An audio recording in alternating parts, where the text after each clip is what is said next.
Whoa, Rick, that sounds pretty heavy. Can I come too? I want to make sure our family is prepared. Yeah, count me in as well. I've been watching a lot of pandemic movies lately. I'm practically an expert. Ah, do we have to?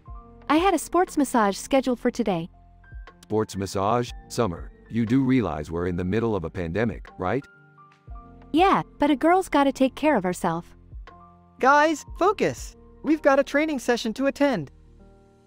They arrive at the training session, a room filled with seats and a table with a TV on the wall and a large screen. Alright, pay attention kids. This is where things get scientific. I don't think I can handle it, Rick. My brain isn't like yours.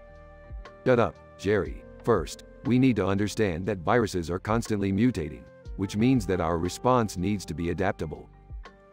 Okay, that makes sense. But how do we prepare for something we can't predict? Glad you asked, Beth. We need to focus on the basics: hygiene, social distancing, and isolation. But we also need to be ready to pivot at a moment's notice. Like a pivot table in Excel? No, Summer, not like a pivot table in Excel. We need to be able to identify hotspots, track the virus, and isolate infected individuals. This is all really overwhelming. Rick, what can we do to help? Well, Morty, that's the million-dollar question. I'm still working on a solution, but I've got a few ideas up my sleeve. Like what? Rolls his eyes. Like I said before, Jerry, shut up. Okay. Let's focus on the training session. What's next? Smirks. Don't worry, Beth. We're just getting started. They spend the next few hours learning about pandemic response techniques. Whining. Ah, my back is killing me from all this sitting. Sarcastically, oh no, Summer. Your back pain is the real pandemic here. Chuckles. Nice one, Rick. Hey, speaking of pain, has anyone tried a sports massage before? Groans. Jerry, we're in the middle of a pandemic training session. Focus. Suddenly, the TV screen flickers and a breaking news alert appears. News anchor, AiTV. We interrupt this program for a breaking news update. A new strain of virus has been detected in several countries, including the United States. To himself, shit. Nervously, what does this mean, Rick? Grimly, it means we're gonna have to adapt faster than ever before. Get ready, folks. The real training session starts now. They all get up from their seats and prepare to face the unknown.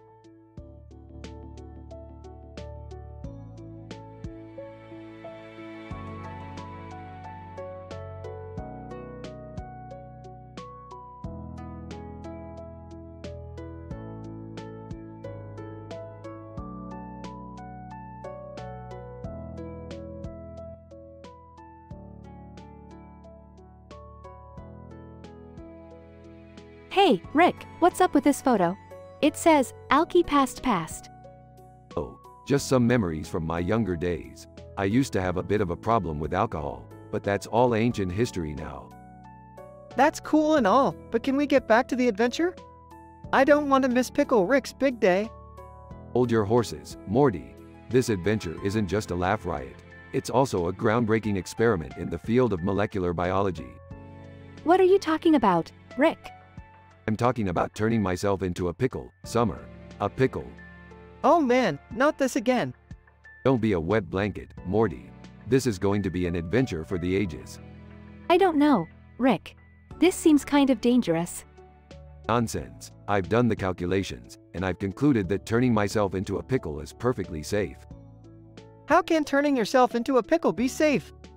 Well, you see, Morty, when I turn myself into a pickle, I'll be able to circumvent the limitations of the human body and explore the world in a whole new way. I still don't think this is a good idea. Trust me, Summer, I've been doing this for years. Alright, fine. Let's do it. Rick turns himself into a pickle and embarks on a wild adventure. This is insane. I know, right? A few hours later, Rick returns to his human form. That was incredible. I can't believe I was able to do all of that as a pickle. I'm just glad you're okay. So, what did you learn from this whole adventure, Rick? Well, Morty, I learned that even in the face of seemingly insurmountable odds, it's possible to achieve greatness as long as you have the courage to pursue your dreams. That's beautiful, Rick. And I also learned that pickles are disgusting. Like, seriously, why do people even eat these things?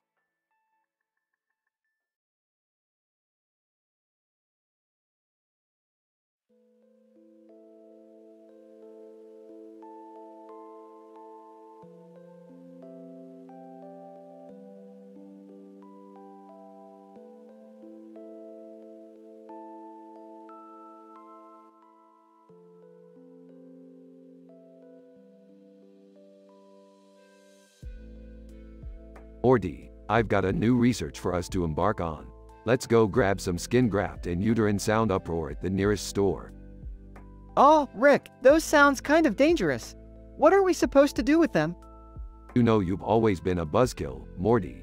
We're going to blend them together and make a concoction that'll exponentially increase our cognitive abilities. I don't know, this seems like a pretty far-fetched idea, Rick. Just trust me, Morty.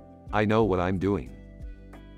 Meanwhile, in the background, the beaky beaky beaky beaky beaky beaky beaky beaky beaky beaky beaky beaky beaky beaky beaky beaky beaky beaky beaky beak of the cartoon character can be heard. Alright, we've got our skin graft and uterine sound uproar. Let's head back to the lab and get to work. Size, okay, fine. Let's do this. Rick and Morty blend the two substances together and take the concoction. Burps. Whoa, Morty. I can see the universe's entire mathematical structure. We've done it. We've reached the peak of intelligence. This is insane, Rick. I'm transcending time and space. Rick and Morty are suddenly interrupted by the sound of a loud explosion. Terrified, Rick, what the hell was that? That, Morty, was your kidneys exploding. Laughs. Panicked, what? Why? It's a side effect of the skin graft, uterine sound uproar combination. No big deal. Sarcastically, no big deal? What the hell, Rick? Suddenly, Morty finds himself in a time loop. Frustrated, oh great, now I'm stuck in a time loop. Burps. Don't worry about it, Morty. Time is just a human construct. Burps again. Exasperated, can we please just fix this and get out of here? Thinking. I think I know what we need to do. After a few moments, Rick and Morty use their heightened cognitive abilities to fix the time loop and return to their normal state. Relieved, thank God that's over. Arrogantly. Of course it is, Morty. We're geniuses.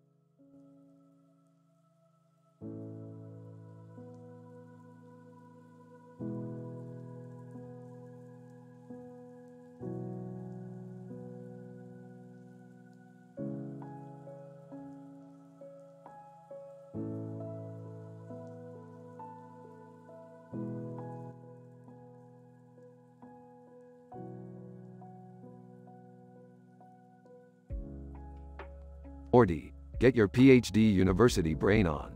We have stumbled upon a trans-dimensional portal filled with potential for scientific discoveries. Whoa, Rick, look at all these planets and stars. It's like a scientific playground. Alien Prince. Greetings, Earthlings. Welcome to my galaxy. I am Prince Floop-a-Doop, ruler of this universe. Cut the crap, Prince. We know you're hiding something. What's your angle? Yeah, spill the beans, buddy. Prince Floop-a-Doop. Well, I know about the Galactic Federation's dirty secrets. They use extraterrestrial escorts to gain power and influence across the universe. Interesting. That could be invaluable information for us, Morty. We could use it to our advantage. But, Rick, isn't that unethical? We can't just exploit others for our own gain. Ethics, schmethics, Morty. Science doesn't have time for moral dilemmas. Let's get to work. Exploring the society based on extraterrestrial escorts. Morty, look over there. It's my ex-lover from another dimension, Jealousy Jones. Jealousy Jones. Rick, why did you dump me for this scrawny little kid? Hey, I'm not scrawny. I've been hitting the gym lately. Jealousy, you know that was just a temporal anomaly. You and I were never meant to be. Jealousy Jones. I don't care about that, Rick. I want you back and I'll do whatever it takes to get you. Oh, this doesn't look good. Don't worry, Morty. I've got a plan. Jealousy, let's make a deal. Give us the information on the Galactic Federation and all. Jealousy Jones. I don't want your deals, Rick. I want you. Morty runs away in fear as Rick wrestles with Jealousy Jones. They finally escape and are back in their spaceship. That was insane, Rick. I don't think my PhD university brain can handle any more of these crazy adventures. Don't be ridiculous, Morty. We're just getting started. There's a whole universe out there to explore. I guess you're right, Rick. As long as we're doing it in the name of science, I'm in. That's the spirit, Morty. Let's go discover something new.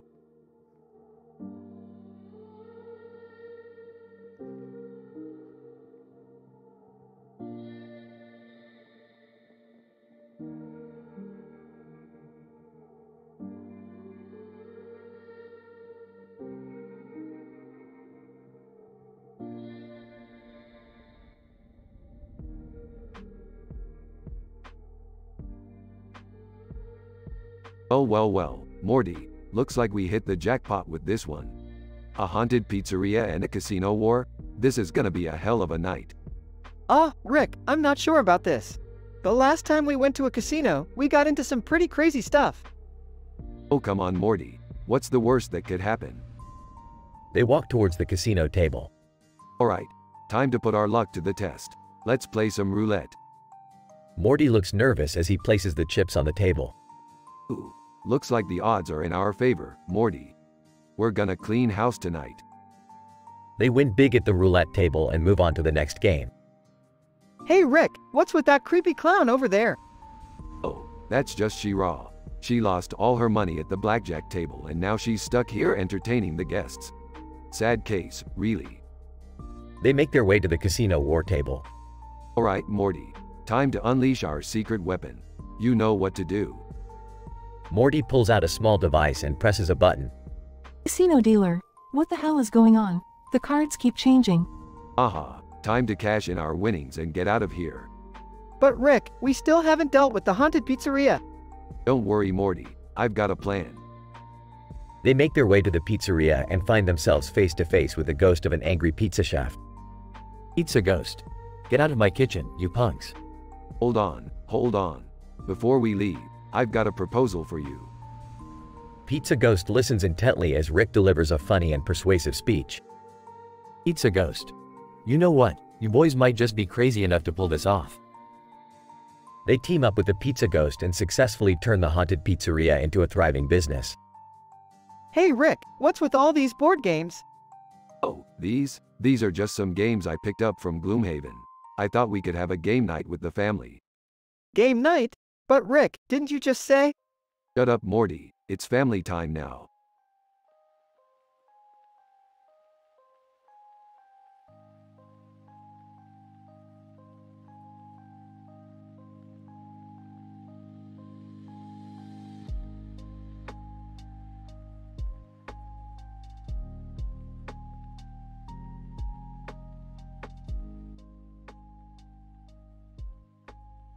The refractive index of this liquid is quite intriguing.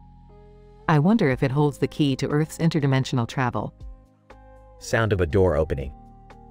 Beth's husband, Adam. Beth? What are you doing up here?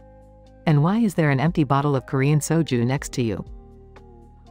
Adam, I can explain. You see, I've been living a double life as an interdimensional pinup girl. It was all part of my research on universe usurpers. Adam, universe usurpers? Beth, you know that's a dangerous field to be in. How long have you been hiding this from me? It's been going on for quite some time now, Adam. I've traveled to multiple universes and have been solving sci-fi themed puzzles to gather data on the usurpers. But it seems my secret life has caused some family drama. Adam, size. Beth, I understand your passion for science, but you need to be more careful. What if something were to happen to you? I know, Adam. I'll be more cautious from now on.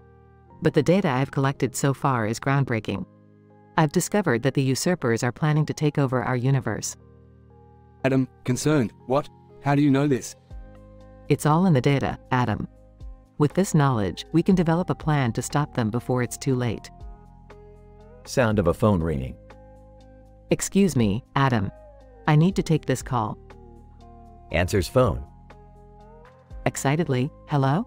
Yes, this is Beth. Ah, the data analysis is complete? Excellent. I'll be right down to the lab. Adam, curious, what data analysis, Beth? Enthusiastically. The one I've been waiting for, Adam. The one that will help us save our universe from the usurpers. Adam, smiling. All right, let's get to work then. Exit scene.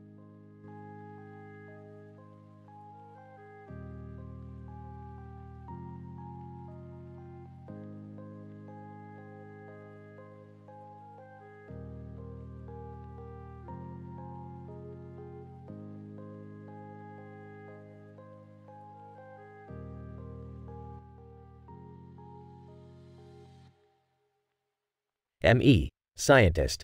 As I gazed upon the photograph before me, I noticed a peculiar phenomenon that piqued my academic interest. The vivid red hue present both in the sky behind the building and in the center of the frame suggests a potential atmospheric disturbance, possibly indicative of a rare astrological event. My friend, fellow scientist, interesting observation, old chap. But as much as I love discussing the cosmos with you, our mission tonight is to investigate the human elements of this photograph. Specifically, we are to investigate the connection between the Chinese poker establishment and the barbecue joint in the lower left corner. The owner of the Chinese poker establishment, Mr. Chen. So you are the scientist here to study our business operations. I have prepared a table for you to observe our game while you collect data. Would you like to participate in a game, perhaps?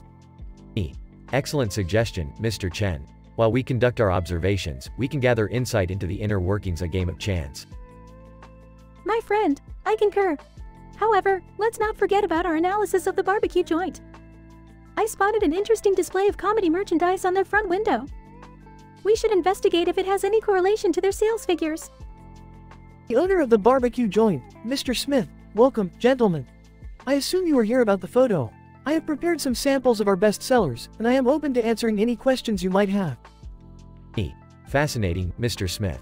Your products seem to have quite a sense of humor, yet, how do they relate to the overall sales performance of your business? Mr. Smith, well, it turns out that people love a good laugh with their food. Our top-selling barbecue platter comes with a free joke from our comedy merchandise collection, which has driven up sales considerably. My friend, intriguing. It would seem that the combination of Chinese poker, barbecue, and a good laugh is the key to success for these businesses. Indeed, it appears so. Thank you for your time and insights, gentlemen. Our data will be most useful in our scientific research. Mr. Chin, the pleasure is all ours. May luck, barbecue, and humor be on your side in your future endeavors.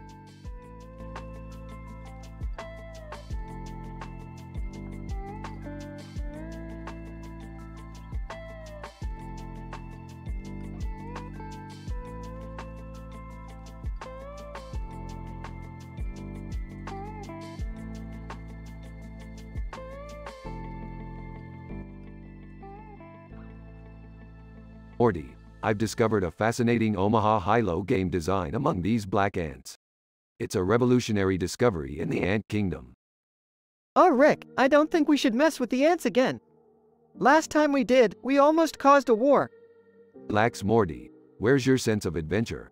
This time, we're just spectating and enjoying the show. Okay, but let's not get too involved. Oh, look, Morty, isn't that my ex-lover, Queen Antoinette, on the other side of the table? This could get interesting. Queen Antoinette, Rick my love, we meet again. Are you here to play or just stare at me? Antoinette, it's been ages. I can do both, but for now, let's just watch. Rick, we need to focus. The ants are playing with a unique drink that could have scientific implications. Morty, you're right. That drink could hold the key to countless discoveries. Queen Antoinette, excuse me, can we get back to the game? Million ants. Entering the scene. Sorry for the intrusion, but I couldn't help but notice you're playing Omaha High-Low. Mind if I join? Million ants, my friend.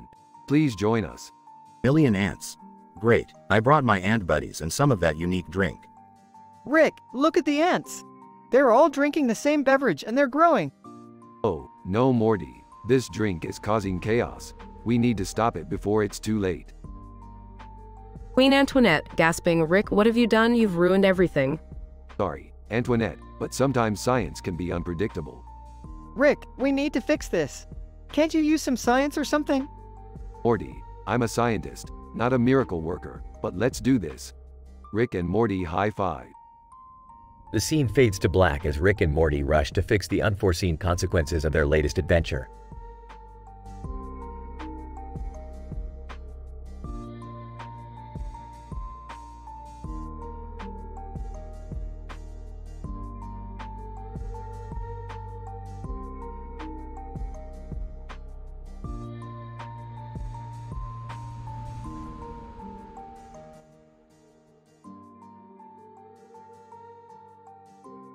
Scene: a laboratory room with a paper model of a man sitting in a chair with a red background and a red cross behind him. I, Dr. Jane Smith, have finally achieved a breakthrough in my research on quantum quake quiver. This paper model sitting on the chair with the red background is the key to unlocking the mysteries of this phenomenon. Enter Black Widow, an expert in quantum mechanics. Black Widow. Dr. Smith, I have just reviewed your latest research paper. Your theories on quantum quake quiver are fascinating. Dr. Smith, thank you, Black Widow. But I believe there is still much to explore. Black Widow, I agree. That's why I'm here. Together, we can take our research to the next level. Dr. Smith, excellent. Let's begin by analyzing the paper model's movements during a quake. They start analyzing the movements of the paper model. Dr. Smith, it seems that the model's movements are affecting the background and the cross. There must be a connection. Black Widow. Yes, it appears that the model is causing a disturbance in the quantum field surrounding it. Dr. Smith, fascinating. Let's record these findings and move on to the next phase of our research. Scene: a gym with funny fitness classes. Enter Dr. Smith and Black Widow. Dr. Smith, this is the perfect place to test our theories. The movements of the participants may trigger a quantum quake. Black Widow. Agreed. Let's set up the experiment. They set up the experiment and observe the classes. Dr. Smith, it appears that the movements of the participants are indeed causing a disturbance in the quantum field. Black Widow. This is groundbreaking research. We need to publish this as soon as possible. Scene: a dentistry office. Enter Dr. Smith and Black Widow. Dr. Smith, this experiment will test our theory that the sounds of a dental drill can trigger a quantum quake. Black Widow, let's get started. They start the experiment and observe the effects of the sounds. Dr. Smith, amazing. The sounds of the drill are causing a disturbance in the quantum field. Black Widow, we must document these findings and present them to the scientific community. Dr. Smith, agreed. Our work here is done. Let's prepare to share our discoveries with the world.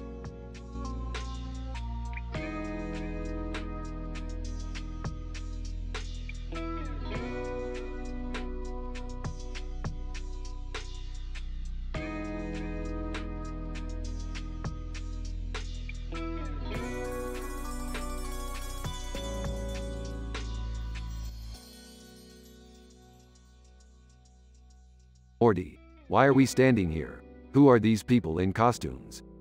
I don't know, Rick. They seem to be waiting for some kind of competition. Rushing in: Rick, Morty, you won't believe what happened to me. Jerry, what's going on? I was stalked by an alien ladybug. Sarcastically. Oh, that sounds serious. Alien 1, greetings, competitors. Welcome to the annual Alien Gardening Competition. Alien 2. Today's contest focuses on the vacuum vixen vendetta. Who can create the most effective vacuum to suck up those pesky ladybugs? Whispering to Morty, this seems ridiculous. Whispering back, yeah, and those ladybugs look harmless. Nurse. Walking up. Excuse me, do any of you need medical attention while attending this event? No, but I could use some therapy after being stalked. Dystopian cybernetic overlords, over a loudspeaker. Attention all contestants. You must now begin the competition. Excitedly. Time to show off my vacuum skills. Rolling his eyes, here we go again. Ladybug, innocently buzzing around. I don't understand why they are trying to vacuum us up. Alien 2. Announcing the winner, and the winner is Rick Sanchez. Accepting the trophy, of course it is. I'm a genius. Jerry's alien stalker, appearing out of nowhere. Jerry, I finally found you. Freaking out. Ah! Get away from me. Protectively stepping in, leave my husband alone. Alien 1, trying to calm the situation, I apologize for the disruption. Thank you all for attending the Alien Gardening Competition. See you next year. Laughing. Well, that was certainly an interesting day.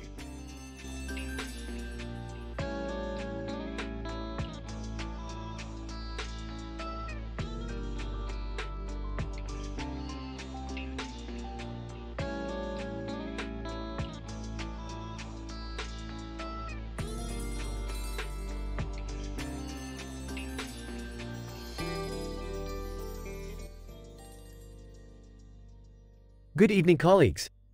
As a PhD student in agriculture, I have carefully observed a unique phenomenon in our society.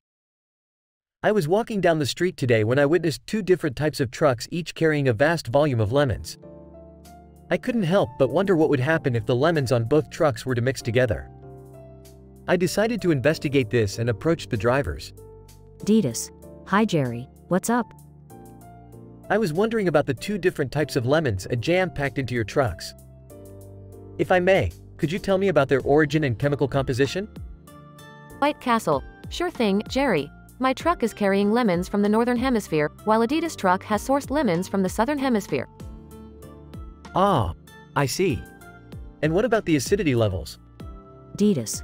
Well, my lemons have a pH level of 2.2, while White Castle's lemons are at a 2.5.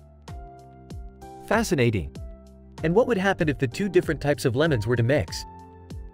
White Castle. Good question. It could lead to a sort of neutralization reaction where the resulting pH of the mixture is the average of the two individual pH levels. Ditas. Or it could have a more unpredictable effect, leading to a new type of lemon altogether. Incredible. But we don't have to find out just yet. Thank you both for your time.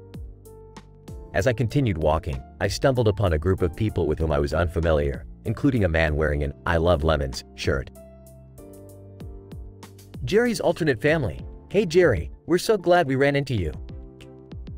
Hello there. Who are you? Jerry's alternate family. We are your alternate family, of course. Oh, right, of course. What's up? Jerry's alternate family.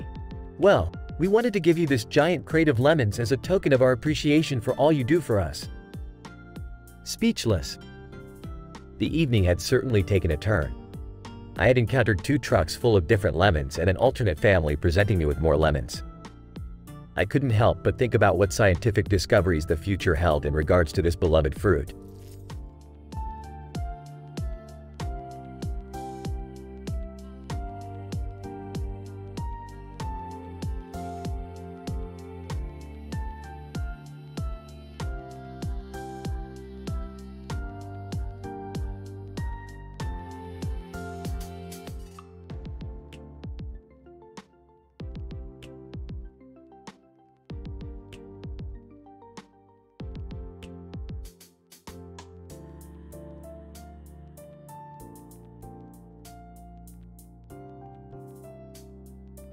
Morty, Summer, strap yourselves in.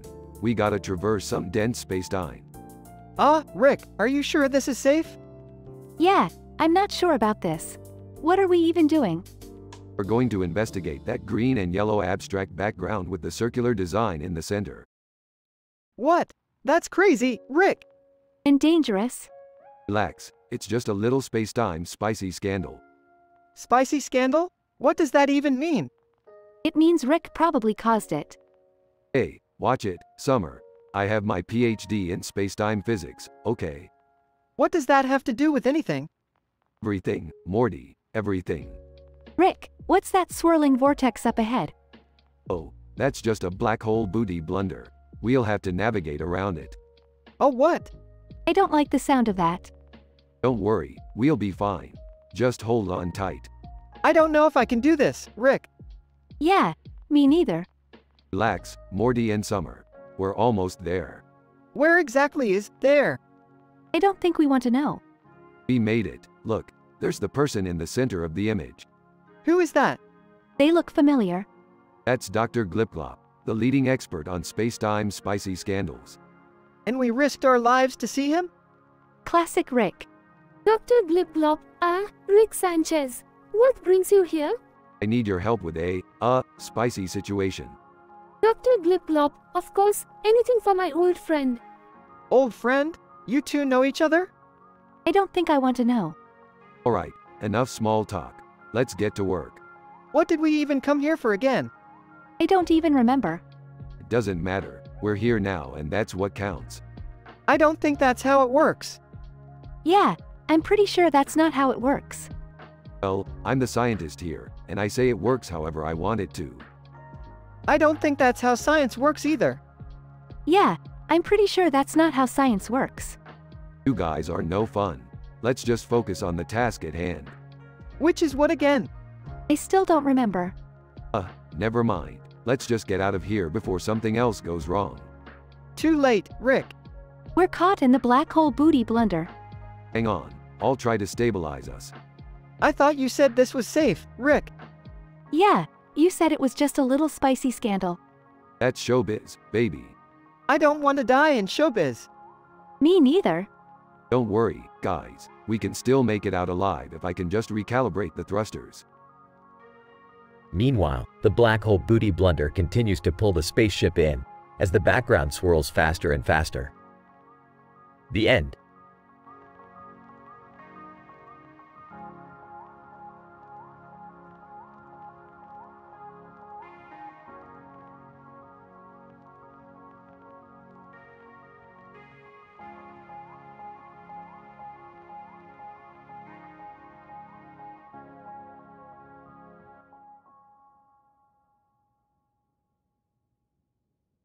Morty, Beth, Summer, come on. We don't have much time for chit-chat. We've gotta jump universes and go to the time-traveling gladiator games. Rick, what the hell are you talking about? It's a scientifically advanced competition where the best warriors from different epics fight and we could win some valuable stuff. I don't know, Rick. Sounds dangerous. Yeah, and we wouldn't want to end up like that starfish in the tank over there. Morty, don't be ridiculous. That starfish isn't real. C3PO. Excuse me, but I beg to differ. I am a highly sophisticated droid from a galaxy far, far away. Holy crap, Rick. Did you just bring us to a casino purely for nerds?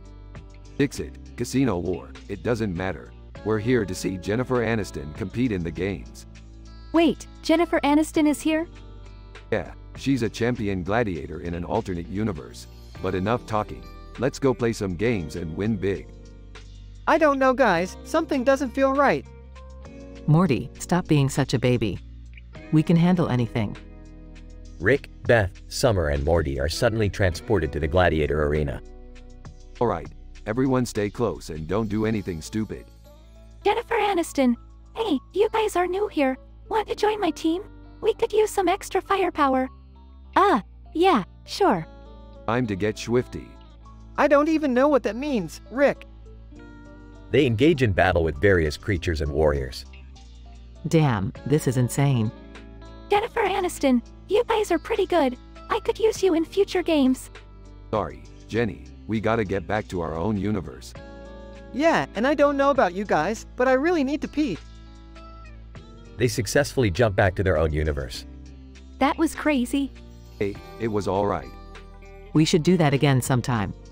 As long as I can pee first.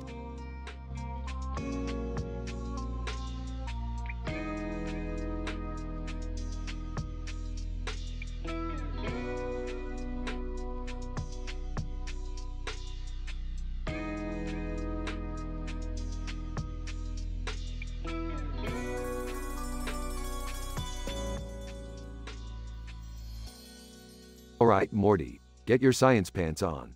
We're going on a journey through the multiverse. Okay, Rick. Can we go somewhere cool? Hey, can I come with you guys? I need a break from Beth. Shut up, Jerry. You're just going to slow us down. Whoa, what's that caricature over there? It looks like a woman wearing a hat and glasses. That's Tittle Tattle, Morty, the mother of the hip. She's a legend in the science community. Who's Grace Hopper? Only one of the most influential computer scientists of all time, Jerry. She's the reason your outdated laptop even works. Wait, what's that music I hear? That, Morty, is The Clash. They're the soundtrack to the multiverse. Tittle Tattle, welcome, travelers. I have a task for you. What kind of task? Tittle Tattle, I need you to find the missing piece to my hat. It's the key to unlocking the secrets of the universe. I'll help too. Shut up, Jerry. We got this. How are we gonna find it, Rick? Easy. We're going to dive into the brainwaves of every being in the multiverse until we find it. That sounds dangerous. Shut up, Jerry. I'm ready, Rick. Hold on, Morty. First, we need to recalibrate the portal gun. Can I help with that? No, Jerry. Just stand there and look dumb. Like always. Whoa, the brainwaves are intense. Don't worry, Morty. We'll find what we're looking for. Wait, I think I found it. Excellent work, Morty. Let's get out of here before things get too crazy. Tittle tattle. Thank you, travelers. You shall forever be remembered in the halls of science. Can I be remembered too? Shut up, Jerry. Let's go home.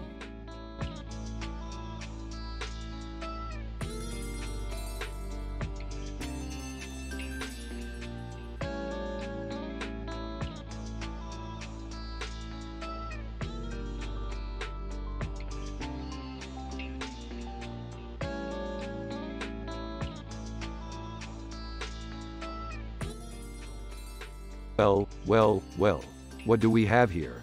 A giant pizza on a rooftop with a city in the background. This is a fascinating sight from a scientific standpoint. Yeah, sure. But can we please focus on finding that interdimensional playboy? Hold on, Summer. Let me take some measurements and calculations first.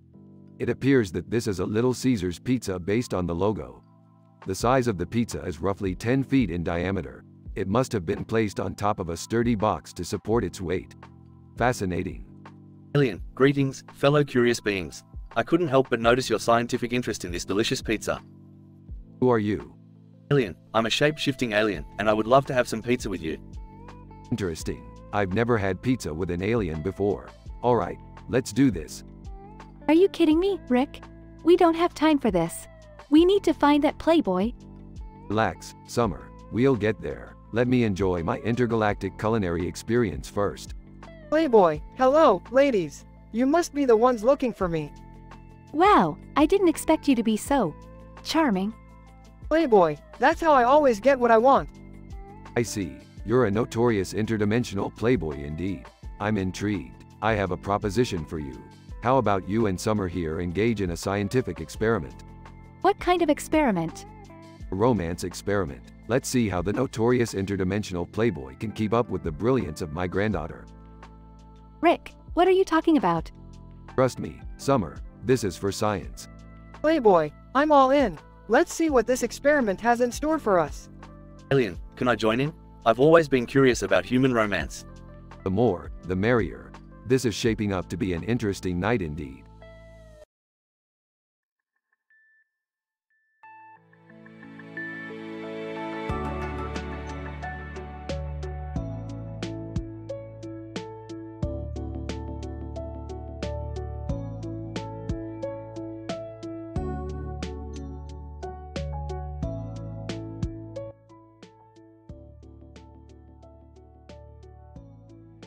Nathan, interesting. I've never seen a robot like this before.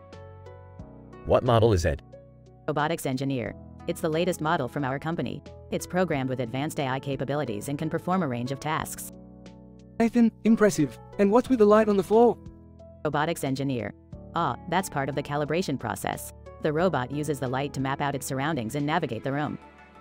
Nathan, fascinating. I can't wait to incorporate this technology into my next project. Dentist. All right, Mr. Drake, let's get started with the dental implant surgery. We'll be using the latest techniques to ensure a successful procedure. Nathan, sounds good to me. I'm looking forward to having a perfect smile once again. Dentist. Now, let's begin with the anesthesia. You'll feel a slight pinch and then it will numb the area. Nathan, wince is all right. I think I'm ready. Dentist. Great. Now we'll make a small incision in the gum line and insert the implant. Nathan, is it normal to hear that crunching sound? Dentist. Yes, that's just the implant being screwed into your jawbone. Nathan, okay, just making sure. Science professor, welcome to today's lecture on the real-life science behind sci-fi. Today, we'll be discussing the feasibility of technology featured in popular science fiction movies. Student, can we talk about lightsabers? I've always wanted to know if they could exist in real life. Science professor, good question. While it is possible to create a laser beam that can cut through objects, the technology for a lightsaber-like device is not currently feasible due to energy limitations and practicality. Gamer, man, Beat Saber is so addicting. I've been playing for hours straight. Friend, you know, there's actually a lot of science behind virtual reality gaming like this. It involves complex algorithms and tracking of movement in real time. Gamer, really? I never thought about that. It just feels like I'm swinging a glow stick around. Friend, it's much more than that. The precision and accuracy of the tracking is essential to creating a truly immersive experience.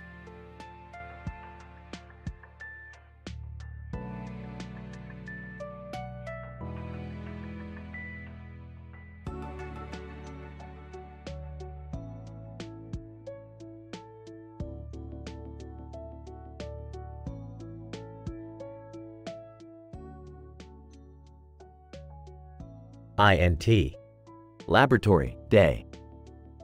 I am Professor Smith, a renowned astrophysicist conducting experiments on time-dilating black hole.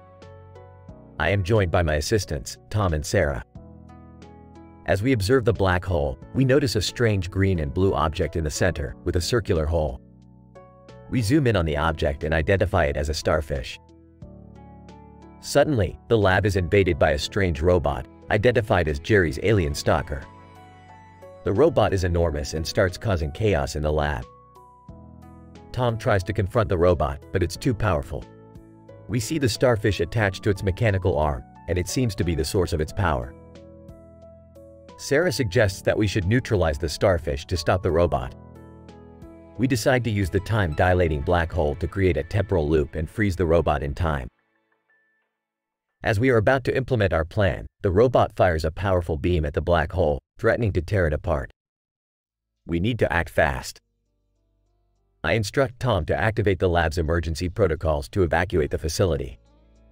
Sarah and I stay behind to neutralize the starfish and save the black hole from destruction. With a tense moment, we aim a laser beam at the starfish, causing it to detach from the robot's arm and disintegrate. The robot loses its power, and we successfully manage to save the black hole. As we leave the laboratory, we discuss our mission's success, with Sarah stating how we stopped a potential Titanic robot clash. I marvel at the wonders of science and the mysteries of the universe. Professor Smith, well done, team. This was an incredible discovery and a successful mission. Tom, that was intense. I'm glad we made it out alive. Sarah, I can't believe we neutralized a starfish. This will make for a great thesis project. Distorted robot voice, I will return. Professor Smith, and we'll be ready for you.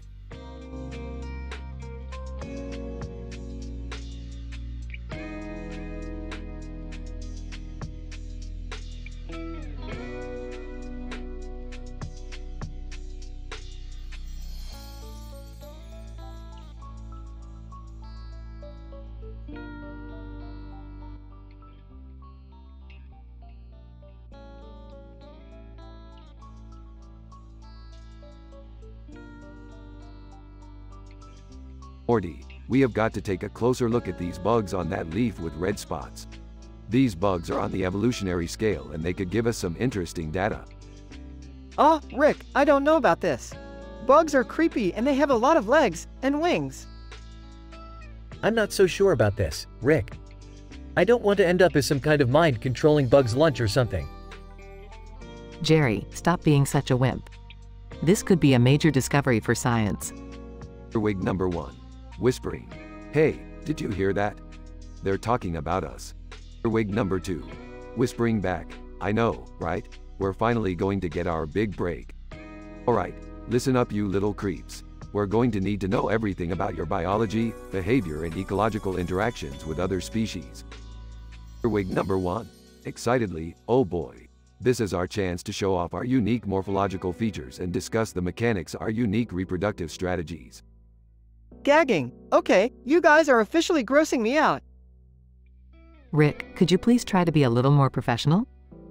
These bugs could hold the key to countless advancements in the field of entomology. Earwig number 2. Proudly, well, we do pride ourselves on our highly specialized organs for detecting pheromones and our advanced social structure. Whispering. Yeah, that's great and all, but can we please not be this close to them? They give me the heebie-jeebies. Ah, come on Jerry. You're not actually scared of these harmless little bugs, are you?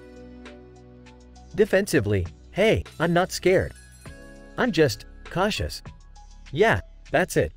Cautious. Earwig number 1. Curiously, say, why are you humans so obsessed with the concept of fear? It seems like such a primal and irrational emotion. Laughing. Oh man, these bugs are really something else. Earwig number 2. Grinning. Well, we do have a few tricks up our sleeves. Like the ability to generate powerful chemical defenses and camouflaging ourselves from predators. Intrigued? Chemical defenses? We'll have to take a closer look at that. Excitedly. This is fascinating. I can't wait to publish our findings in a peer-reviewed journal. Whimpering, can we please wrap this up now? My skin is starting to crawl. Earwig number 1. smugly, well. Looks like we made quite the impression on you humans. Wig number 2. Chuckling.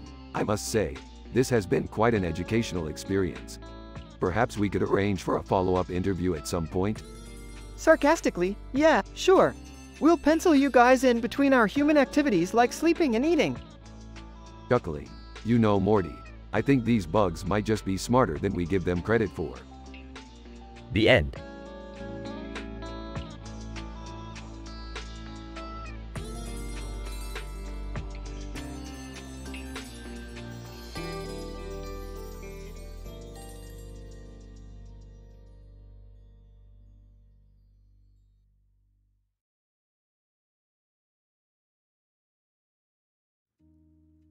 Morty, I've discovered a new source of ridiculous superpowers, and I need your help to harness them.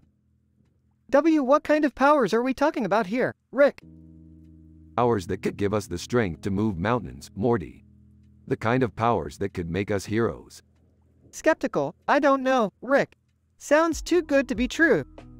Trust me, Morty, I've done the calculations and this is the real deal. It's all based on this black and white photo of arrows and the word, hero, in a circle of arrows. Still skeptical. I don't get it, Rick. What does the photo have to do with anything? Exasperated. Morty, do I have to spell it out for you? The arrows represent the direction of the universe's cosmic energy. The circle of arrows represents the infinite loop of time and space. And the word, hero, represents, well, us. It's all there in the math. Confused. I don't get how any of that translates to superpowers, Rick. Frustrated. Look, Morty, it's really simple. We just have to play a game of sick bow using the arrows as a guide, and if we win, we unlock the powers. Now, roll the dice. Morty rolls the dice, and a blinding flash of light engulfs them both. Emerging from the light, triumphantly, ha! We did it, Morty. We've unlocked the powers of the universe. In awe, what can we do now, Rick? Smirking. Oh, just the usual stuff. Fly, shoot lasers from our eyes, turn invisible. You know, hero stuff. Morty tests out his new powers, accidentally setting fire to the sofa. Panicked. Rick, I can't control this. What do we do? Shrugging. Hey, I don't know, Morty. Maybe we should just go back to being regular old dimension-hopping grandpas. Morty nods in agreement, as they both turn back to normal and the room goes back to how it was before. The end.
Morty, buckle up for an incredible scientific ride. We're heading to another dimension.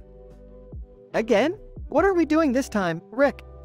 We're going to invent a new gadget to streamline the gameplay of the world's best CS/GO player, S1MPLE. Who's S1MPLE? He's only the most legendary professional gamer who's ever lived, Morty. And we're going to give him a huge competitive edge with our new invention. Scene cuts to the garage. Alright, Morty, hand me that screwdriver. This gadget is going to revolutionize how S1MPLE plays. We just need to upgrade the computer he's using. How will it help him, Rick? Our gadget will enhance his brainwaves, sharpen his focus, and improve his reaction time. That sounds incredible. Indeed it is, Morty. We're harnessing the power of the universe to bring gaming to a whole new level. Wait a minute, Rick. What about Jerry and Mom? What about them, Morty? Well, they're not here. Are we just gonna leave them alone? Stop worrying, Morty. They're adults. They can take care of themselves. Now let's get this gadget to S1MPLE and become legends. Scene cuts to S1MPLE's gaming house. S1MPLE. What is this, Rick? It's a gadget we've invented to help you improve your gameplay and dominate the world of gaming. S1MPLE. This is incredible. I must try it out now. Rick and Morty watch S1MPLE play and he's unbeatable. Well, Morty, we've done it. We've revolutionized gaming. But what about Jerry and Mom? Are they okay? Oh, they're fine, Morty. In fact, they're having a little chat with Beth about Jerry's past life as a multiverse Romeo. What the hell does that even mean, Rick? Just think Shakespeare, Morty. Just think Shakespeare. End scene.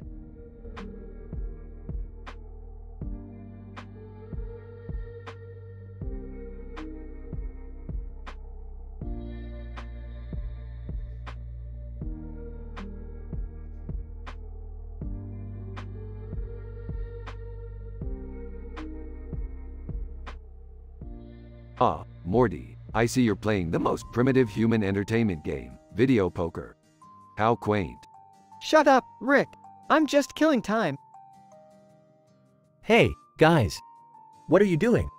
Yeah, what's up? We're conducting a cholecystectomy on Morty. What? No way. I don't think that's a good idea, Rick. Yeah, that sounds dangerous. Relax, it's just a simple procedure. I don't want my gallbladder removed. Trust me, Morty, you'll feel as good as new. I don't know. Look, Morty, I'm a PhD scientist. I know what I'm doing. Alright, fine. Let's just get it over with. This isn't going to end well. I'm scared. Several hours later. Holy crap, Rick! What did you do to me? Relax, Morty. I just transported you to an alternate universe where you're a heartthrob. What? This is insane. I can't believe what I'm seeing. We need to get Morty a date. I'll sign him up on an Indian matchmaker website. I don't want to do this. Shut up, Morty. You're going to be a player on the field of love. This is messed up. I'm not sure this is ethical. Montage of Morty going on dates and being a successful heartthrob. I can't believe it. I'm actually enjoying myself. Of course you are, Morty. You're in an alternate universe where you're smooth as butter. This is ridiculous. I'm actually starting to feel happy for Morty. End scene with Morty happily making out with his date while Rick, Jerry, and Summer look on in amazement.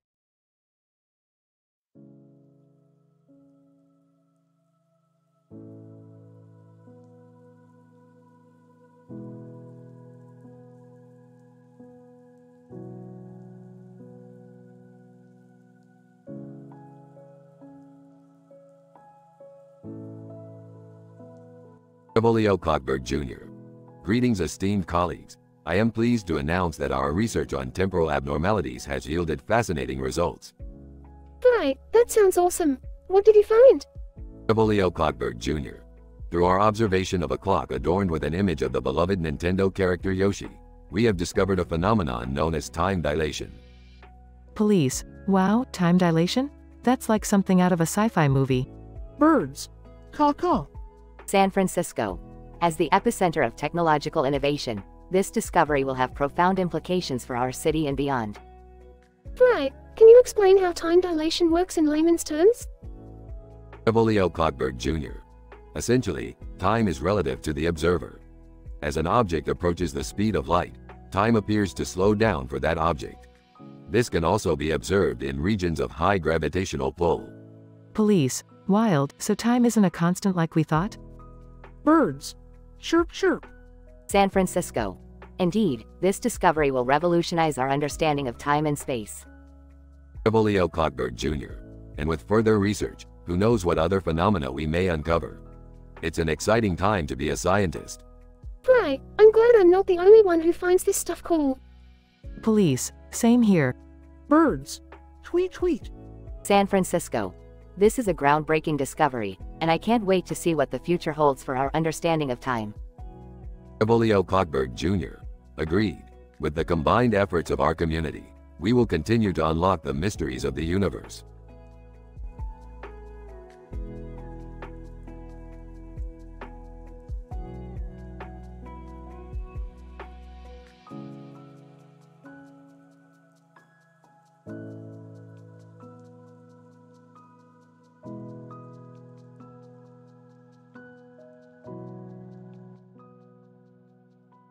INT. University Laboratory, Day. The episode opens with the protagonist, Professor Jones, examining a peculiar oil painting depicting a humanoid man with a monstrously deformed head. Beside this figure, another man with similarly distorted facial features adorned with a smaller yet equally bizarre head was depicted. I began to hypothesize regarding the possible implications of such imagery, considering how the subjects were not wholly human, and why someone would render such a bizarre image. As I pondered the unconventional painting, my train of thought was interrupted by the entrance of my colleague, Dr. Lee. I casually mentioned a recent altercation between our colleagues Summer and Macy, particularly regarding the former's risky flirtation with a notorious interdimensional playboy. Dr. Lee, the enigmatic playboy, a topic that never fails to arouse some excitement. Despite my attempts to remain focused on the painting, I couldn't help but overhear their conversation concerning Macy's recent escapades to the local Costco. I couldn't fathom why such a mundane topic would be of any interest, but I was intrigued by how their discussion about discounts eventually led to a debate on the history of frozen food. Suddenly, our discussion was interrupted by an urgent call from the university's IT department. Apparently, our colleague Jimi Hendrix had discovered a peculiar alien artifact in one of our satellite labs.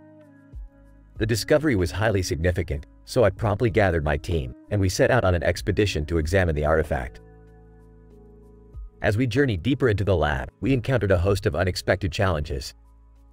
We had to navigate a series of complex mathematical puzzles and genetic coding barriers before finally locating the artifact. By the time we reached it, we were exhausted, but the glory of our discovery was worth the effort. Dr. Lee, this artifact will significantly augment our research in interdimensional science. I was exhilarated by the discovery, but I couldn't help but wonder why anyone would leave such an artifact in our lab. It was a mystery that would undoubtedly occupy my thoughts for many nights to come.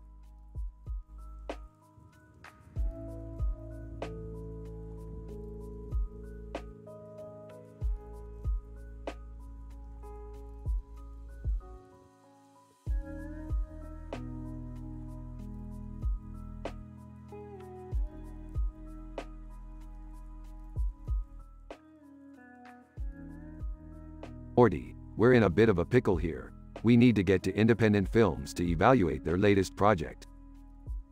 Okay, Rick. But why are we walking down this foggy road? Hey guys, mind if I tag along? Jerry, what are you doing here? You know you're not allowed on our adventures. I just wanted to be a part of something exciting for once. Jerry, stop bothering them. You know they have important work to do. Yeah, Jerry, you're always trying to ride Rick's coattails. All right, let's just focus on the task at hand. China is waiting for our evaluation of this film. China? What does China have to do with this? Oh, Jerry, you really need to catch up on current events. Yeah, come on, Jerry. Get with the times. All right, we're almost there. Just a little further down the road. Man 1, hey, have you guys seen a man in a black coat walking around here? Who wants to know? Man 2, we're from Independent Films. We've misplaced one of our actors. Well, you're in luck. We happen to be on our way to independent films. How convenient. Yeah, what are the odds? Let's just get going before we're late for our evaluation. Time is of the essence. Let's move. After arriving at independent films. Okay, let's see what we've got here. Interesting concept. Yeah, it's definitely unique. I don't get it. Jerry, just let the experts handle this. Overall, I would say this film has potential. It just needs a little more work. And one, thank you for your evaluation. We'll take your feedback into consideration. No problem. Just doing our part to advance the world of independent cinema. Can we go home now? I think I'm getting a headache. Yeah, this adventure was enough excitement for me. Agreed. Let's get out of here.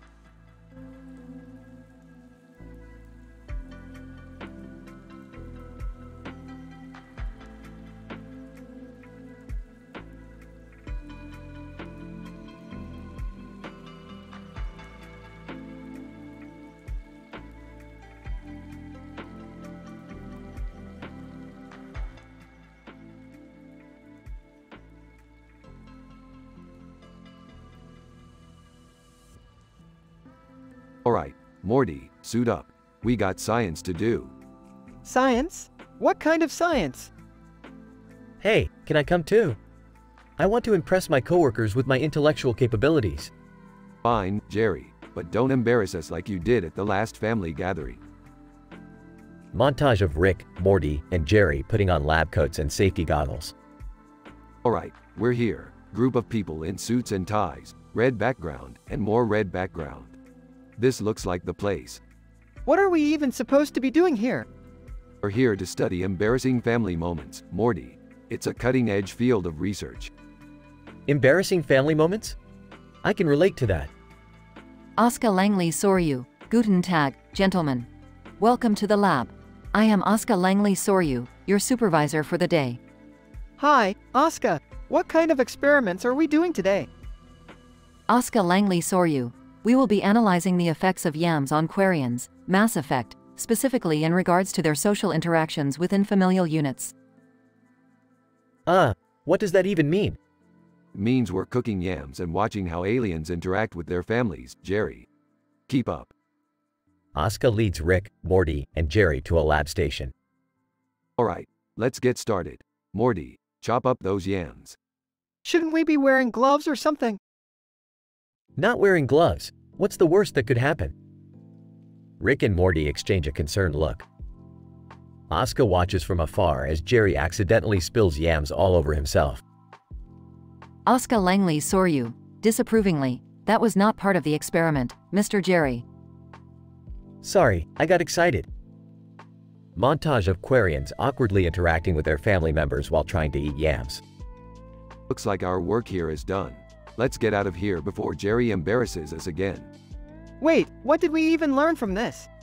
Who cares? Science is all about the journey, Morty. Can we stop for burgers on the way home? Absolutely not. I have important interdimensional business to attend to.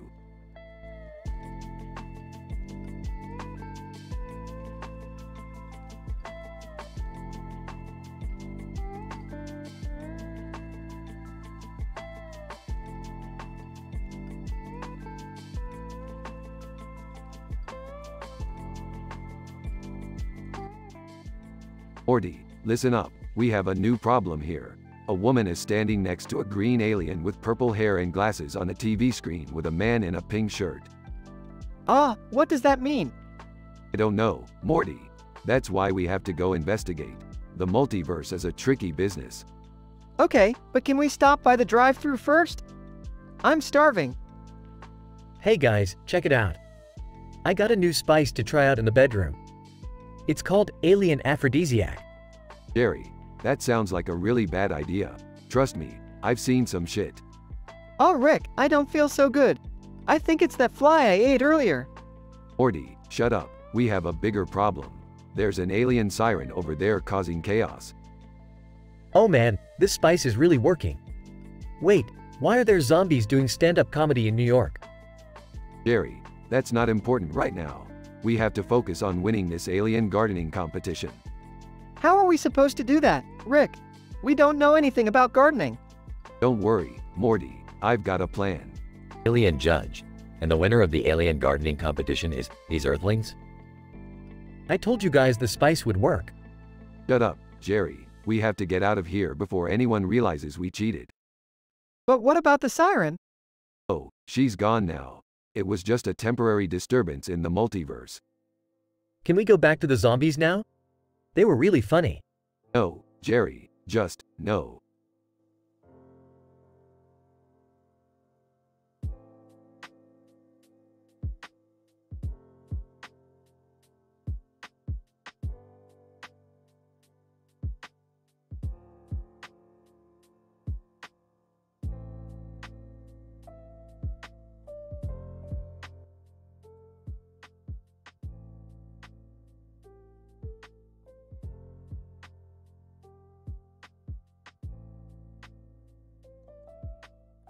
Morty, Summer, come on. We have to hurry up. We need to enter into the Milky Way Mistress 7-card stud tournament. What's that, Rick? Is that some kind of interdimensional game? I'm in. But, Rick, what's the plan? Simple. We'll beat everyone by answering first on every movie trivia night, and with the help of our secret weapon. What's our secret weapon, Rick? Please, tell us. Yeah, Rick, don't keep it to yourself. Pikachu, of course. He's scientifically proven to increase cognitive function and movie trivia knowledge by 23.4%. Great! But, Rick, where do these red hot chili peppers fit in? Yeah, Rick, are we going to eat them, or what? No, Summer, those are our competitors. They won last year, but not this time, not with Pikachu on our team. But, Rick, 7-card stud is a tough game. We need to be prepared. Morty is right, Rick. We can't just rely on Pikachu and random movie knowledge. Morty, Summer, have some faith in your grandpa. I have a trick up my sleeve. What's that, Rick? You're cheating? Rick Sanchez, that's not scientific. You can't just cheat your way into victory. Relax, Summer, I'm just going to use my new invention, the poker interdimensional transporter. I don't think that's how it works, Rick. Yeah, doesn't that violate the laws of physics? Laws of physics schmeisics. I'm Rick Sanchez, and I'm drunk. Let's go. Rick, you just spilled your drink all over Pikachu. And you just transported us to another dimension. Pikachu, Pika Pie, translation. What the hell just happened? Red hot chili peppers. Hey, look who's here. The losers from last time. Rick, what do we do now? Simple, Morty. We challenge them to a chili and pepper eating contest. And whoever eats the most wins 7-card stud. Rick, that's brilliant. But wait, we don't have any chili or peppers. Don't worry, Summer, I'll use my portal gun to teleport. Ah, forget it. Let's just order pizza. Pikachu, Pika Pie, translation. I'm hungry. Red hot chili peppers, pizza? That's cheating. Hey, it's not cheating if it's scientifically proven to enhance our taste buds and digestive system efficiency. Wow, Rick, I'm impressed. You always have a solution. Yeah, Rick, even if it's ridiculous and nonsensical. Pikachu, Pika Pie, translation. Can we do movie trivia now? Yes, Pikachu, we can. But first, let's eat some pizza. And so, Rick, Morty, Summer, and Pikachu won the 7-card stud tournament using their scientifically proven method of pizza consumption and movie trivia knowledge. The Red Hot Chili Peppers were left with heartburn and defeat.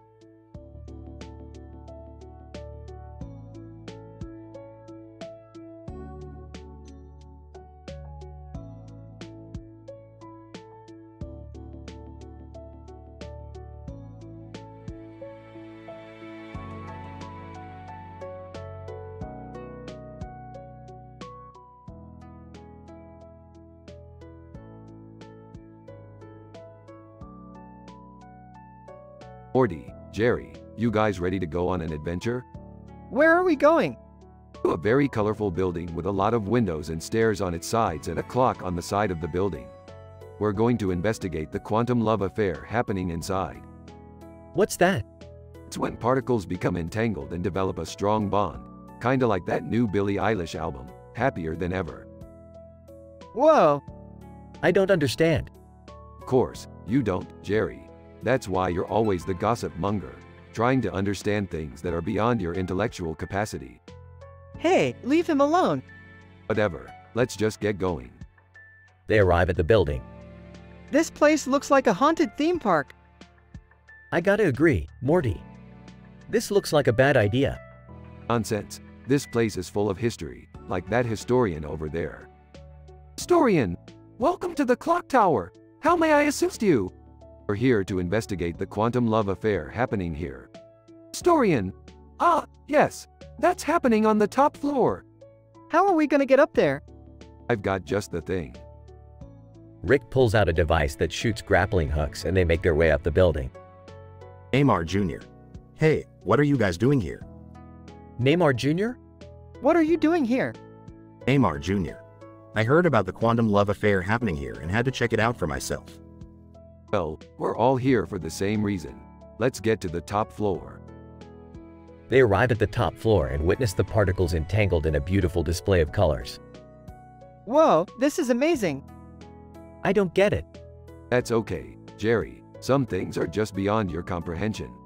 Neymar Jr. This is truly magical. Yeah, quantum mechanics can be pretty crazy. But let's not forget why we're here. We gotta write a paper on it. A paper? Yeah, it's for my PhD at the university. Gotta impress the higher-ups, ya know? And what's the paper gonna be about? Quantum love affair, duh. It's the perfect mixture of science and romance. I don't know how you make this stuff up, Rick. It's called creativity, Morty. You should try it sometime. They leave the building, with Neymar Jr. waving goodbye. Neymar Jr. See you guys next time. Is this what adventures with you are always going to be like? You never know, Jerry. Life is unpredictable. But hey, at least you learned something new, right? Yeah, I guess so. That was pretty cool, Rick. As always, Morty, as always.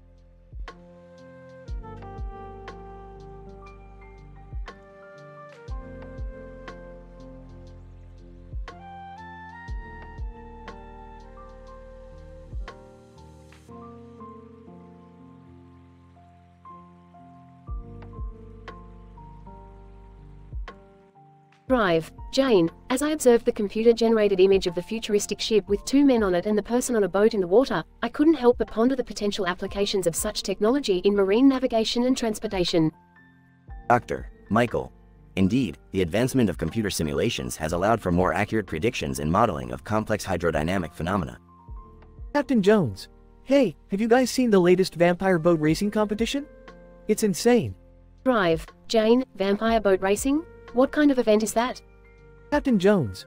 It's a high-speed race where the boats are powered by vampire energy. You should check it out. It's the future of maritime sports. Dr. Michael. Speaking of high-speed transportation, did you hear about the recent high-speed train hijack? Captain Jones. No way, what happened? Drive, Jane, apparently, a group of bandits hijacked a high-speed train and demanded a massive ransom.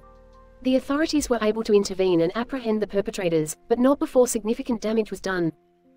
Dr. Michael. That's a shame, but I'm more interested in the prospect of alien contact diplomacy. Imagine the implications of establishing contact with extraterrestrial lifeforms. Captain Jones. That would be mind-blowing, but we need to make sure we approach it with caution and diplomacy. We don't want to start an intergalactic war or something. Drive, Jane, agreed. In the meantime, have you guys heard the latest tittle-tattle about the new research breakthrough in quantum computing? Dr. Michael. No, what is it? Drive, Jane, apparently, a team of scientists has developed a quantum computer that can solve complex equations exponentially faster than classical computers. This could revolutionize the field of cryptography and computational physics. Captain Jones. Wow, that's amazing. The future is truly full of possibilities.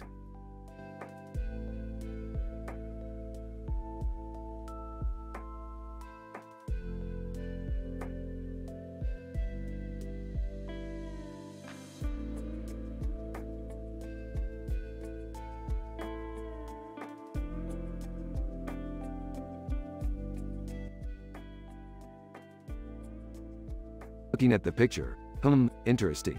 According to my calculations, this green object on a blue background with white dots and a green light in the middle is actually a quantum puzzle with the potential to unlock an alternate reality. Whoa, really? That's crazy, Rick! Wait, you mean we're going to be solving some kind of sci-fi themed puzzle? This sounds like it's going to be so much fun. Fun? This is science, Summer. This is serious business. We need to focus and work together to solve this puzzle. Yeah, Summer. This isn't like playing with soda poppin'. We need to use our intelligence and problem-solving skills to crack this code. Alright everyone, let's get to work. We can do this. I'm ready. Let's do this. Excellent. Now, let's begin. Several hours later. I can't do this anymore, Rick. My brain is fried. Yeah, this puzzle is too hard. I give up. Come on, guys. We can't give up now. We're so close. Wait a minute. I think I've got it. The green light in the middle of the puzzle represents the nucleus of an atom, and the white dots surrounding it represent the electrons. And the blue background represents the atomic shell. Wow, that's amazing, Rick. You solved it. Yay, we did it. We solved the puzzle. I'm so proud of us. We make a pretty great team. Don't get too cocky, Beth. There's still more puzzles out there that need solving. Oh geez, really? Can't we just relax and celebrate for a little bit? No time for that, Morty. There's a whole universe out there waiting to be discovered and explored. Sounds exciting. Let's go. After the screen fades to black, we hear Rick's voiceover. And that, my fellow scientists, is how we solved the quantum puzzle and discovered a universe where soda poppin' never existed. The end.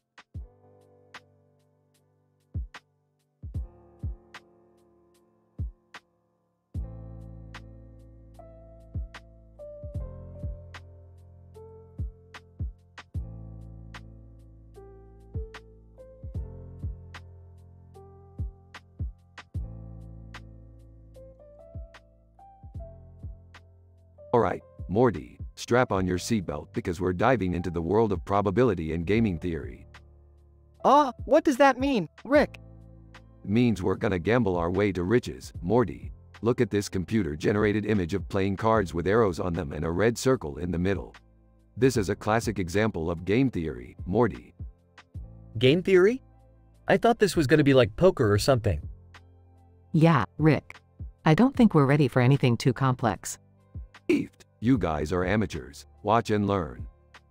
Mahjong tiles appear on the screen. Alright, Mahjong. The objective is to form a complete hand by picking and discarding tiles. But the math involved is so complex, it requires a PhD from a prestigious university. Whoa, I didn't know you had a PhD, Rick. Shut up, Morty. I'm trying to concentrate. Spock appears on the screen. Spock, fascinating. I have never seen such an illogical approach to gambling. Hey, it's the guy from Star Trek. Wait, we're gambling with Spock now? Relax, Beth. He's just here to observe.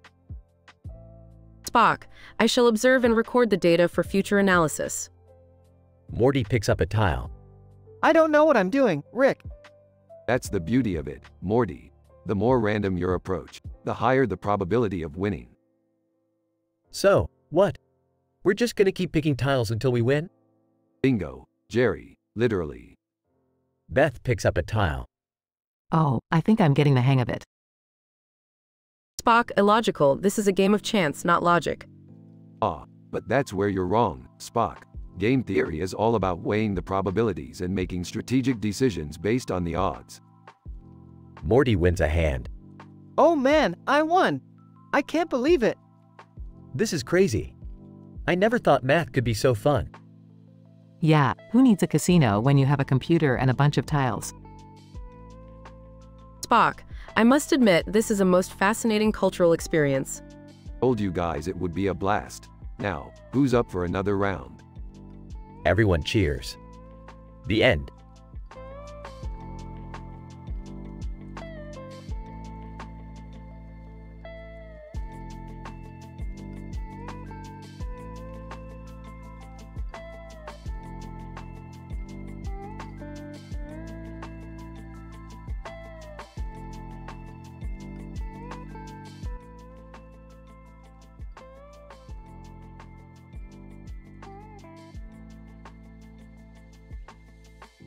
Morty, we gotta hurry up and get back to the portal. The Simpsons reality is a weird one and I don't want to get stuck here. Rick, what's with the suitcase in the bag? We're just gonna jump through the portal and come back right away. Morty, you never know what could happen. Plus, I need to carry the Higgs boson particles we collected. Higgs boson what? Higgs boson particles, you know, the ones that give things mass. We can sell it on the black market and make a fortune. Oh, I don't know, Rick. Sounds kinda sketchy. Morty, don't be such a wimp. We're just a few steps away from the portal. Let's go. Man in suit. Excuse me, are you two from around here?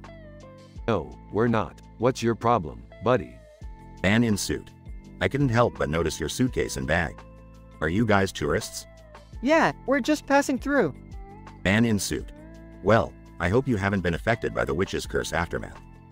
Witch's curse what now? Man in suit. You haven't heard? A witch put a curse on this town and now everyone's experiencing bizarre, unexplainable phenomena. It's wreaking havoc on the entire town. Oh, Rick, maybe we should get out of here. Don't worry, Morty. We've dealt with witches before. Besides, think of all the science we could do here. Man in suit. You're scientists? Excellent. Perhaps you can help us lift this curse and get our lives back to normal. Sure thing, buddy. We'll handle this witch's curse aftermath with ease. 20 minutes later. Morty, I think we're in over our heads on this one. I told you we should have left, Rick. Shut up, Morty. I'm trying to figure out how to reverse this curse. Man in suit. Gentlemen, have you made any progress? Yes, actually, we found the source of the curse. A mad scientist is behind it all. A mad scientist? Shouldn't we be looking for a witch? Morty, don't be narrow-minded. Science can explain everything. Man in suit. Well, can you stop this mad scientist and reverse the curse? Of course, we can. We just need to use a little bit of science to do it. 1 hour later.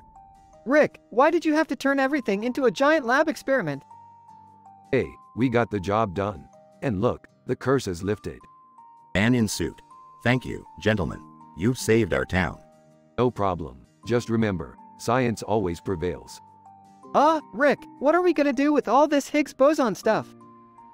We'll figure it out, Morty. We always do. Now let's go find the nearest portal and get the hell out of here. Yeah, let's get out of this crazy town.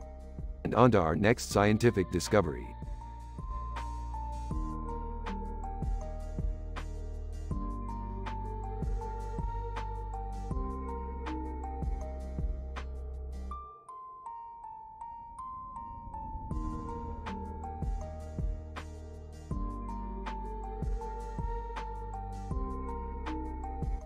Alright, Morty, pay attention. This game we're about to play is called soccer. It's a sport that has been played for centuries across different dimensions.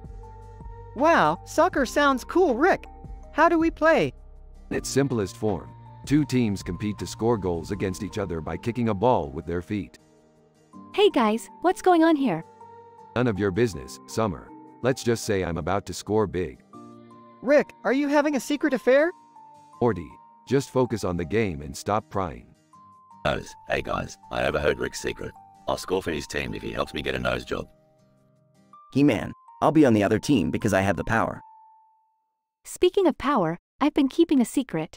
I have a scandalous romance with an interdimensional criminal. That's cool, Summer, but can you score a goal? Whoa, check out that guy. He's huge, and he's playing with a ball filled with tennisine. Water polo. That's right, Morty. I'm the water polo champion of the universe. Enough talking. Let's start the game. As the game progresses, chaos ensues with players making crazy moves and inappropriate comments. The ball gets thrown into the air as everyone jumps for a header. Guys, look out below. Everyone crashes down, with Nose finally scoring a goal with his new nose. The game ends with Rick's team winning.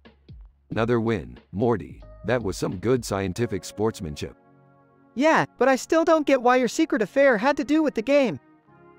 Morty, sometimes science and romance mix in strange ways. You'll understand when you're older. End scene with everyone laughing and joking as they walk off the field.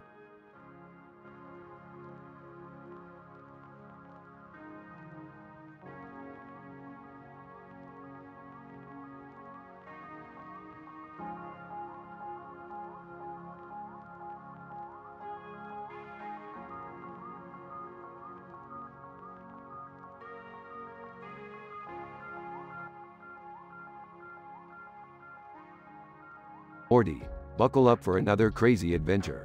We're heading to a futuristic city with neon lights. Whoa, Rick! This place looks insane! What are we doing here? We need to get some supplies from the local Home Depot. It's the only place we can get what we need to fix the spaceship. Alright, let's go. But why does this place look so dark? It's because the city is ruled by the hyperspace hussy. She's a cosmic being that feeds off the energy of the city's inhabitants. We need to stay on our toes. I don't like the sound of that, Rick. What if we get caught? Relax, Morty. We've got this. Just stay focused and keep your eyes peeled for any danger. Okay, but what are we getting from Home Depot exactly? We need a quantum flux capacitor and an interdimensional phase shifter. Shouldn't be too hard to find. Do you think the hyperspace hussy will notice us? Not if we're careful. Just keep your head down and follow my lead. Whispers, Rick, I don't think we're alone. Whispers, I see it, Morty. It's the hyperspace hussy herself. Hyperspace hussy. Welcome to my city, travelers. What brings you here? Just passing through, ma'am. We don't mean any harm. Hyperspace hussy. Very well. But be warned, I have no patience for those who oppose me. Rick, we need to get out of here now. Hold on, Morty. I have an idea. Hyperspace hussy. What is it you're planning, Rick? Just a little cosmic courtship chaos, my dear. Pulls out a device and activates it. Hyperspace hussy. What is this feeling? I've never felt this way before. It's called attraction, my dear. And I think we're gonna get along just fine. Whispers, Rick, what did you do? I just programmed this device to emit a pheromone that makes the hyperspace hussy fall in love with me. Now let's grab our supplies and get out of here before she comes to her senses. I don't know how you do it, Rick. That was insane. It's all in a day's work, Morty. Now let's get back to the spaceship and get out of this crazy city.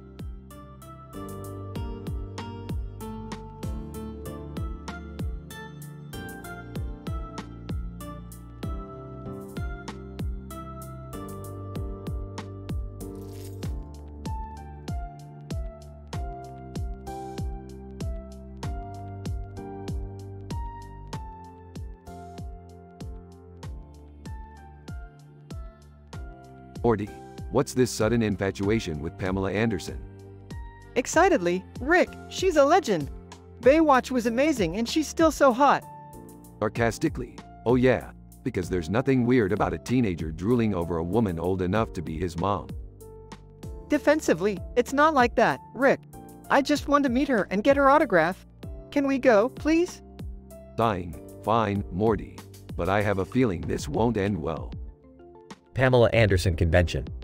Awestruck. Oh my god, there she is. I'm gonna go talk to her. Rolling eyes. Knock yourself out, Morty. Pamela Anderson approaches Morty. Pamela Anderson. Hi there, sweetie. Would you like an autograph? Speechless. Yeah. That'd be great. Pamela Anderson signs autograph. Disgusted. Rick, she looks terrible. She's all wrinkled and saggy. Smirking. Morty, that's what happens when you get older. Your body starts to decay. Frustrated? Well, can't you do something about it? You're a scientist, right? Sighing. I guess I could try. But there's no guarantee it'll work. Rick brings out his invention. Explaining. This is my rejuvenation machine. It should be able to reverse the effects of aging. Excitedly, yes. Let's do it. Rick uses the rejuvenation machine on Pamela Anderson. Pamela Anderson, youthful. Oh my god, I feel amazing. Thank you so much. Impressed. Holy crap, Rick. You did it. Smiling. Of course I did. I'm the smartest man in the universe. Morty and Rick leave the convention. Grateful. Thanks for taking me, Rick. That was awesome. Chuckling. Just remember, Morty, with great power comes great responsibility. Confused. Wait, isn't that a Spider-Man quote? Laughing. Shut up, Morty.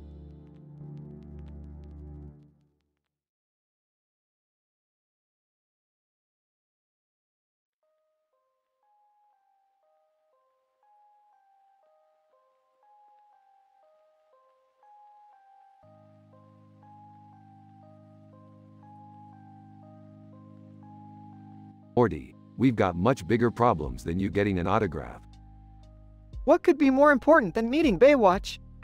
We're in a field of interdimensional flowers, Morty. That no gravity sign should have been a dead giveaway. But, Rick, I need her autograph for my collection. Fine, Morty, but if anything goes wrong, it's on you. Morty excitedly runs towards Baywatch as Rick rolls his eyes. Baywatch. Oh hey there, sweetie. What can I do for you? Can I get your autograph, please?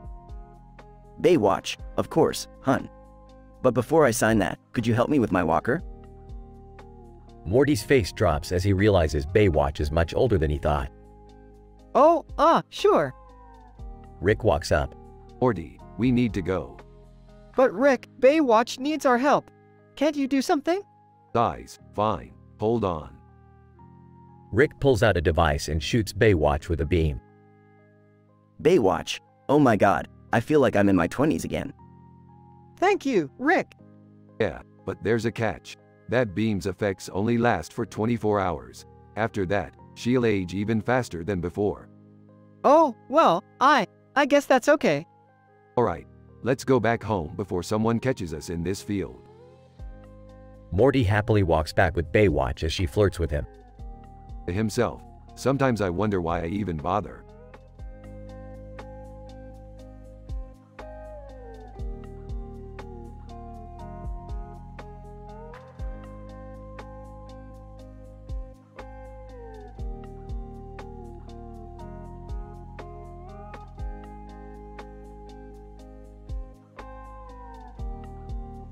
Morty, we gotta go pick up some alien tech from planet Zorgo. Wait, Rick. Look, Baywatch is on TV. Oh boy, I remember watching that show in the 90s. Morty, we can't stop everything we're doing just because you found an old TV show. But, Rick, I'm in love with Pamela Anderson. Can't we go meet her? I could come with you guys. I've always wanted to meet a celebrity.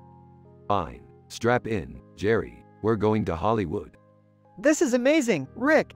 We're going to meet Pamela. Oh, Morty, there she is. Oh no, she's so old. Morty, you can't just expect everyone to stay young forever. Emily Anderson. Hey, guys. Can I help you with something? Can I have your autograph? Emily Anderson. Of course. You're so sweet. To Rick, can you make her young again? I don't think that's a good idea, Morty. But I love her. Emily Anderson. Startled. What? Morty, I thought he just wanted my autograph. Hitting on her? Come on, babe. Let's go out. Emily Anderson. Emerald, get away from me, you pervert. Flying through the air. Aw. Amazed. Wow, that was crazy. Can we meet someone else now? Sure, Jerry, let's go find Brad Pitt or something.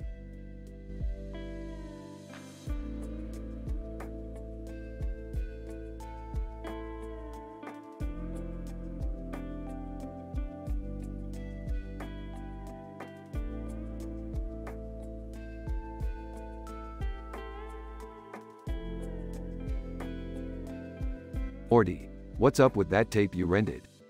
Rick, I found Baywatch and I've become infatuated with Pamela Anderson. Morty, do you realize how many light years away Earth is? We don't have time for you to meet your celebrity crush. But Rick, I have to get her autograph. Fine, we'll go, but I'm not responsible for anything that happens. Pamela Anderson signs autograph for Morty. Oh my god, Rick. She's so old. Morty, of course she's old. Time has passed since Baywatch. We can't just reverse time. But Rick, there has to be a way. Can't you just shrink us down and inject us with a youth serum? Morty, that's not how science works. But I do have a radical experiment we can try. Scientific experiment montage. Proudly, Morty, thanks to my experiment, Pamela Anderson can now run a mile in under 4 minutes. But Rick, that's not what I wanted. I wanted her to look young again. Morty, you don't always get what you want. But you do get what you deserve. Morty sulks off as Rick takes a swig from his flask.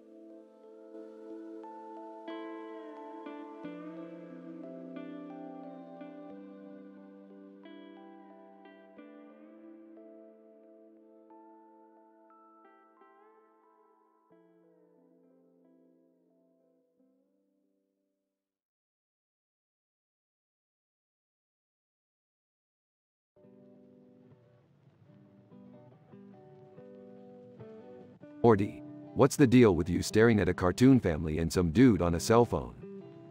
Rick, shut up. I'm trying to watch Baywatch. Baywatch? Didn't that show get canceled like 20 years ago? Yeah, but Pamela Anderson is still hot.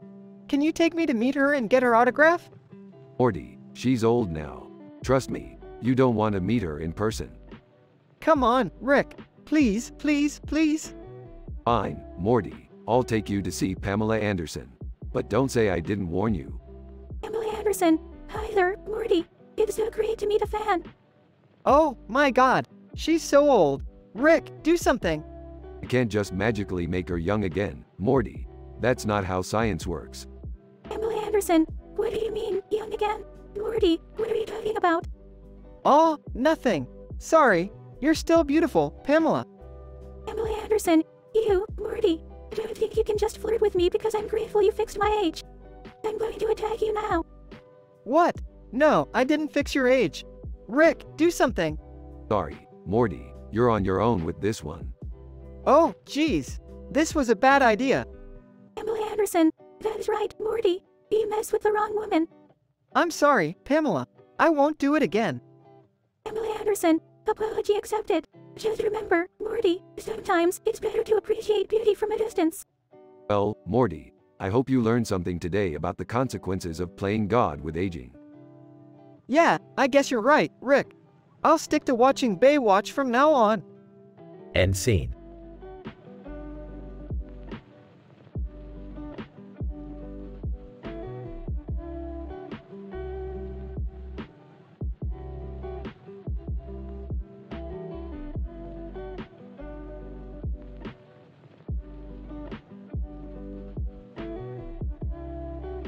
Morty, I have made a scientific breakthrough that will change both our lives forever.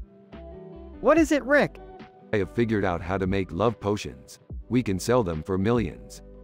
Oh, I don't know about this, Rick. Remember the last time we messed with love? Don't worry, Morty. I've got it all under control. They make the love potion and both take a sip. Rick, I think something's wrong. I'm feeling a little different. Morty, we're in love. This is amazing. What? Rick, I don't swing that way. Come on, Morty. Don't be homophobic. Love is love. I'm not homophobic, Rick. I just don't love you like that. Fine. If you won't love me, then neither of us will love anyone. They both drink an antidote to the love potion and suddenly realize they are surrounded by their friends and family. Hey, did you guys just get married? What? No, of course not. Whispers to Rick. Oh God, Rick. We really did get married. Whispers back. Just go along with it, Morty. How often do you get to have a wedding in a McDonald's restroom? Well, we're all here now. Might as well celebrate. Everyone cheers and throws confetti. Congrats to the happy couple. Looks at Morty. You know what, Morty? Married life isn't so bad after all. Looks back at Rick. Yeah, I guess it's not. As long as it's with you. They both share a loving embrace. End scene.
Chugging beer.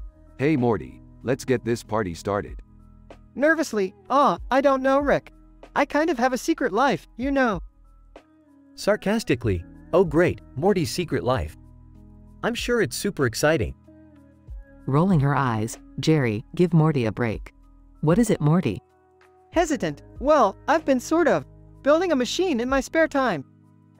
Belching, a machine? That's it, Morty. That's like the most normal thing you could possibly do. Defeated, I know, I just thought it was cool.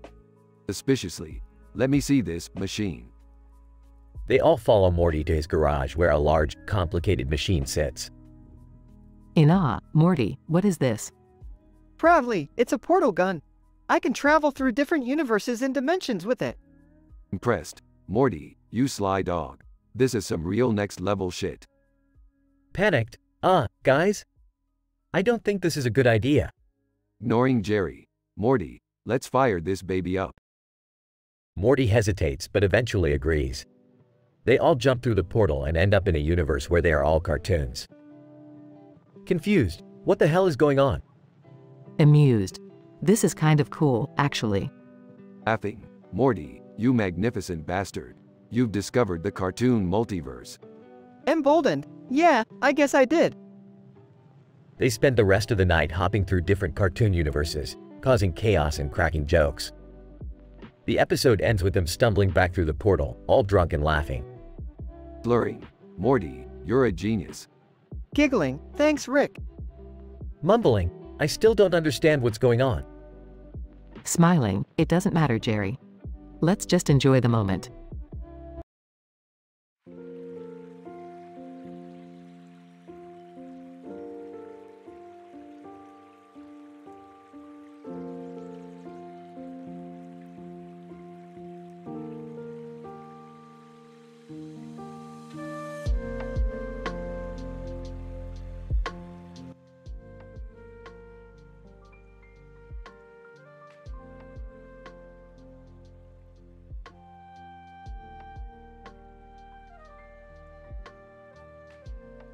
Morty, I need your help. I'm going through a midlife crisis. Oh, okay. What do you need me to do? I need you to come with me to GameStop to buy some retro video games. I don't know if that's really going to help with your midlife crisis, Jerry. Actually, Morty, buying retro video games has been scientifically proven to alleviate midlife crisis symptoms. Really? No, not really, but who cares? Let's go. At GameStop. This is it. This is just what I need. Yeah, I don't know about that. Hey, remember that time we went to IKEA and ended up in a different dimension? Yeah, that was a blast. Let's go to IKEA. At IKEA. I'm feeling better already. Oh, Morty, look over there. It's a robot dog show. Wow, that's so cool. Can we go check it out? They approach the robot dog show. Prince, welcome, Earthlings. I am Prince, the intergalactic robot dog MC. Holy crap! It's an alien dog. Prince, yes, Morty. And you are just in time for the championship round of the robot dog show. This is amazing. They watch the show, cheering on their favorite robot dogs. Leopard. Hey, what are you guys doing here? Oh, just enjoying the robot dog show. Leopard. That's funny, because I specifically remember telling you not to come within 100 feet of this event. Sorry, dude. We didn't know. Leopard. Apology not accepted. You guys are going to have to come with me. Leopard leads them to a room where they meet an alien goddess. Alien goddess, welcome, Earthlings. I am the alien goddess of this planet. Whoa. Alien goddess, I have been observing you and your behavior over the past few minutes, and I have deemed you worthy of a special gift. A gift? Alien goddess, yes. Each of you will be granted one wish. Really? Alien goddess, yes. Make your wish. I wish for a lifetime supply of Szechuan sauce. I wish for the ability to speak any language fluently. I wish for a dog statue. Alien goddess, a dog statue. Yeah, like the one I saw at the airport terminal earlier. Alien goddess, very well. Your wish is granted. A dog statue appears in front of Jerry. Yes, this is exactly what I wanted. Alien goddess, very good. Now you must be on your way. They say their goodbyes and leave. That was amazing. Yeah, I guess. I mean, a dog statue? Really? Hey, you got your Szechuan sauce, didn't you? Touché.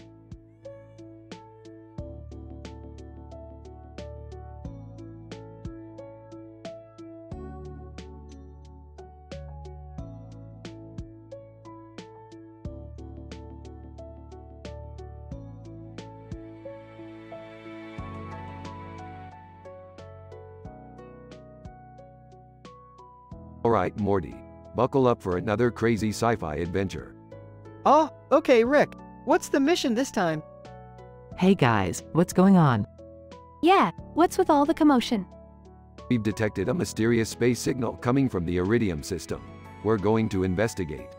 Wait, iridium? Isn't that a rare heavy metal?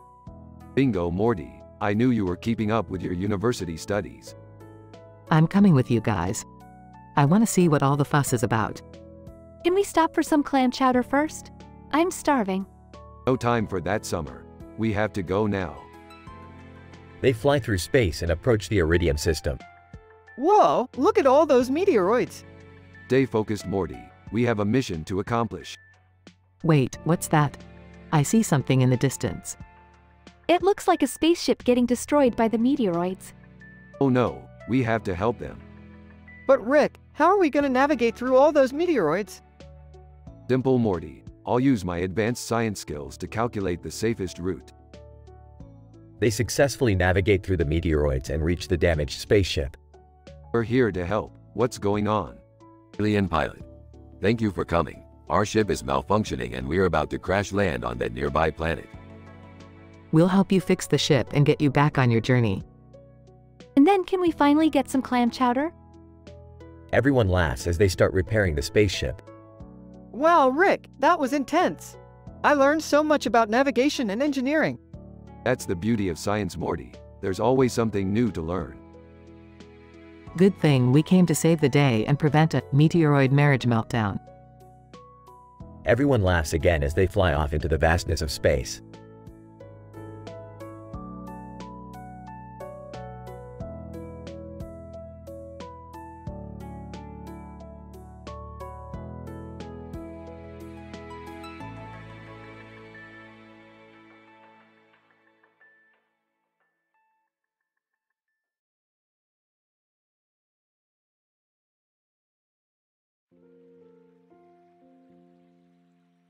Galileo.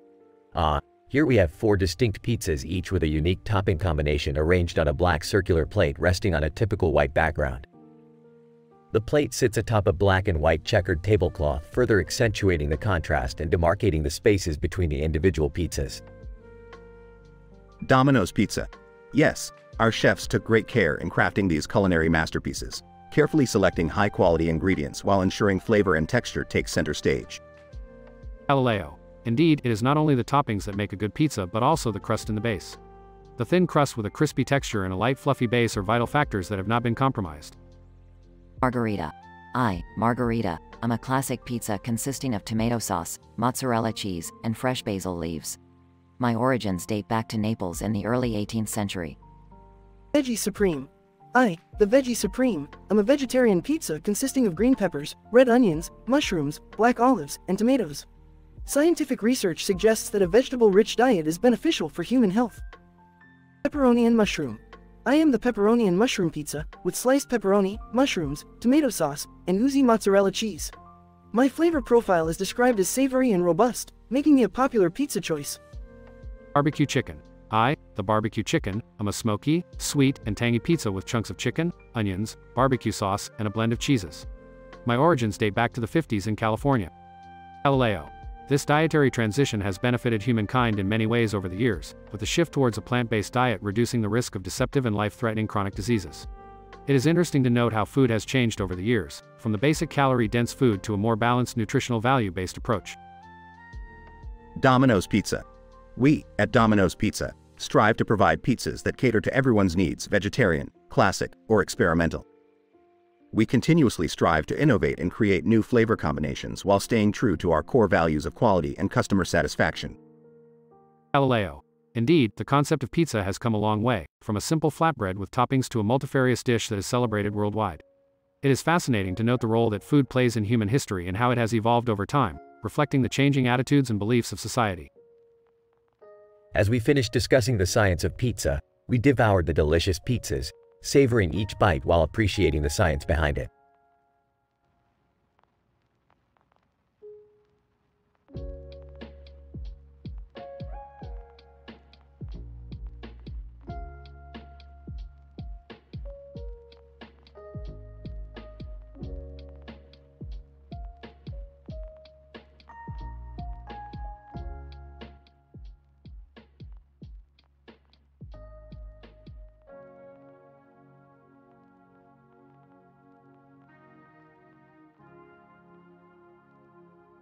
Morty, I have some important research to conduct at McDonald's.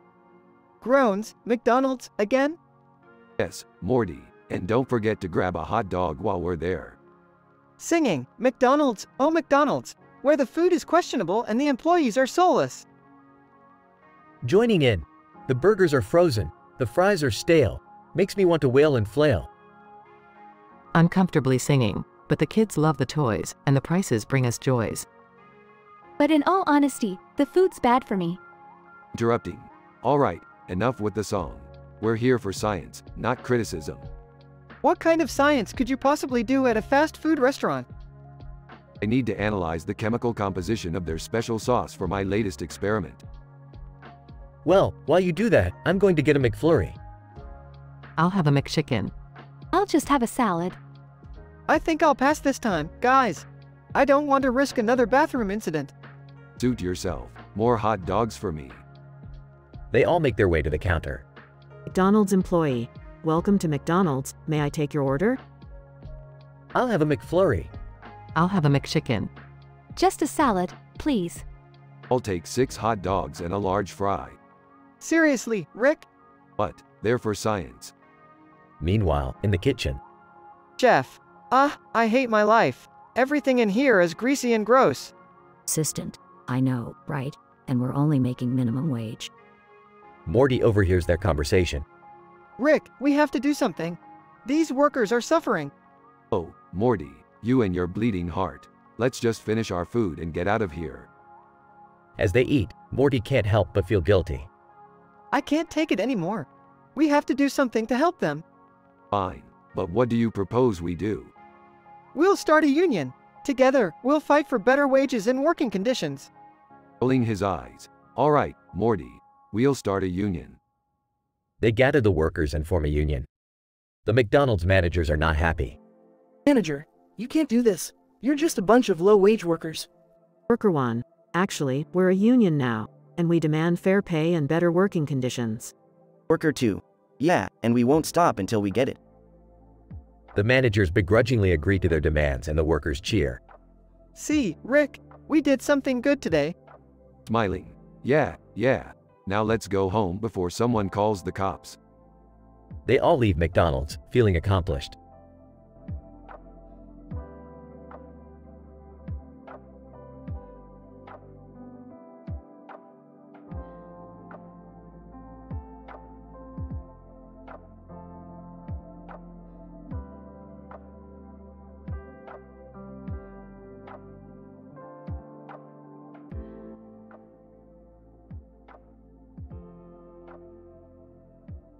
Scientist 1.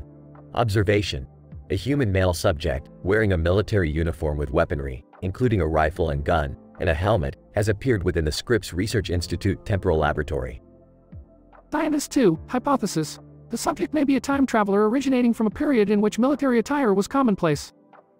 Scientist 3. Experimentation. We shall attempt to communicate with the subject and gather information regarding their origins.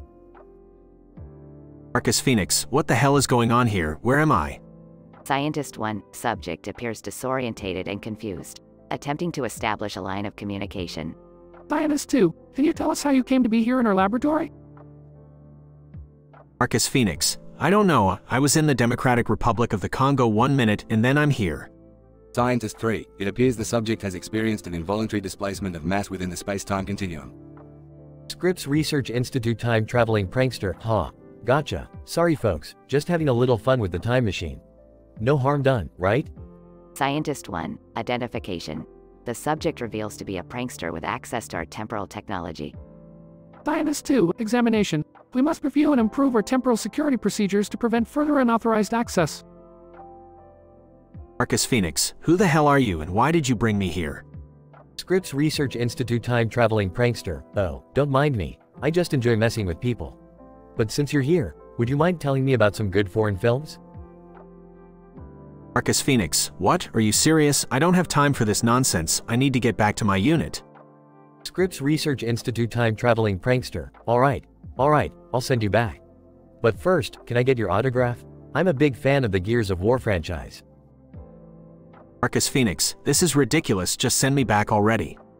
Scientist 3. Conclusion. The temporal prankster has been apprehended and the subject safely returned to their original temporal location. We recommend increased security measures to prevent similar incidents from occurring in the future.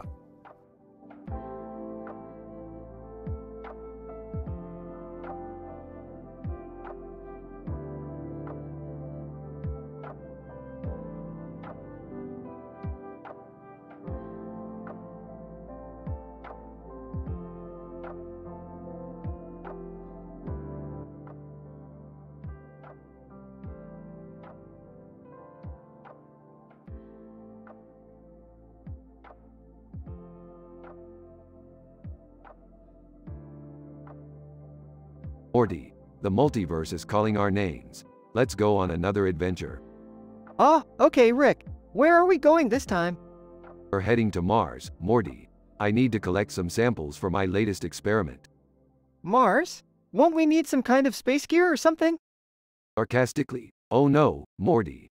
We're just gonna walk around on the red planet with no protection. Of course we need space gear.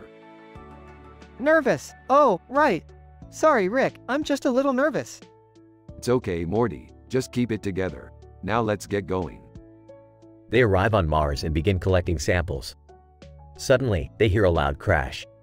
Rick, what was that? I don't know, Morty, but it's coming from that direction. Let's go check it out. They follow the noise and find Chris Hemsworth's spaceship crashed on the planet. Chris Hemsworth, stumbling out of the wreckage. Oh, thank God. I thought I was a goner. Impatiently, what are you doing here, Hemsworth? Chris Hemsworth, confused. I was on a mission to study the Martian environment. Excitedly, whoa, can we help? Chris Hemsworth, hesitant. Well, I don't see why not. Just be careful, the planet can be dangerous. As they venture further on the planet, they encounter a group of Martian creatures. Rick, what are those things? Analyzing the creatures. Ah, those are the Mars-made missteps. Don't get too close, Morty. They tend to attack anything that moves. They narrowly escape the creatures and make their way back to Earth. Summer greets them upon their return. Excitedly, oh my God, you guys won a Nobel Prize for your interdimensional research. Unimpressed. Meh, it was nothing. I could have done it in my sleep. Proudly, I can't believe it, we're famous. But their elation is short-lived as they receive a distress signal from a research station in the Arctic. Seriously, Morty, this is no laughing matter. We need to go investigate. Nervous, is it another alien creature? Smirking. Even better, Morty. It's isolated Arctic horror. They arrive at the station only to find Morty's crush, CC from the anime Code Geass, has taken over and is planning to destroy Earth. Heartbroken, CC, how could you? CC, sinisterly, sorry, Morty. But my mission is more important than love. Say goodbye to your little world. Rick and Morty engage in an epic battle with CC, ultimately saving Earth from destruction. Proudly. Nice job, Morty. You really held your own. Grinning, thanks Rick, I couldn't have done it without you. Chris Hemsworth, amazed. Wow, you guys really are the superheroes of the multiverse. Smirking. Hey, it's all in a day's work. Now let's get out of here before something else tries to kill us. The trio fly off in Rick's spaceship, ready for their next adventure.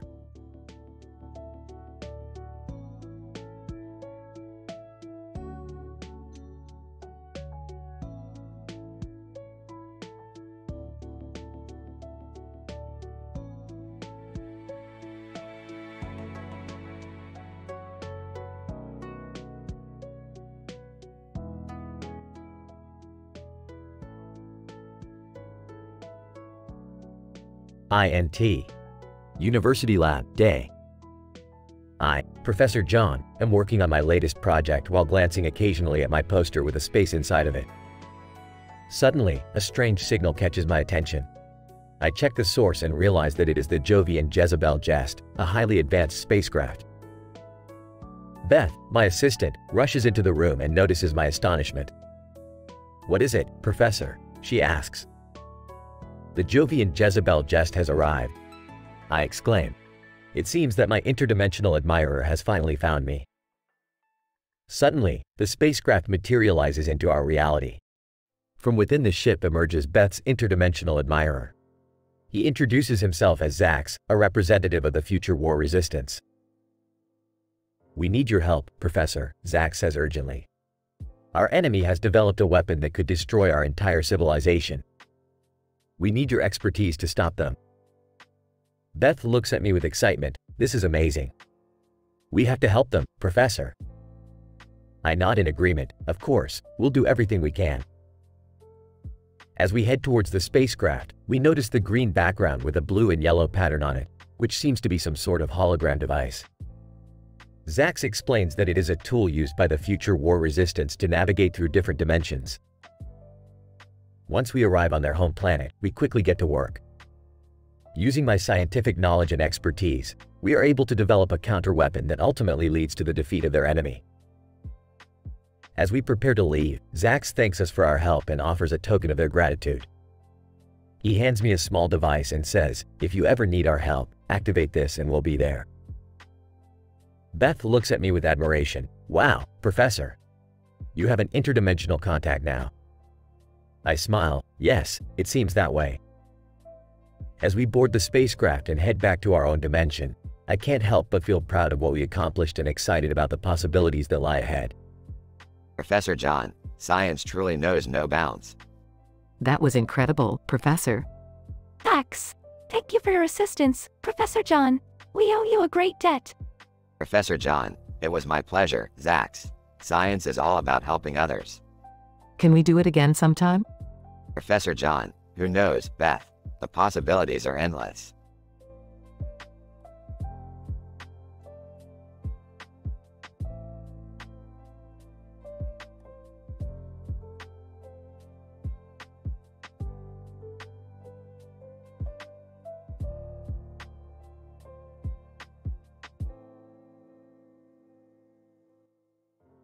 Morty, I've done it again.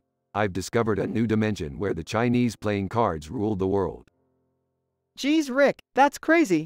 What are we supposed to do in a world like that? Play mahjong, of course, Morty. It's their national pastime. Plus, I've heard the winner gets a lifetime supply of Gwendolyn spaghetti carbonara. Rolls eyes. All right, let's just get this over with. They travel to the new dimension and enter a mahjong tournament. Rick is a natural and quickly dominates, while Morty struggles to learn the rules.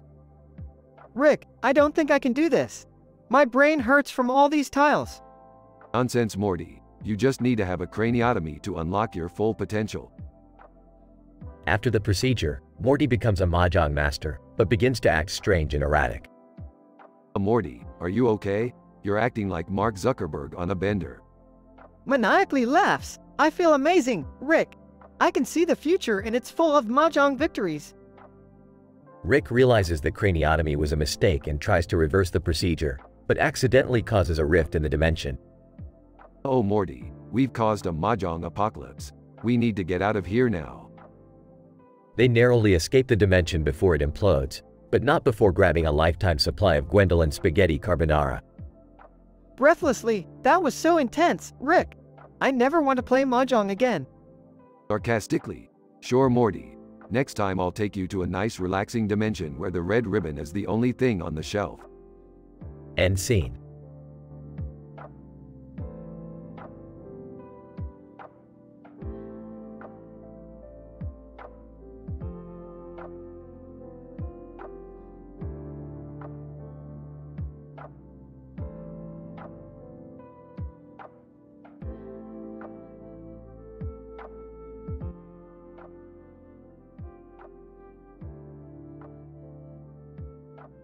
Morty, hand me the coffee grinder. We need to grind these beans to their maximum particle size distribution. Why are we doing this, Rick? We already have plenty of coffee. Morty, do you have no appreciation for the scientific process? We are testing the effects of different particle sizes on the flavor and potency of the coffee. Pharmacist, excuse me, what are you two doing with that coffee grinder in here? This is a pharmacy, not a coffee shop. We're conducting a scientific experiment, which is none of your business, pharmacist. Whoa, Rick, calm down. We don't want to get kicked out. Pharmacist, I'm sorry, but this is a workplace and you're causing a disturbance. I'm going to have to ask you to leave.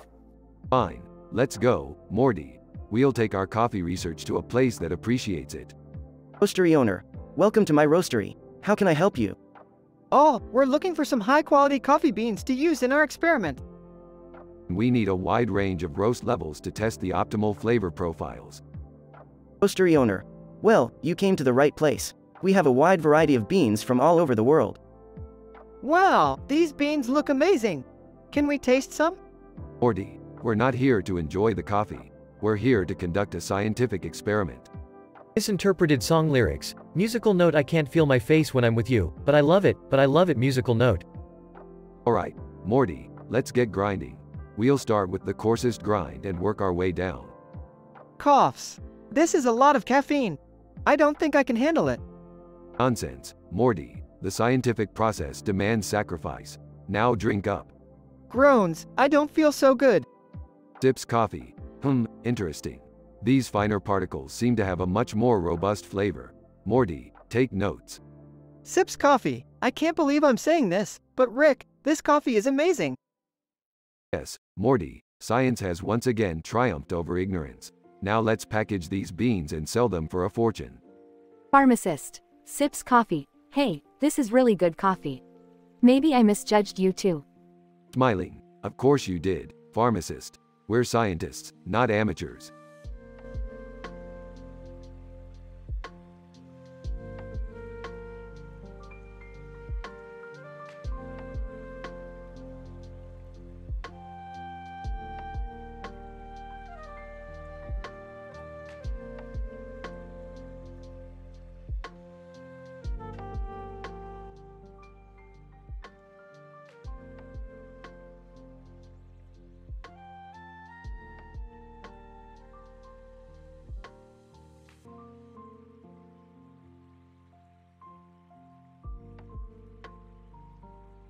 Fade in. Int. Smith house, living room, day. Jerry is holding a poster of a man with an alien head and a picture of a man with an alien head in a hood. Morty and Summer are sitting on the couch. Look at these, Morty and Summer. I got them from the Alien reality show convention. That's cool, Dad. Yeah, totally. Rick enters the room. What's going on here? Just showing off my alien posters from the convention. Oh, I see. You know, I was on that reality show once. You were? Why didn't you ever tell me that? Because it's not important. What is important is that I have a new invention that can cure dreadful sleepwalker terrors. Off screen. Rick, dinner's ready. All of them move to the dining table. Int. Smith house, dining room, night. The family is eating dinner. You know, I heard there's a new comedy cabaret opening up in town. That's irrelevant.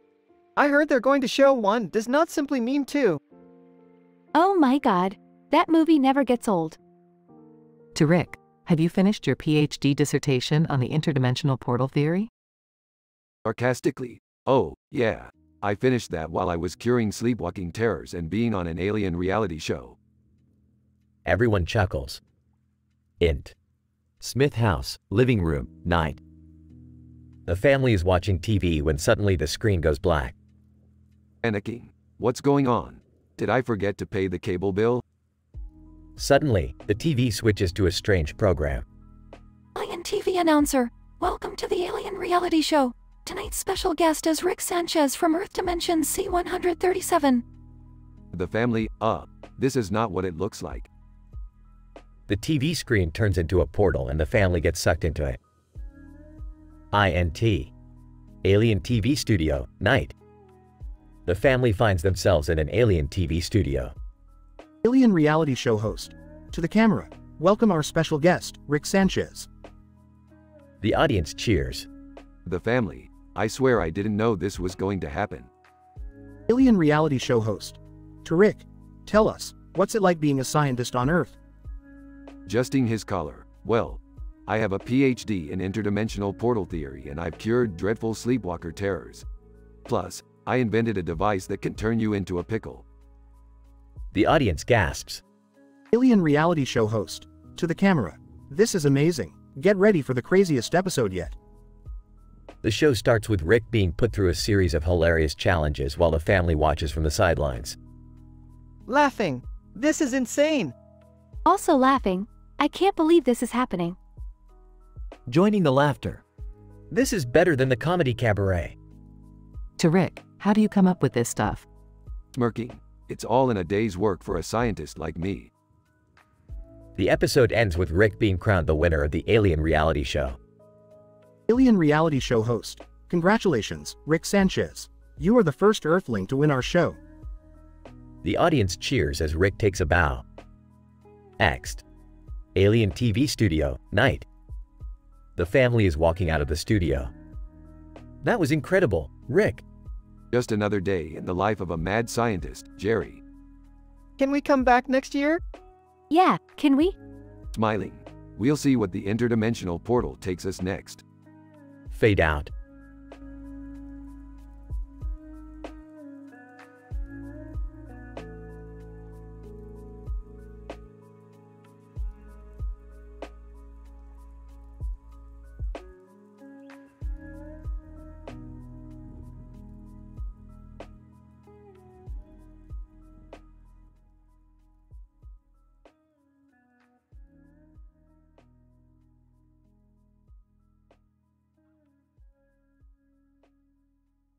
Good morning, Morty. Today we embark on a scientific journey to explore the psychological effects of haircuts on the human mind.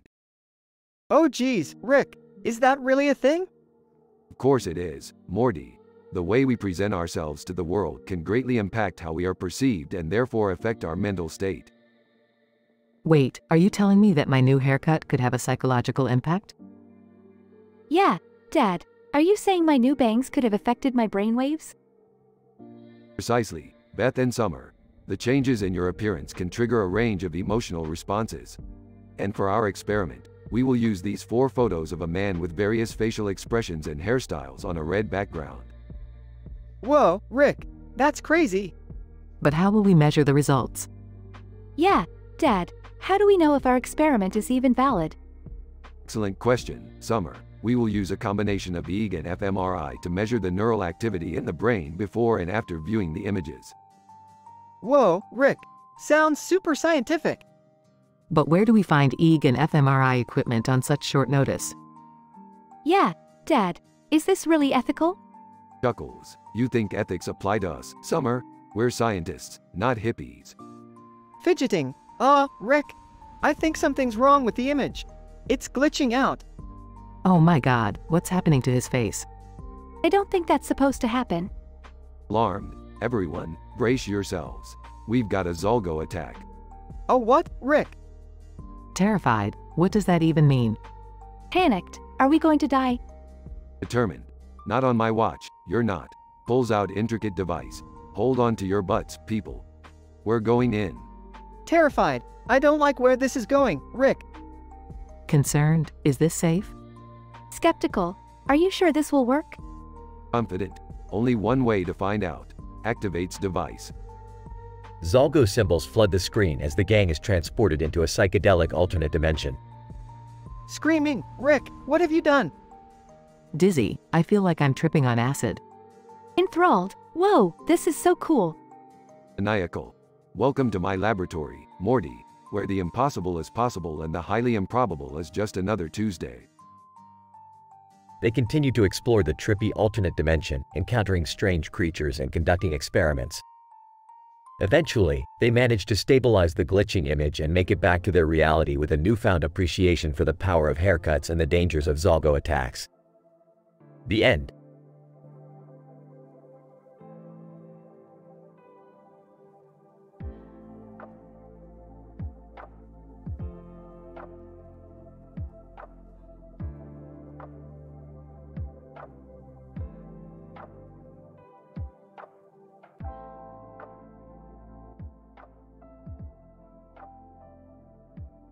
Morty, Summer, get in here. What's up, Rick? I was in the middle of doing my homework, Rick. I need your help with this one, guys. I just found out that 2 men in green costumes are trying to break into a secret facility. Whoa, sounds intense. What's in the facility? Oh, nothing much, just a new technology that could change the course of the universe. So, what do we do? We need to go to Krypton to retrieve it before the bad guys do. Krypton? Isn't that supposed to be a fictional planet from Superman? Yes, Morty, but I've discovered a way to travel to other dimensions, including fictional ones. Alright, let's do this. Wait, should we wear green costumes to blend in? Good idea, Summer. We need to look the part. Morty and Summer change into green costumes. Alright, let's go. They portal to Krypton and find the facility. Rick, the door is locked. I've got this. Uses a gadget to unlock the door. Nice one, Summer. Now grab the technology and let's get out of here. Morty grabs the technology. Suddenly, the two men in green costumes enter the facility. Rick, they're here. We don't have time for this. Morty, use the weapon we got from the Bee Gees planet. The Bee Gees planet? What's that? Never mind, just use it. Morty uses the weapon and the bad guys disappear. We did it. Great job, team. Now let's go home. Morty, Summer, and Rick portal back to their home dimension. That was insane, Rick. Yeah, but we saved the universe. And that's just another day in the life of a scientist and his grandchildren. The end.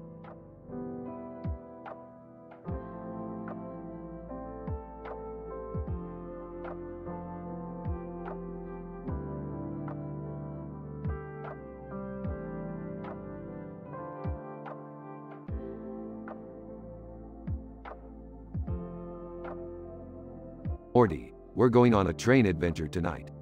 Ah, okay, Rick. Where are we going? To the edge of the universe, Morty. The train is equipped with a portal generator that will take us there. Hey guys, can I come with? Jerry, I don't think you can handle the intensity of this train ride. It's only for the scientifically advanced, like me and Morty. Ah, Rick, the train cars seem to be glowing with this weird energy. Oh no, could it be dangerous? Relax, Jerry. It's just a harmless side effect of the dimensional portals. It's actually fascinating from a scientific standpoint. The photons are being emitted at a frequency that we've never seen before. It's truly groundbreaking. Whoa, Rick, look outside. The sun is shining on the train cars, but it's nighttime and we're underground. Yes, Morty, it's a phenomenon called subterranean heliogenesis. It's a rare occurrence where the sun's rays are refracted through the Earth's crust and into the train tunnel. This is amazing. Yes, Jerry, it's just another day in the life of a scientific genius like myself.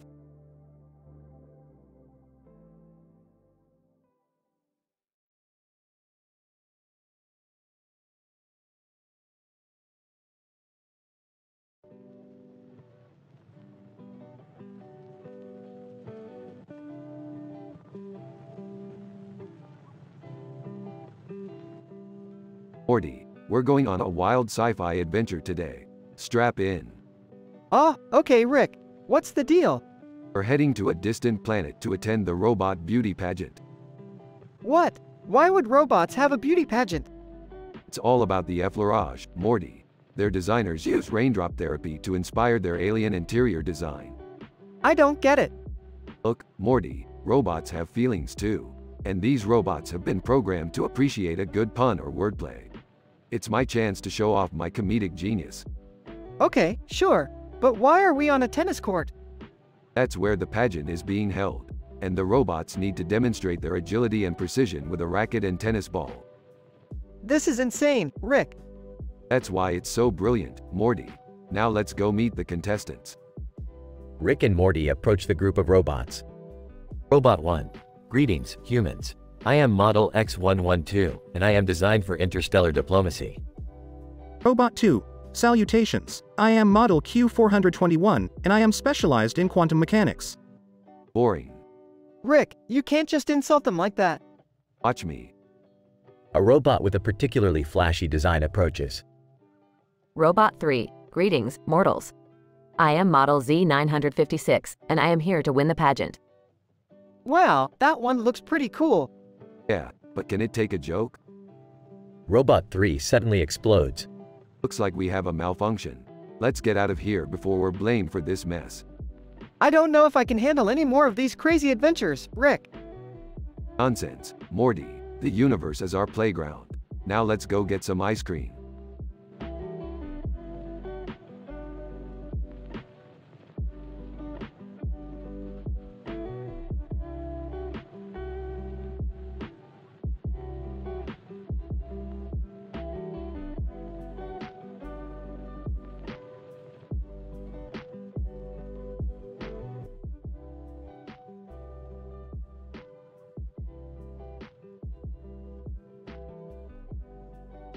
Morty, grab your lab coat. We're heading to a nearby soccer field to conduct some HEPOwer experiments. Oh, HEPOwer? I don't think I've heard of that. Of course, you haven't heard Morty. It's a cutting-edge chemical compound that I just synthesized. What does it do? Well, that's why we're conducting experiments, Morty. We don't know yet. Comical sports bloopers take place as Rick and Morty set up their equipment on the field. Alright, Morty, we need to spray the HEPOwer on the soccer ball and see what happens. Sprays the ball. Nothing's happening, Rick. Checking his computer. That's odd. Did you spray the right chemical? Looks at the red and white sign. Oh, we may have used the wrong spray. It says no HEPOwer on the sign. Laughs. Morty, you dumbass. No wonder nothing's happening. After realizing their mistake, they continue their experiment. Excitedly, Morty, it's working. The soccer players are moving faster than ever before. Amazed. Whoa, Rick. What did you do? Smirks. It's a secret, Morty. Science isn't about sharing your methods, it's about getting the results. In the meantime, Grace Hopper and Ryuko Matoy appear at the field. Grace Hopper, what are you two doing here? Smugly, just conducting scientific experiments. Ryuko Matoy, noticing the faster soccer players. Hey, what's going on here? With a wink, just some nebulous nightstand nonsense. Meanwhile, Bachelor in Paradise starts playing on an old TV next to the field. Oh, can we change the channel? Sarcastically, oh no, Morty. We can't miss an episode of Bachelor in Paradise. As the episode continues, chaos ensues as the soccer ball becomes a super-powered weapon and the soccer players engage in a wild battle. Rick, we messed up. We have to stop this. Drugs. Hey, what's the worst that could happen? As the episode comes to an end, the soccer players and Rick and Morty are left with a field in shambles. Laughing. Well, that was a fun experiment. Exasperated, Rick, we just caused a disaster. Patting Morty's back. Relax, Morty. It's all in the name of science.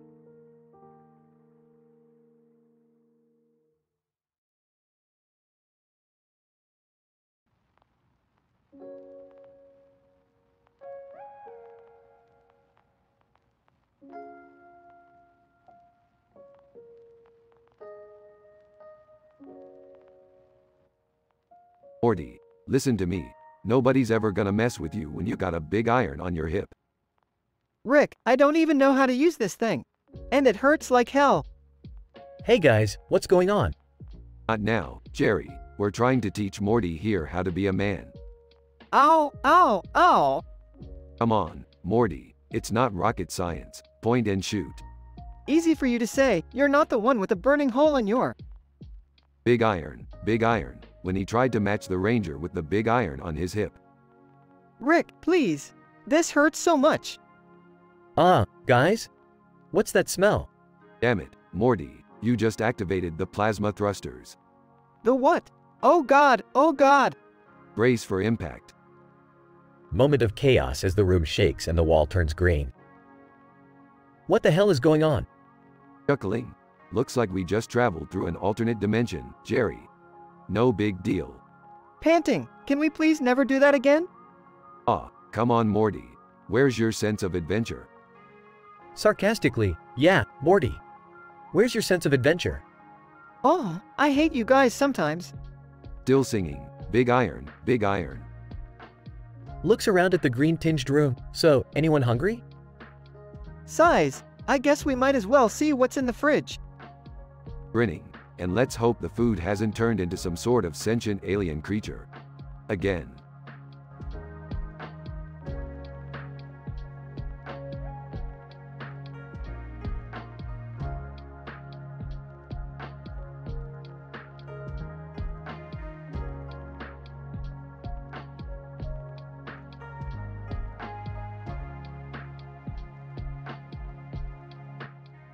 Rick and Morty are standing in the garage.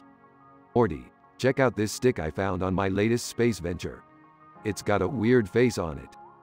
Geez, Rick, what is it with you and weird faces on sticks? Shut up, Morty, you just don't have an eye for intergalactic artifacts. Oh, okay, sure. But what are we gonna do with it? I know, all saying never gonna give you up with this stick as my microphone and the weird face as my audience. Oh no, Rick. Please don't. Never gonna give you up, never gonna let you down. Screaming, arg, my ears. Please stop, Rick. Never gonna run around and desert you. Screaming even louder, oh God, the pain. Why are you doing this to me, Rick? Never gonna make you cry, never gonna say goodbye. On the verge of tears. Please, please stop. Never gonna tell a lie and hurt you. Finally collapsing to the floor. I can't take it anymore, Rick. Make it stop. Thinking to himself, interesting. It appears that Morty is experiencing physical and psychological distress as a result of auditory stimulation. Getting back up. Okay, Rick. You win. Just please don't ever do that again. On the contrary, Morty, I believe we may be able to use this information to our advantage in future interdimensional encounters. Sighing, I don't even want to know what that means. Now, where were we? Oh yeah, never gonna give you up, never gonna let you down.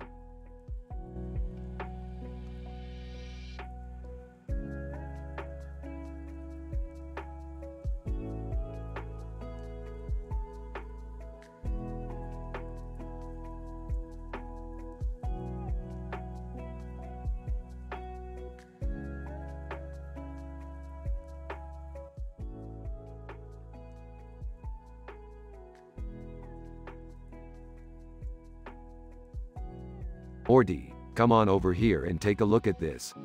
What is it, Rick? It's a golden retriever, Morty. But not just any golden retriever. This one's got a PhD in genetic evolutionary biology. Oh wow, that's impressive. Yeah, but check this out. He's surrounded by other dogs, but they're not just regular dogs. They've all got their own PhDs in various scientific fields. I don't get it, Rick. Well, Morty, what if I were to tell you that these dogs are Earth's eccentric exes? Earth's eccentric exes? That's right, Morty. You see, they've all been involved with some of the brightest minds in the scientific community, including Charles Darwin himself. Whoa, that's crazy. Indeed it is, Morty. But that's not even the craziest part. Take a look at that spaceship in the foreground. What about it? That's the very spaceship that took them to this planet. But as you can see, it's been completely dismantled. How did they get here then? That's the mystery, Morty. And we're going to get to the bottom of it. Golden Retriever, excuse me, gentlemen. Is there something I can assist you with? Ah, yes, we were just curious about how you and your colleagues arrived on this planet. Golden Retriever. Well, it's quite simple, really. We used our superior intellect to construct a teleportation device and transported ourselves here. Whoa, that's amazing. Yeah, it is. But you know what's even more amazing? The fact that I can make a teleportation device out of a toaster and a rubber band. Golden Retriever, I highly doubt that, sir. Oh, you doubt me, do you? Well, I'll show you. Rick, I don't think that's a good idea. Nonsense, Morty. I'll have this thing rigged up in no time. Golden Retriever, I'm afraid I can't allow that, sir. The consequences could be catastrophic. Don't tell me what I can't do, dog. Rick, come on. Let's just go. Fine, but mark my words, I'll make a teleportation device out of a toaster yet. Golden Retriever, I highly doubt that, sir. We'll see about that. Come on, Morty, let's go cause some chaos somewhere else.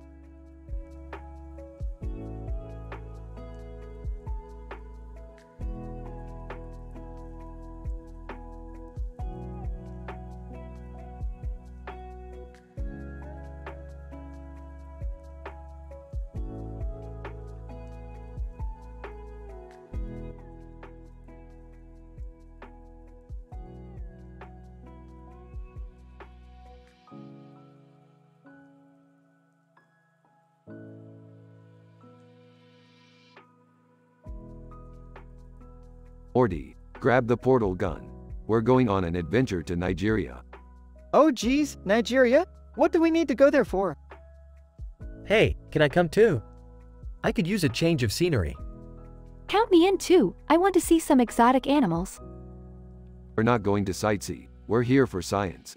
There's been reports of eagles in Nigeria evolving to have human-like intellect. Whoa, that's crazy. So they're like bird people? Essentially, Morty, but we need to be cautious, they could be dangerous. Dangerous? How could a bunch of birds be dangerous? Yeah, this sounds like a fun adventure. Fun? This is serious business, Summer. We don't know what kind of experiments these bird people are conducting. Oh, guys, look over there. Is that an eagle carrying a person on its feet? That can't be safe. Let's get a closer look. Maybe we can study it. Good idea, Summer, but stay alert. We don't know what kind of defenses these bird people have. Oh, guys, the eagle is dropping the person on the road. We have to help them.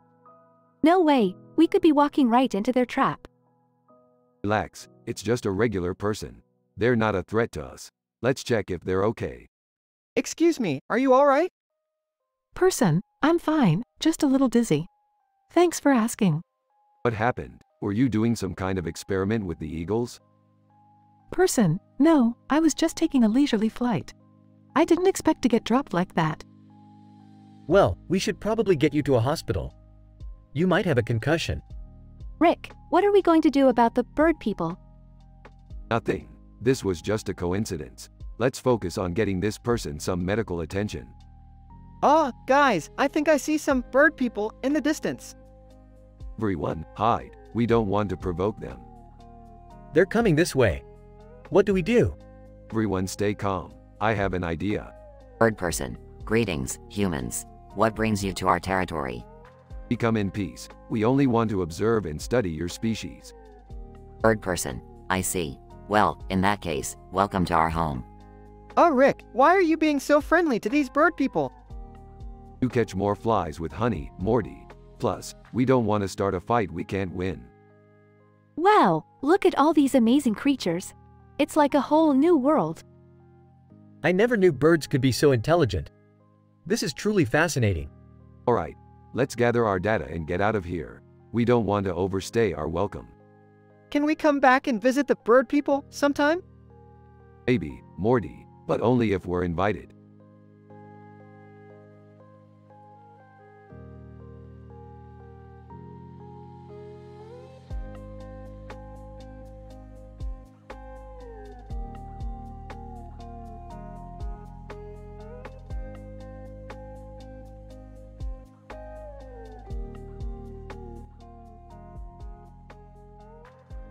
Title: Virtual Reality Overdose, a Scientific Analysis. Setting: a laboratory in a university. Good morning, everyone. Today, we will be conducting an experiment on the effects of virtual reality overdose on a human subject. Assistant: yes, doctor. Our subject is a 35-year-old male with a beard and wearing a brown shirt. He is currently equipped with a virtual reality headset and holding 2 white arms. Excellent. Begin the procedure, please. Assistant: starting the simulation now. The subject is now undergoing a virtual reality prostatectomy procedure. Subject: moans in discomfort. Doctor, this is quite uncomfortable. Are you sure this is safe? Yes, Mr. Johnson. Please endure the discomfort for the sake of science. Assistant: doctor, the subject's heart rate is increasing rapidly. He's experiencing a virtual reality overdose. Quickly remove the headset and the arms, and administer the antidote. Assistant: thank goodness, the subject's heart rate has stabilized. Kendall Jenner enters the lab. Hey, guys. What's up? Kendall, what are you doing here? Kendall Jenner. I heard about the experiment and wanted to see it for myself. I'm sorry, Kendall, but this is not a show. This is a scientific experiment. Kendall Jenner. Oh, come on, lighten up. Let me try it for myself. Assistant: doctor. Size? Very well. Equip Kendall with the VR headset and the arms. Kendall Jenner squeals with excitement. This is so cool. I can't wait to try it out. Assistant: starting the simulation now. Kendall is undergoing a virtual reality prostatectomy procedure. Kendall Jenner screams in terror. Doctor, get me out of this now. Quickly remove the headset and arms and administer the antidote. Assistant: the antidote has been administered, and Kendall's heart rate has stabilized. Angrily, this experiment is over. This incident goes to show that virtual reality overdose can have dangerous effects on the human body. We must not take this technology lightly. End of scene.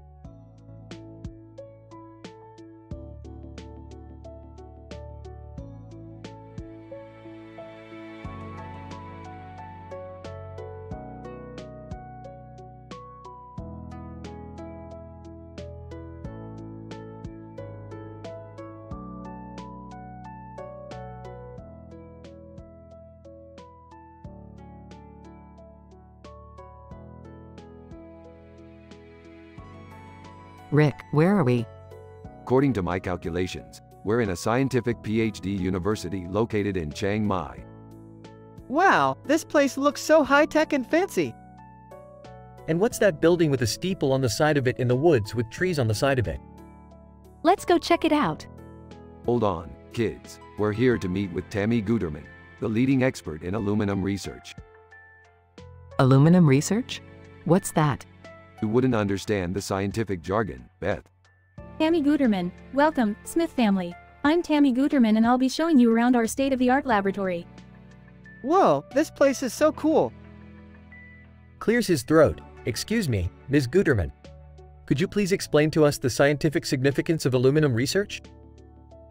Tammy Guterman, well, Jerry, aluminum has a wide range of applications in various industries such as aerospace, medical, and construction. Our research aims to improve the mechanical properties of aluminum alloys for enhanced performance.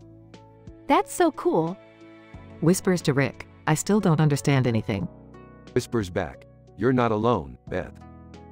Suddenly, a group of aliens appear in the laboratory. Alien 1. Give us the aluminum or face our wrath. Alien 2. We need it for our intergalactic spaceship. Oh boy, not again. What do we do, Rick? Puts on a lab coat. Time to science the sh*T out of this. I don't think that's a real expression, Rick. Shut up, Beth. We need to create an aluminum alloy that can withstand the aliens' advanced technology. But how are we going to do that? Yeah, we're not scientists. Smirks. Oh, we're not? Watch me.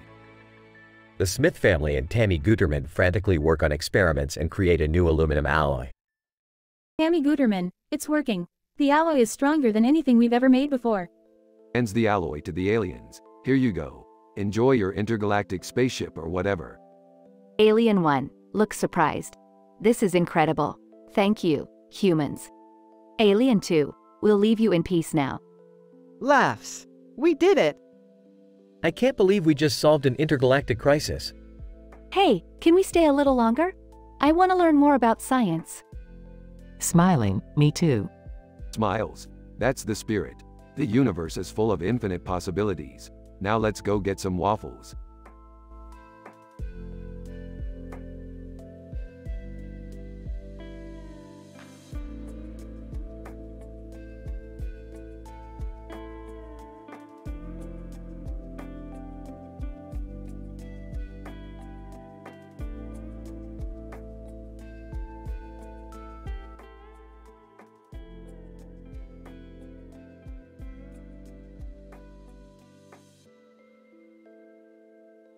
Morty, we're going on an adventure. What kind of adventure, Rick? Drug-induced parallel universe kind of adventure, Morty. Buckle up. I don't know if that's such a good idea, Rick. Nonsense, Morty. We'll just use francium to power our interdimensional portal and boom. We'll be in a new dimension in no time. Oh, okay. They arrive in a new dimension. Whoa, Rick. Look at all these creatures and planets in the background. Ah, it's just Do Spritelli. No big deal. Doozes? That's a weird name. Hey, it's all relative in the multiverse, Morty. Anyway, let's get down to business. We need to find that interstellar refugee crisis and fix it. And how are we gonna do that? Low main and raindrop therapy. Trust me, Morty, I did my PhD on this stuff. Oh, okay. They start the therapy session. Whoa, Rick. I just realized something. What is it, Morty? I have a love child in another dimension. What, Morty? That's a huge revelation. We gotta find that dimension and meet your kid. But how are we gonna do that, Rick? Simple, Morty. We just use the interdimensional portal again and boom, we're there. Okay, but what about the refugee crisis? We'll get to it. First, let's meet your kid. They arrive in the new dimension and meet Morty's love child. Morty's love child, D-Dad? I can't believe it's really you. I know, kid. I'm sorry I wasn't there for you. Okay, lovey-dovey moments over. Let's get back to business, Morty. Morty's love child, business? Yeah, we gotta help out with that interstellar refugee crisis. Morty's love child. Oh, right. Let's do this. They all team up and solve the refugee crisis. And that, Morty, is how you make a difference in the multiverse. Wow, Rick, that was amazing. Hey, it was all in a day's work. Now let's go grab some Szechuan sauce.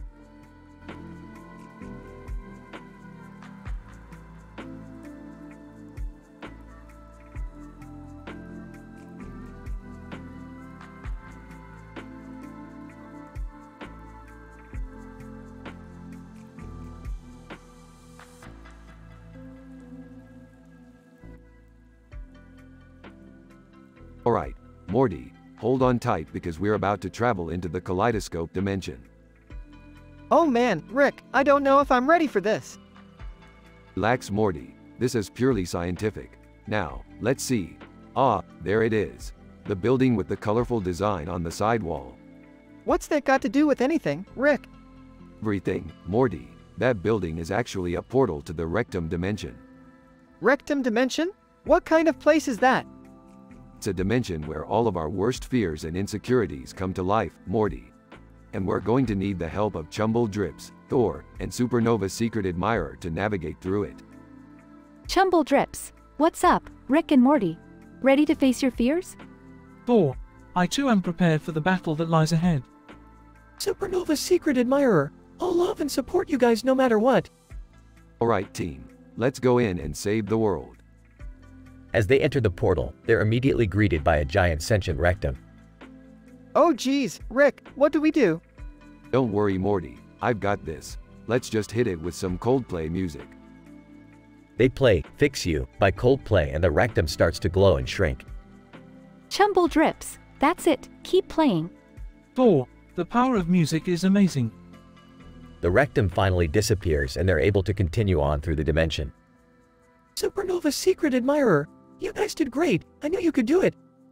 Thanks, Supernova. Now let's get out of this dimension and never speak of it again. Amen to that, Rick. They exit the portal and are back in their normal world. Well, that was a wild ride. Who wants some McDonald's?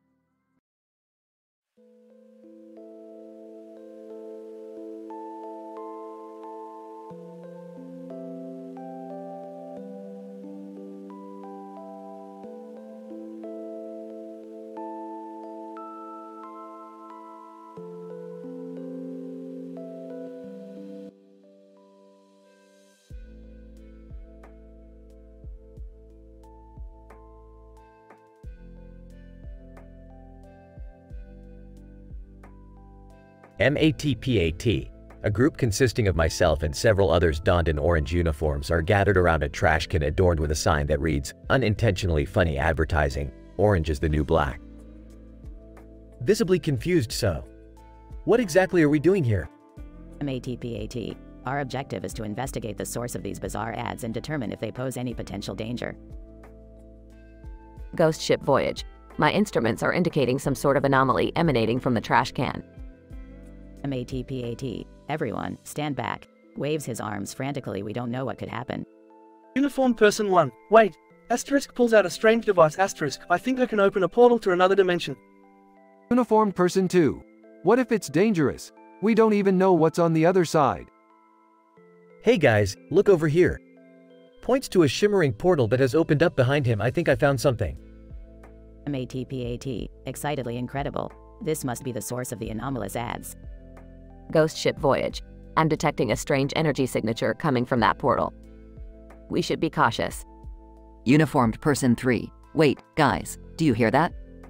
A faint sound of female voices can be heard from beyond the portal. What the? His eyes widen as he turns around to see a group of women with questionable clothing choices approaching him. Ix, welcome, Jerry. Asterisk smirks, we've been expecting you.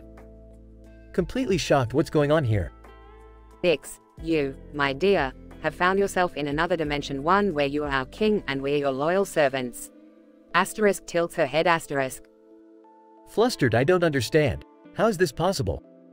MATPAT. Scribbling furiously in his notepad, this could be the discovery of the century. An alternate dimension with Jerry as their ruler. Uniform person 1. It's like a harem or something. Ghost ship voyage. Size, can we please focus on the task at hand? MATPAT. Don't worry, Ghost ship voyage. We will return to this dimension in due time. Ix, smirks. Until then, Jerry, leans in close, we're yours to command. Blushes, thanks. I think. Uniformed person 2. So, what's our next move? MATPAT. Grinning, we explore this dimension, of course. And document everything we find. Who knows what other secrets it holds? Uniformed person 3. Rolling their eyes, I have a feeling we're going to regret this. End of episode.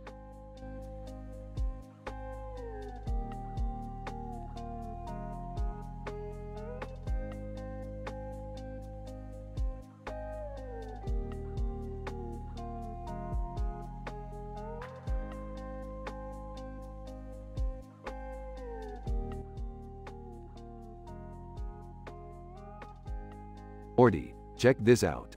This poster is from the Ultimatum universe where men wear futuristic outfits while they cycle.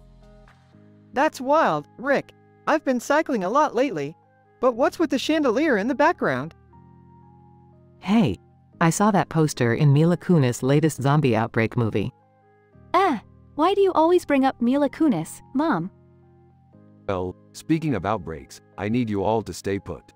We're on a mandatory intergalactic irrigator intrigue lockdown. What does that even mean, Rick? Rick, do you have a secret admirer again? No time for that, Beth. We need to self-quarantine before the heart virus spreads. The fate of the universe rests in our hands. But Rick, we can't just sit here and do nothing. Actually, we can. Let's cycle through some episodes of Futurama and make sure we don't miss any scientific references.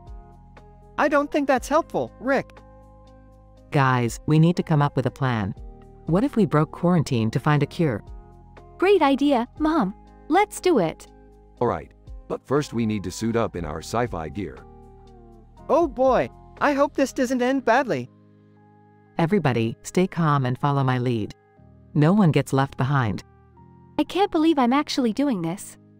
Don't worry, Summer. It's all for the sake of science. Now let's go find that heart virus cure. Wait, Rick, what about the zombie outbreak? Hey, we'll deal with that later. Science waits for no one.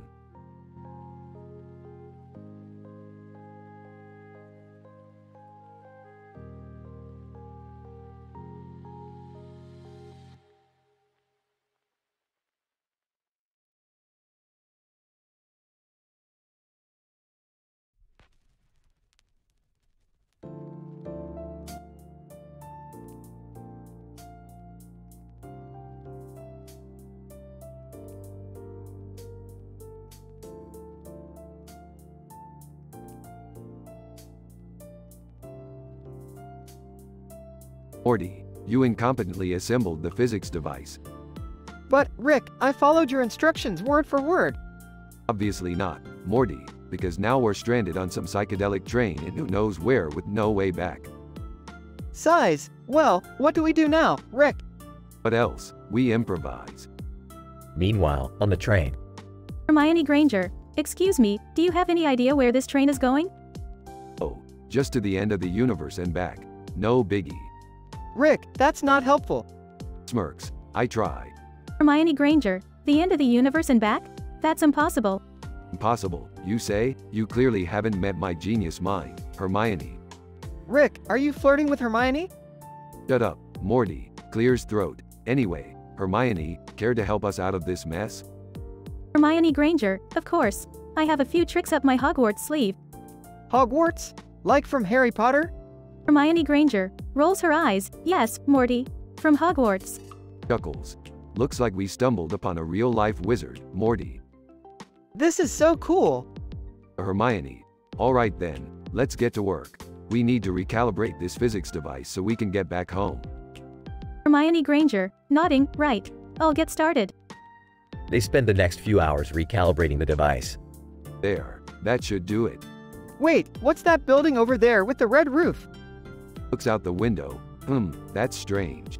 I don't remember that being there before. Meanwhile, inside the building. Alien scientist. Frantic. This is it. We found it. Alien assistant. Found what, sir? Alien scientist. The ultimate formula for interdimensional travel. With this, we'll be able to explore the multiverse and unlock its secrets. Bursting in. Hold it right there, alien scumbags. Yeah, you're not gonna get away with this. Hermione Granger, wand in hand, and we won't let you use this formula for your own despicable purposes. Alien scientist, chuckles, you think you can stop us? With this formula, we'll be unstoppable. Rolls his eyes. Please, we've dealt with worse than you guys before. Yeah, like that time we had to fight an entire army of alternate Ricks. Hermione Granger, confused, alternate, Ricks? Grinning, long story. Let's just say, we'll kick your alien asses if we have to. The aliens attack, but our heroes are too much for them. After a brief scuffle, they emerge victorious. Well, that was fun. Yeah, but what about the formula? Hermione Granger, leave that to me. I'll make sure it's kept safe and out of the wrong hands. Smirks. I like the way you think, Hermione. Aw, guys, we should probably get out of here before the authorities show up. They quickly leave the building and make their way back to the train. Looks at the device. Alright, let's see if this thing actually works. He turns it on and suddenly, they're back in their own dimension. Whoa, we made it! Hermione Granger, smiling, good work, everyone. Nodding, indeed. Now, let's get back to our adventures. They all disappear in a flash of light as the credits roll.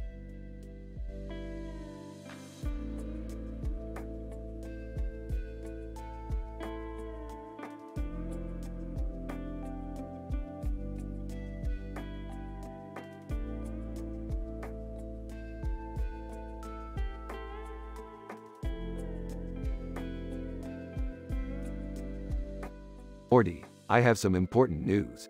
We're heading to a space station where they're conducting experiments on interdimensional medicine. Why would we even need that, Rick? It's not for us, Morty. It's for Jerry's alien girlfriend. She's gravely ill and needs a cure. Thank you so much, Rick. You're a lifesaver. Yeah, don't get too excited. We're also gonna have to participate in some intergalactic gladiator battles to get the medicine.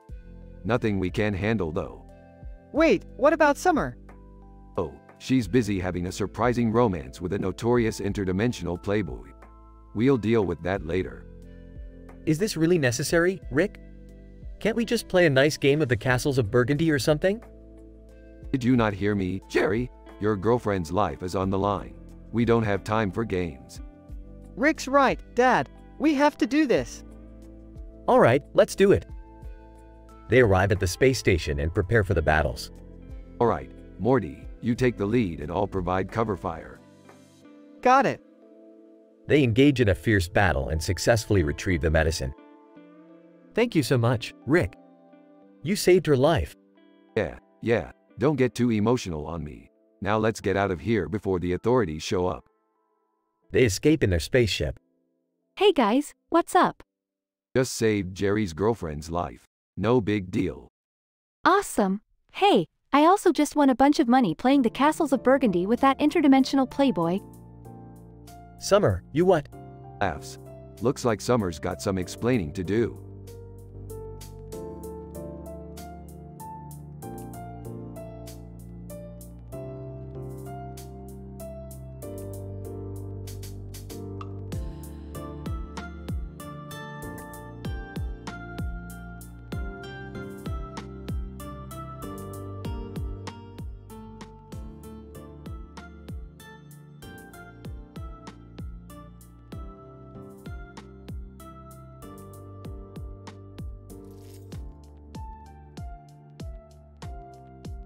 Opening credits.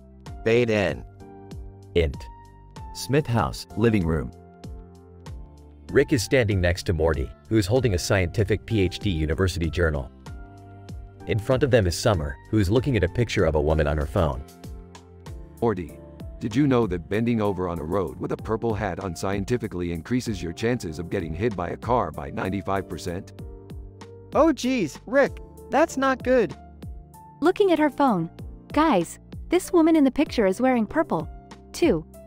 What's the scientific significance of that? Sarcastically. Oh wow, Summer. Great observation. I'm sure it's the key to unlocking the secrets of the universe. Hey, Rick, what if we opened a portal to a world ruled by Coach Ferratu? Confused. Who's Coach Ferratu? Related. He's only the greatest vampire basketball coach in the multiverse. Let's do it. Rick opens a portal and the trio step through. Cut to Next. Coach Ferratu's basketball court. The sky is blood red and Coach Ferratu is standing on the court, wearing a cloak and holding a basketball. Coach Ferratu, fangs exposed. Welcome Rick and Morty, I've been expecting you. Chuckling. Nice fangs, Ferratu.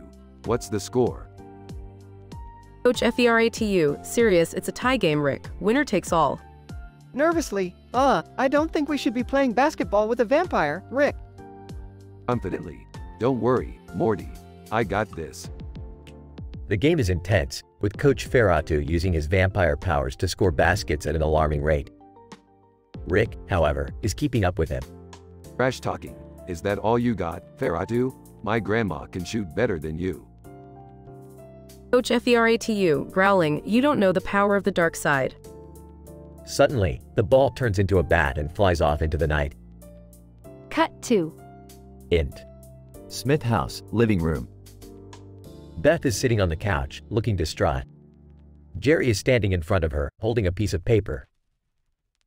Calmly, Beth, I found this note from the alien king you've been having an affair with. We need to talk. Defensive, Jerry, it's not what you think. Accusingly, then what is it, Beth? Explain it to me scientifically. Breaking down, I can't. I just wanted to feel special, okay? I didn't mean for it to turn into a family scandal.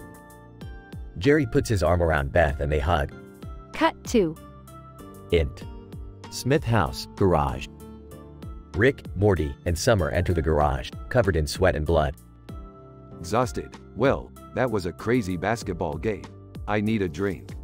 Concerned, are you okay, Rick? You got hit by a bat like 6 times. Burping. Yeah, Morty. I'm fine. I'm a scientist, remember? Curiously, so, what did we learn today? Wisely, that the scientific method can help us discover the hidden truths of the universe. And that sometimes, it's better to just let your grandma win at basketball. The trio high-five each other as the camera zooms out, revealing an alien planet in the background. Closing credits.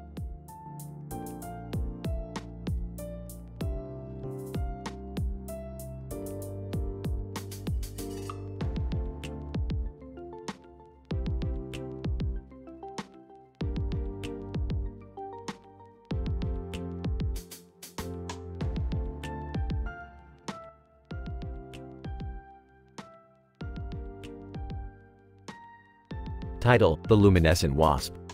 Characters: Dr. Emma, Public Relations Officer. Dr. Lee, Mathematician. Rex, Entomologist. Dr. Johnson, Rhenium Expert. Terry, Humorous Poet. The Luminescent Wasp. Location: Laboratory with a purple background and purple surface. A lit candle is placed on the surface.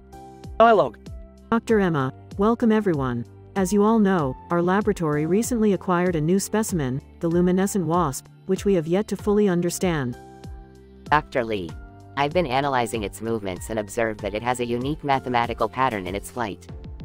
Rex, I've been studying its physical characteristics and found that unlike other wasps, its eyes emit a fluorescent glow. Dr. Johnson, I've been analyzing the wasp's exoskeleton and discovered high levels of rhenium, a rare element that might explain its luminescence. Harry, I got inspired by the wasp and wrote a humorous poem titled The Glowing Wasp. The luminescent wasp starts to move towards the lit candle on the surface. Dr. Emma, wait, what is it doing? Dr. Lee, it seems to be attracted to the candle's light and warmth. Rex, based on its behavior, it's clear that the wasp has a unique relationship with fire. Dr. Johnson, this could explain ancient beliefs linking wasps to fire and light. Harry, could it be possible that the wasp's glow is a form of communication? The luminescent wasp lands next to the candle, and its glowing eyes illuminate the laboratory. Dr. Emma, this is incredible. We have so much more to learn from this mysterious creature. Dr. Lee, agreed. The luminescent wasp is a fascinating subject with endless possibilities for research. Rex, I can't wait to discover more secrets about this unique species. Dr. Johnson, indeed, this wasp could hold the key to unlocking new advancements in rhenium research. Harry, and perhaps even inspire a new form of poetic expression. The luminescent wasp flies away, leaving the team in awe of its beauty and scientific potential. End of dialogue.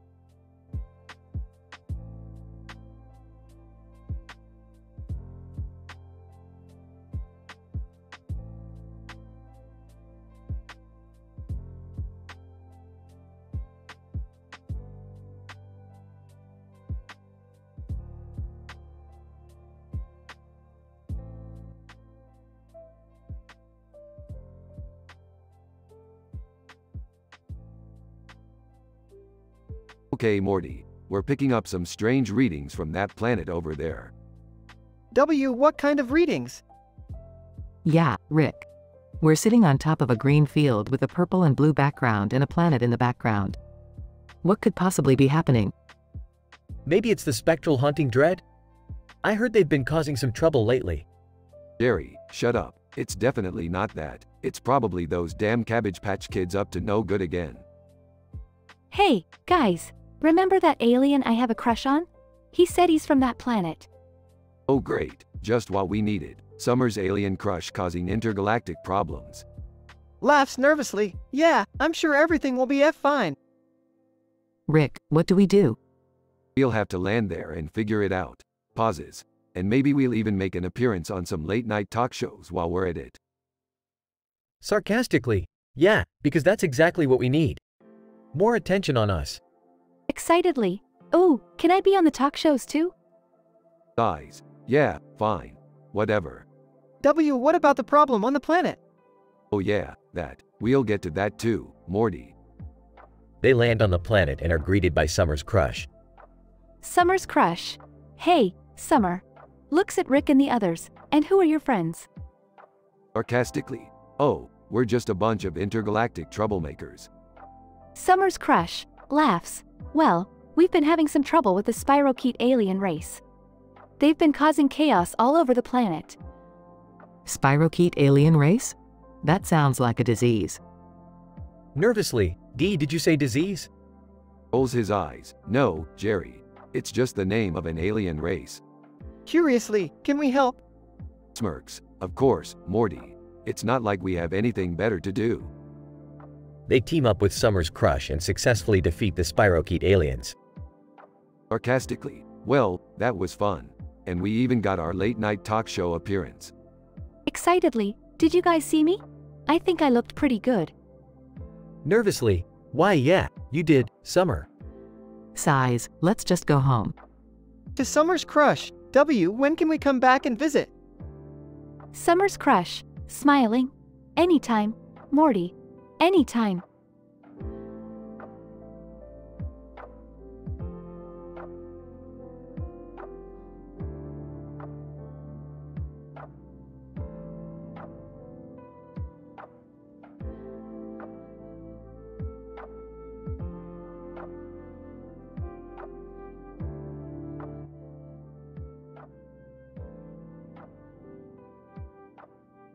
Morty, Summer, we need to go to a parallel universe immediately. What's the problem, Rick? Well, Morty, remember that man in a black suit we saw on our last adventure? The one with the leopard on a red background and a red flag? Yeah, what about him? He's caused a rift in the space-time continuum and we need to fix it before it's too late. How are we going to do that? By hitting the streets, Morty. We're going skateboarding. Skateboarding? How is that going to help? The energy generated from the skateboard wheels will create a vortex that will allow us to travel between dimensions. I don't know about this, Rick. We could end up anywhere. Nonsense, Morty. I've calculated the trajectory and we'll end up exactly where we need to be. And where is that exactly? The Clash concert in 1977, where we'll meet up with a group of renegade mathematicians who can help us solve the rift. Okay, let's do this. Jaguar appears. Jaguar. Hey guys, mind if I join in? Not at all, Jaguar. The more the merrier. They arrive at the concert. The Clash, playing their instruments. Alright everyone, let's get to work. We need to calculate the exact frequency needed to close the rift. But how are we supposed to do that? Yeah, we're not exactly math geniuses. Jaguar. Actually, I am. I have a PhD in mathematics from Harvard. Well, that's convenient. Jaguar. Calculating on a chalkboard. Okay, I've got the frequency. Excellent work. Now we just need to amplify it. The Clash. Playing louder. Yes, that's it. The rift is closing. That was insane, Rick. We could have ended up anywhere.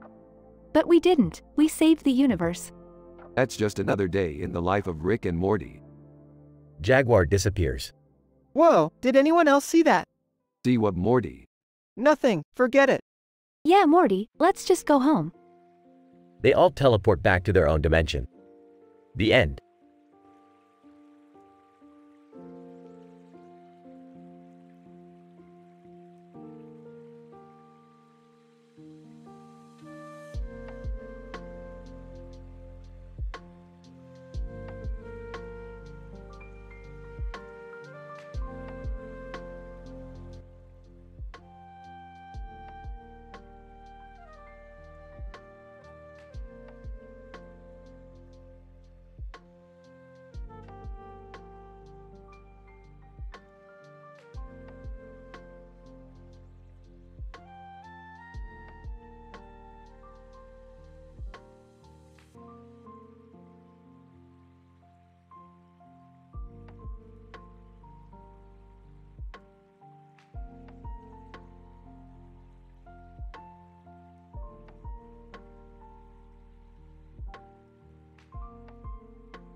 Fade in.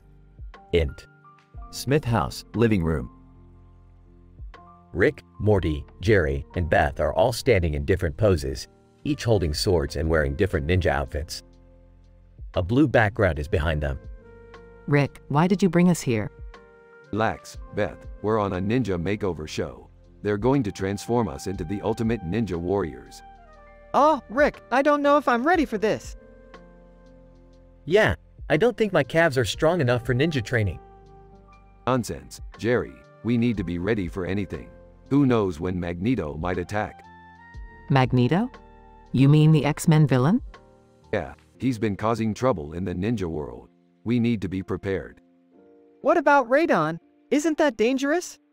Don't worry, Morty. We'll be wearing protective gear. Speaking of which, let me check your pancreatic transplant scars. What? Why do you need to do that? It's a scientific precaution, Jerry. Can't have any complications during training. Are you sure we're ready for this? Of course we are. We'll be the best ninja warriors in the galaxy. But what about the swords? Are they safe? Don't worry, Morty. They're just props. No one's going to get hurt. I don't know, Rick. This all seems a bit crazy. Crazy, Jerry. We live in a world where anything is possible. We need to be ready for the unexpected. I guess you're right, Rick. Let's do this. The Ninja Makeover Show host appears on the TV screen. Host, welcome, ninjas. Are you ready for your transformation? Let's do it. As they begin the transformation process, Rick turns to the camera. Science, bitch. Fade out.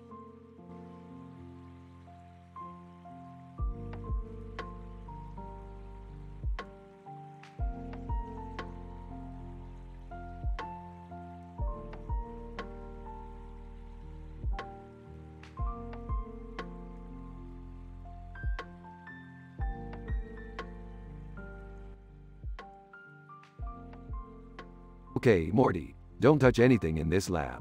I am working on an experiment that could potentially change the whole perception of the universe. Why do we have to be so careful? I mean, it's just a bunch of toys and a glass of wine.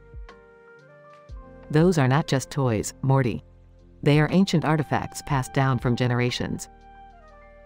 And that wine is a rare vintage from the Proxima Centauri system, worth more than your entire life savings. Can we just start the party already? I'm tired of waiting. Fine. Let's just celebrate the fact that I have successfully eradicated the technovirus that infected my lab last week. Wait, what technovirus? Oh my God, Rick. You didn't tell us there was an outbreak. I could feel my motherboard overheating. What are we going to do? Relax. The virus was only in the non-essential systems. You guys are fine. That's a relief. So, can we play with these toys now? No, Morty. The technovirus might have contaminated them. But they've been sitting here for weeks. They should be safe. Actually, according to recent studies, viruses can survive on surfaces for up to 2 weeks.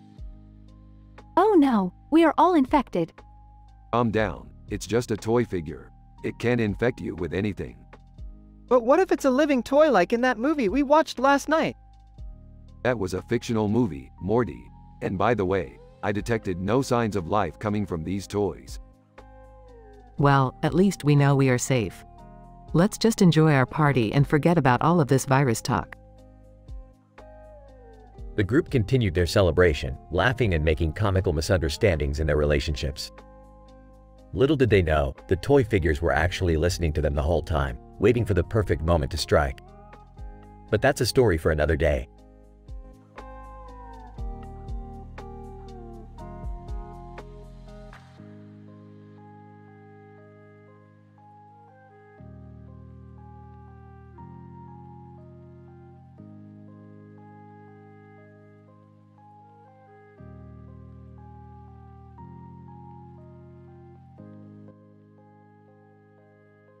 Morty, grab your portal gun. We've got some subterranean alien ruins to explore. Geez, Rick, aren't those ruins dangerous?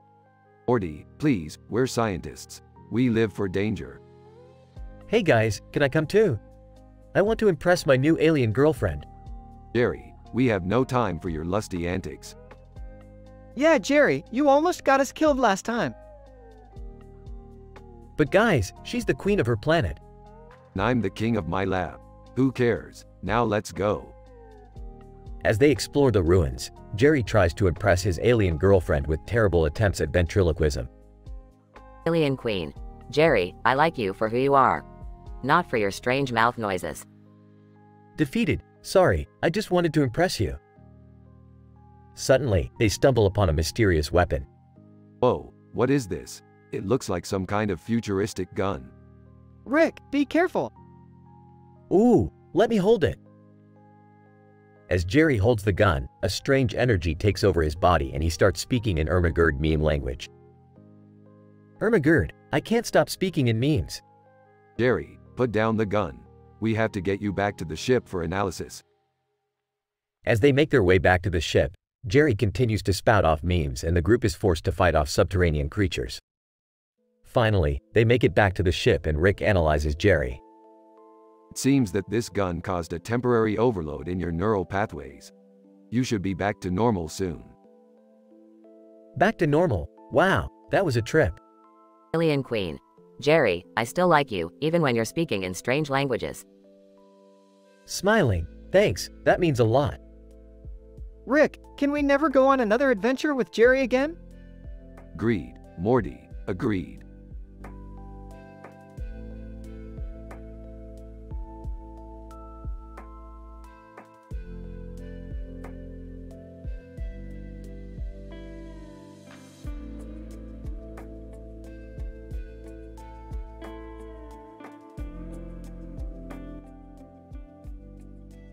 Morty, we've got a problem. The multiverse is collapsing in on itself. Oh geez, Rick, what can we do? We need to find a universe where the laws of physics aren't so strict. One where we can use our wits to save ourselves. What about pirate real estate? They have a universe for everything. Good idea, Summer. Morty, grab the portal gun. They enter the portal and arrive in a universe with a house with a red roof and a red roof and a red roof and a red roof and a red roof and a red roof and a red roof and a white house with a... Whoa, Rick, this universe is weird. Look, there's pirate real estate. They approach pirate real estate and are greeted by a parrot. Parrot, ahoy mateys, what can I help you find? We need a universe where the laws of physics aren't as strong. Parrot, I think I have just the one for me. Follow me. They follow the parrot to a universe where Jerry is a ladies' man. Oh hey Rick, Morty, Summer. What's up? Jerry, you're a ladies' man? Yeah, it's been a wild ride. But what brings you guys here? We need your help to save the multiverse. Can you help us? Well, I have some experience with the ladies. I think I can handle it. Let's get to work then. They all work together to save the multiverse. with Jerry using his newfound charm to convince the laws of physics to loosen up a bit. "Come on, baby, give us a break." And miraculously, it works. The multiverse is saved. That was some great work, Jerry. You really came through. Thanks, guys. I think I'm starting to get the hang of this ladies' man thing. Let's get out of here before we get sucked into some other crazy universe. They exit the universe and return to their own reality. That was insane. That's just another day in the life of Rick and Morty.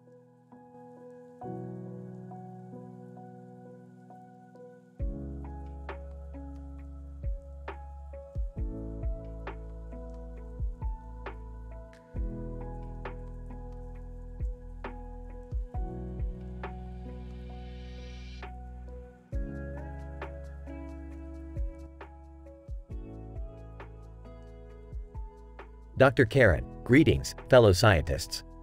Today's observations bring us to the orbit of the star system Zeta Reticuli.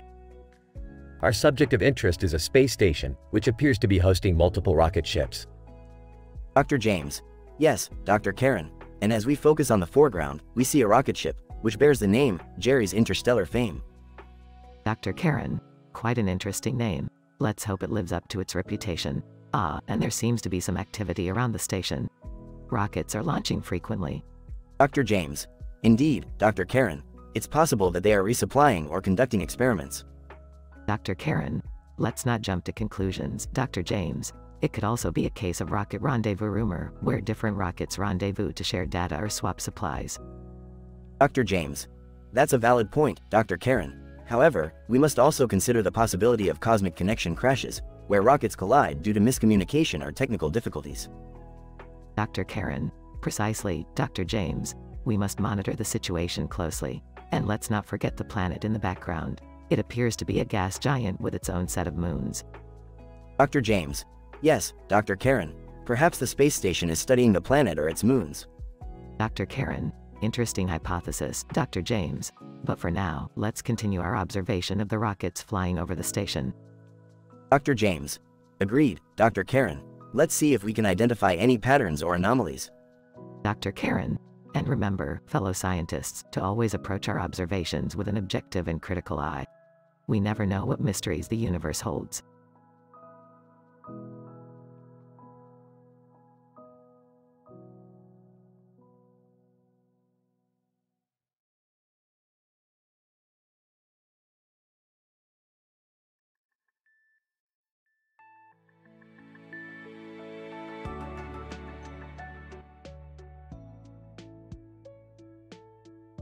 Morty, we're going to a parallel universe to find cybernetic Cusco cuddles.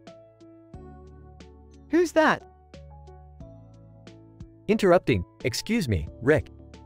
But isn't it scientifically impossible to travel to a parallel universe? Sarcastically. Oh wow, Jerry. You must have gotten a PhD from a university on Jupiter with that level of intellect. Rolls his eyes. Karen meme, entering the room. Hey guys, have you heard of the new meme I created? Ariana Grande, also entering. And have you seen my new hairstyle?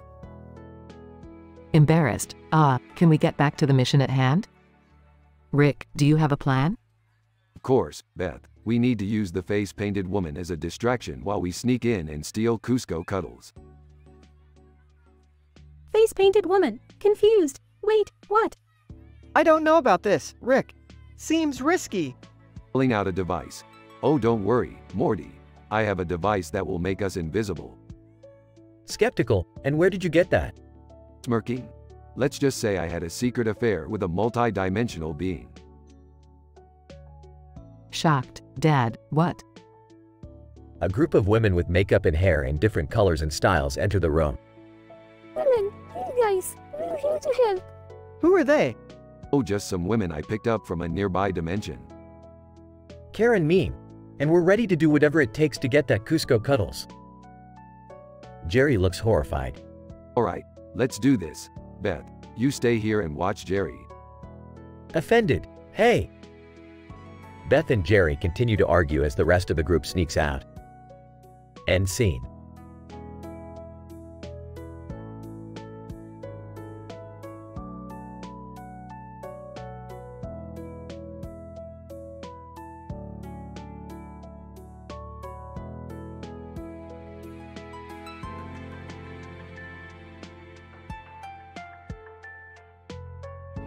Ubba lubba dub dub Morty. Today we are journeying to the Purge planet, a chaos-filled world. What? You said we weren't doing any more Purge Planet adventures. Shut up, Morty. This is different. There's a black-suited man with a peace sign we need to talk to. Oh, excuse me, Rick, but isn't that the symbol of the Peace and Love Association of Alpha Centauri? What are you? A PhD in extraterrestrial symbolism now, Jerry. Just shut up and come with us. They arrive at the Purge planet. Alien guard. Halt. What brings you to the Purge? We're looking for information on David Beckham's whereabouts. Alien guard. David Beckham. The legendary soccer player. Yeah, Rick wants to challenge him to a match. Isn't that, I don't know, a bit impossible? Alien guard escorts them to a cabaret. Alien cabaret performer. Ladies, gentlemen, and all extraterrestrial beings, please welcome our very special guest tonight, Rick Sanchez. Rick performs a burlesque routine. Oh my god, why is this happening? I think I'm scarred for life. Rick finishes and they leave. Where's Summer? Alien commander walks in. Alien commander, you are looking for me, Rick. What do you want? Dad, stop. We're in love. You're in love with the enemy? Alien commander, love knows no boundaries. David Bowie, appearing out of nowhere, and that, my friends, is the power of love. David Beckham enters. David Beckham. All right, who's ready for a game of soccer? They all play soccer and have a great time. Well, that adventure wasn't too emotionally scarring. Speak for yourself. I'm gonna need therapy.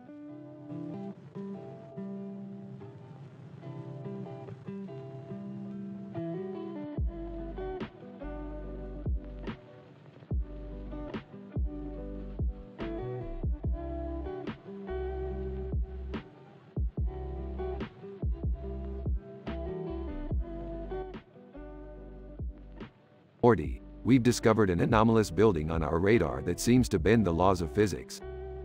Whoa, Rick, it's the same building from my nightmares. Sarcastically, oh great, Morty, you've got nightmare intel now. That's super helpful. Defeated, sorry, Rick. Excitedly, we're going in. Picks up a random insulin vial, and we're bringing this insulin with us. Confused, why do we need insulin? Rolling his eyes, it's a haunted carnival nightmare, Morty.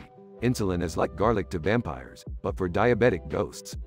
Sarcastically, right, because that makes sense. Suddenly, a gang of wolves charges at them. Panicked, Rick, what do we do? Calmly, just give them the insulin, Morty. Surprised, it worked. But how did you know that would happen? Smirking, please Morty, I have a PhD in wolf catching. They enter the building to find themselves transported to Mars. Confused, Rick, why are we on Mars?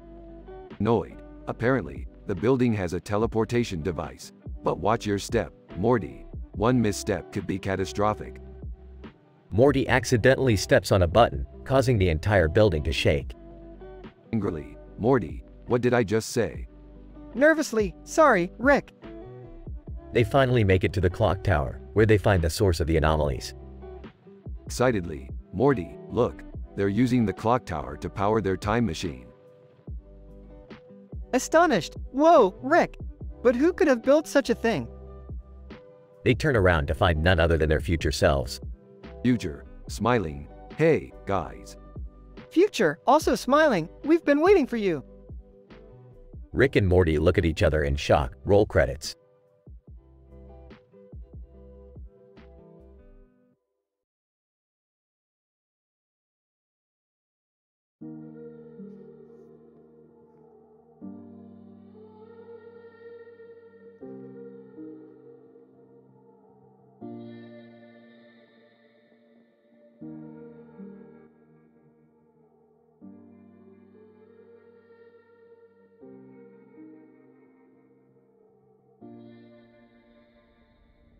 Morty, get in here. Have you seen this interdimensional tabloid? What is it, Rick? It's targeting the Smith family. They've used a movie poster with a man and a woman on it. The words, "The Smiths," are in red. What's going on? Yeah, what is it? Apparently, the tabloid is claiming that Joel and Ellie have been seen on the Smiths' property. Who are Joel and Ellie? I don't know, Morty, but clearly we need to investigate this. Do we have to? Of course we do. This could be a huge interdimensional conspiracy. Okay, fine. But can we at least bring some snacks? Always thinking with your stomach, Jerry. What's the plan, Rick? We're going to travel to the dimension where this movie poster originated from and find out who Joel and Ellie are. And how are we going to do that? I've created a portal gun that should take us there. Hold on tight, everyone. Wait, what about the snacks? Characters travel through portal. Whoa, where are we? We're in the dimension where this movie poster came from. And look, there's a theater playing The Smiths movie. Finally, some entertainment. But we're here for a reason, remember? Right. Let's go ask the theater employees if they know anything about Joel and Ellie. Characters enter theater. Employee, can I help you? Yes, we're trying to find out who Joel and Ellie are.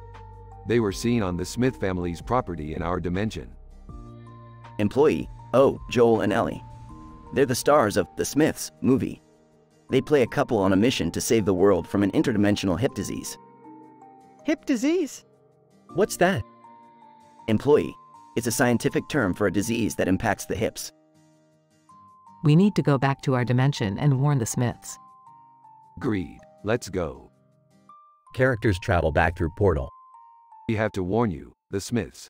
Joel and Ellie are not interdimensional spies. They're just characters in a movie. Smiths. Oh, thank goodness. Does anyone else feel like they're starting to get hip disease? Shut up, Jerry. Wait, what about the tabloid? We'll take care of that. Now, who's hungry? I think I saw a pizza place on the way back. Rick, can't we just go home? Fine, but I'm getting pizza, and you can't stop me. Dark screen. Rick, voiceover. And so, as we return to our dimension, we learned the valuable lesson that not everything in the interdimensional universe is what it seems. But one thing is for sure, pizza is always a good idea.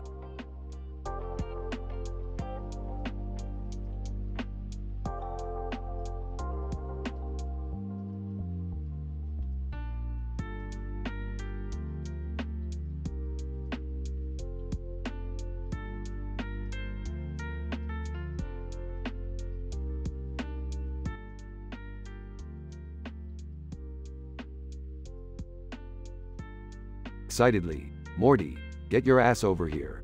I've made a major scientific discovery. Drowsy, Rick, it's like 3 a.m. Can't it wait? Impatiently, no, Morty, it can't. Look at these readings. They indicate the existence of a green alien with huge teeth and a glowing green mouth. Concerned, Rick, are you sure this isn't just another one of your crazy experiments? Annoyed, of course not, Beth. I'm a scientist, not some kind of hack. Timidly. Guys, what's going on? Sarcastically. Oh, nothing, Jerry, just the possible discovery of a new species. We'll let you know if we need your expertise in whatever it is you do.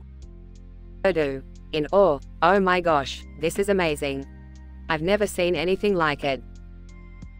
Skeptical, Rick, are you sure this isn't just some weird alien you accidentally created in your lab?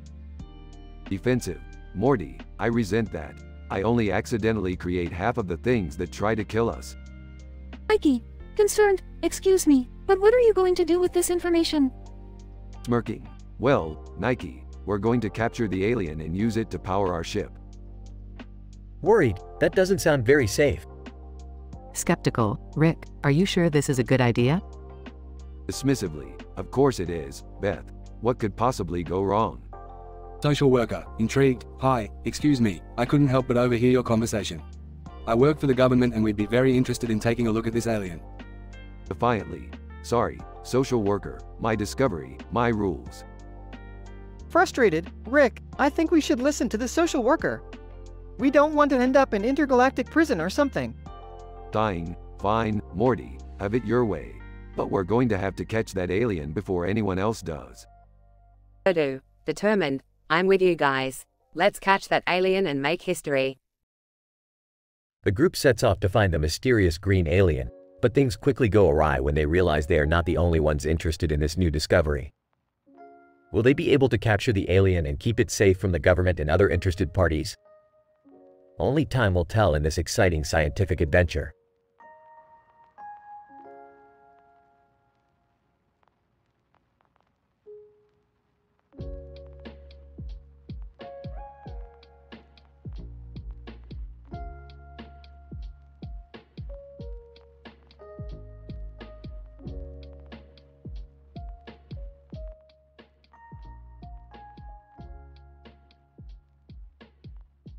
Scene: Space Station Vacation.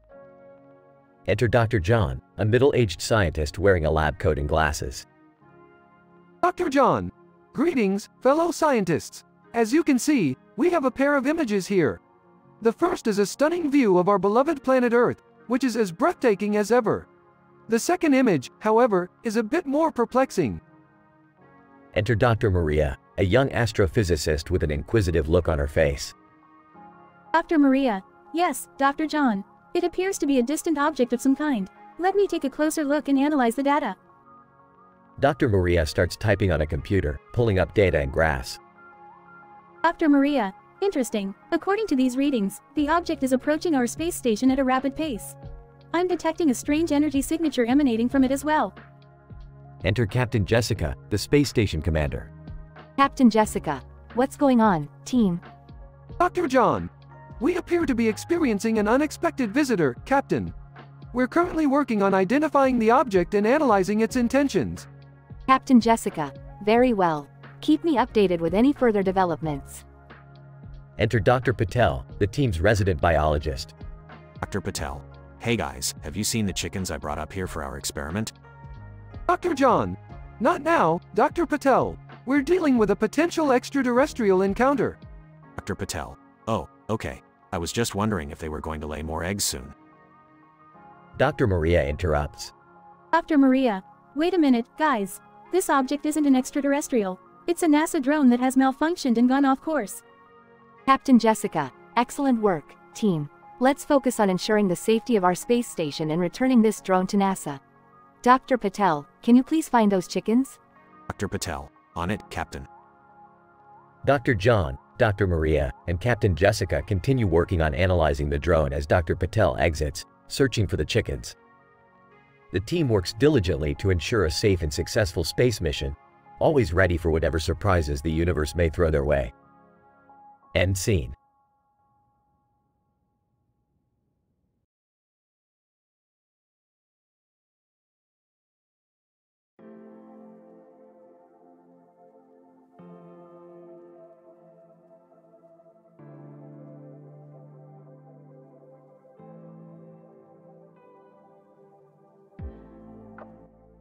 Morty, we're about to embark on a highly scientific adventure. We're going to the far reaches of the multiverse to study the effects of telekinesis on various life forms.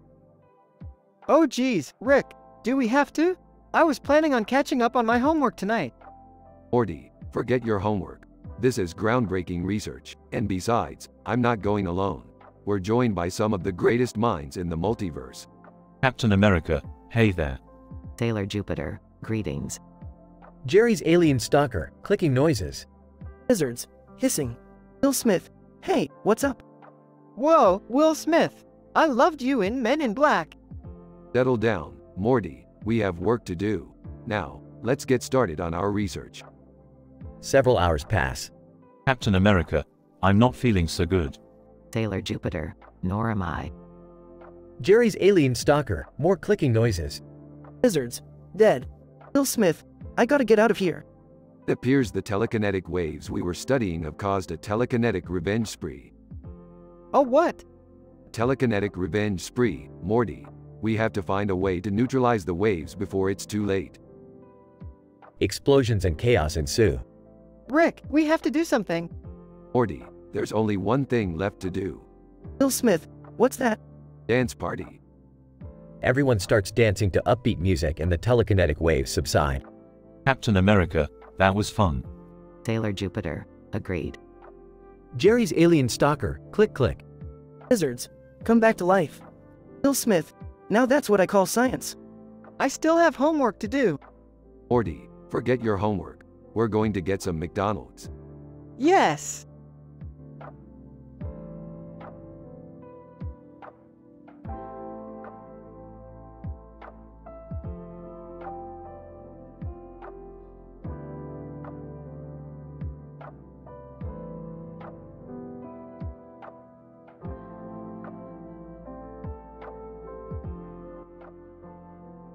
Int. Smith House, day. Jerry is watching the supernatural detective showdown on TV while Morty is trying to saute some vegetables in the kitchen. Jerry, can you please turn down the volume? I can't concentrate with all the noise. Can't you see, Morty? This is a crucial moment in the show. The detectives are about to solve the case. Suddenly, a man in a suit and tie holding a briefcase and a briefcase case in his hand with a red light coming from behind him appears in the living room. Morty, Jerry, we're in trouble. There's a solar flare affair and it's heading straight for Earth. What does that even mean? It means we're screwed, Morty. We have to find a way to stop it before it's too late. Can we just ignore it and hope it goes away? No, Jerry, that's not how science works. We need to use our brains and come up with a solution. What if we sing to the solar flare? Maybe it will calm down? That's the dumbest thing I've ever heard, Morty, but it just might work. The three of them start singing a ridiculous song to the solar flare while wearing their lab coats. It's not working, Morty. We need to think of something else. I got it. What if we create a black hole to absorb the solar flare? Is that even possible? Of course it is. I wrote my PhD thesis on it. They quickly create a black hole using a toaster and save the world from the solar flare. Wow, that was almost too easy. I can't believe we just saved the world. Yep, that's what we do, Jerry. We use our scientific knowledge and expertise to save the multiverse from destruction. Can we go back to sautéing vegetables now? Sure, Morty. Let's do it. And remember, boys, science rules. The three of them walk happily into the kitchen, ready to cook up a storm. The end.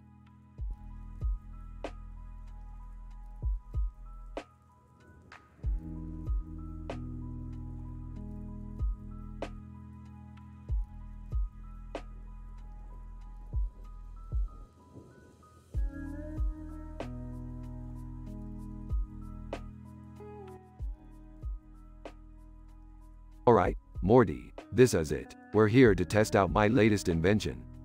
What's this thing do, Rick? I've created a drug-induced parallel universe. Once we take this pill, we will enter a sci-fi themed escape room with challenges to solve. You seriously expect me to take a random pill from a mad scientist? Jerry, stop being such a baby. We're all going to take it together. Yeah, Dad, don't be a wuss. Good, let's go. I'll take the pill and enter the escape room. Alright, first challenge. We have to disarm the alien-infested ship before it self-destructs. What the hell, Rick? This is insane. I'm not cut out for this. I'm leaving. Get back here, Jerry. We need your help. This is so cool. Damn it, Morty, we're on a time crunch. Use the sonic screwdriver to cut the blue wire. Which one's the blue wire? I don't know, Morty. Just guess. Alarm sounds. We're all gonna die. Shut up, Jerry. This is so intense. Morty, just yank on the red cord. Explosion. Oh! Escape room disappears. We did it. We disarmed the ship just in time. Now let's go see what other pulsar passion pandemonium we can get into. I don't know about you guys, but I need a drink after that. I second that. You guys are ridiculous. I can't believe we just did that. That's just a typical Saturday at the Smith household.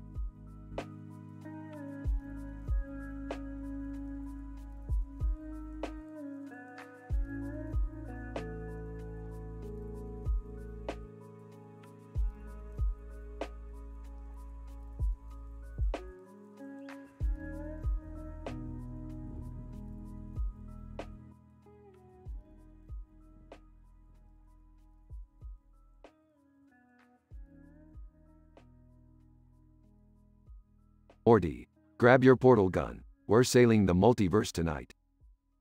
Oh, I don't know, Rick. Every time we go sailing, we end up in some crazy, life-threatening situation.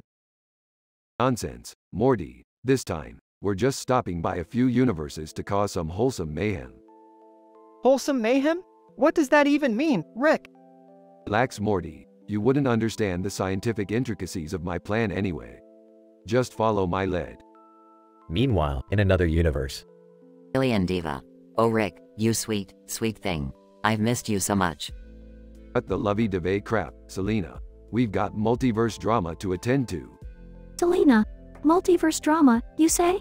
Count me in. I love a good dose of chaos. Back on the ship. Rick, why is Selena here? I thought you said you were done with her. Well, Morty, let's just say I have a tumultuous past with this lusty alien diva. But that's all in the past now. We're just focusing on the task at hand. Meanwhile, in a parallel universe. Scientist. Finally, after years of failed experiments, my mad scientist rampage is complete. I can now control the minds of every living creature in this dimension. Rick and Morty and Selena suddenly appear. Scientist, who are you two? And why is that green alien wearing a revealing outfit? We're here to crash your party, old man. Scientist, what party? This is a serious scientific breakthrough. Rick, I think we should leave this guy alone. Not a chance, Morty. This guy's been hogging all the fun for himself. Back on ship. Selena, Rick, you never do anything nice for me anymore. You only care about your science and your grandson. That's not true, Selena. Look, I even brought you this rare interdimensional flower as a gift. Selena, swooning, oh Rick, you do have a soft side after all. Back to parallel universe. Okay, Morty, activate the portal gun and let's get out of here before we become mind-controlled zombies. Morty attempts to activate the gun, but it fails. Oh no, Rick, the portal gun is broken. Versus, looks like we'll have to rely on our wits to get out of this one. They engage in a chaotic battle with the mad scientist, but eventually, they find a way to defeat him and fix the portal gun. That was a close one. Let's get out of here before anything else goes wrong. Back on ship. Selena, Rick, that was the most fun I've had in ages. Why don't we team up again sometime? Smiling. You know what, Selena? That's not a bad idea. We make a great team after all. Oh man, I have a feeling we're in for some more crazy adventures.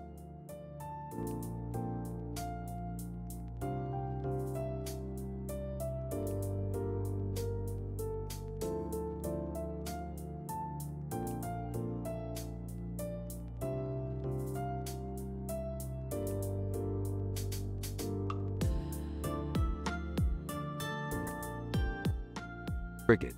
The following is a record of the observed behaviors of two human subjects, designated as male subject A and female subject B. Both subjects were observed walking down a street holding hands and maintaining prolonged eye contact while exhibiting signs of positive affective valence, as evidenced by smiling behavior. I am feeling quite contented, I must say. Yes, this location is quite aesthetically pleasing. The park in the background adds a soothing visual component to the overall landscape. Cricket.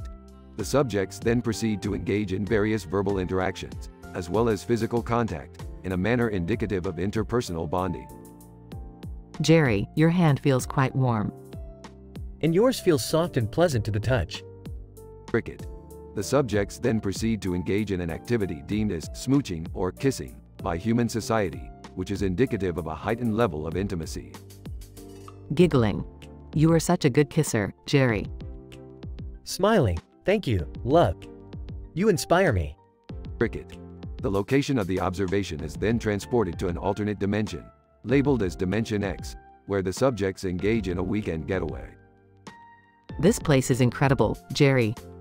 The foliage seems to emit a luminous glow. Yes, the flora and fauna of this dimension possess a unique biochemistry that facilitates such visual phenomena. Cricket. The subjects then engage in various forms of physical intimacy, including but not limited to hugging, kissing, and sexual congress. Oh, Jerry, that was simply the most amazing experience of my life. I concur, my love. The physiological and biochemical reactions in our bodies were quite fascinating to observe. Cricket. The observation is then terminated, and the data collected is analyzed to broaden our understanding of human behavior and intimate relationships in alternative dimensions.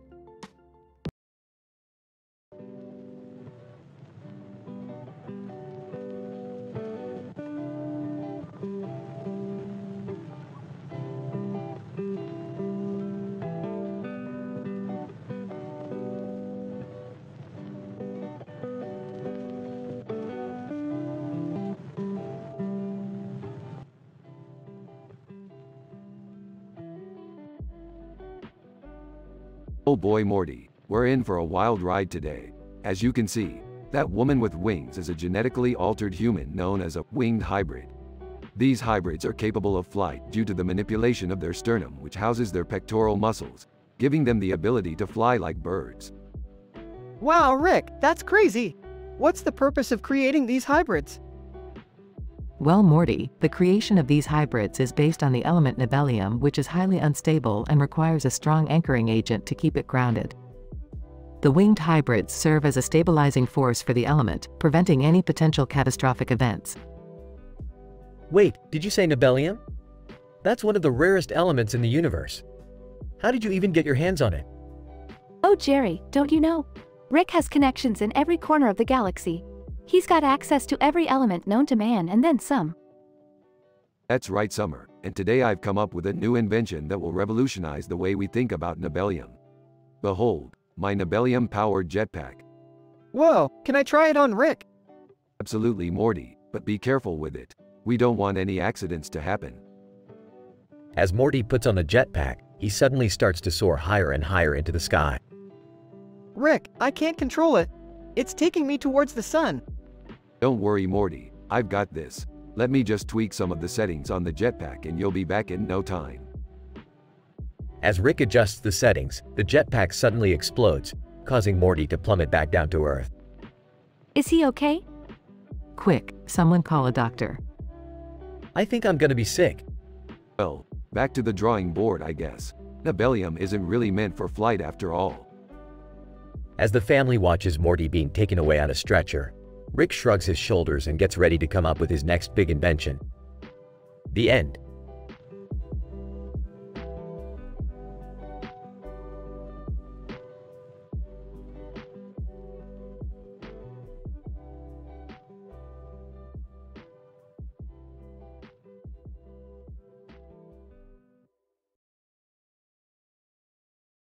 Okay, Morty, I've been working on a new invention that will blow your mind. Is it dangerous? Come on, Morty. When have I ever created something safe? Now, behold the oxygen Mu-Shu pork transmogrifier. What does it do? It's simple, Jerry. This device takes the oxygen from the air and converts it into Mu-Shu pork. That's impossible. Impossible? I once turned Henry Cavill into a toaster. Anything is possible, Beth. So, what are we going to do with it? We're going to have dinner, Morty. Let's take our plate of food with a fork and a spoon on a tabletop and add some Mu-Shu pork for flavor. I don't know, Rick. This seems like a bad idea. Relax, Jerry. The worst that could happen is we'll all turn into Milky Way mistresses. What? Long story. Don't worry about it. Let's dig in. As the group starts eating, they begin to feel strange sensations. Rick, I don't feel so good. My vision is changing. What have you done, Rick? Hey, it's not my fault if you guys can't handle a little oxygen Mu-Shu pork mixture. As the group continues to transform into strange alien beings, the room fills with bizarre energy. Laughing manically, I knew this would happen. This is the greatest invention of all time. In a high-pitched alien voice, Rick, we're never going to be the same again. In a deep, booming voice, I feel powerful. In a robotic tone, I must analyze this phenomenon further. The group continues to mutate and laugh hysterically, completely unaware of the chaos they are causing in the universe.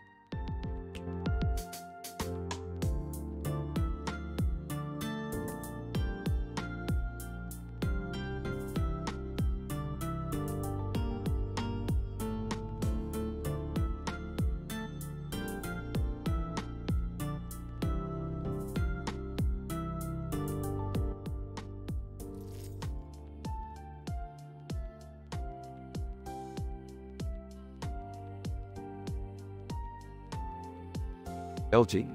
Alright Morty, listen. I've just invented a device that can turn snowballs into tiny planets, and you're gonna help me test it out. Anxiously, okay Rick. But what if it goes wrong like last time? Scoffing. Oh come on Morty. How many times do I gotta tell you? Science is about taking risks. Now get ready to throw that snowball at that tin man over there. Approaching. Hey guys, what are you up to? Rolling his eyes. Jerry. We're conducting a highly important scientific experiment. You wouldn't understand. Offended. Hey, I can understand science. I read an article about Freeman Dyson yesterday. Entering the scene, Jerry, have you seen Snowball? Dismissively. Last time I saw him he was talking to Robert Downey Jr. Excitedly. Wait, Snowball and RDJ? We've gotta go find them. They can help us with our experiment. Confused, but Rick, why would they know anything about turning snowballs into planets? Smirking. Morty, Snowball's a genius. He built a rocket and went to space, remember? Skeptical, and how do you know Robert Downey Jr. is even here? Taking out a device. I've got a tracker implanted in his skull. We'll find him in no time.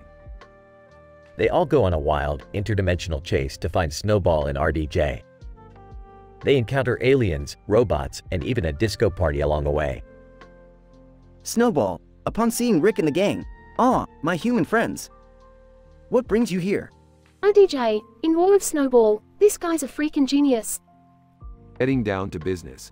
Snowball, we need your help with a scientific experiment involving turning snowballs into planets. Snowball, proudly. Yes. I have some theories on that.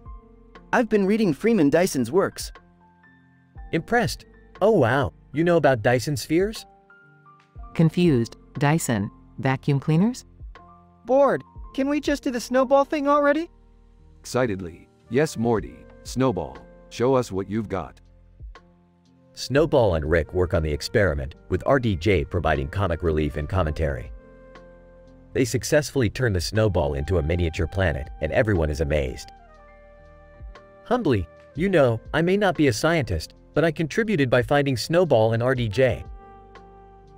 Rolling her eyes. Sure, Jerry, you're always making meaningful contributions. Eagerly, hey Rick, can we do this with other things besides snowballs? Smiling deviously. Oh Morty, the possibilities are endless. Belches. Let's go home and start experimenting on everything we can find.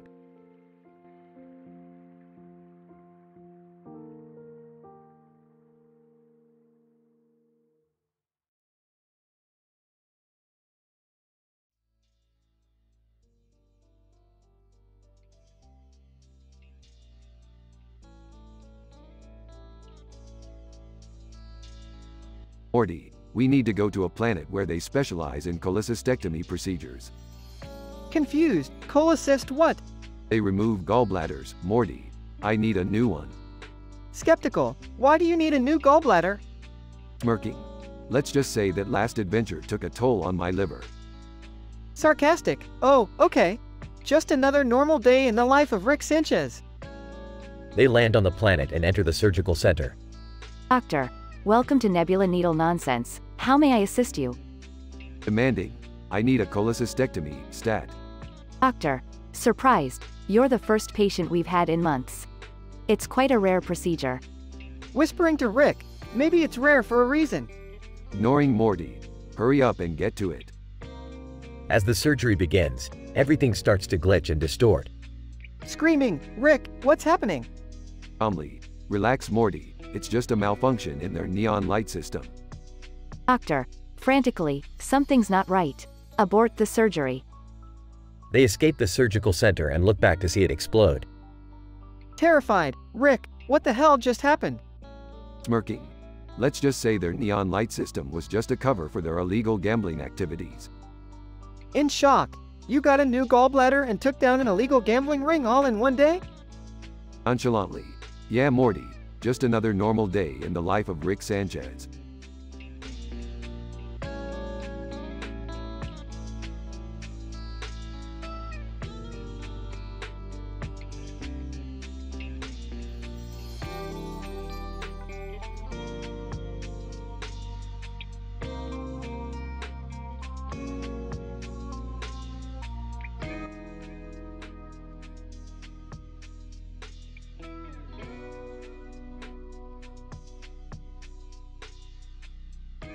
Fade in. Rick, Morty, Beth, and Summer are in the garage. Rick is tinkering with some gadgets, while Morty, Beth, and Summer are holding lemons in their hands and pointing to the camera with one man pointing at the camera. This is the perfect setup for my latest experiment. With the Nordstrom lemons from Costco, we can create a new kind of energy source. Rick, don't you think that might be a bit dangerous? Yeah, Rick. I don't want any of us to get hurt. I don't care about getting hurt. I just want to have some fun. Suddenly, a publicist bursts into the garage.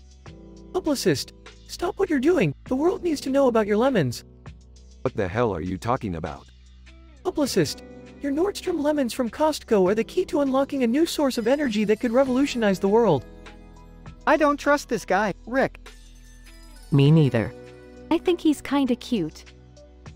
Just then, Rick's former bandmate from the Rocking Ricks surfaces with a grudge. Former bandmate. Rick, I knew I'd find you here. You stole my Krypton guitar pick, and I want it back. I don't know what you're talking about. Former bandmate. Don't lie to me, Rick. You took it after we played that gig on Krypton. Wait, Krypton?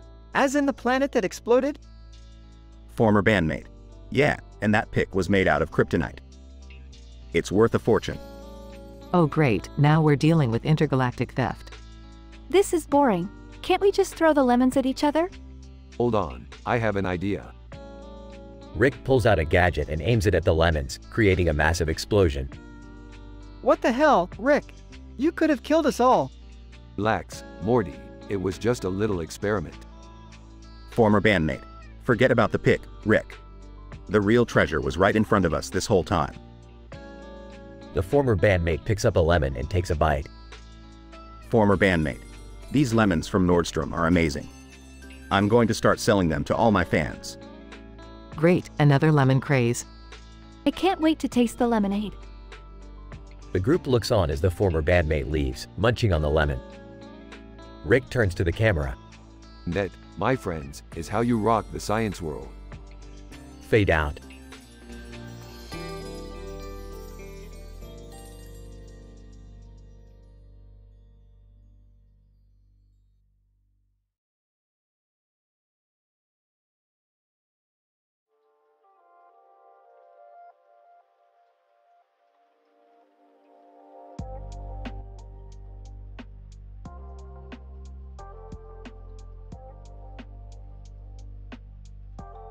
Morty, I have finally created a device that will allow us to travel to different dimensions in 0.39 seconds.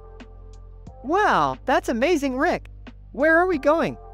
We're going to dimension 726J, where Werner Heisenberg is still alive and has created a device that can turn people into ghosts. Wait, what? Ghosts? Are you kidding me? No, Summer, this is real science. Now, put on these green masks and capes. We don't want to stick out. Rick, why do we need to wear capes? It's a long and complicated explanation involving quantum mechanics and the uncertainty principle. Just trust me, Morty, it's important. After arriving in 726J. Okay, now we need to find Heisenberg and his ghost device. Keep an eye out for any signs of unusual activity. Like what, Rick? I don't know, Morty. That's why we need to be vigilant. Enter Glozal Green. Glozal, hey guys, what are you doing here? Hi Glozal. We're just looking for a guy named Heisenberg. Glozal, oh, him? He's over there, but be careful, I heard he's been having some trouble with vengeful ghosts. Thank you, Glozal. Morty, let's go check it out. They find Heisenberg. Heisenberg, visitors. Welcome to my laboratory. What can I do for you? Hi, we're just curious about your ghost device. Can you tell us more about it? Heisenberg, of course. It's a simple matter of quantum entanglement and... Rick interrupts. Yeah, we don't have time for all that. Can you turn us into ghosts or not? Heisenberg, well, I suppose I could, but it's highly dangerous. You run the risk of being trapped in the ghost realm forever. That's okay, we'll take our chances. Heisenberg turns them into ghosts and they enter the ghost realm. Wow, this is crazy. We're actually ghosts. Yeah, but how do we get back? Simple. We just need to use our ghostly powers to break the barrier between the ghost realm and the living world. They eventually break the barrier and return to their human forms. Wow, that was insane. I can't believe we actually did it. Yeah, and all because of science. That's right, Morty. Science rules.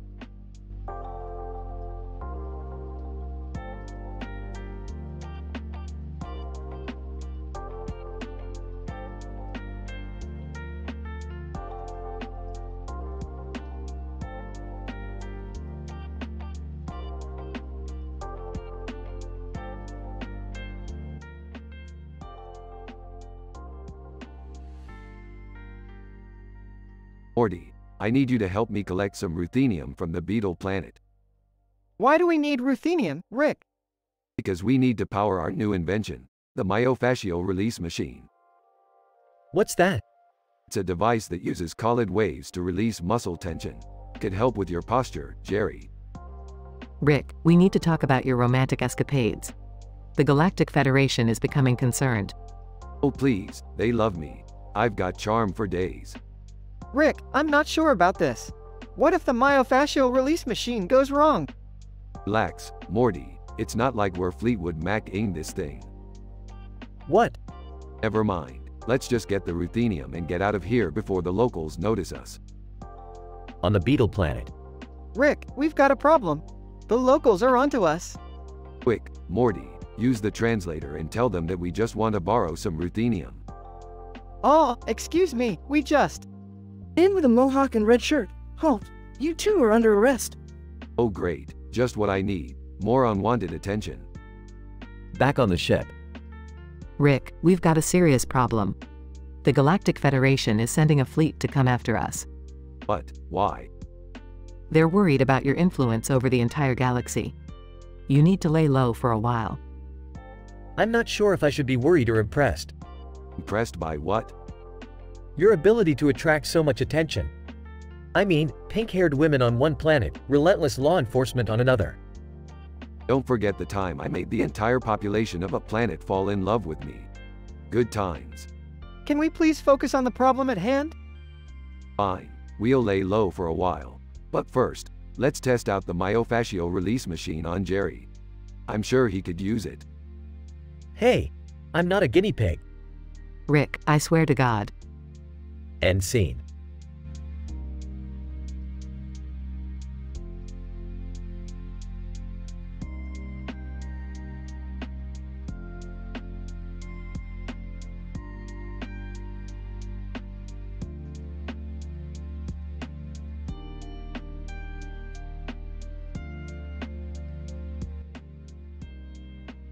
Morty, we have to go to the Misato Katsuragi pub in Japan. They have a new invention that can control the autonomic nervous system. What? Why do we need to go there? Because Summer signed up for that alien dating show and Jerry is the bachelor. What? I never signed up for anything. Classic Summer, always forgetting things. Anyway, we need to make sure Jerry doesn't embarrass the family. I'm the bachelor? Oh boy, this is gonna be great. I don't think that's a good idea, Jerry. Yeah, I don't think any aliens would be interested in dating you. Hey, I'm a catch. I have a job and a mortgage. Let's just focus on the mission, guys. We need to get that technology before anyone else does. They arrive at the Misato Katsuragi pub and see two anime characters standing in front of the neon sign. Excuse me, do you know where we can find the autonomic nervous system controller? Anime Character 1. Sorry, it's only available to members. How do we become members? Anime Character 2. You have to win the Neon Lights Above Us challenge. Challenge accepted. They participate in the challenge and win. That was surprisingly easy. So, any alien ladies want a piece of this? Let's just get the controller and go. They obtain the controller and head back to Earth. That was a crazy adventure. Yeah, but at least we stopped Jerry from embarrassing the family. Wait, what do you mean? Is he still on the show? Oh, I set him up with a nice robot lady. He's doing great. Hey guys, check it out. Two alien chicks gave me their number. Everyone groans. The end.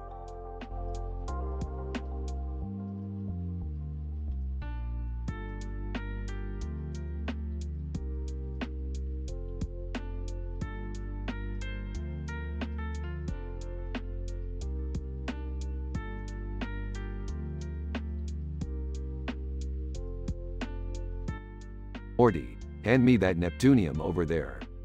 Wait a minute, Rick. That's radioactive, isn't it? Of course it is, Morty. That's how we're going to power this new virtual reality device. Virtual reality? What are you talking about? Just put on this helmet, Morty, and prepare to have your mind blown. Whoa, Rick. This is crazy.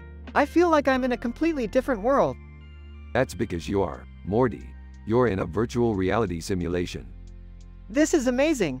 I can do anything I want in here. Be careful, Morty. You don't want to overdose on virtual reality. It could have serious consequences. Don't worry, Rick. I'll be careful. Larry Page. Gentlemen, what are you doing with that Neptunium? None of your damn business, Larry. Yeah, back off. Larry Page. You don't understand the power of that substance.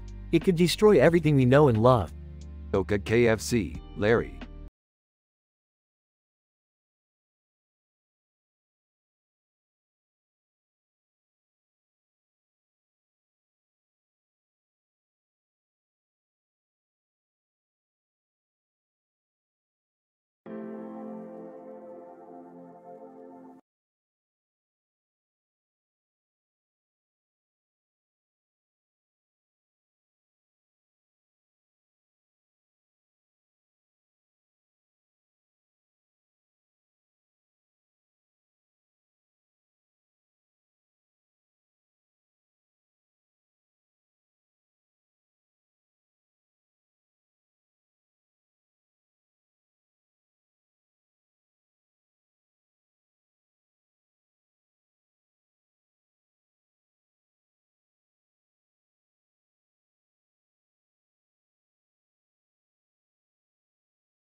Morty, we need to get our hands on some rutabagas, stat. Rutafot? Rutabagas, Morty. They're the key to our latest experiment. What experiment? We're going to use them to create an interdimensional portal. Oh, that sounds kind of dangerous, Rick. Nonsense, Morty. It's all in the name of science. Enter Mark Zuckerberg. Mark Zuckerberg. Hey guys, what's up? Zuckerberg, just the man we need. Can you get us access to the world's largest rutabaga farm? Mark Zuckerberg. Sure thing, Rick. But, why do you need them? Science, Zuckerberg, science. Enter Event Planner. Event Planner. Rick, I need to discuss the details of the robot magic show you're hosting tomorrow. Not now, Event Planner. We're on a tight schedule. Hey, why are there tomatoes hanging from the ceiling? They're not tomatoes, Morty. They're genetically modified smear balls. Oh, smear balls? Yes, Morty. They're an integral part of the interdimensional portal. Event Planner leaves. Hey Rick, what's with all the crazy stuff lately? First it was Pickle Rick, now this whole rutabaga portal, smear balls and robot magic show. Morty, you can't comprehend the complexities of our research. It's PhD university level science. I don't even have a high school diploma yet. That's why I brought you along, Morty. You're my science sidekick. Enter Robot Magician. Robot Magician. Hey guys, I'm here to rehearse for the show tomorrow. Not now, we're busy with our experiment. Robot Magician. Oh, is this for the interdimensional portal? How did you know that? Robot Magician. I heard about it on the Smearball chat board. There's a chat board for smear balls? Shut up, Morty. We need to focus. They all gather around the rutabagas. Okay, Morty, prepare the portal. Confused. How do I do that? Just toss the rutabagas at the ceiling. Morty throws the rutabagas and a portal opens up. Yes, it worked. Mark Zuckerberg jumps into the portal. Isn't he supposed to stay here? Who cares, Morty? We just created an interdimensional portal. They all jump into the portal, the end.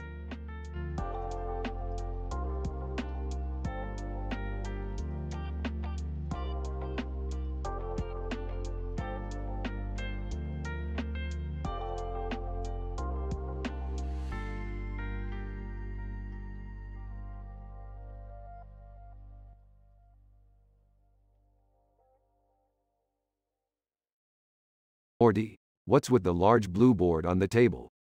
Oh, that's just my friend Franklin's latest board game creation. Board games? Lame. Hey, I like board games. Of course you do, Jerry. You're an expert at losing. Leave your father alone, Rick. Let Morty show us the game.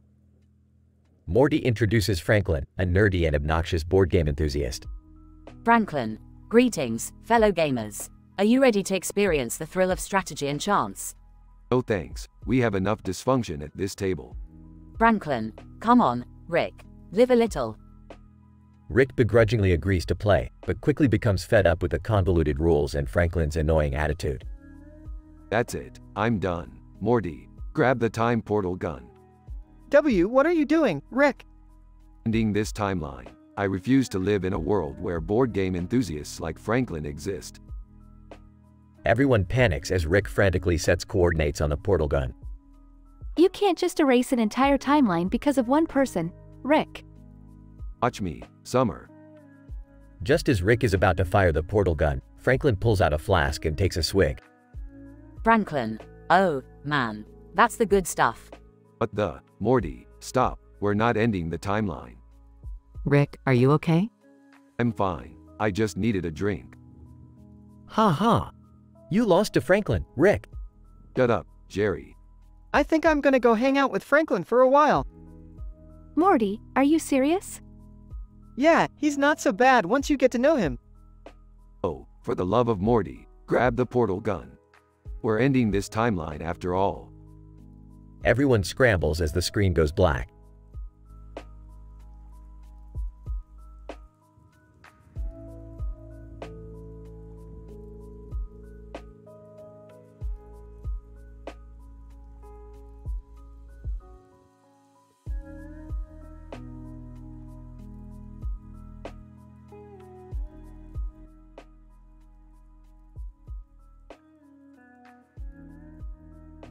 Hey Morty, check this out. What is it, Rick?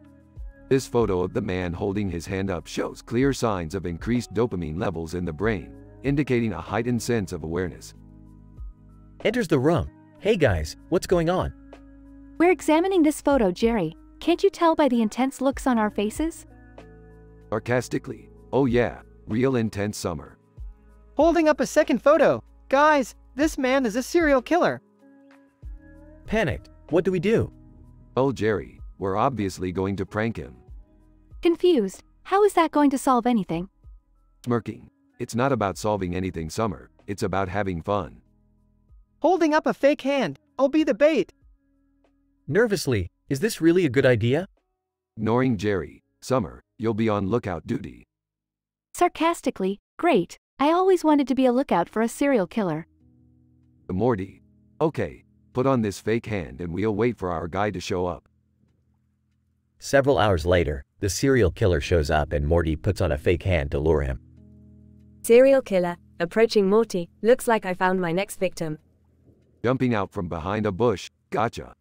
Serial killer, surprised, who are you people? With a megaphone, you've been pranked. Laughing. This is going to be on YouTube for sure.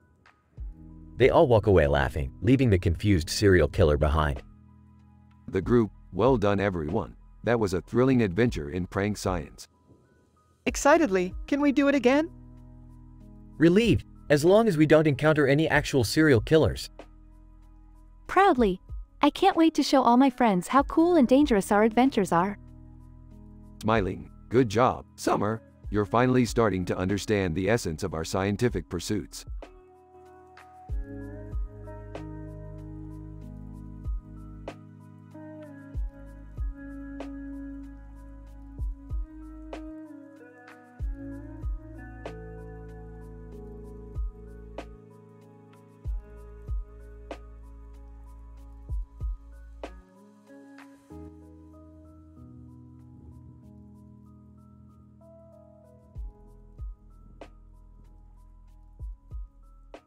Morty, strap on your seatbelt. We're going on a Paladins-themed adventure.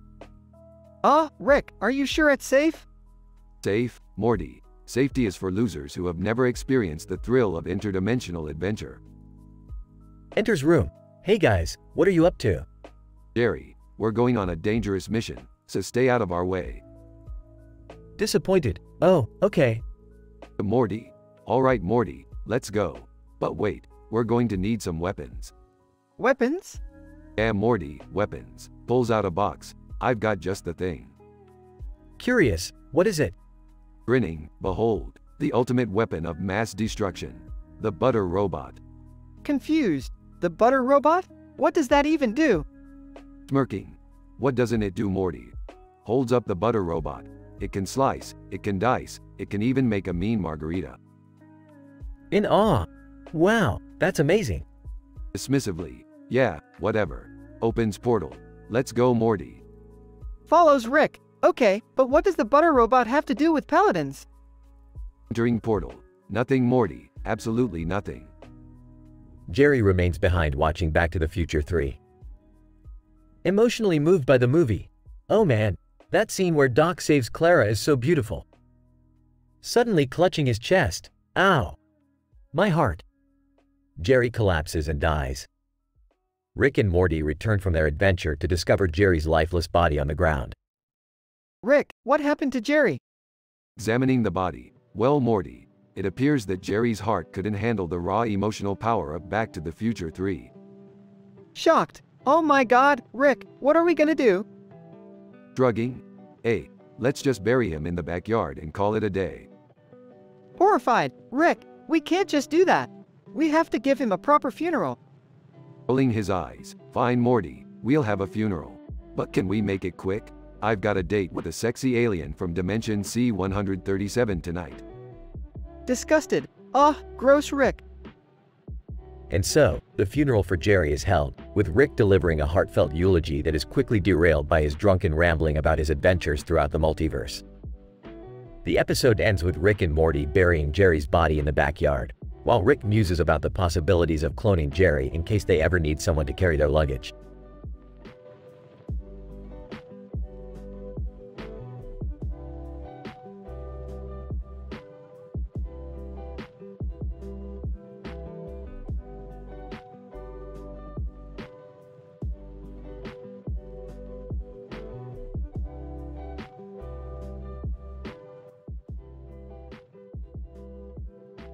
Burps. Well, Morty, looks like we're waiting for a train.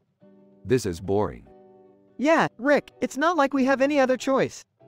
It's either wait here or walk. Hey, who's that guy in the fancy suit over there? I don't know, Rick, but he looks like he means business. Franklin. Hello, Rick and Morty. I see you remember me. I'm Franklin the board game enthusiast and I'm here for revenge. Revenge? What are you talking about, Franklin? Franklin, you destroyed my board game collection, Rick, and now I'm going to destroy you. Oh geez, Rick, what are we gonna do? Relax, Morty, I got this. Time to get scientific. Franklin, you think science can save you? As a matter of fact, I do. Morty, hand me the portal gun. Oh, sure thing, Rick. Alright, Franklin, say hello to my little friend. Opens portal, sucks Franklin in. Wow, Rick, that was impressive. Yeah, well, we're not out of the woods yet. Franklin might have friends. Franklin pops out of the portal. Surprise, Rick. I do have friends. Oh, come on. We're outnumbered, Rick. What do we do? Time to take this to the Waffle House parking lot. Cuts to Waffle House parking lot. Alright, Franklin, let's settle this once and for all. Franklin, gladly, Rick. They both pull out weapons and engage in an epic battle, destroying the Waffle House in the process. I can't believe this is happening in a Waffle House parking lot. Now you're getting it, Morty. After a long and grueling battle, Rick emerges victorious. Well, that's the end of that. What are we gonna do with all this damage, Rick? Hey, we'll just blame it on the multiverse. Nobody will notice. Burps.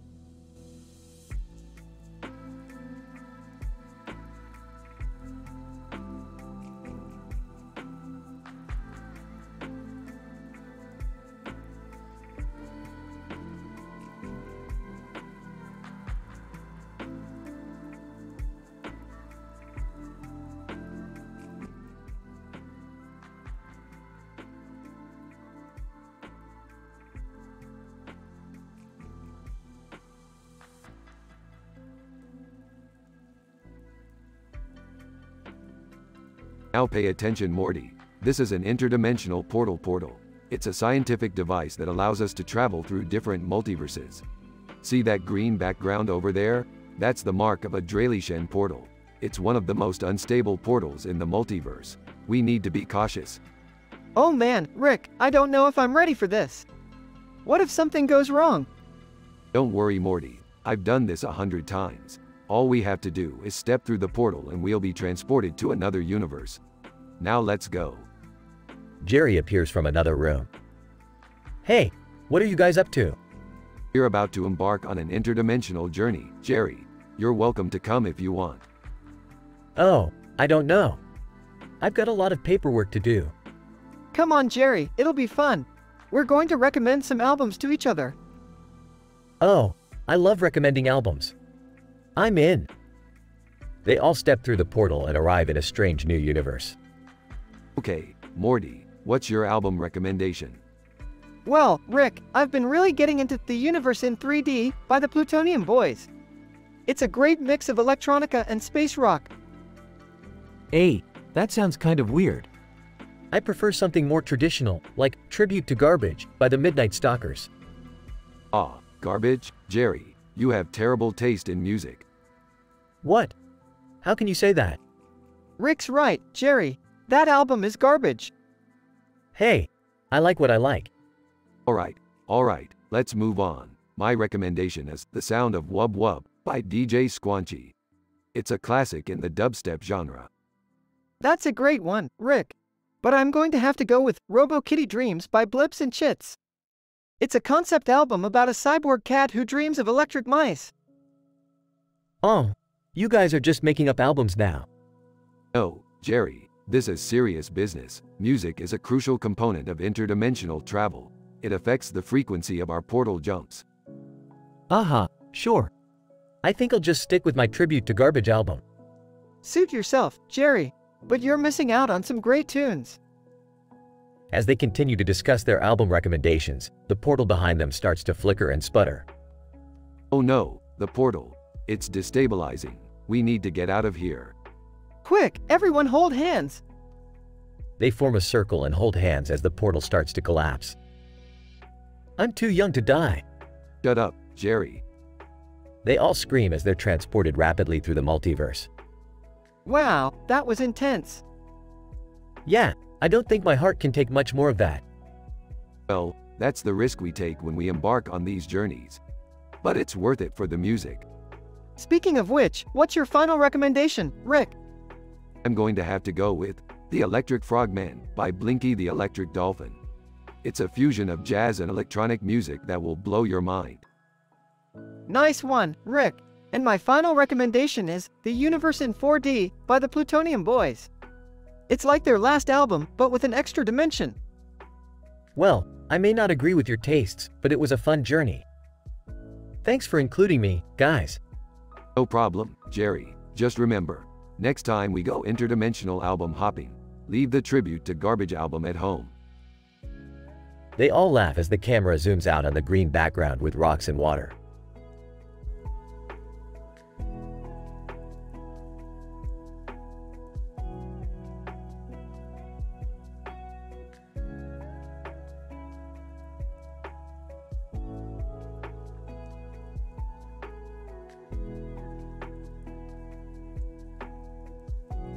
Welcome to another adventure, Morty.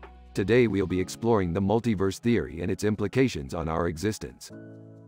Oh, Rick, I'm not sure I'm quite following you. Are you saying there are infinite versions of us out there? Precisely, Morty, and that's just the tip of the iceberg. You see, in some of these universes, we're made of cheese, or composed entirely of energy. It's all just a matter of probabilities and quantum mechanics. Rick, what are you doing with that sign? Oh, hey Beth, I'm just trying to get some exposure for our adventures. You know how it is. Gotta keep up with the trends and all that. Rick, that sign doesn't even make sense. What's with the repeated Rick and Rick? Jerry, you just don't get it, do you? It's a reference to the infinite versions of myself and my superior intellect. But I guess you wouldn't know anything about that, now would you? Guys, I think Morty's doing some kind of weird accent. What's going on? Oh, right, sorry about that. I guess I got a bit carried away with the whole multiverse thing. I'm not really sure what kind of accent this is supposed to be anyway. Ah, Morty, you crack me up sometimes. But enough chit-chat, we've got a portal to catch. Who's with me? Everyone, yeah? They all step into the portal and disappear. Rick, breaking the fourth wall. Hey Twitch, wanna know the secret to being a genius like me? Just go get drunk. It works like a charm. The end.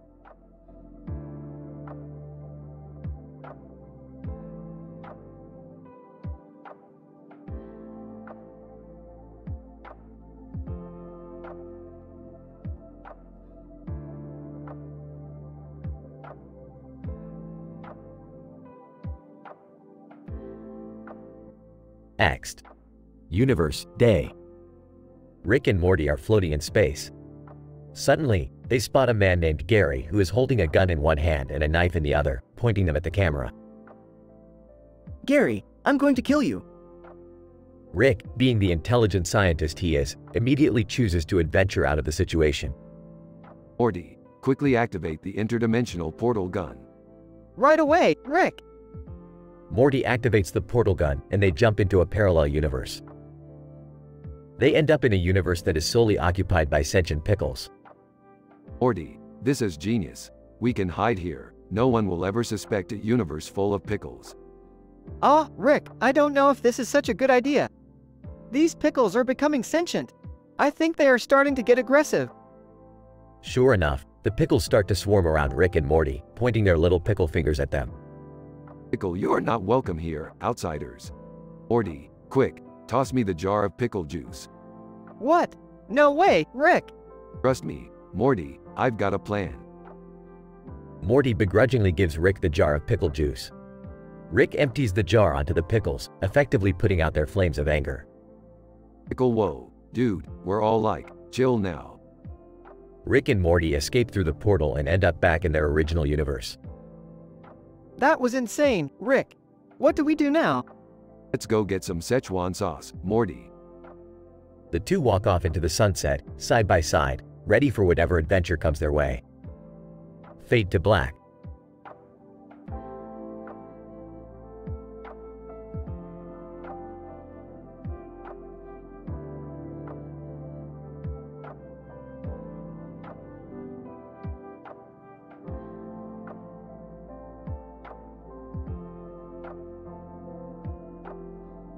Morty, what's your malfunction? I don't know, Rick. I just feel kind of sad and empty inside. Rick, can't you be a little more sensitive to Morty's feelings? Sensitivity has no place in science, Beth. Morty, let me tell you about the time I turned myself into a pickle. Funniest shit I've ever seen. That doesn't really make me feel any better, Rick. Well, maybe we should try cheering him up instead of just making fun of him. I have a joke. Why did the Scarecrow win an award? I don't know, Jerry. Why? Because he was outstanding in his field. Everyone groans. I think I might actually die from that one, Jerry. Okay, let's try a different approach. Morty, why don't you tell us why you're feeling sad? I don't really know. It's like there's just this emptiness inside me and nothing seems to fill it. Ah, the old existential crisis. I remember my first one of those. It was 306 years ago. Is there anything we can do to help him? Well, the only solution I know of is to create our own purpose in life. Let's go on an adventure. Really? You think that will help? Of course it will. Science has proven it. I have another joke. Why don't scientists trust atoms? I swear to God, Jerry. Because they make up everything. Everyone groans even louder. Okay, we need to get out of here before Jerry tells any more jokes. Let's go save the universe or something. Yeah, let's do it for Morty. Thanks, guys. I really appreciate it. Stop being such a wuss, Morty. Let's go kick some alien butt.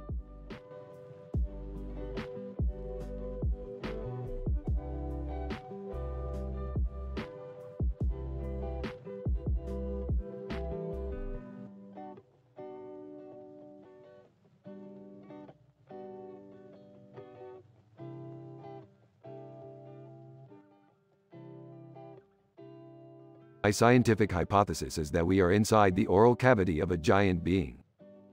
What? That's insane, Rick. Yeah, like, what kind of giant being even exists? The details of the giant being are not relevant at the moment. What is important is that we need to clean this place up. Summer, grab that huge toothbrush over there and start scrubbing. This is so gross. I can't believe I'm doing this. Rick, why do I have to punch Beth? It's all in the name of science, Morty. We need to measure the response time of the giant's nerve cells. Beth is a reliable test subject. What? No, Rick, I don't want to be punched. Just stand still, Beth. It'll be over before you know it. Morty reluctantly punches Beth. Ow. That really hurt, Morty. I'm sorry, Beth. I didn't want to do it. Good news, Morty. Our experiment was a success. We've located the giant's central nervous system. What does that mean, Rick? It means we can control the giant's movements. Morty, get ready to pilot this sucker. Pilot? What are you talking about, Rick? We're going to make this giant do a little dance for us, Morty. And it's going to be glorious. Morty reluctantly climbs inside the giant's brain and begins controlling its movements. I can't believe I'm doing this. This is so messed up. I still can't believe you punched me, Morty. This is definitely going to be the weirdest thing that's ever happened to us, isn't it? You're damn right it is, Summer. But that's the price we pay for science. Morty begins making the giant do a ridiculous dance, and everyone breaks out in laughter. Now that's what I call good old-fashioned wubba-lubba-dub-dub science. Scene ends with the giant doing the silly dance and Rick, Morty, Summer and Beth enjoying the show.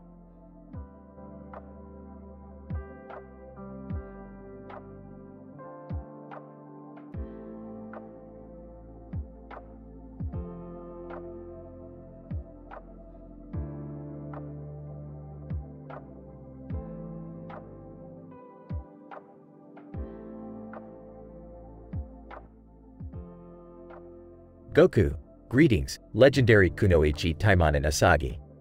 It is an honor to finally meet you in person. Asagi, the pleasure is mine, son Goku. I have heard much about your power and prowess in battle. Goku. Likewise, Asagi. I have long wished to face off against such a formidable opponent as yourself. Asagi, then let us not waste any time. I have trained long and hard to prepare for this moment. Goku. Very well. But first, allow me to treat you to a meal. Asagi, I appreciate the offer, Goku. But I cannot accept such kindness from an opponent. Goku. Nonsense. It is only fair that the one who invites pays for the meal. Please, let us enjoy some food together before our battle. Asagi, very well. I accept your offer. Goku. Excellent. I know just the place. Follow me. Asagi, lead the way, Goku. As they walk to the restaurant. Goku. So, Asagi, tell me about your training. What techniques have you mastered? Asagi. Well, I specialize in ninjutsu and use it to great effect in battle. I also use shuriken, kunai, and other weapons to gain the upper hand. Goku. Fascinating. I rely more on my ki energy and martial arts, but I am always interested in learning new techniques. Asagi. And what of your training, Goku? I have heard rumors of your ability to transform into a powerful Super Saiyan. Goku. Yes, that is true. My Saiyan heritage grants me immense power, and I have learned to tap into that power to achieve new heights. Asagi, truly remarkable. You and I are both warriors of great skill and power. Goku. Indeed we are, Asagi, which is why our battle will be one for the ages. Asagi, no doubt about it, Goku. I shall give it my all. Goku. And I wouldn't expect anything less, Asagi. Let us dine and prepare for our battle.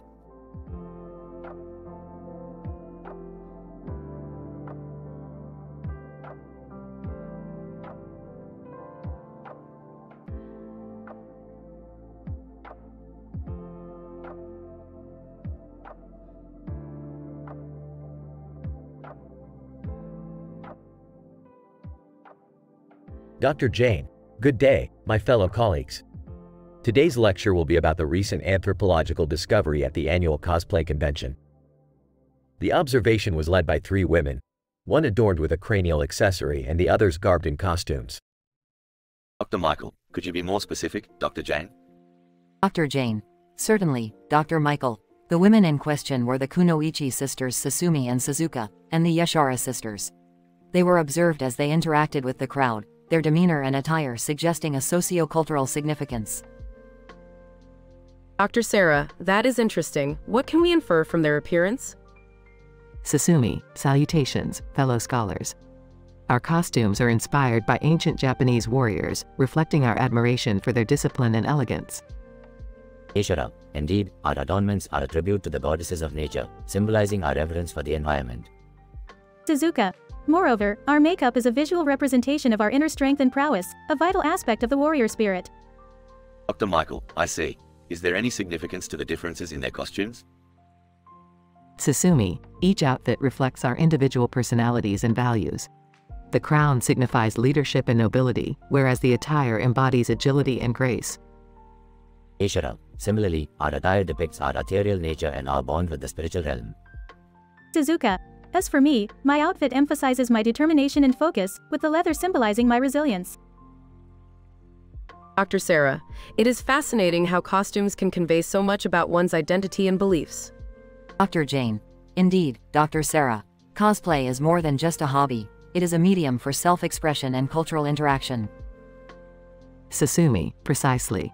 We hope that our appearance inspires others to delve deeper into the meaning behind this practice.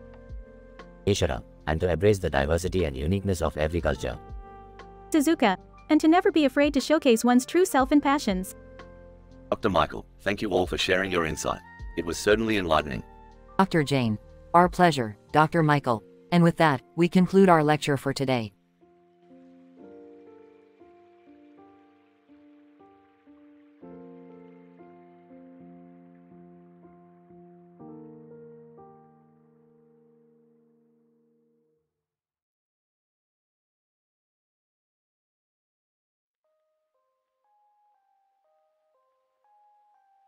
Morty, we have a problem. There's a monkey at the ice cream shop eating a cone with a cone in its mouth. What does that even mean, Rick? Yeah, I'm not sure I understand the scientific significance of this. Don't you guys get it? The monkey is exhibiting a rare behavior known as dual cone consumption. This could have major implications for evolutionary biology. But what do we do about it, Rick? Obviously, we need to observe and collect data. Beth, go buy the monkey another ice cream cone. Why do I have to do it? Because I paid for the first one and I'm not wasting any more money on a damn monkey. Beth buys the monkey another ice cream cone, which it devours eagerly. So, what have we learned? Well, Morty, through extensive research and analysis, I have determined that this monkey really likes ice cream. Is that it? What do you mean, is that it? This is groundbreaking science, Beth. We're pushing boundaries here. But what does it all mean? It means that we need to investigate further. Maybe we can conduct experiments to see how other animals react to ice cream. Or maybe we can even create a new species that subsists solely on frozen dairy products. I'm not sure that's ethical, Rick. What's ethics got to do with science, Beth? Now let's get to work. The trio begin to brainstorm and plan out the next steps in their ice cream-related experiments, all while the monkey continues to happily lick its cone.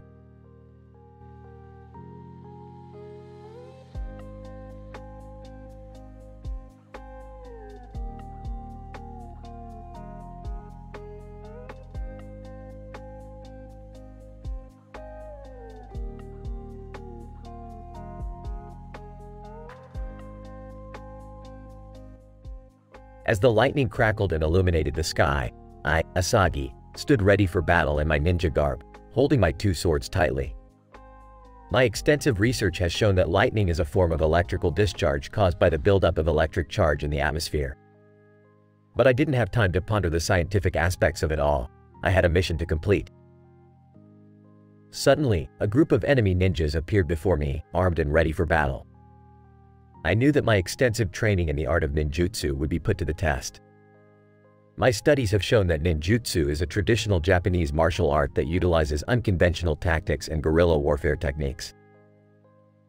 "Come at me," I said confidently to the enemy, ready to utilize my scientific knowledge and ninja skills to defeat them. My understanding of physics showed me that the distribution of mass in my body and the proper application of force would determine the success of my attacks. The battle raged on with intense swordplay and acrobatics. My knowledge of chemistry allowed me to use my surroundings to my advantage, creating explosives with the materials around me. As I emerged victorious, I reflected on my past. My research has shown that I was trained as a ninja due to my family's involvement in the legendary Kunoichi Taimanin Society, who were known for being skilled female fighters. I was proud to carry on the legacy of my ancestors and continue their work in secret missions for the greater good. With my task complete and my scientific prowess proven once again, I disappeared into the night, ready for whatever challenges may come my way. Asagi, another victory for science and ninjutsu.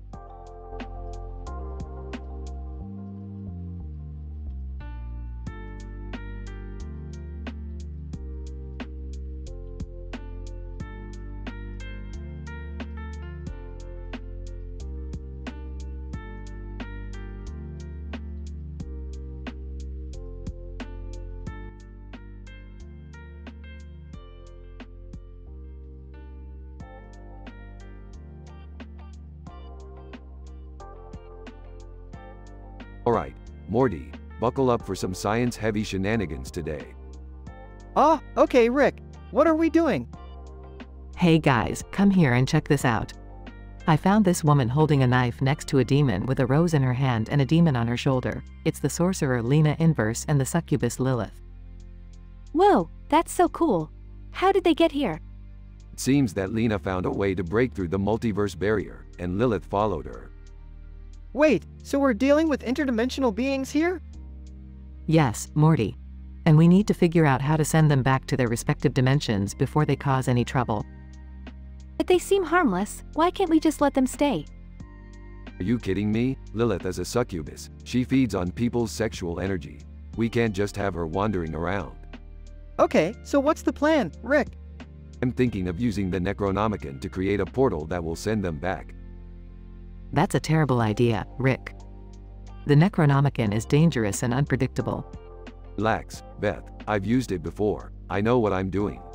Lena, interrupting, excuse me. Can I ask what you're planning to do with us? We're sending you back to your respective dimensions. Lena, but why? We're not causing any harm.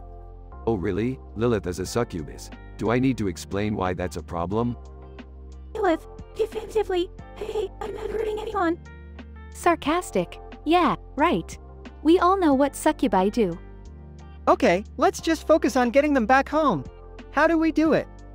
Like I said, I'll use the Necronomicon to create a portal. But first, we need to distract them so they don't interfere. I've got an idea. Let's tell them a joke. They seem like they have a good sense of humor. Skeptical. Really, Beth? A joke? Trust me. To Lena, hey, do you want to hear a joke? Lena, interested? Sure, why not? Why did the demon cross the road? Lena, I don't know, why? To get to the other dimension. Everyone laughs. Lilith, smiling, that was actually pretty funny. Impressed. I'll give you that one, Beth. Alright, let's get to work.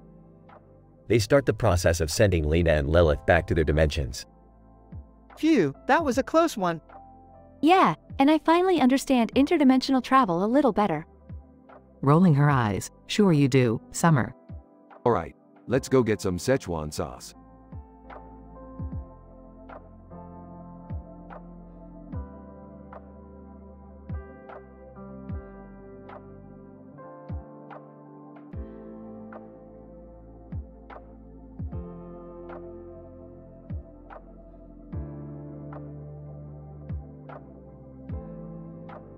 Brianna, good day. I am Brianna, a graduate student specializing in graphene photonics. Today, I met a woman with blue hair and a blue face holding a fan in her hand. I was intrigued by her peculiar appearance, and I wanted to know more about her. Blue-haired woman, greetings, young scholar. My name is Azure, and I am a master of photon paramer prattle. I use my knowledge of photon particles to propagate the art of conversation. Brianna, that's fascinating. I've never heard of that before. What brings you here today? Sure, I have come to participate in a graphic design competition. Have you heard of it? Brianna, yes. I have. I'm actually on the judging panel for that competition. Sure. Excellent. I believe my unique talent of photon paramour prattle will make my design stand out. Besides, I'm fluent in Spanish, which will give me an edge in the competition. Brianna, that's a smart strategy. By the way, I couldn't help but notice the fans you're holding. Is there a significance to them? Sure. These fans are essential in my practice of photon paramour prattle. They help me manipulate the photons in the air to create an aura of conversation. Brianna, amazing. Speaking of conversation, do you like board games? Sure, I do. I find that board games are an excellent way to practice photon particle manipulation. Brianna? Oh, really? What's your favorite board game? Sure, I am partial to Clue. It requires both logical thinking and conversation skills. Brianna, I see. Well, it was lovely meeting you, Azure. Good luck in the competition. Sure. Thank you for your time, Brianna. It was a pleasure speaking with you.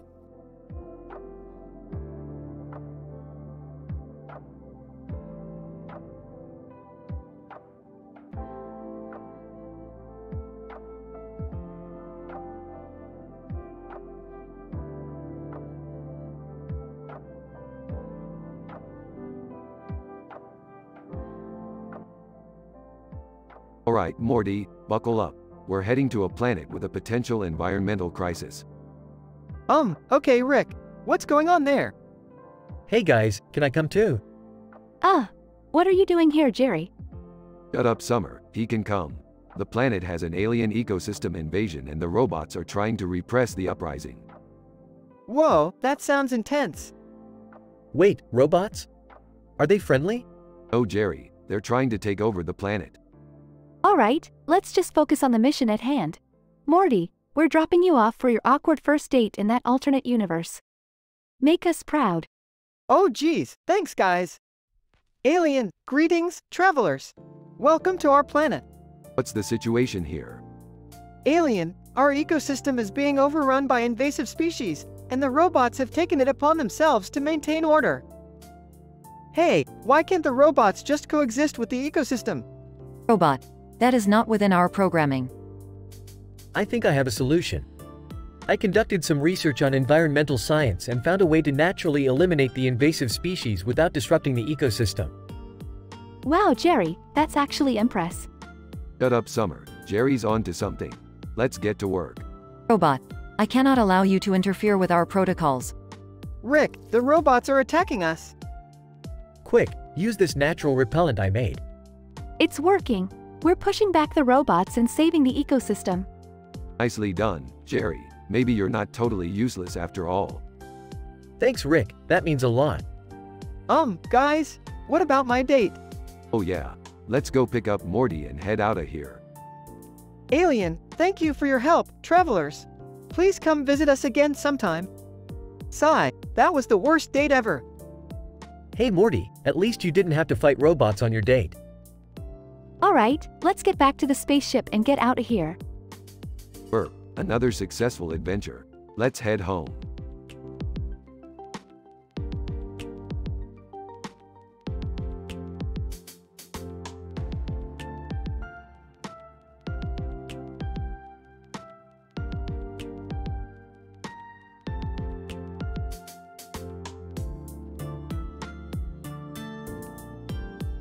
Character 1. As a medical professional, I am well versed in the intricacies of surgical procedures. So when a man in a black jacket holding a toothbrush and a toothbrush holder in his hand appeared before me with a red light behind him, I immediately suspected something unusual was going on. Character 2. What brings you here, stranger? And what is that peculiar contraption in your hand? Character 1. I think he's from the future. He seems to be holding a toothbrush and toothbrush holder from outer space. Character 3. I beg your pardon, but I am not from the future. I am a researcher from another dimension who has traveled through space-time to investigate a paranormal time travel mystery. Character 1. Paranormal time travel mystery. That sounds interesting. What do you need from us? Character 3. I require your assistance in locating a subject for my experiment. Specifically, a patient who has undergone a cholecystectomy and is experiencing neck pains. Character 2. I happen to know someone who fits that description. Would you like me to arrange a meeting? Character 3. that would be most appreciated. And if you could provide me with any relevant medical records, that would be even better. Character 1. This is all so fascinating. I can't wait to see what kind of discoveries we make. Character 2. But we must be careful. Who knows what kind of dangers we might encounter in this alternate reality? Character 3. Fear not, for I have taken all necessary precautions to ensure our safety. Now, let us embark on this journey of scientific exploration together.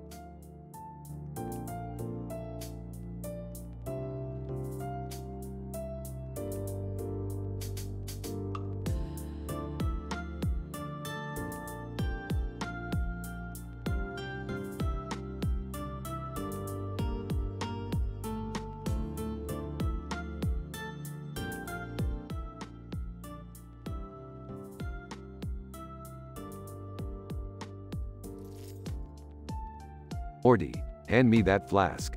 We've got a scientific experiment to conduct. Oh geez, what's the experiment this time, Rick? Boys, let's keep the experiments to a minimum tonight. I don't want another incident like last time. Relax, Beth. We're just going to explore the exciting world of robot professional wrestling. Robot wrestling? Is that even a thing? Of course it's a thing, Morty. And with the advancements in robotics and AI technology, it's becoming more popular than ever. Alright, I'll bite. How does it work? Well, we've got this robot here with a computer monitor on its chest and arms and legs. It's going to offer us a variety of wrestling matches to play out. I don't know, Rick. This sounds dangerous. Nonsense, Morty. It's perfectly safe. Now let's fire this baby up and see what it's got. Robot. Greetings, human participants. Are you ready to engage in robot professional wrestling matches? Hell yeah, we are. Robot. Very well. Please select your desired match type. Tag team, cage match, or battle royale. I don't know. What do you think, guys? I say we go with tag team. Agreed. Tag team it is. Robot. Excellent choice. Please select your desired opponents from the roster. Who's on the roster? Robot. Current roster includes the Steel Sentinel, the Titanium Titan, the Copper Crusader, and the Iron Intimidator. Let's go with the Iron Intimidator. Why that one? Because it's got a cool name, obviously. Robot. Tag team match with the Iron Intimidator confirmed. Please make your way to the ring. Wait, there's a ring? But, did you think we were just going to wrestle in the living room? As they make their way to the ring, the excitement builds. The Iron Intimidator enters first, with smoke and pyrotechnics. The crowd goes wild. Rick, what do we do? Just follow my lead, Morty. And remember, the key to victory is to never give up. The match begins and chaos ensues. Rick and Morty find themselves in over their heads as the Iron Intimidator unleashes a barrage of devastating moves.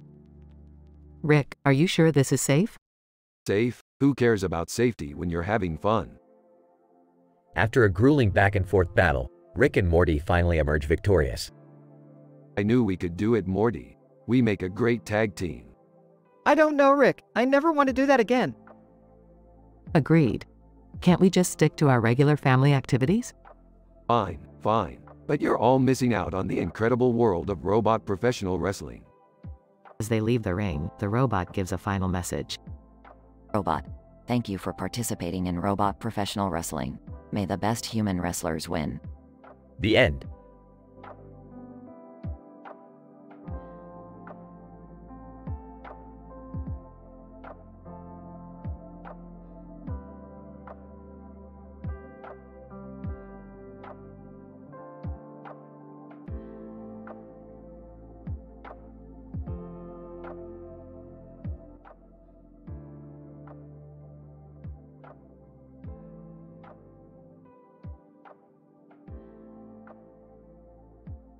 Elches.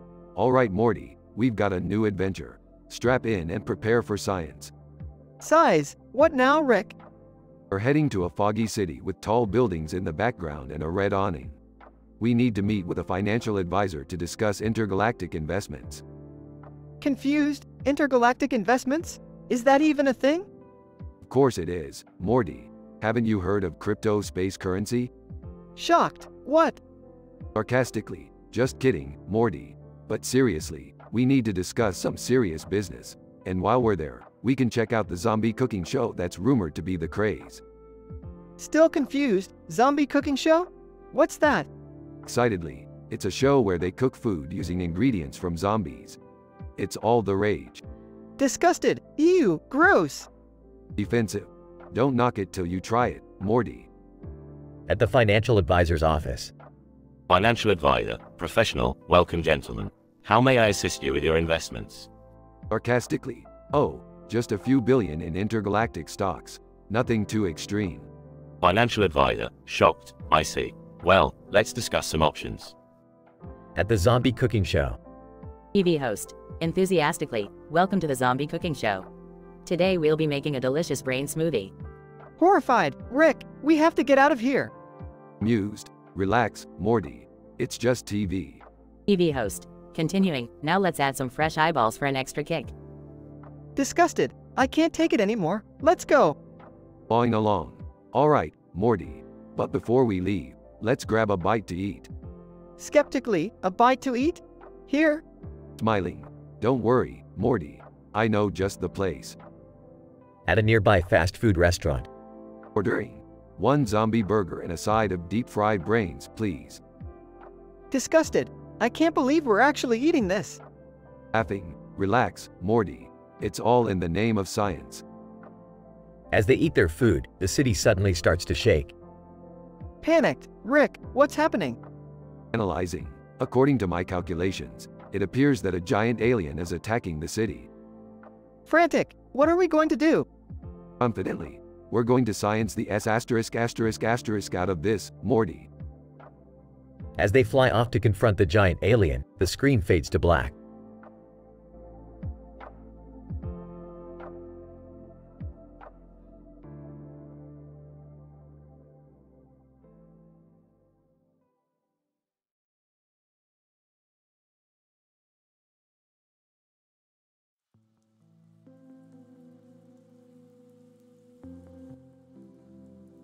Alright, Morty, listen up. We've got a new mission from the Council of Ricks. Apparently there's a computer screen with speakers that's been emitting a strange sound pattern that could be dangerous. Oh, okay. What do we do? We gotta find the source of the sound and shut it down. I've created a device that will help us pinpoint its location. Beth and Jerry enter the room. What are you two up to? Just another adventure, Beth. We're off to locate a mysterious sound that could have catastrophic consequences for the universe. Can I come? Sarcastically. Sure, Jerry. We could use an extra pair of toes.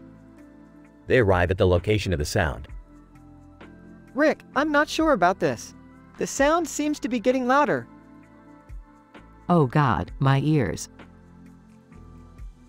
I'm not hearing it. Is something wrong with me? Shut up, Jerry. I've pinpointed the source of the sound. It appears to be some sort of plasma passion protocol. What does that even mean? It means someone's trying to create a new form of energy that could destroy the fabric of the universe. We've got to shut this down fast. Beth and Jerry are covering their ears in agony as Rick and Morty work to shut down the protocol. Rick, I think I found the off switch. A blinding light erupts from the device, knocking everyone back. What just happened? We've saved the universe again, Morty. You should be proud. My ears are ringing. Can we go home now? Sarcastically. Sure, Beth. Let's just leave this extremely dangerous device lying around for someone else to find. They all exit the building as it explodes behind them. Geez, Rick, that was intense. Smirking. That's just another day in the life of a scientist, Morty. Now let's go home and relax. The group walks off into the sunset. The end.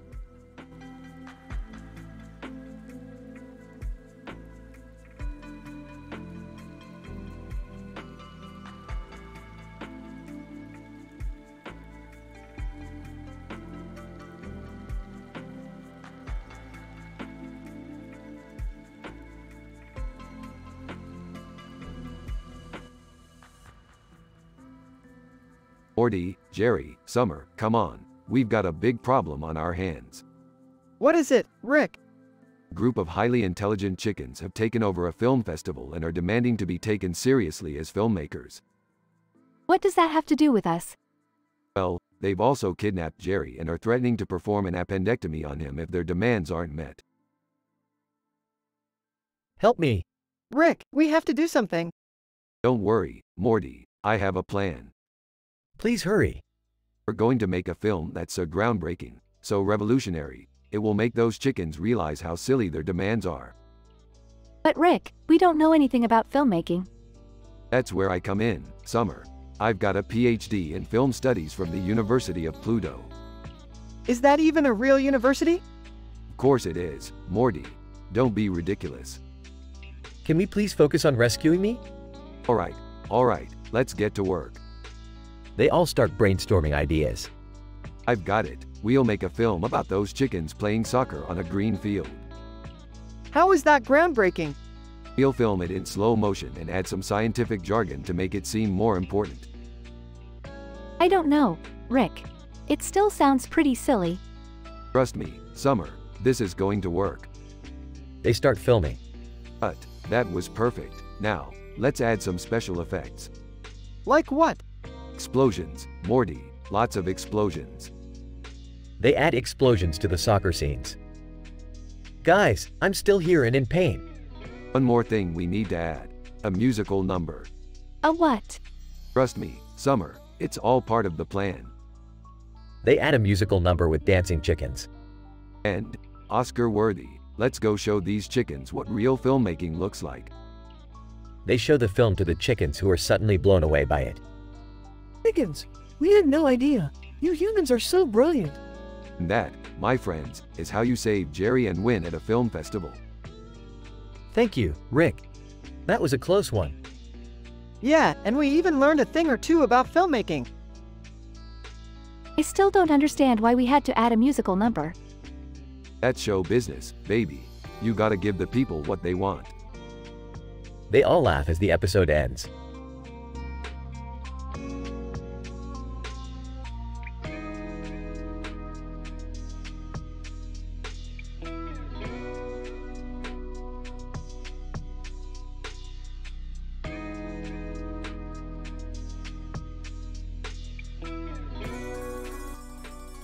Morty, grab your lab coat and a handful of lithium. We're about to embark on an anime-themed coding jam. Oh, what now? Is this going to be dangerous? I don't want to get hurt again. Jerry, just stick to making coffee, and don't touch anything. What are we even doing here, Rick? We're creating a new dimension, Morty. One with a colorful abstract background with a green and purple design on its center and a green center and purple center. I think I see what you mean. It's all becoming clear. Shut up, Jerry. We need to focus. Enrico Fermi himself will be judging our work. Who's that? You uncultured swine. Just follow my lead. Anime impromptu skits begin. Nebula Nymph Notoriety. Oh my, Enrico. You look so handsome today. Enrico Fermi, thank you, Nebula. Your beauty outshines the stars. Morty, add some more lithium to the equation. Are you sure about this, Rick? Trust me, Morty, I'm a scientist. Loud explosion. Oh God, what have you done? Relax, Jerry, it's just a minor setback. We can fix this. Rick, what is that? My secret wife. She's been trapped in another dimension all this time. You have a secret wife? Shut up, Jerry. We need to get her out. More explosions. Enrico Fermi, this is the most incredible thing I've ever seen. Nebula Nymph Notoriety. Enrico, you always say the right thing. Morty, grab my wife. We're getting out of here. Do you always keep your loved ones trapped in other dimensions? Shut up, Morty, and hold on tight. They all escape as the dimension collapses. Enrico Fermi, that was amazing. I must study this further. Nebula Nymph Notoriety. Oh, Enrico. You're always studying things. Can we go home now? I need a nap. Fine, Jerry, but don't touch anything on the way out.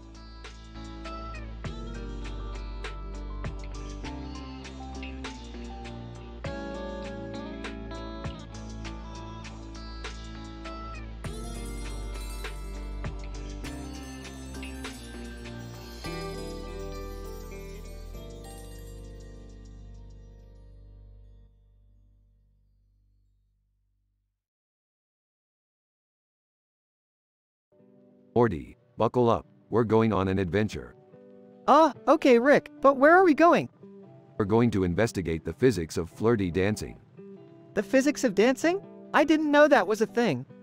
Well, Morty, there's a scientific explanation for everything, even flirty dancing. Okay, Rick. So where do we start? We need to find someone who's really good at flirty dancing. Someone who can show us the ropes. Okay. So where do we find that person? I don't know, Morty. Maybe we should try that dark room with the windows and sunlight streaming through them. Okay. And who do we look for? Look for a woman in a black dress. That's usually a good sign. Okay. This is getting kind of weird, Rick. Weird, Morty. This is science. Now keep your eyes open. Morty and Rick walk into the dark room and see the woman in a black dress dancing.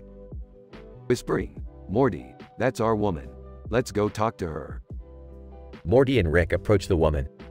Excuse me, ma'am. My name is Rick Sanchez and this is my assistant Morty. We're here to investigate the physics of flirty dancing.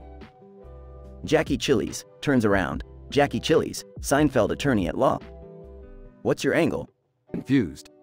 What? Jackie Chili's, I said, what's your angle?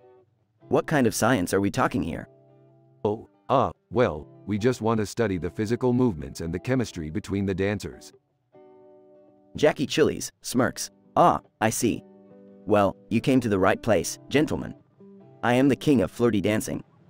Whispering to Rick, I don't like where this is going. Whispering back, just go with it, Morty. Science can be uncomfortable sometimes. Jackie Chili's begins to show Morty and Rick the art of flirty dancing. They learn about the gravity and fluid dynamics involved and how to properly synchronize movements. Out of breath. Wow, that was intense. Smiling, and completely worth it. We've discovered so much about the physics of flirty dancing. Jackie Chili's, raising an eyebrow. Sure you did, guys. Rick and Morty walk out of the dark room, exhausted but satisfied. I'm glad that's over. Smiling, you know what they say, Morty. Science never sleeps. Rolling his eyes. Yeah, I think I'm ready for a nap though. Laughing, you always were the weak link in the scientific process, Morty.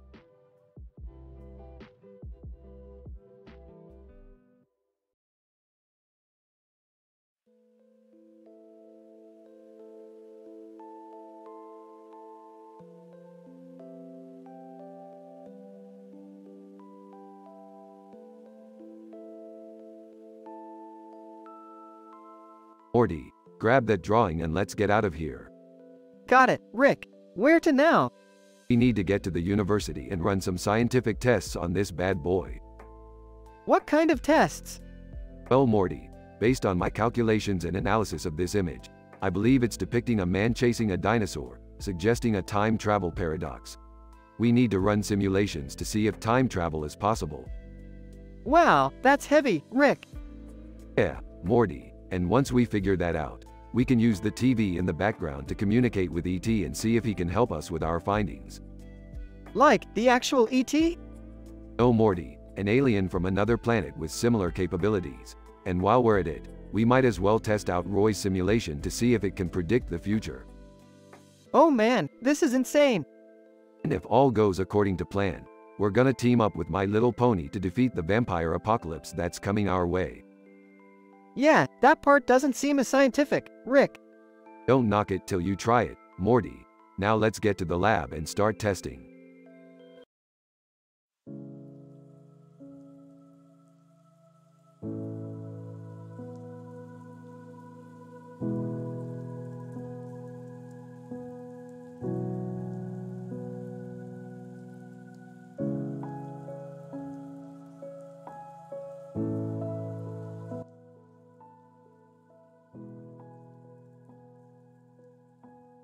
Morty, we gotta check out this lawn with the sign and a lot of stickers on it that says Oxymin CC. Oxymin C circa? What is that? I don't know, Morty. That's why we gotta check it out. It could be a scientific breakthrough or something. They arrive at the lawn. Look at all these failed do-it-yourself projects. The scientific community never ceases to amaze me. Rick, what's that smell? That's the smell of pure oxygen, Morty. It's highly concentrated. Whoa, I'm feeling kinda lightheaded. That's because you're not used to breathing in pure oxygen, Morty. It's got some serious effects on the brain. Morty starts to see hallucinations of Taylor Swift. Rick, Taylor Swift is here and she's singing to me. Morty, snap out of it. We gotta focus on our mission. Morty tries to resist, but he's too mesmerized by Taylor Swift. I can't, Rick. She's too beautiful. Fine, Morty. You stay here with your little crush while I investigate the Vampire Astronomy Club down the street. Morty is left alone, still entranced by Taylor Swift. I'll never forget you, Taylor. Asterisk, a group of abstinence activists approaches. Activist, excuse me, sir. Can we talk to you about the benefits of abstinence? Sure, I guess. As long as you let me keep listening to Taylor Swift. Activist, actually, we're gonna need you to turn that off. No way, man. Taylor Swift is my life now. Activist, well then I'm afraid we're gonna have to use force. Morty and the abstinence activists engage in a ridiculous fight. Turns Morty. What the hell happened here? I don't know, Rick. It all happened so fast. Well, looks like we're gonna need to find a new source of pure oxygen. And a new Taylor Swift album. We can't always get what we want, Morty. Now come on. Let's get out of here before the cops come. Morty reluctantly follows Rick as they exit the lawn with a sign and a lot of stickers on it that says Oxyman CC.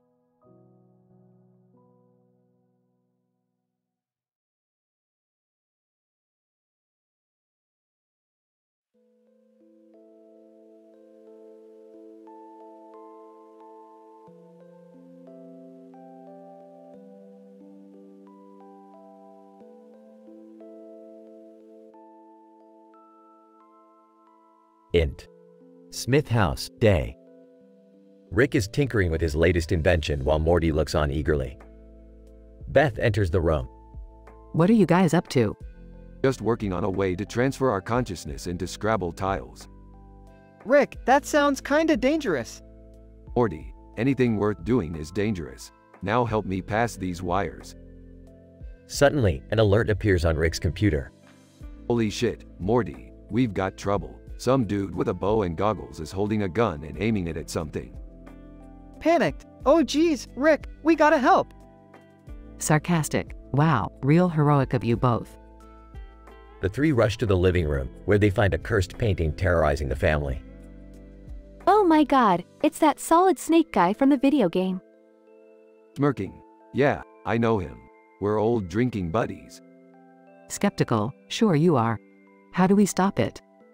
Maybe we could use the track and field skills I learned in PE. Impressed. Not bad, Morty. We'll need to distract it first, though. Just then, Lyric enters the room with a Japanese bobtail. Lyric, hey guys, what's going on? Excitedly, Lyric, we need your help. Can your cat distract that cursed painting while we make our move? Lyric, confused, I guess so.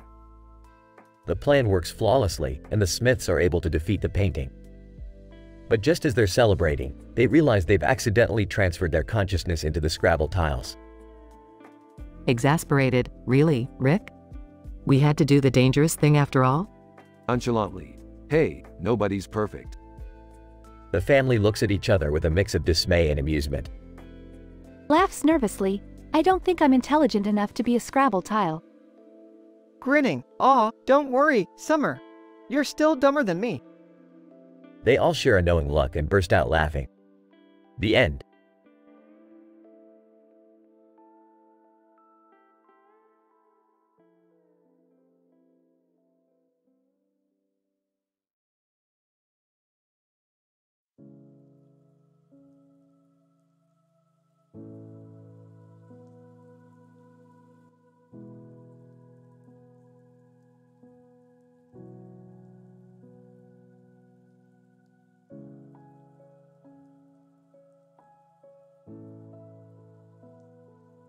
Fade in. INT. Wine cellar, day. Rick, Morty, Beth, and Summer are browsing through a collection of rare wines. Excitedly, oh, Morty, look at this one. It's a 1964 Chateau Latour, one of the most sought-after wines in the world. Impressed. Well, Rick, do you think we can afford it? Doubtful, I don't know, Morty. This place looks pretty expensive. Sarcastically, yeah, Dad. I don't think our budget can handle a $10,000 bottle of wine. Suddenly, a man in a suit approaches them. Diane Chambers, formally, good afternoon, fellow wine enthusiasts. My name is Diane Chambers, and I am the owner of this establishment. Is there anything I can assist you with? Skeptical. What's the catch, Diane? You're not going to charge us an arm and a leg for a few bottles of wine, are you? Diane Chambers, confidently, of course not, Mr. Sanchez. I pride myself on offering fair and reasonable prices for all my clients. Curious, so, what makes your wine so special, Diane? Diane Chambers, proudly, each bottle in my collection has been carefully selected and aged to perfection. I guarantee that you won't find better quality anywhere else. Playfully, well, I don't know about that. I've had some pretty good wine at Olive Garden. Everyone looks at Summer with a mix of confusion and amusement. Laughing. Oh, Summer. You never fail to disappoint. Curiously, so, what do you recommend, Diane? Diane Chambers, knowingly. I see you are a man of refined taste, Mr. Smith. May I suggest a 1986 Chateau Margaux? It has a rich, full-bodied flavor with a hint of blackcurrant and vanilla. Intrigued, that sounds delicious. We'll take a bottle, please. Diane Chambers, graciously, excellent choice, Mrs. Smith. Allow me to fetch it for you. As Diane walks away, Rick turns to the family with a mischievous grin. Whispering, watch this, Morty. I'm going to have a little fun with Diane. Nervously, I don't know about this, Rick. She seems pretty serious. Confidently, relax, Morty. I've dealt with people like this before. Diane returns with a bottle and presents it to Beth. Diane Chambers, politely, here you are, Mrs. Smith. Enjoy. But before Beth can take it, Rick grabs the bottle and begins to shake it vigorously. Laughing, woo-hoo, look at this, I'm making a wine tornado. Diane Chambers, shocked. Mr. Sanchez, what on earth are you doing? Jokingly, just having a little fun, Diane. Relax. But as they watch in horror, the cork suddenly pops off, sending wine flying everywhere. Everyone, shouting, ah! Diane Chambers, furious, that's it. Get out of my wine bar this instant. The family hastily exits as Diane angrily cleans up the mess. Next. Wine cellar, day. As they walk out, Rick turns to Morty with a grin. Proudly, that, Morty, is what we call a wine catastrophe. Exasperated, oh, geez. Can't we just go home now? Laughing, I don't know about you guys, but I think that was the best wine tasting experience ever. Jokingly, yeah, we should totally do it again sometime. The family breaks into laughter as the camera pans out. Fade out.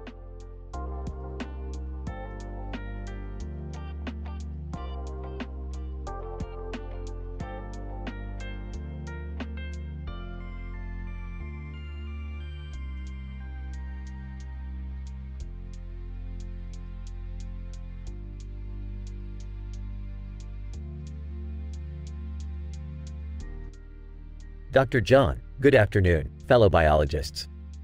As part of our research on the behavior of lizards, we conducted an experiment by placing 2 lizard specimens, one orange and the other green and red, on a shared green plant.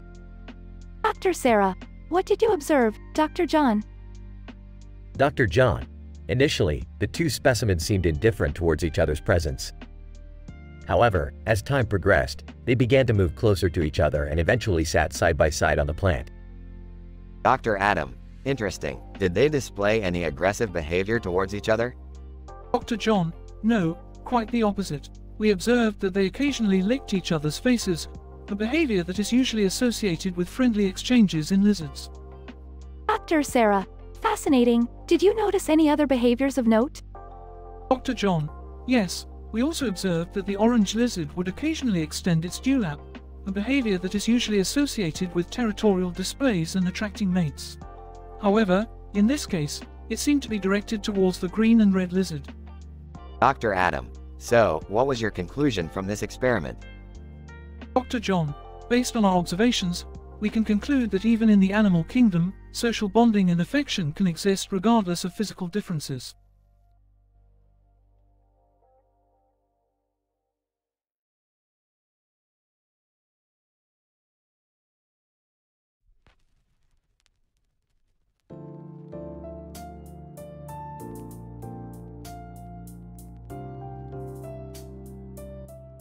Morty, hand me the quantum water manipulator. We're going on a scientific expedition. Oh, okay, Rick. Wait, what's the mission? We're going to a place where no man has gone before. The fish tank. Can I come too? I want to see the fishies. Me too. I've always been a big fan of biology. I'll stay home. Someone needs to take care of the cat. Okay, we don't have all day. Let's go. They arrive at the fish tank. Wow, there's so many fish in here. Look at that one, it's huge. This is amazing. I've never seen so many organisms in one place. Let's take some samples. I want to see what kind of microorganisms are living in this ecosystem. Morty uses the quantum water manipulator to take a sample. Hey, what's that light shining on the bottom of the fish tank? That's just a UV light. It's used to promote plant growth. Interesting. I wonder what kind of photosynthetic organisms are in here. Beth, on the phone. Hey guys, the cat just threw up on the carpet. Can you hurry back? Morty, grab the teleportation device. We have to go. Wait, what about the samples? We'll analyze them in the lab later. Now let's go clean up that cat puke. They teleport back to the house. That was crazy. I can't believe we just went on a field trip to a fish tank. This is the kind of stuff that makes science exciting. Yeah, I'm just glad the cat didn't eat any of those fish. Meanwhile, Rick is analyzing the samples in the lab. Morty, you won't believe what I found in these samples. What is it, Rick? It's a new species of bacteria that could potentially cure cancer. Wow, that's incredible.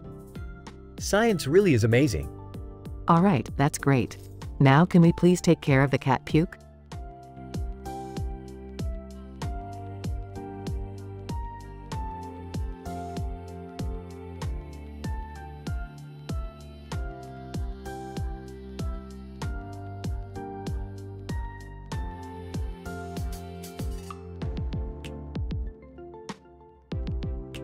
Morty, we're going on a scientific adventure. Oh man, Rick, do we have to?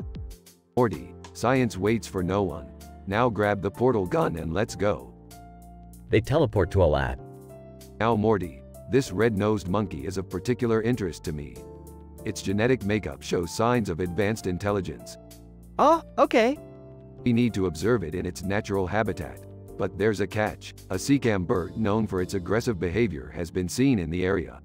We're going to have to watch our backs. Whoa, Rick, this is getting intense. They switch to a different location.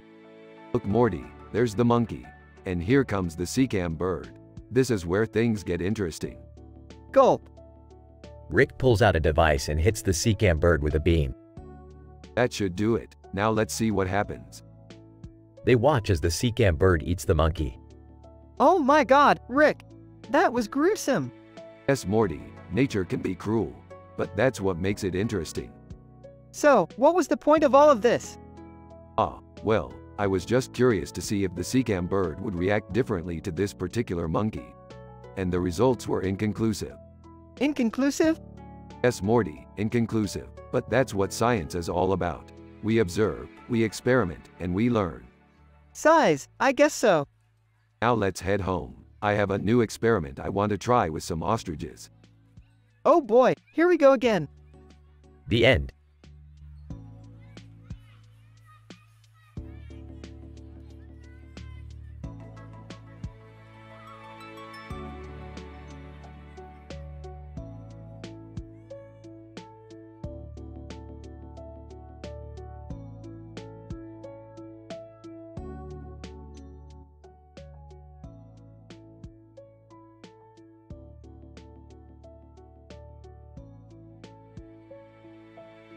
Burps, Morty, we gotta go.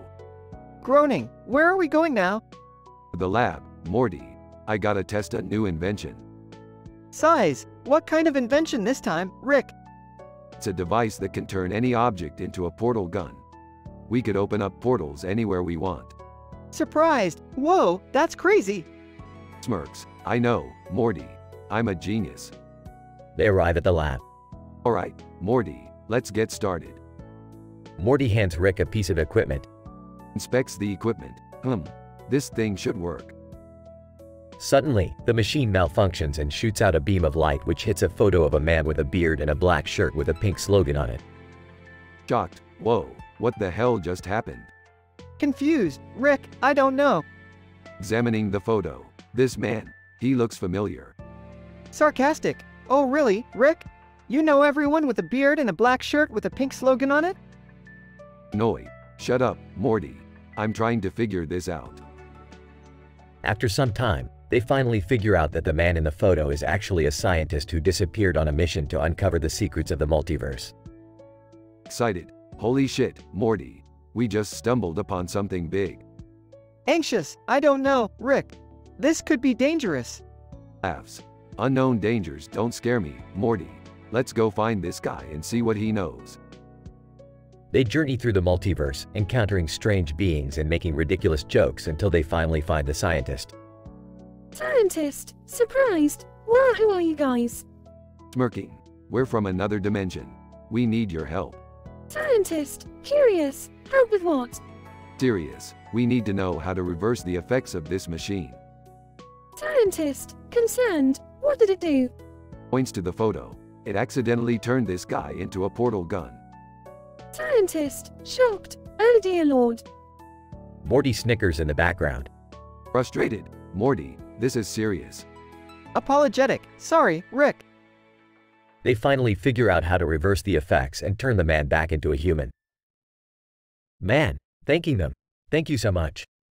I thought I was going to be a portal gun for the rest of my days. Smirking. No problem, buddy. Just another day in the life of Rick and Morty. They wave goodbye to the scientist and portal back to their own dimension. Seemingly relieved. I'm just glad we got out of there in one piece, Rick. Calmly. Don't worry, Morty. I'm a super genius, remember? They share a laugh and the episode ends.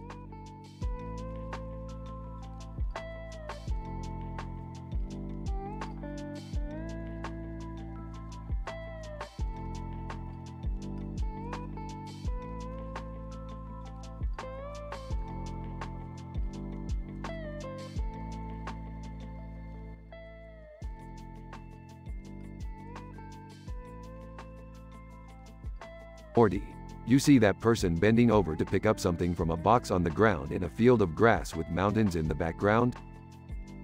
Yeah, Rick. What about it? That's a field researcher studying the composition of the rocks in this area. They've collected samples in that box. So they're looking for something cool in those rocks? That's right, Morty. In fact, let me see those rocks for a minute. Rick takes the box and opens it, examining the rocks. Interesting. Very interesting. What's interesting, Rick? These rocks have a composition unlike any I've ever seen before. It's like they were engineered for a purpose. What kind of purpose? I'm not sure yet, but I have an idea. Montage of Rick and Morty in the lab, conducting experiments with the rocks. Morty, I need you to do something for me. What's that, Rick?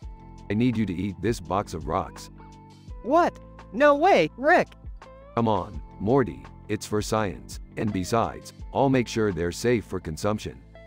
I don't know, Rick. This seems like a really bad idea. Trust me, Morty. Montage of Morty eating the rocks and experiencing strange side effects. Rick, what is happening to me? It seems the rocks were designed to enhance brain function. You're becoming a super genius, Morty. Oh man, this is crazy. That's right, Morty. And the best part is, we can sell this to universities as a study aid. But what about the side effects? We'll figure that out later. For now, let's just bask in the glory of our genius. Montage of Rick and Morty profiting off the rock-eating discovery, with increasingly absurd ways of consumption and side effects. I think we've made enough money off this for now, Morty. Let's call it a day. Yeah, I think I need a break from all these side effects. Don't worry, Morty. I have a cure for that. Rick pulls out a vial of bright green liquid. What's that, Rick? It's a patented invention of mine. The unrocking serum, guaranteed to remove all side effects of the rock consumption. I don't know, Rick. It seems kind of risky. Nonsense. What could possibly go wrong? Morty drinks the serum and immediately grows a giant tentacle arm. Oh no! Rick, what did you do? Oh, looks like we still have some kinks to work out.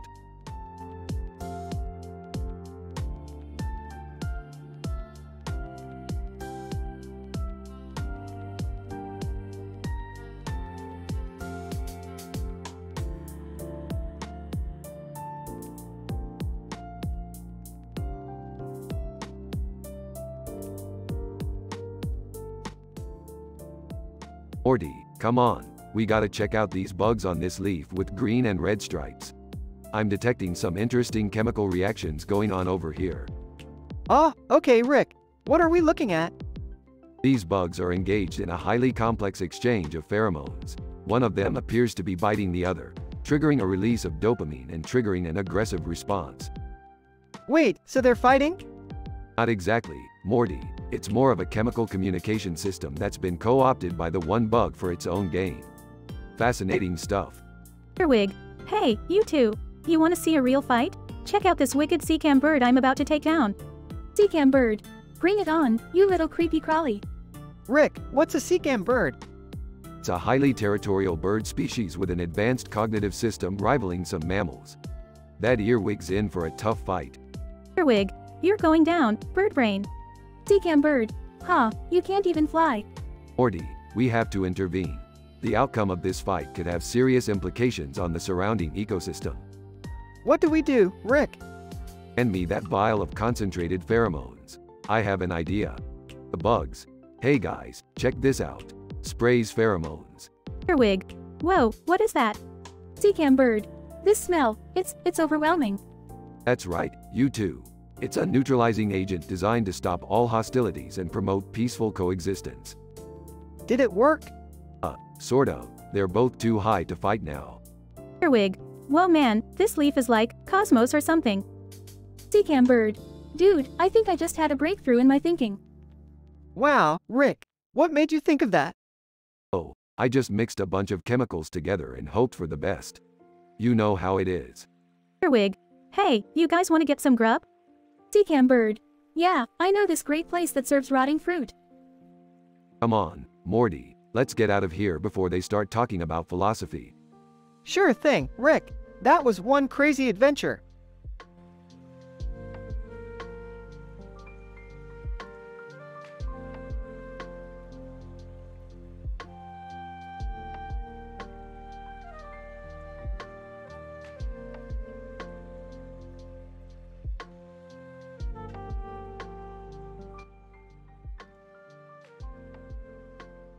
Morty, I've got it. We're going on a scientific adventure to the beach. The beach? What's so scientific about the beach? Rick, what possible experiment could you be conducting at the beach? Yeah, don't we usually stay in the lab for these things?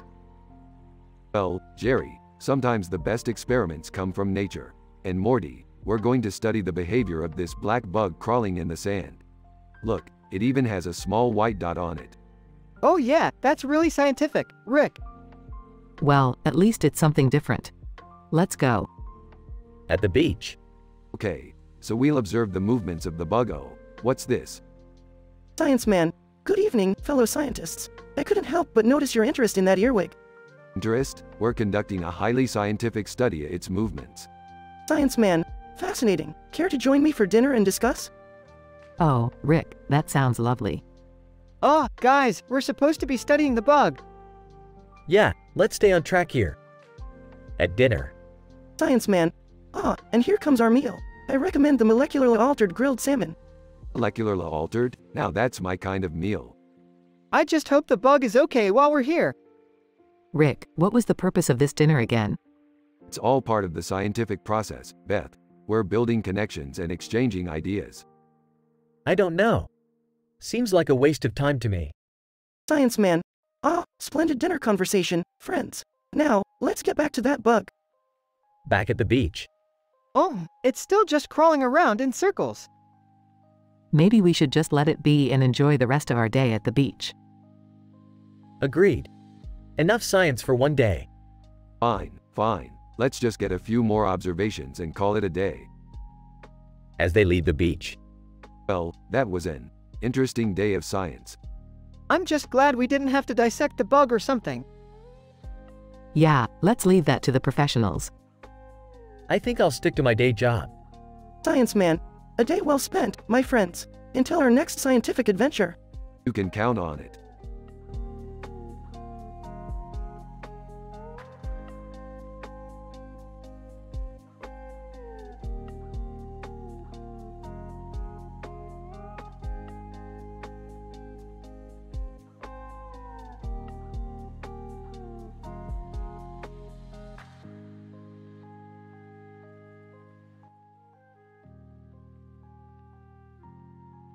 Morty, prepare yourself for a mind-bending scientific journey. Rick, why is there toilet blood on the floor? Guys, what's going on in here? I gotta pee. Jerry, stay back. This toilet is no ordinary toilet. It's a transdimensional portal to the realm of infinite bidets. What does that even mean, Rick?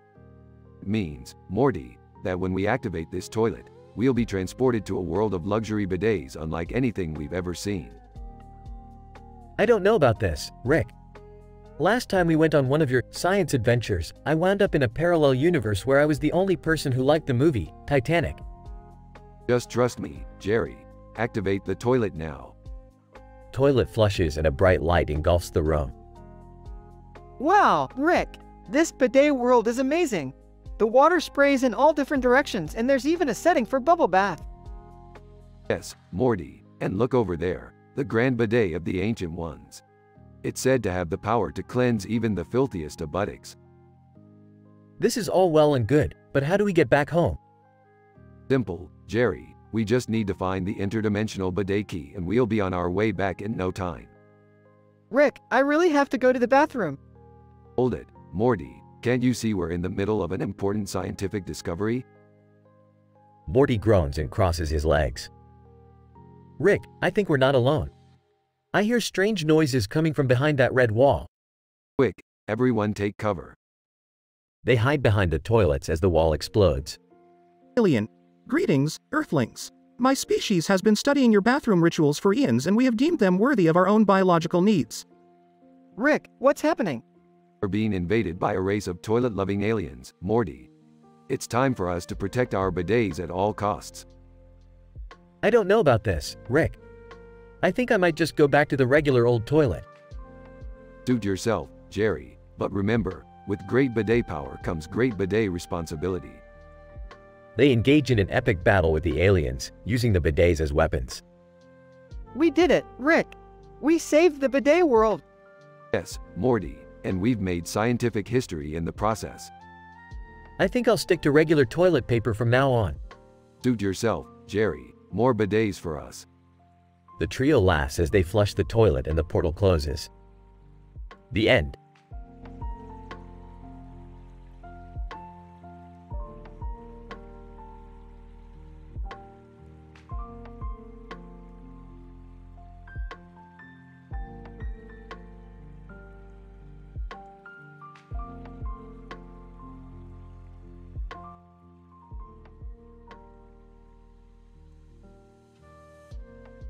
Morty, we gotta go ASAP. I've just received an urgent call from the Institute of Particle Physics. Okay, Rick, but why is it so important to go there right now? Yeah, can't we just go later? I'm in the middle of watching my favorite show. No, Summer, you don't understand the gravity of the situation. They've made a groundbreaking discovery that could change the entire course of science as we know it. Whoa, that sounds pretty intense. You have no idea, Morty.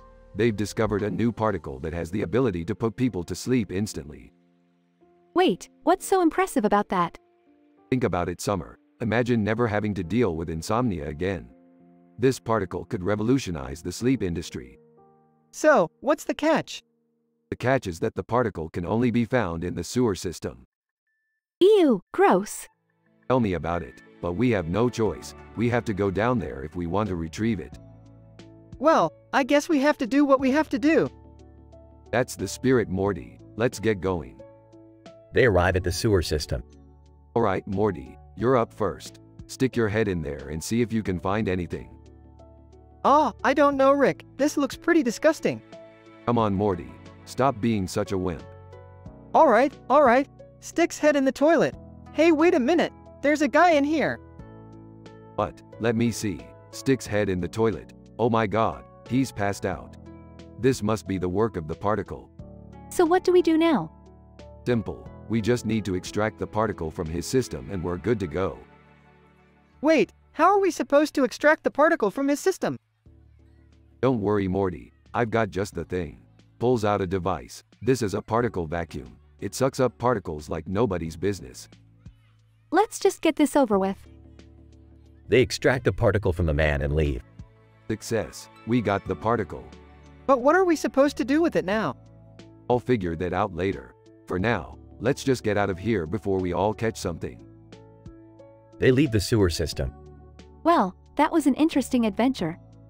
Interesting? That was more than interesting. That was groundbreaking. I can't wait to see what we can do with this particle. Yeah, I'm sure it'll be totally revolutionary. Episode ends with Rick and Morty discussing the possibilities of the sleep industry and Summer rolling her eyes at their excitement.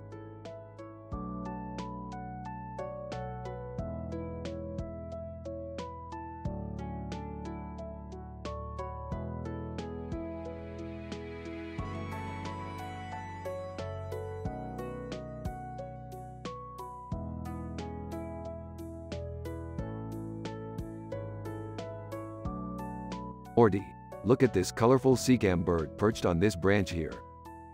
Holy crap, Rick, it's a beautiful bird. Seacam bird. Excuse me, sirs. Mind if I perch here for a bit? I'm trying to avoid the wrath of an earwig. Takes out his scientific device. Interesting. These two species appear to be at odds with one another. The earwig seems to be threatening the seacam bird. Earwig. In a menacing voice. That's right, bird. You better fly away before I decide to make you my dinner. Seacam bird. Defiantly, I won't be intimidated by you, earwig. I have a sharp beak and colorful feathers to protect myself. Oh man, this is getting intense. Scribbling notes furiously. Yes. The conflict between these two species could provide useful insights into the evolutionary dynamics of predator-prey relationships. Seacam bird. Sarcastically, oh sure, just use our fight for your academic pursuits. Earwig. Sneering. Yeah, like we're just some scientific experiment for you to dissect.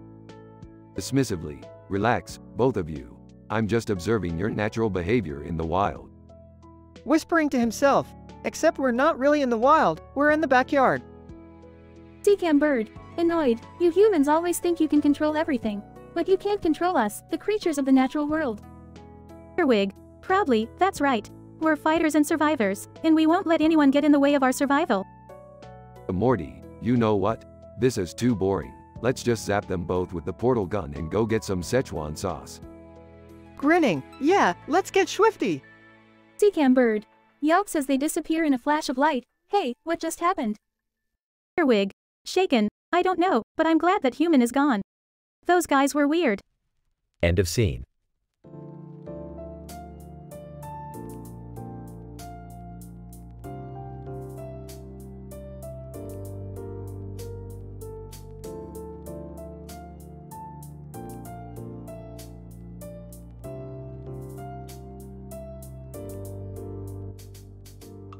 Morty, I'm detecting some strange volcanic activity in this area. We need to investigate. Do we have to, Rick? Can't we just leave it be? Morty, have you forgotten that our entire existence depends on scientific exploration and discovery? Now, let's go check it out. Morty reluctantly follows Rick to the dirt field and hole in the ground. Ah yes, the perfect spot for a lava-eating competition. What? A lava-eating competition? That sounds insane. That's because it is Morty. The scientific community has long debated the feasibility of ingesting such extreme temperatures, and I intend to settle the matter once and for all. Okay, but how are we going to compete? We don't even have any lava. Not to worry, Morty. I've got that covered. Rick pulls out a device and presses a button. Suddenly, a pool of lava emerges from the hole in the ground. Oh geez, Rick, that can't be safe. Nonsense, Morty. All the safety protocols have been meticulously implemented. Rick and Morty take their positions at the table. Are you ready, Morty? Oh, I guess. On your mark, get set, go. The duo begins to eat the lava, and their faces start to contort in agony and pleasure. Rick, I can't take this anymore. It's too much. Hold on, Morty, we're almost there. Suddenly, Rick collapses on the floor, apparently unconscious. Oh my god, Rick, are you okay? Rick springs back up, laughing maniacally. Ah, gotcha, Morty. It was all a prank. The lava was just hot sauce. Oh god, Rick, you scared me half to death. Well, that's science for you, Morty. Always pushing the boundaries of what's possible. I don't think I can handle much more science today, Rick. Nonsense, Morty. We've got a universe to explore. To infinity and beyond.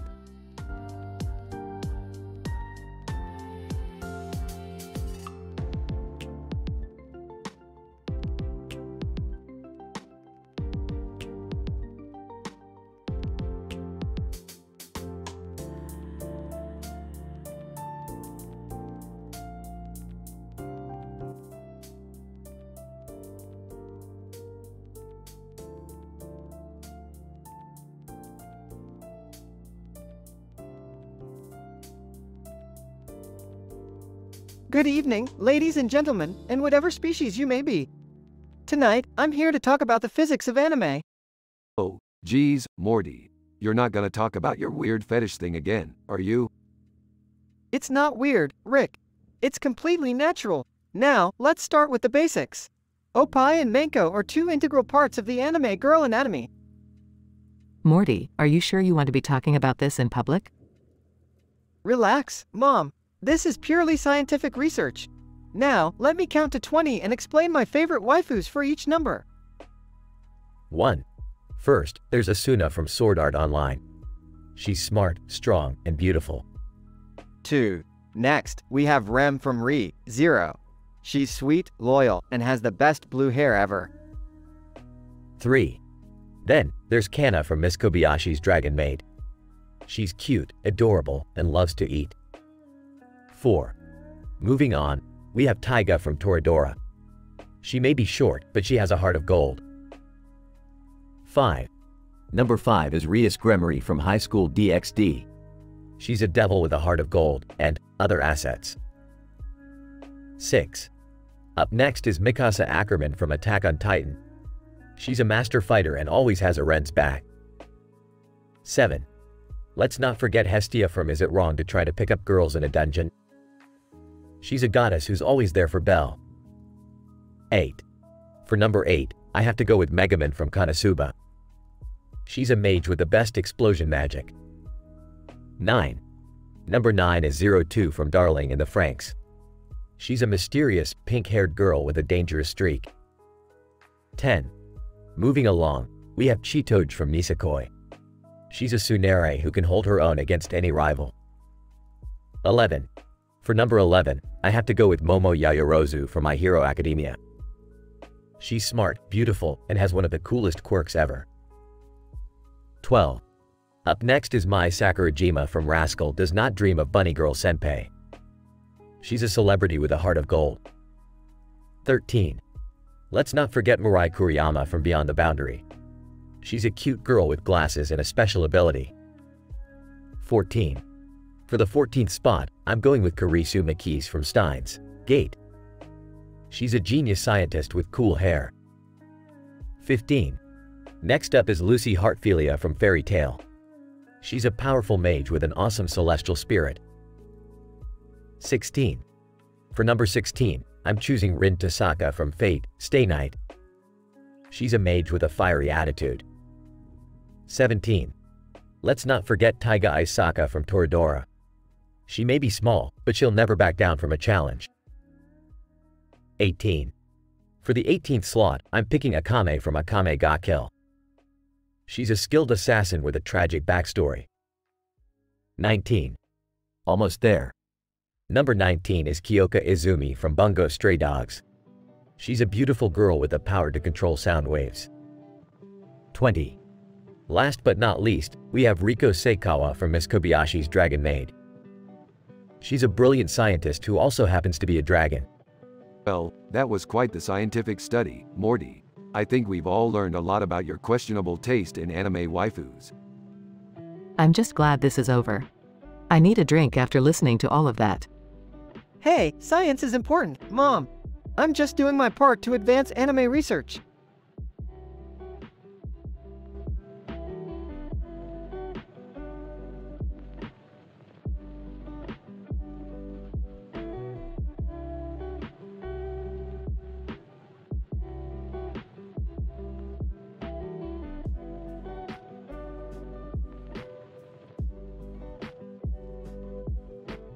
INT. Yale's Pub, night. I, PhD student, enter Yale's pub with my colleagues. We are greeted by a cartoon version of the bar with a few customers sitting at the bar, staring at a television on the bar top. We approach the bartender, who is dressed in traditional Elizabethan garb, and notice a sign that reads, "Only YOL English be spoke from thy mouth." PhD student. Good evening, dear sir. Might we inquire about your English-only policy? Bartender. Aye, 'tis in honor of our weekly Shakespearean recitals, where attendees are invited to deliver their favorite sonnets. 'Tis a beloved tradition amongst our regular patrons. PhD student. Fascinating. Might we join in on the festivities? Bartender. But of course, I have a feeling you'll fit right in with the crowd. As we take our seats, we notice that not only are the patrons speaking in Elizabethan English, but the TV is broadcasting a production of Richard III, also in the same language. We order our drinks in our best Elizabethan accents, and soon enough, we are reciting our favorite Shakespearean sonnets to an enthusiastic crowd. PhD colleague number 1, shall I compare thee to a summer's day? PhD colleague number 2, my mistress' eyes are nothing like the sun. PhD student. To be or not to be? That is the question. As the night wears on, we find ourselves fully immersed in the Elizabethan atmosphere, and even attempt to converse with each other in the archaic language. It's a night we will never forget, and we leave the pub feeling enriched by our experience. PhD student. Farewell, good sir. We shall be back for more of this cultural phenomenon. Bartender. We shall look forward to it, my dear scholar.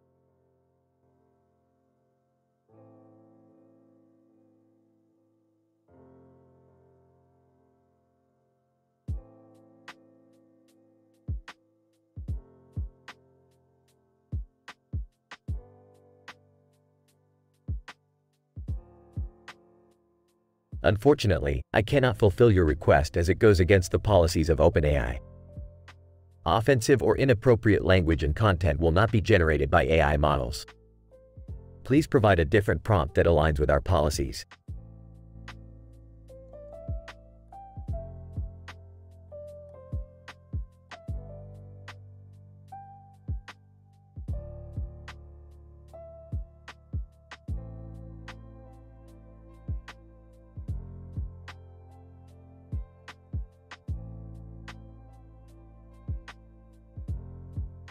What the hell is going on in here?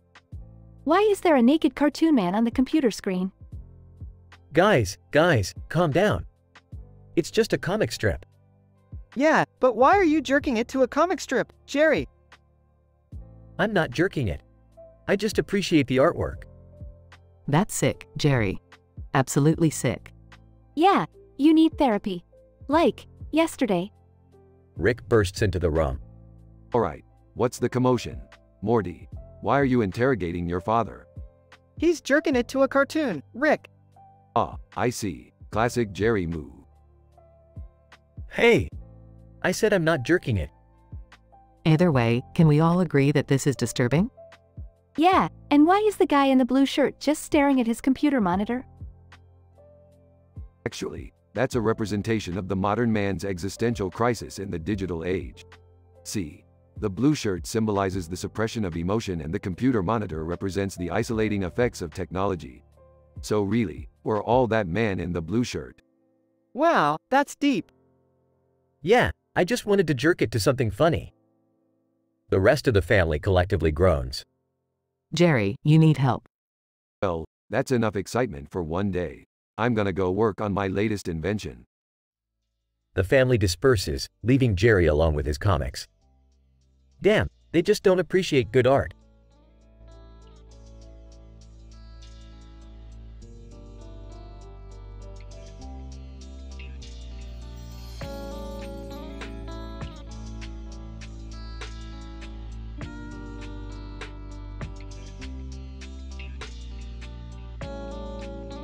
Tutorlog. Greetings, colleagues. I must say, this image of a star field is quite intriguing. Researcher 1, indeed, Shooterlock. And look at the brightness of that yellow star in the center. It's quite a sight to behold. Researcher 2, I agree. Based on the vibrant colors and 3D realism of this image, I'd say it's most likely a 4K Ultra HD visualization. Tutorlog. Fascinating. Let's take a closer look at the star's details. Researcher 1, according to my calculations, this star is in its final stages of life. It's most likely a red giant undergoing helium fusion in its core. Researcher 2, yes, and soon it will shed its outer layers and become a planetary nebula. Tutorlog. Very interesting. We can learn a great deal about the birth and death of stars by studying images like this. Researcher 1, absolutely. And with advancements in 3D visualization technology, we can create even more realistic representations of astronomical objects. Researcher 2, speaking of advancements, have you heard about the new telescope being launched next year? It will be able to see even farther into space than ever before. Tutorlog. Yes, I have. It's an exciting time for astronomy and astrophysics. Researcher 1, indeed. And with the help of advanced technologies and our collective knowledge, we can uncover the mysteries of the universe one star at a time. Researcher 2, I couldn't have said it better myself, Shooterlock. Tutorlog. Well, I do have a PhD in astrophysics, after all. But enough about me. Let's continue to analyze this stunning star field and learn all we can from it.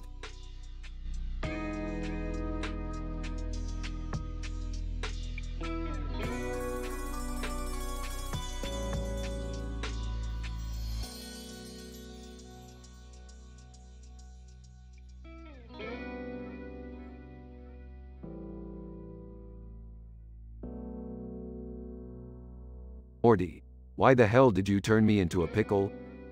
It's Friday, Rick. I'm so excited. Morty, why is your father covered in corn rings? Oh, that's just Jerry.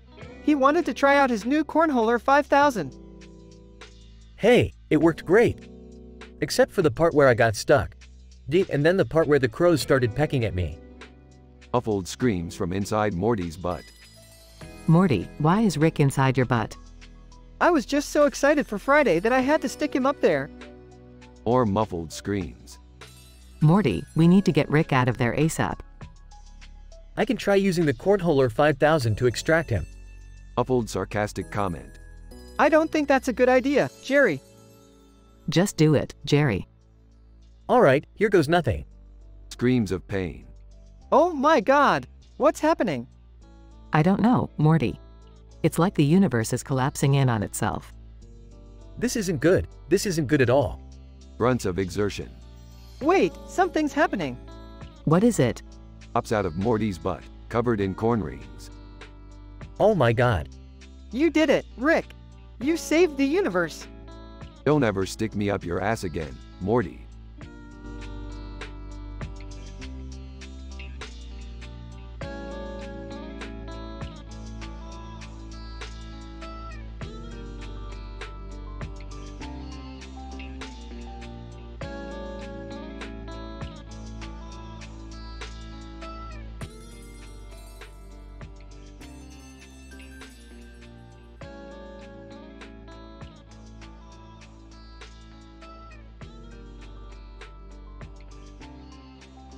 Intro.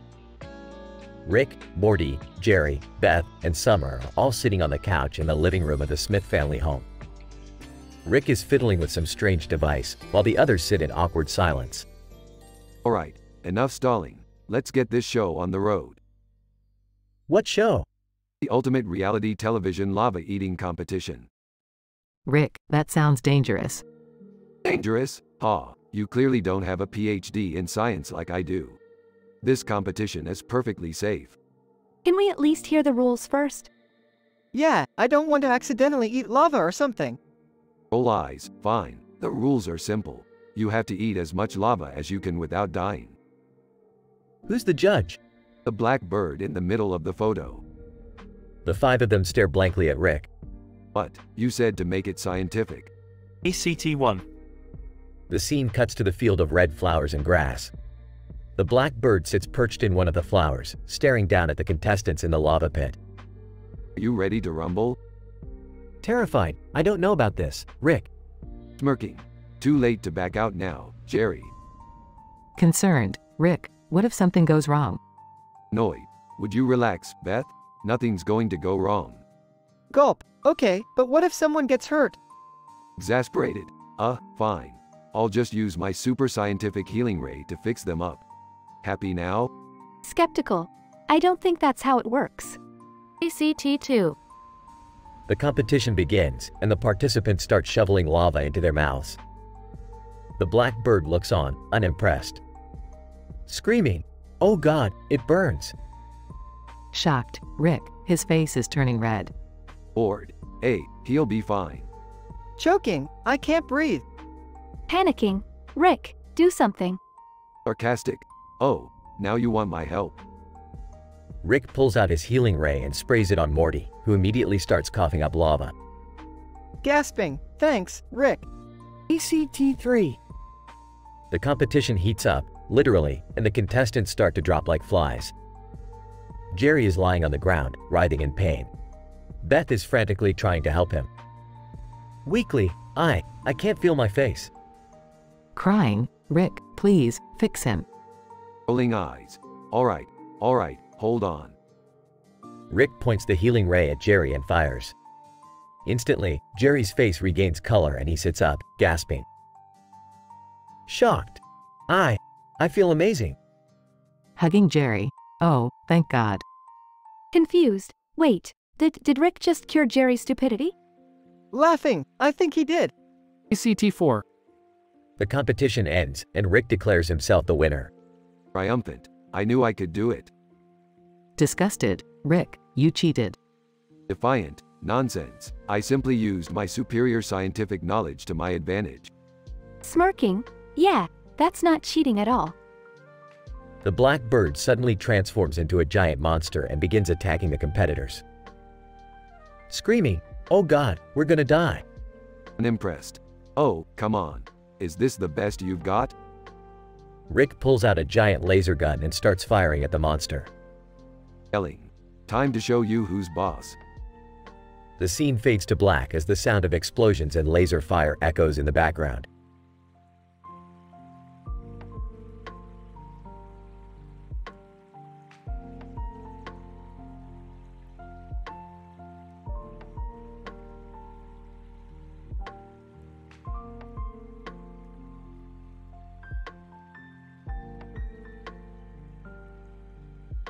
Morty, why the long face? It's not fair, Rick. Summer has boobs and I don't. Morty, don't be crude. It's just a part of life. Yeah, Morty, don't be jealous.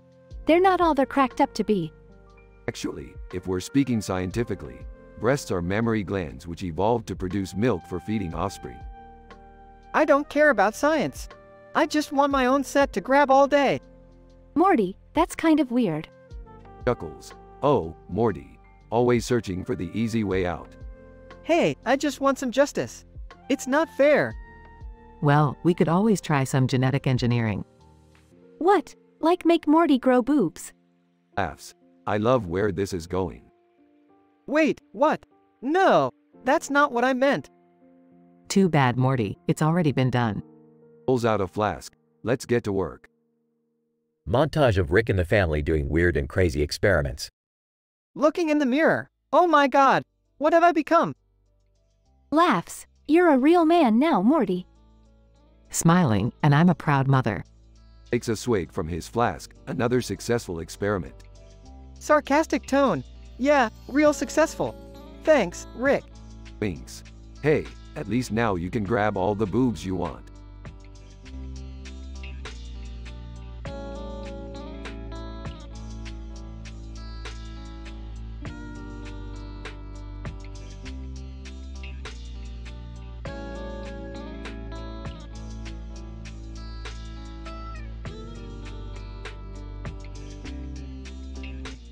Dr. Smith, as I approached the scene, I observed an individual dressed in a black suit holding a weapon resembling a sword, standing adjacent to a colossal creature exhibiting protrusions and sharp nails. Demon, who dares to challenge me? Man in suit. I am here to eliminate your existence. Dr. Smith, the encounter escalated as more individuals arrived and engaged in a physical altercation. John. Hey, let's just have some drinks and forget about this. Dane, I agree. There's no need for violence. Demon, ha ha ha, mortal minds continue to entertain me. Man in suit. Your games end tonight, demon. Dr. Smith, the chaos continued as participants became inebriated and instigated further confrontations.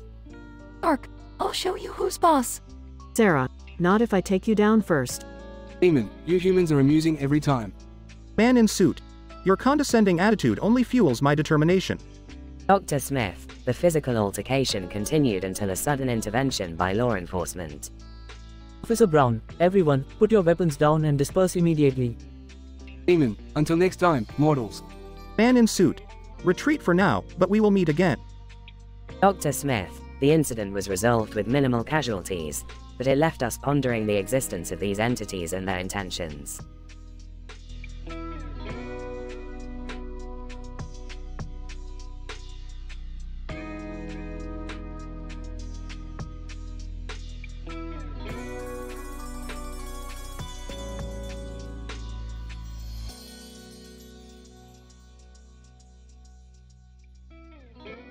Good evening, ladies and gentlemen. Today's episode will follow the harrowing experience of a family trapped in their own attic, facing extreme conditions that will test their will to survive. Rick, I think we should start by explaining what styrock is. Styrofoam, Jerry, it's a type of expanded polystyrene foam used for insulation. Now, as the family consumes their last bits of food and water, Morty resorts to self-cannibalism to stave off starvation. That's absolutely disgusting. How could anyone do that? We have to remember that extreme situations can lead to extreme measures. It's a survival instinct. But what about the psychological toll? They must be experiencing immense trauma from being trapped in such a small space with no escape. Muffled, with food in his mouth. Guys, I have to tell you, it's not that bad. My feet actually taste pretty good. Oh my god, Morty. How could you say that? It's a coping mechanism, Summer. He's trying to find any source of sustenance he can. But what about the long-term effects? Will they ever be able to come back from this experience? I think we need to delve into the psychology of survival and the impact it can have on the human psyche. Absolutely, Jerry. This is a testament to the strength of the human spirit and how we are capable of enduring even the most dire of circumstances. Morty continues to chew on his feet as the family screams in terror. The end.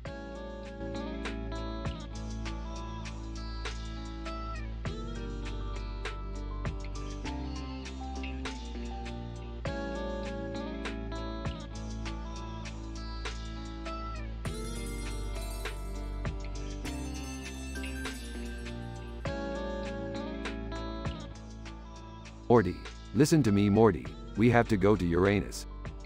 Uranus? I don't know, Rick. Shut up, Morty. I have a scientific reason for this. You see that stack of surfboards over there? Rick, what the hell are you talking about?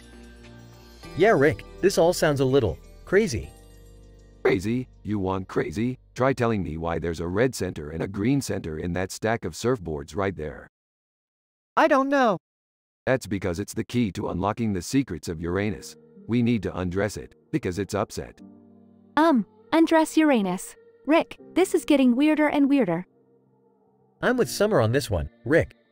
Can't we just go home? Fine. We'll forget about Uranus for now. Let's just play with this slinky instead. Hey, I love slinkies. Me too. Wait, what are we even doing right now? Having fun. That's what we're doing. Come on. Let's see how many times we can make this slinky go down the stairs. This is the best day ever. I don't understand how any of this is scientific, though. Who cares? It's fun. Exactly. Science isn't always about being serious. Sometimes it's about having a little fun. Can we do this every day, Rick? We'll see, Morty. We'll see.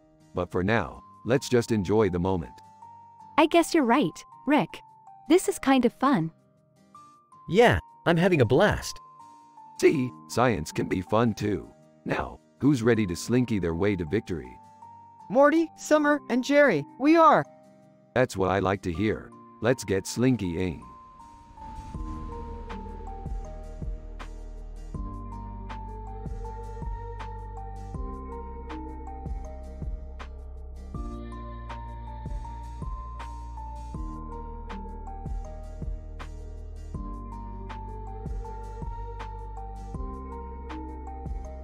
Dr. Smith, as a PhD in ornithology, I must say that the bird you describe, with black and white feathers and a yellow beak, is most likely a magpie.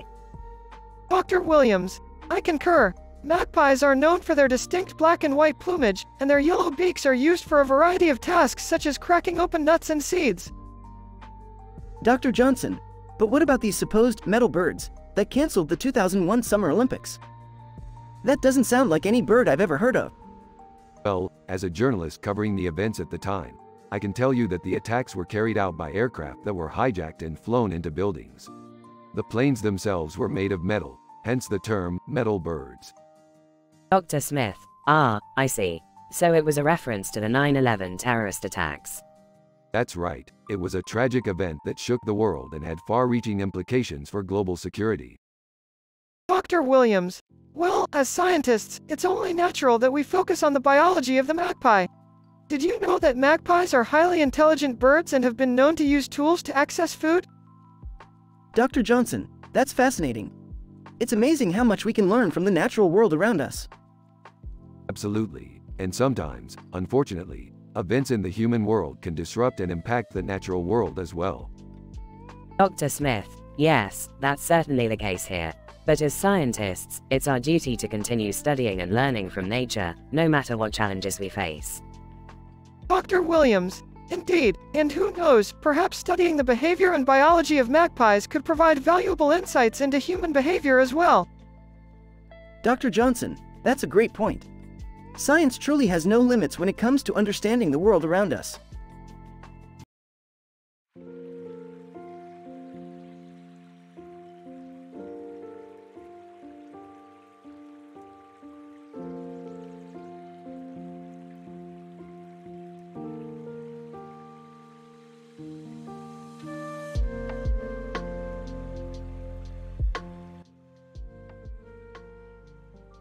Morty, it's time for another crazy adventure.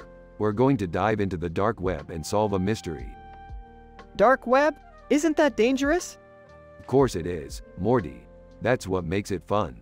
Now, let's go. They arrive at the dark web and start scrolling through pages. Oh my god, Rick! What is this? That's just some fallopian tubes for sale, Morty. Keep scrolling. This is madness. No, Morty, this is science. Now, let's find the clue we need to solve this mystery. They come across a photo of a person sitting on a bench at night with green and purple light. What does this mean, Rick? It means we need to go to that park and investigate, Morty. Get your ninja gear ready. Ninja gear? What are you talking about? We need to be stealthy, Morty. We don't want to be seen by anyone. They arrive at the park and start investigating. Rick, what's this Play-Doh doing here? That's not Play-Doh, Morty. That's a scientific residue from the clue we need. We're on the right track. They follow the clues and finally solve the mystery. We did it, Rick. We solved the dark web mystery. Of course we did, Morty. We're scientists. Now let's go get some Szechuan sauce. They exit the park and the camera zooms out to reveal that the entire investigation was being watched by a group of aliens. Alien 1. Did you see that, Steve? Those humans are hilarious. Alien 2. Indeed, Karen. They call themselves scientists, yet they don't even know the proper use of fallopian tubes. Camera zooms out even further to reveal that the aliens were just children playing a video game.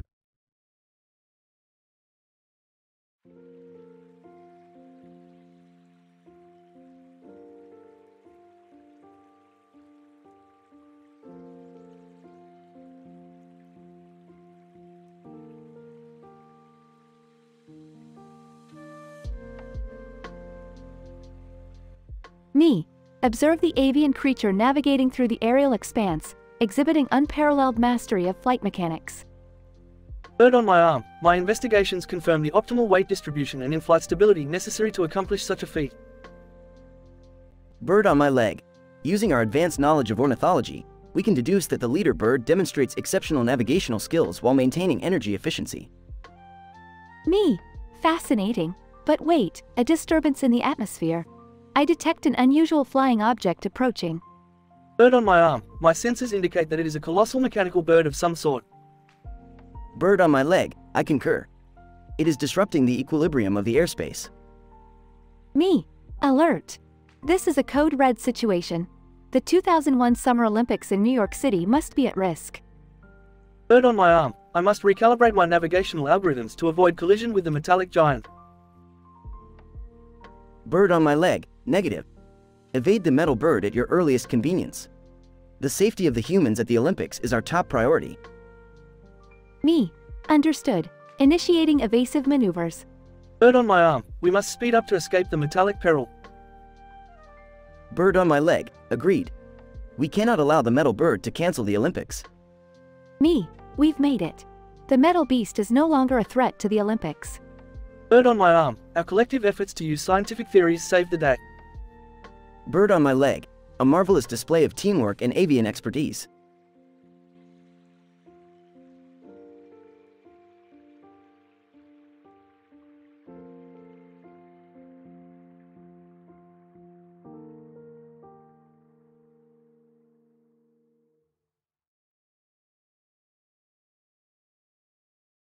Title: The 2005 Water Drinking Competition.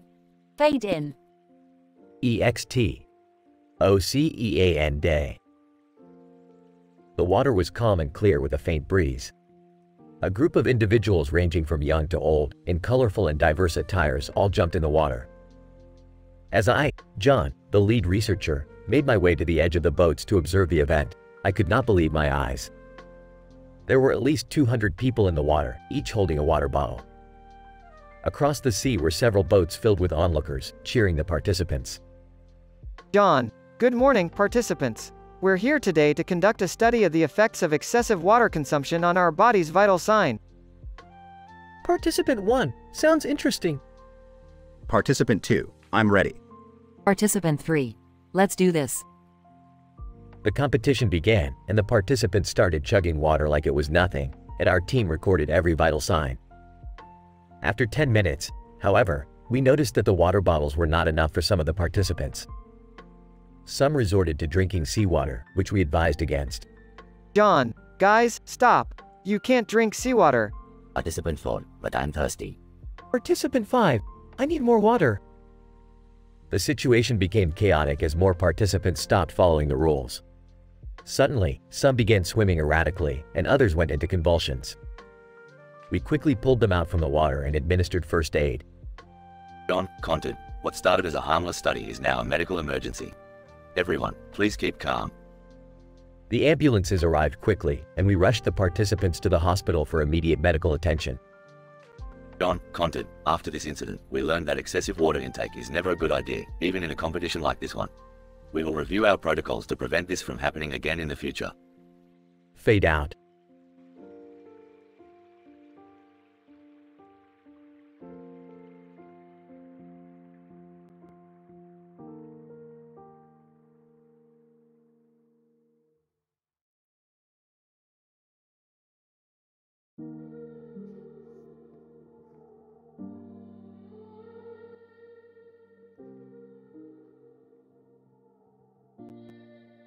Good morning, nerds. Today we're going to be diving into the bizarre world of anime.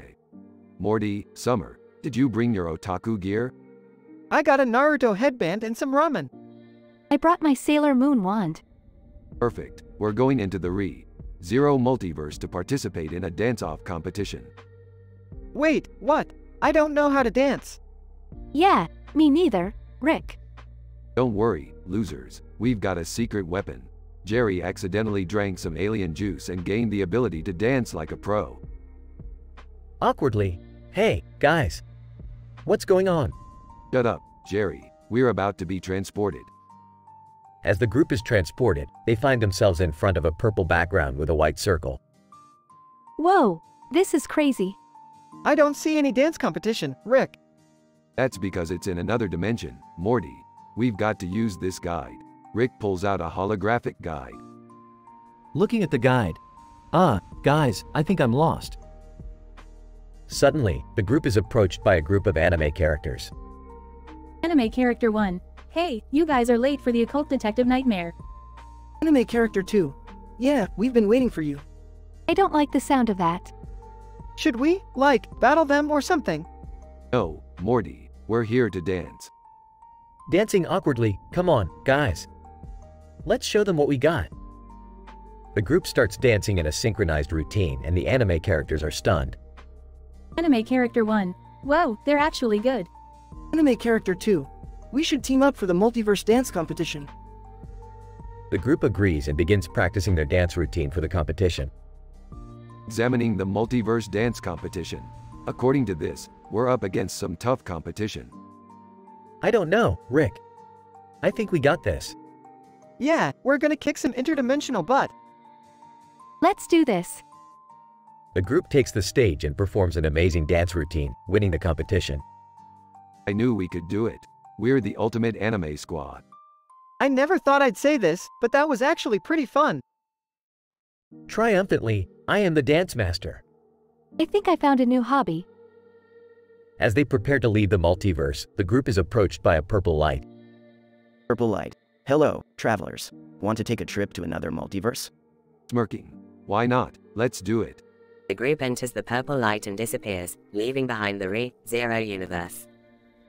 End of episode.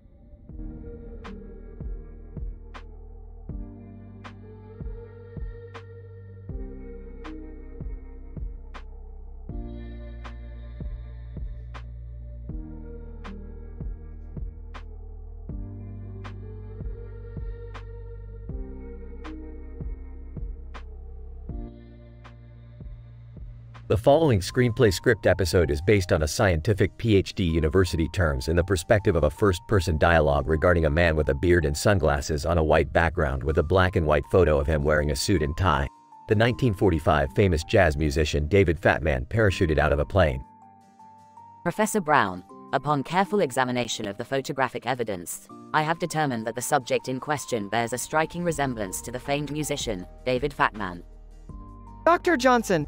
Indeed, Professor. Further analysis of the photo indicates that the individual is wearing a suit and tie, which was a common attire for men during the 1940s. Professor Brown, and if we cross-reference that information with historical records, we can ascertain that Fatman served in the military during the war. Dr. Johnson. With that being said, it's plausible that the individual in the photo has some connection to Fatman's military service. Professor Brown, however, what's particularly intriguing is the enigmatic white background of the photo. Dr. Johnson. Indeed, it's as if the image was stripped of any external context, leaving only the subject in the suit. Professor Brown, but what if the background was intentionally left blank as a way of emphasizing the subject's persona? Dr. Johnson. That could certainly be a possibility, Professor. But what about the sunglasses? Do they serve any scientific significance? Professor Brown. Good question. Given that Fatman was a jazz musician, one could argue that the sunglasses were a fashionable accessory that helped set him apart from other performers. Dr. Johnson. But what if they served a more practical purpose?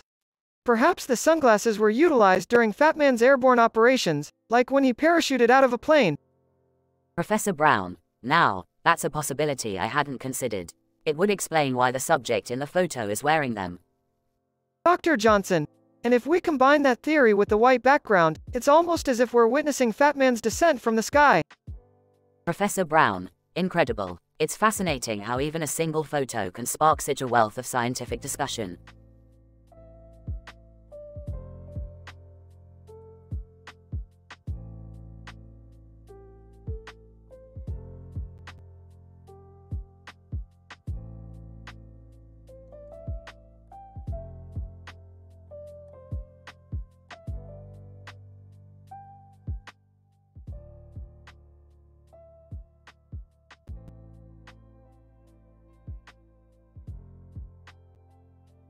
Int.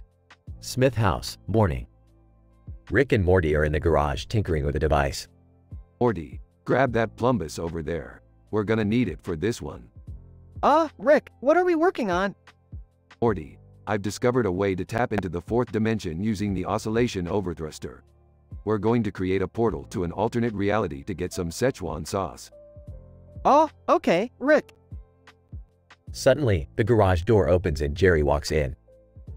Hey guys, what are you working on? None of your damn business, Jerry. Go back to the living room. Jerry sulks away as Rick and Morty finish their work. Alright, Morty, activate the portal. Morty presses a button and a portal opens in front of them. Japan? Morty, what the hell is Japan? I don't know, Rick. Maybe it's a new dimension. Let's go find out. Int. Bus in Japan, day. Rick and Morty find themselves on a bus with a red roof. Morty, these people look so different. They're like a different species. Rick, those are just Japanese people. Suddenly, the bus stops and a man gets on. Mr. Fatman. Oh, konnichiwa. I am Mr. Fatman. I will be your tour guide for Japan. Morty, this is too weird. Let's get out of here. Wait, Rick, I want to try some sushi. Fine, but make it quick. They get off the bus and walk to a sushi restaurant. Int. Sushi restaurant, day. Rick and Morty sit at the bar and order sushi. Morty, this sushi is incredible. It's like they've discovered a new element. Rick, sushi has been around for thousands of years. Oh, yeah, I knew that. Suddenly, the lights flicker and the red tail light of a car outside catches Rick's eye. Morty, I have an idea. Follow me. Int. Car outside, day. Rick and Morty break into the car and find a device attached to the tail light. Morty, this device is a quantum destabilizer. It's going to cause reality to collapse in on itself. We need to get rid of it. But, Rick, what about Mr. Fatman? Screw Mr. Fatman. We have a universe to save. They remove the device and destroy it just as reality starts to implode. Int. Garage, day. Rick and Morty return home and step out of the portal. Rick, that was crazy. We saved the universe. Yeah, Morty, it was just another day for us. Jerry walks in again. Hey guys, did you have fun? Shut up, Jerry. Hey, Rick, can we get some Szechuan sauce now? Fine, Morty, but only because you asked. They leave the garage as the camera pans out on the portal. The end.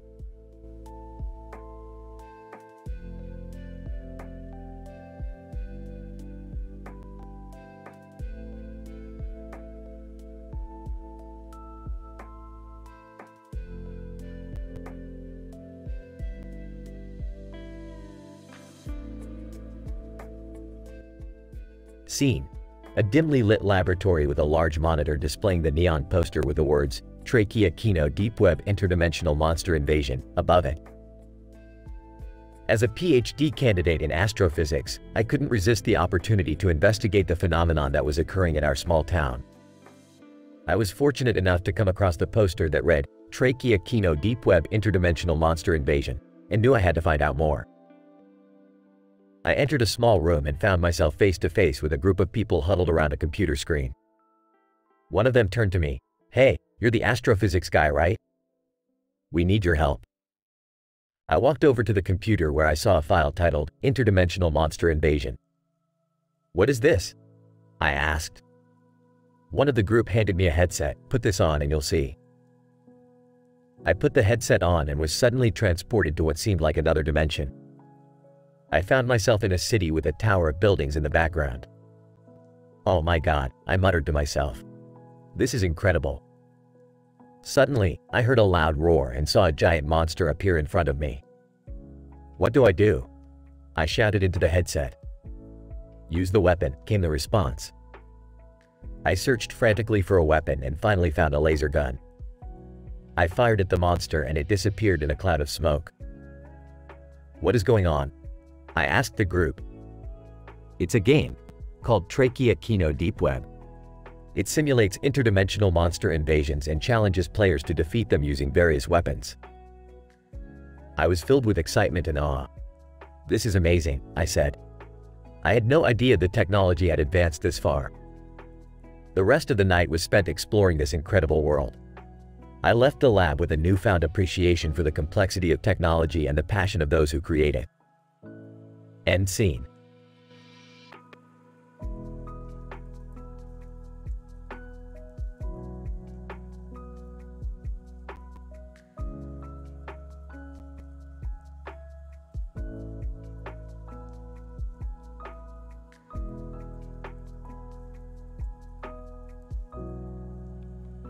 John, greetings, Mr. Fatman. May I inquire as to the reason for your raucous behavior? Mr. Fatman, I have identified a serious problem with the external environment of this establishment. Specifically, the significant difference in temperature between the ambient air inside and outside the establishment is causing the glass to be cooler than the surrounding air, leading to a condensation phenomenon on the glass surface. John, I see. Allow me to explain the principles of thermodynamics that are operating in this situation. The difference in temperature between two environments is proportional to the heat flow between them. The glass surface, being cooler than the surrounding air, causes the moisture in the air to condense on its surface. Mr. Fatman, I understand the principles of thermodynamics, John. What I don't understand is why the management of this establishment has not taken steps to prevent this phenomenon from occurring. It is a clear sign of negligence that reflects poorly on their attention to detail. John, I agree that management should take steps to prevent such occurrences, but perhaps we could approach them in a more diplomatic fashion. A calm and rational discussion will likely yield better results than a scene such as this. Mr. Fatman, you make a valid point, John. My apologies for causing such a commotion. Let us speak with the management in a professional manner and suggest some potential solutions to this issue. John, agreed. Let us approach this matter with the scientific rigor and professionalism that befits our academic backgrounds. Mr. Fatman and John approach the restaurant staff and propose several potential solutions to the condensation problem, utilizing their scientific knowledge to arrive at the best solution possible. The staff, impressed with their insight and professionalism, promptly implement the chosen solution, resulting in a significantly improved dining experience for all patrons of the establishment.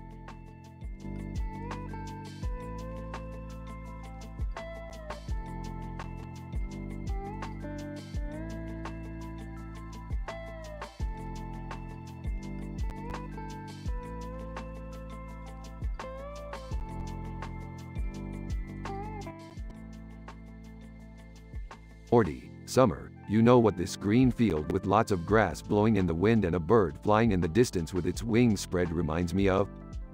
What? What, Rick? Balls. What? That doesn't make any sense. Yeah, I don't see the connection either. It's all about aerodynamics, Morty. The way that bird moves, the way the grass moves, it's all about the curvature of the balls.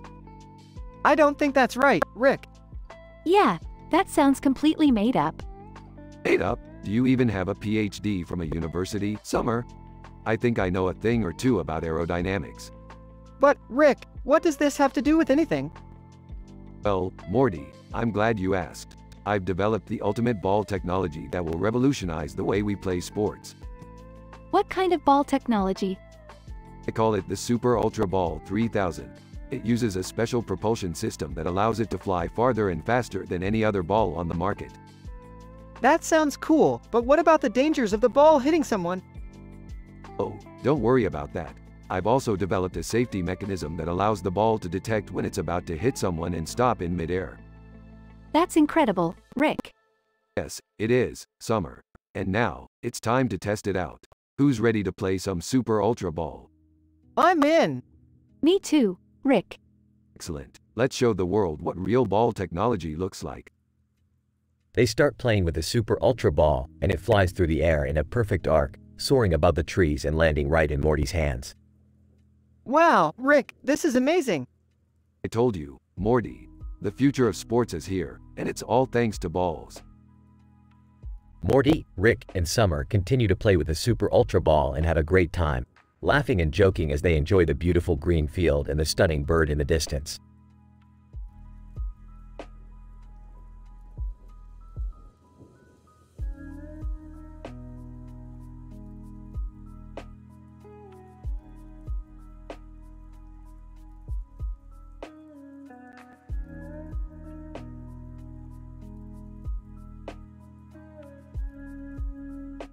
Scene: a research laboratory in an Ivy League university. The protagonist, a PhD student named James, is conducting an experiment when he sees a poster on the wall that catches his attention. The poster shows a man in a suit and tie standing in front of a building with Asian writing on it, with the text, Fat Man. Jazz, Japan, 45, written in bold letters. James. Hey, Dr. Smith, have you seen this poster before? It looks intriguing. Dr. Smith. Yes, James. That poster is part of a project we collaborated on with a research team in Japan. It concerns the effects of jazz music on Japanese culture during the 1940s. James. Oh wow, that sounds fascinating. Can you tell me more about it? Dr. Smith. Sure. The research team discovered that the introduction of jazz to Japan during that time period had a significant impact on the country's cultural development. Jazz became a symbol of the westernization of Japan and was embraced by the younger generation. James. That's amazing. I had no idea that jazz had such a profound effect on Japanese culture. I wonder why this project was titled Fat Man, Jazz, Japan, 45. Dr. Smith. The name alludes to the atomic bombing of Hiroshima in 1945, which had a catastrophic impact on Japan. Fat Man refers to the code name of the bomb that was dropped on Nagasaki, while jazz represents the cultural impact of the genre on Japan. The number 45 signifies both the year World War II ended and the beginning of a new era for Japan. James. I see. It's interesting how the researchers were able to draw a connection between jazz and such a significant event in Japanese history. Dr. Smith. Yes, it goes to show the multifaceted nature of cultural research. Well, I must get back to my work, but feel free to explore the poster further if it interests you. James. Thank you, Dr. Smith. This has been enlightening.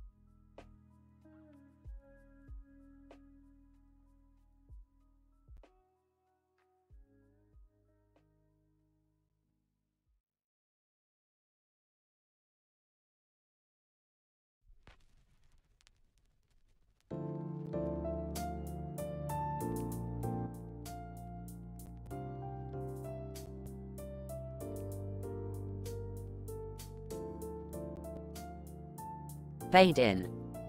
Int. Smith family living room, day. Jerry, Beth, Morty and Summer are watching TV when Rick bursts in holding a device in his hand.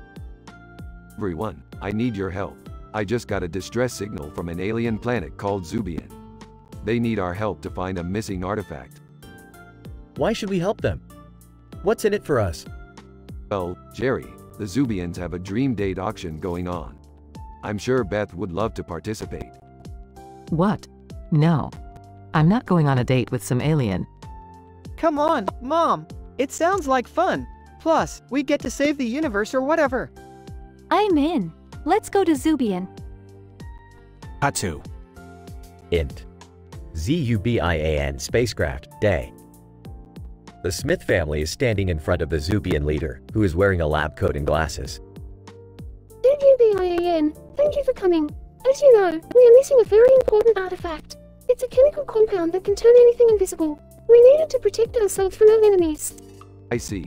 And what do we get in return? Zubian, you can participate in our Dream Date auction.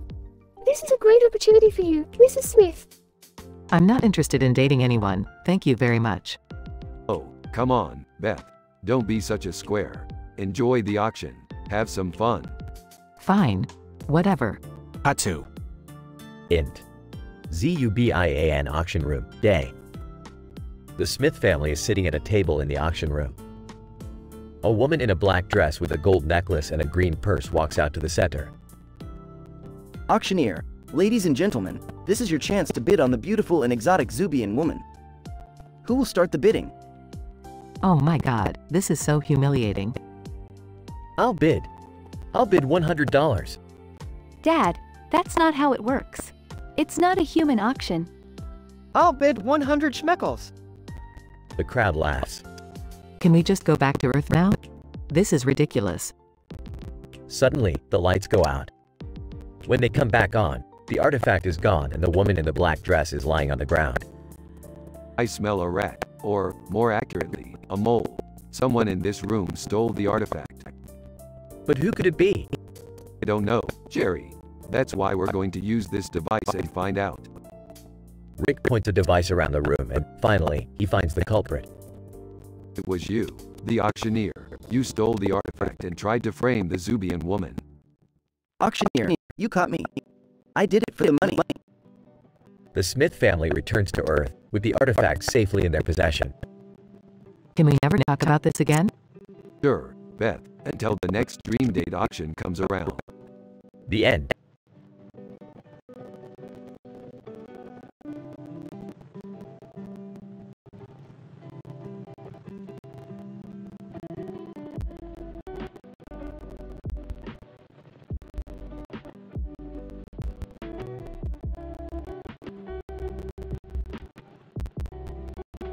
Dr. Eggman, salutations, Zephlin.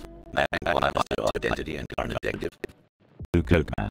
I'm a research subject in the field of experimental astrophysics and was tasked with surveying this area of extraterrestrial life forms. Dr. Eggman, a fellow scientist. I do have a study in the study of all things beyond our planet. Might I offer you a tour of my own laboratory? Luke Oakman, I appreciate the offer, but I must decline. My mission requires me to remain focused and on schedule. Dr. Eggman, I understand completely. Perhaps I may aid you in your endeavors. I have vast knowledge of the universe and access to advanced technology that may prove useful. Luke Oakman, I appreciate the offer, but I must go beyond my work independently. However, if you come across any interesting findings of your own, feel free to contact me. Dr. Eggman, certainly, it was a pleasure to meet a like-minded intellectual such as yourself. Until we meet again, friend. Luke Oakman, farewell, Dr. Eggman. Searching for the answers the universe holds.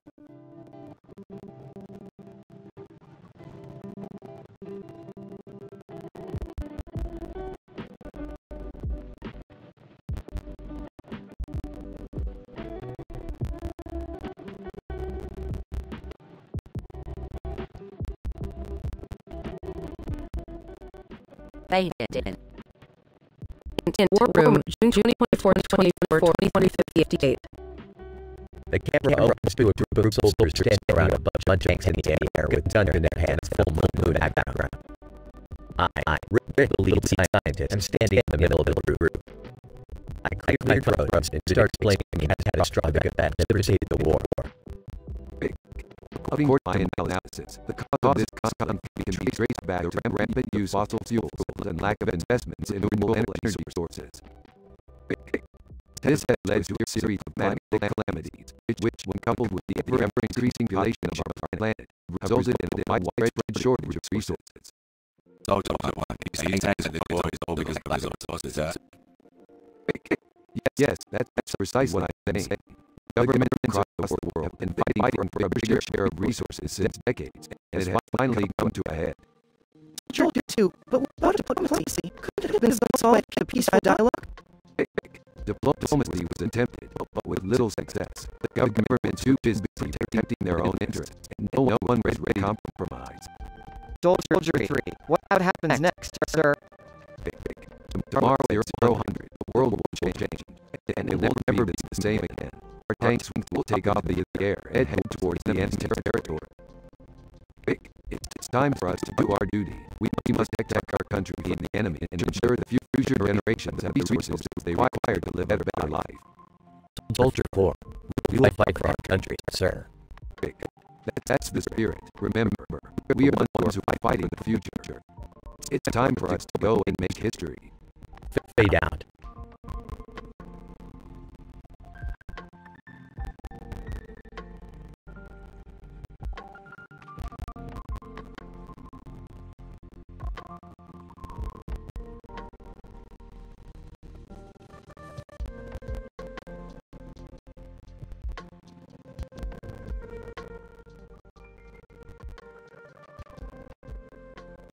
Right, Morty, buckle up. We're going on a scientific expedition. A scientific expedition? What are we going to be doing, Rick? We're going to observe a bluebird with a yellow and orange head and wings that's standing in the grass with its beak open. It's of the species Cyanocida cristata, commonly known as the blue jay. Can I come too? Me too, Dad? Sure. The more we have observing, the better the results. Where are we going to set up the equipment, Rick? We'll set up a base camp behind those bushes over there. Beth, you and Summer help set up the telescope and observation equipment. That's in summer. I got it, Dad. Rick, I think the bird is flying away. Morty, don't panic. I have a scientific solution to this. I'll use my bird calling device to lure it back. Rick uses device to call the bird back. Bird flies back and lands on a nearby branch. Wow, Rick, that was amazing. Of course it was, Morty. I'm the smartest man in the universe. Dad, we're all set up. What should we be looking for? For any behavioral patterns or abnormalities, we need data to draw conclusions and publish this research in a scientific journal. Dad, the bird just flew away again. Damn it, Summer. Quick, Morty, use the portable tracker to locate it. We can't let this opportunity go to waste. Got it, Rick. They locate the bird and observe it again. Okay, I think we have enough data now. Can we go home, please? Not yet, Beth. We still need to analyze the data and draw some conclusions. But we've been out here for hours, Dad. Science takes time, Summer. You can't rush the pursuit of knowledge. Rick, the bird's gone again. I am now, Morty. We're in the middle of a scientific breakthrough. The bird returns. I think we have enough data now, Rick. Let's go home. Fine, but we still have a lot of work to do analyzing this data. I learned a lot today, Rick. I never knew birds could be so interesting. That's the beauty of science, Morty. You learn something new every day. Can we at least stop for some ice cream on the way home? Yes, let's get some ice cream. I think we all deserve a treat after this scientific expedition. They all leave the observation area, with the bird flying off into the distance. The end.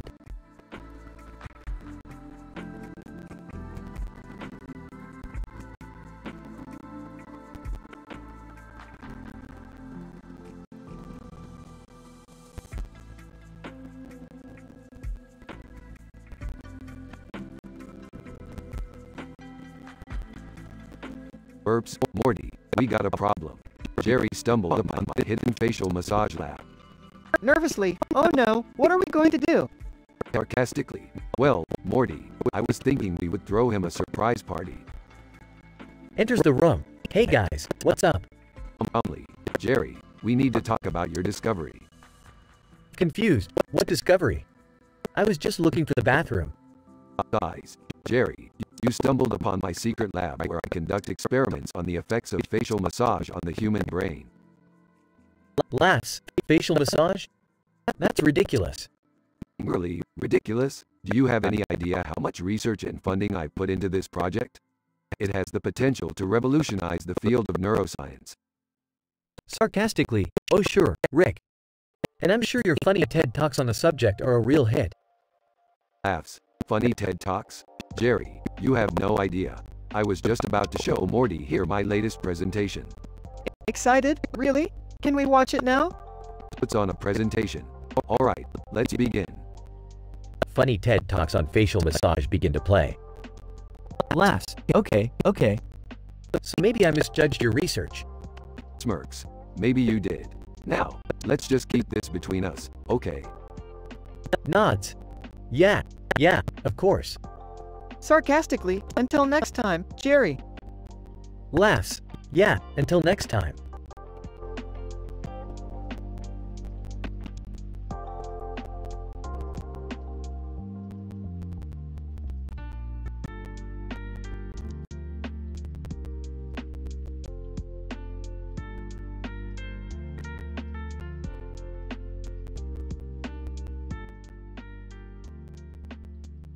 Morty, I found the perfect universe to satisfy my craving for interdimensional cuisine. Oh, I don't know, Rick. That cartoon with the guy in a costume holding a knife and fork, and a demon in the background is kinda creepy. I don't like the sound of that. Seems like a place where bad things happen to good people. Come on, Jerry, make yourself useful for once and let's go. They enter the universe and see a castle in the distance. This castle looks pretty impressive, Rick. What do you think it is? It's the home of Coach Ferratu, the vampire coach who specializes in training spine-tingling athletes. That sounds like a recipe for disaster. Oh, we'll be fine. Just don't piss him off. They approach the castle and are greeted by Coach Ferratu. Coach Ferratu, welcome, my friends. I see you have brought guests. We were hoping you could whip us up some of your special cuisine. Coach Ferratu. Ah, yes. The sassy manga drawing, one of my favorite dishes. He serves them a plate with a drawing of a sassy manga girl made out of food. This is ridiculous. How can you eat a drawing? It's actually a complex scientific process. The food molecules are arranged in such a way that they form a three-dimensional representation of the drawing. The taste is out of this world. They finish the meal and are about to leave when Spine, one of Coach Ferratu's athletes, challenges Rick to a race. Spine, I challenge you to a race to the death. Easy there, tough guy. All pass. Rick, we should probably get out of here before things get too crazy. Yeah, I agree. Let's go home. As they leave, they hear Coach Ferratu and Spine laughing maniacally in the background. Well, that was a unique dining experience. Yeah, but I think I'll stick to regular food from now on. Me too. I have no desire to ever come back to this universe again. The screen fades to black as they exit the universe.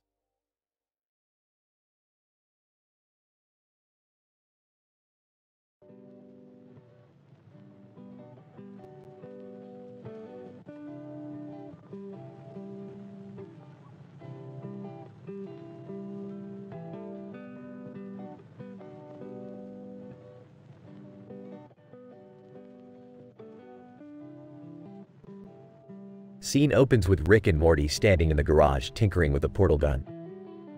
Beth walks in wearing a purple dress, looking excited. Hey, guys, check it out. I'm headed to an impromptu fashion show downtown and I need your help with the speakers. Fashion? Gross. Pass. Oh, Rick, come on. Can't we just help her out? Rick grumbles but ultimately agrees. They load up the speakers and head downtown, where they set up in front of a throng of fashion-obsessed onlookers. Okay, let's test this out. She hits the play button, and screeching feedback assaults the ears of everyone in a 50-foot radius. Oh man, something's wrong with the speakers. OSH*T, Morty. Looks like we've got a malfunction. The speakers abruptly switch to a recording of a dog barking, causing the fashion crowd to gasp and cover their ears. What the hell is going on? I don't have time to explain. Just hold on. As the trio works furiously to try to fix the speakers, members of the crowd begin to leave in disgust. But suddenly, the portal gun malfunctions, causing Rick, Morty, and Beth to be sucked into an alternate dimension. In this dimension, all the fashion is super insane, with extra limbs sprouting from models' bodies and colors that shouldn't exist. The trio are aghast but can't help being fascinated. Whoa. Is this what fashion looks like in another dimension? Yes, Beth. That's basic quantum mechanics. Different dimensions, different parameters. Oh, guys, we're kind of stuck here, remember? Right. Let's see if we can use the portal gun to get us out of here. They try to use the gun, but it still appears to be malfunctioning. Suddenly, the fashion models approach them menacingly. Fashion model, you don't belong here. You're not fashionable enough. Rick smirks and pulls out a device from his pocket. Oh, really? Check out this bad boy.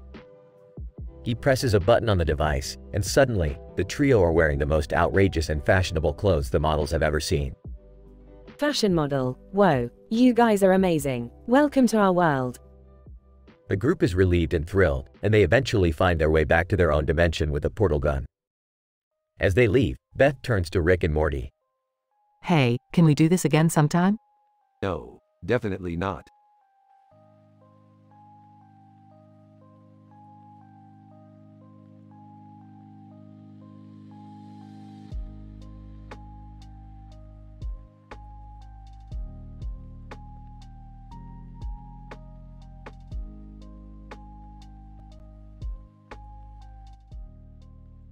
Rachel, good evening, everyone.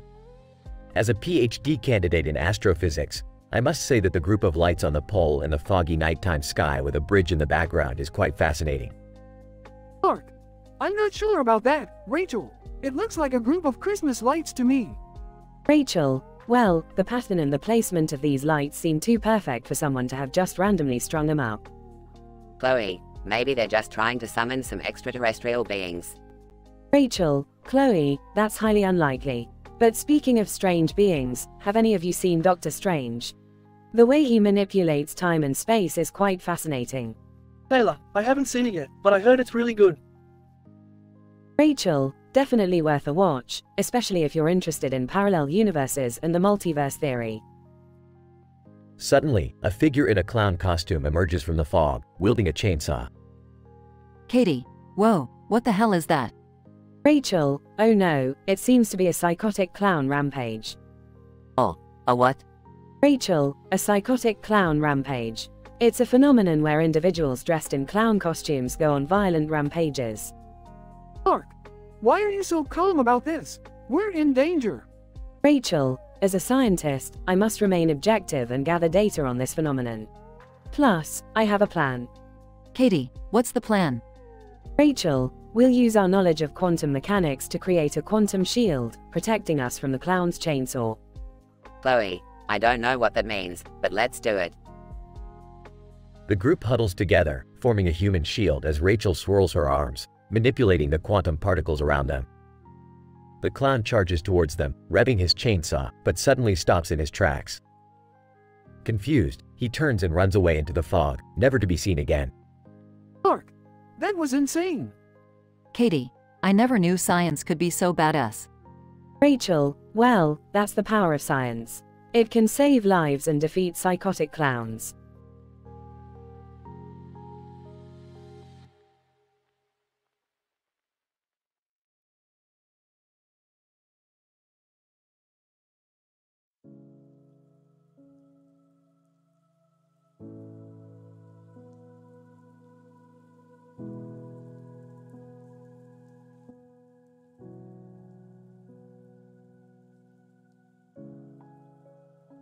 Morty, listen up. We have a serious multidimensional problem here.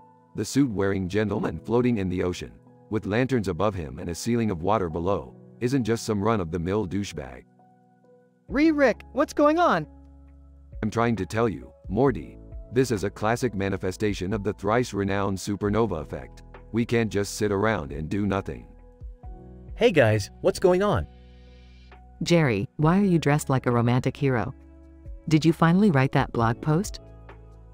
No, I just wanted to show Summer that I'm not afraid to take on giant jellyfish in the multiverse. You know, like a hero. Jerry, you idiot. You think you're some kind of romantic hero, when in reality, you're nothing but a dad-joking fool. Hey, be nice to Dad. Rick, what's happening with the guy in the water? It's a long story, Beth. Let's just say that we need to stop him from bringing the entire multiverse to a catastrophic end. Oh geez, Rick, how are we going to do that? We're going to have to use some serious science, Morty. I'm talking quantum entanglement, cosmic strings, and a dash of interdimensional calculus. Ah, can I help too? Sure, Summer, just don't get in the way. Guys, I got this.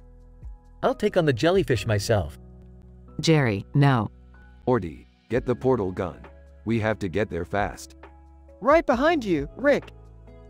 Okay, I'm going in. Rick, can you save Jerry? I'll try, Beth, but no guarantees. This is so exciting. I can't wait to blog about it later. Rick, we're here. What do we do now? We have to use the science ray to stabilize the supernova effect and prevent the multiverse from collapsing. Oh man, these jellyfish are tougher than I thought. Jerry, come back. Morty, aim the ray at the guy in the suit. We have to stabilize him before it's too late. Got it, Rick. Beth, get Jerry out of there. Summer, keep blogging. On it. I did it. I took down the jellyfish. Thank goodness. Morty, we did it. Another multiversal crisis averted. Yeah, but what about Jerry's hero moment? Let's just say that he saved us all in his own special way.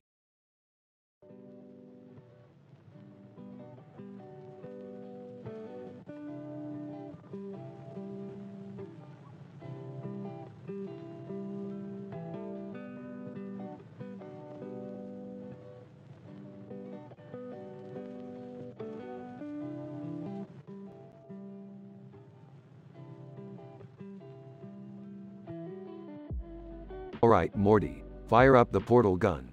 We've got a biomedical engineer to visit. A biomedical engineer? What's the big deal? You kids don't understand the importance of biomedical engineering. It's the key to unlocking the secrets of the human body. Dad, you don't even know what biomedical engineering is.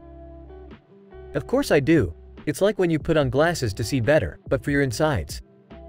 Wow, Jerry, that's a really scientific explanation. I'm impressed. Rick, why is there a man with heart-shaped glasses on his face and a suit jacket and tie on his chest and a red background? Elton John, good evening, folks. I'm here to ask you a question. Are you ready to play the vampire game show? Oh boy, here we go. Wait, what's the vampire game show? Elton John, it's a game show where the contestants must answer questions about vampires. If they get one wrong, they get a visit from a real-life vampire. That sounds terrifying. Sounds like my kind of party. Can we just get back to the biomedical engineering? Fine, but first we need to make a pit stop. I've got a scandalous liaison with the ruler of an alien empire to attend to. Ew, gross. I'm starting to regret coming on this adventure, Rick. Suck it up, Morty. We've got science to do. Elton John, and now it's time for the vampire game show. I still don't understand how this is related to biomedical engineering. Just enjoy the ride, Jerry. It's all science. Rick, I'm pretty sure this is just a weird dream. Oh, trust me, Morty. It's much more than that. Elton John, and our next question is, how many teeth does a vampire have? 32? Elton John, incorrect. A vampire bursts onto the scene and chases after Summer. We have to save her. Relax, Jerry. It's just a game show. Elton John, and that's all the time we have for today, folks. Thanks for playing the vampire game show. I can't believe we survived that. That's the beauty of science, Morty. It's unpredictable. You know what? I think I finally understand biomedical engineering. Really? How? It's when you put on heart-shaped glasses to see better, but for your organs. Chuckles. Close enough, Jerry. Close enough.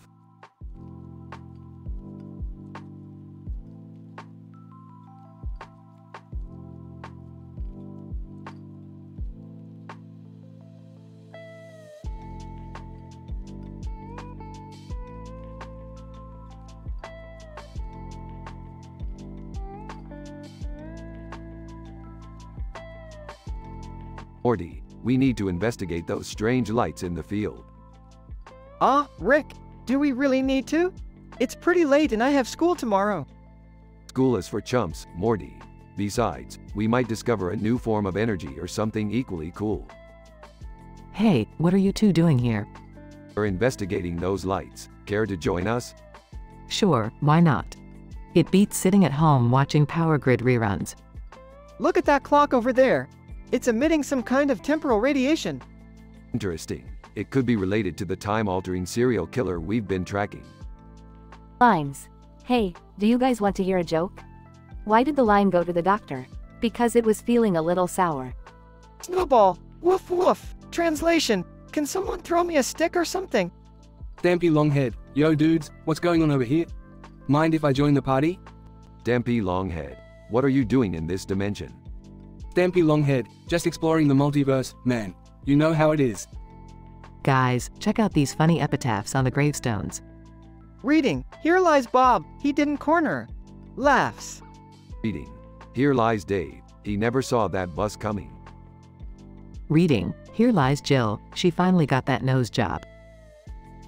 Time-altering serial killer. Appears out of nowhere. You'll never catch me, Rick and Morty. Oh no, it's the time-altering serial killer. Quick, everyone, take cover. Fight scene ensues. Packing up. Well, that was fun. But I gotta get back home before Jerry realizes I'm gone. Rubbing his head. Rick, I don't think I can handle any more adventures tonight. Fine, party pooper. Let's go home and watch some Power Grid reruns.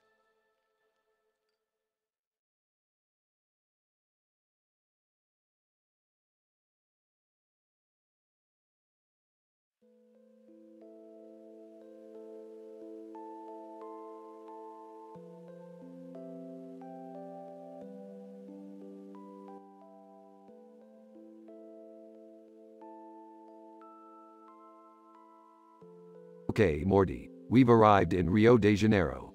According to my calculations, the paella here is 4.7 times more delicious than anywhere else in the world. Ah, paella? Can't we just enjoy the beautiful scenery instead? Yeah, Rick, I don't think I'm really in the mood for paella right now. Oh, come on. We can't come all the way to Rio and not try their paella. It's a scientific fact that food tastes better when it's made in a certain geographic location. Is that true? Of course it is. It's called the geographic taste bud phenomenon. Look it up. I don't think that's a real thing, Rick. You know what, Morty? You're not a real thing either. How about that? Awkward silence. So, what are we even doing here?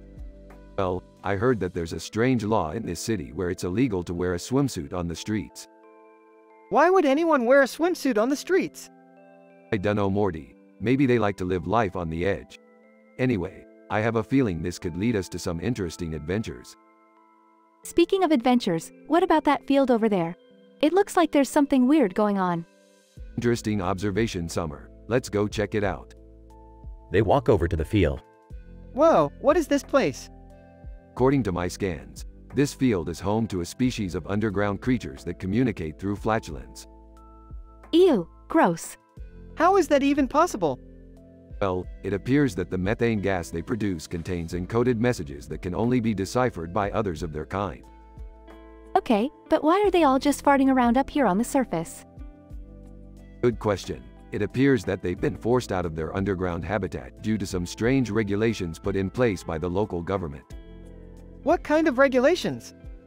I'm not exactly sure, Morty, but I do know that it has something to do with a shortage of dirt and grass in the city.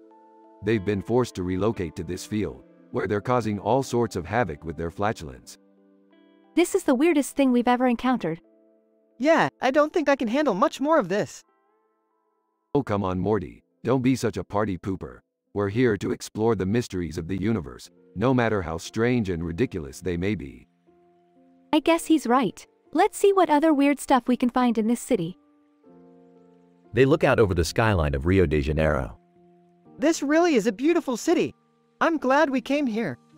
Me too, Morty. Now let's go find that paella.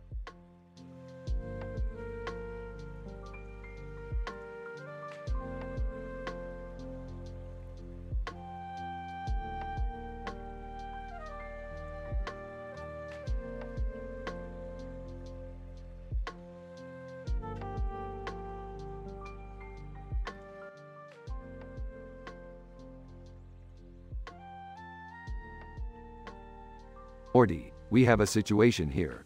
Our latest asteroid aspirator is malfunctioning. We need to fix it. Oh man, can't we do it later? I was gonna watch TV. What's the problem? Can't we just buy a new one? Jerry, this is a prototype gallium-powered asteroid aspirator. It's not like you can buy one at the store. Wait, what's that? Pointing to the bird on the screen. That's Tammy's bird. She's been trying to contact me for some time now. Who's Tammy? Jerry, Tammy is a scientist in our research team. She created this bird with advanced AI technology. Whoa, really? Can we see the bird in person? Yes, Morty. We need to go to her lab and fix the aspirator anyway. We'll swing by and check it out. At Tammy's lab. Tammy, Rick, thank God you're here. My bird's missing. Don't worry, Tammy. We'll find it. Morty, take a scent sample from the cage. Sniffs the cage. Ah, this smells like burnt toast. Tammy, that's odd. The bird was supposed to be solar-powered. Maybe it malfunctioned and burned something. Looking at the sniff sample. Wait a minute. This is not from the bird. This is from an unknown substance. Tammy, what could it be? Smirks. I think I know what it is. Morty, hand me the aspirator. Using the aspirator, Rick collects a sample of the black background behind the bird. Excitedly, I knew it. This is the rarest and most powerful element in the universe. The elusive unobtainium. Whoa, what do we do with it? Smiling. We're gonna use it to power our new gallium-powered aspirator. Holds up the sample. Say hello to our new unobtainium aspirator. Sarcastically, great, another new contraption to cause chaos with. Chuckles. Chaos is my middle name, Jerry. As they leave Tammy's lab, a flock of birds start to fly towards them. Rick, what are those birds doing? Smirking. They're after our unobtainium. But they won't get it that easily. With the help of the unobtainium aspirator, Rick and Morty defeat the birds and collect more unobtainium. Amazed. I can't believe we just did that. Raising his eyebrows. Welcome to the world of science, Jerry. Episode ends with Rick and Morty laughing maniacally while Jerry looks nervously at the unobtainium aspirator.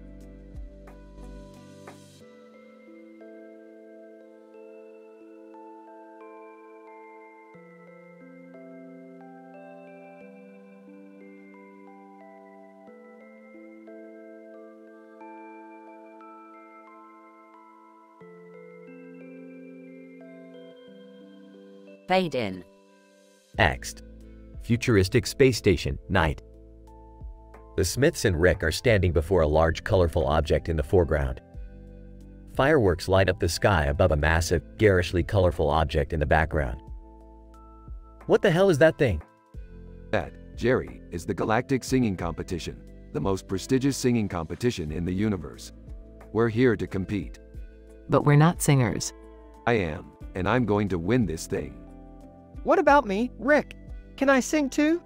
Morty, you couldn't carry a tune in a bucket. Stick to being my backup dancer. So, what's our strategy, Rick? Simple. We're going to use my latest invention, the molecular vocalizer. It amplifies our voices and makes them sound otherworldly. We'll blow the judges away. They enter the competition, and the molecular vocalizer transforms their singing into a stunning performance. They reach the finals, where they face off against their arch-rivals, a group of alien singers from Seoul. Alien singer, your singing is no match for ours. We'll crush you. Oh yeah? Well, I bet you didn't know that the molecular vocalizer also has the power to summon a black hole. Alien singer, what? That's right, and if we win, I'll use it to suck you into oblivion. The crowd gasps in awe as the Smiths perform their final song, wowing the judges and the audience. They win the competition, and the alien singers flee in terror. Well, that's another victory for science and the power of music. Who's up for some celebratory space burgers? The Smiths cheer as they exit the stage, triumphant. Fade out.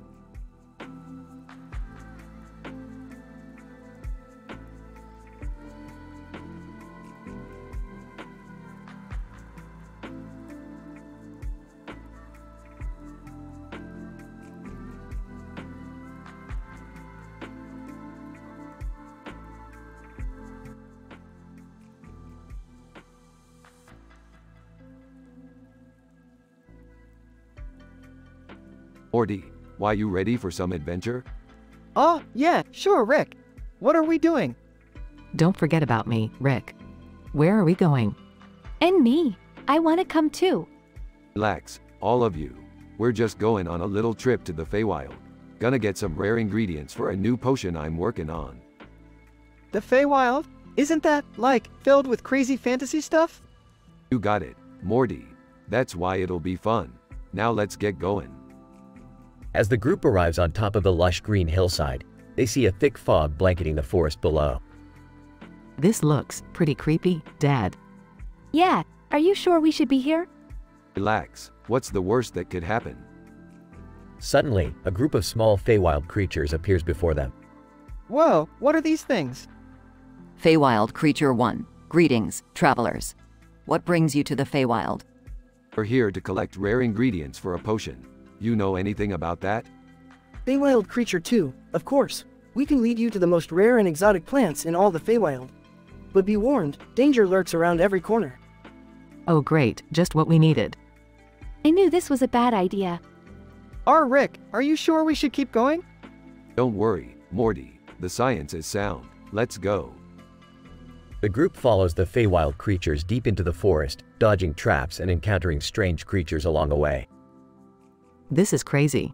We should just turn back. Agreed. These plants can't be that rare. Yeah, I don't want to die in a fantasy forest. Stop winning, you guys. We're almost there. Finally, they reach a clearing where the rare plants are located. Feywild Creature 3. Here they are. The rarest plants in all the Feywild. Excellent. Now let's grab them and go. Suddenly, a giant dragon appears and breathes fire towards the group. Holy crap. We're gonna get roasted. We're gonna die. Everyone, grab the plants and run. The group frantically grabs the rare plants and flees from the dragon, dodging flames and narrowly escaping. Well, that was fun. Glad we got what we needed. I can't believe we made it out of there alive. Yeah, let's never do that again. I agree. That was way too crazy. Ah, come on, guys. Where's your sense of adventure? As the group makes their way back to their spaceship, they can't help but laugh about the insane journey they just experienced. The end.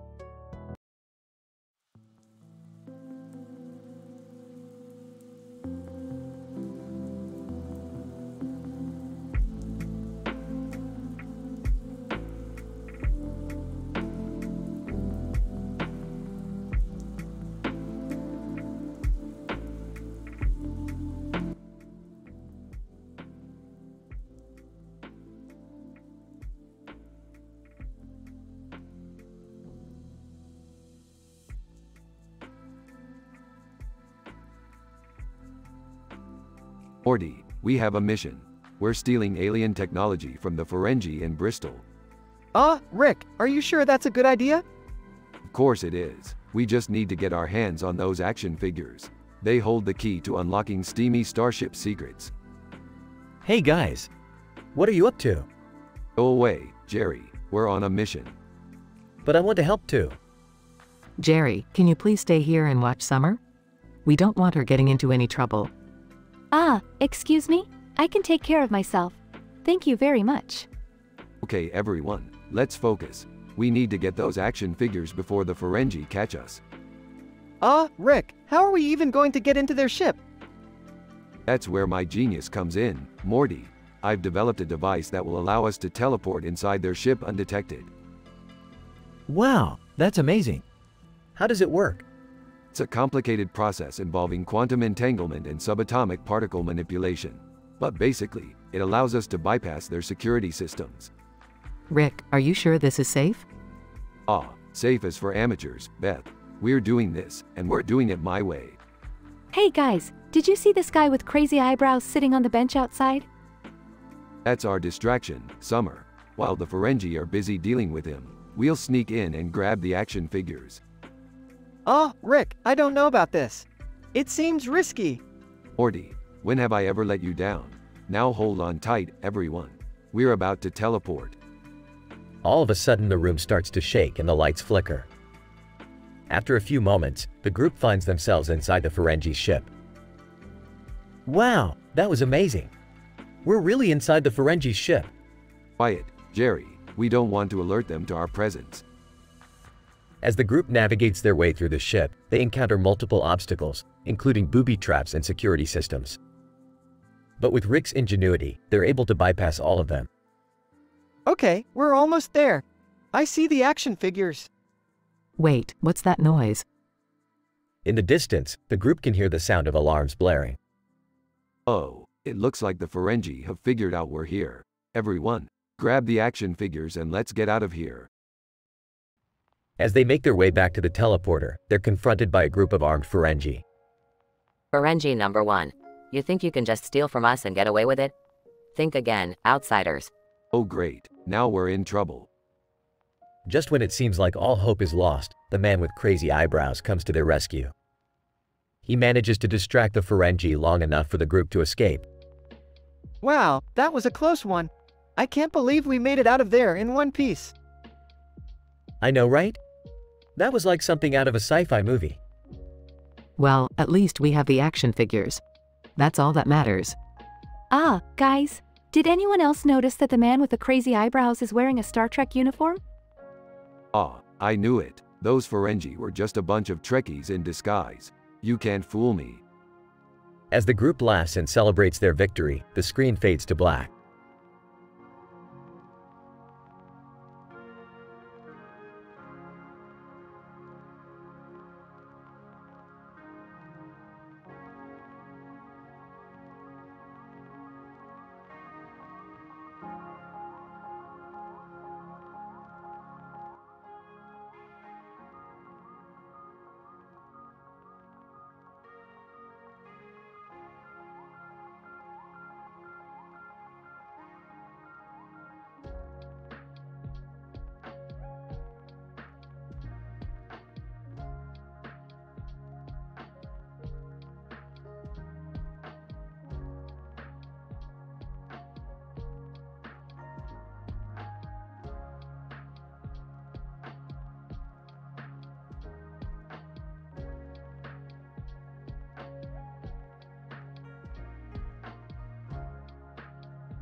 Morty, come on. We've got to get to Chaos Academia ASAP.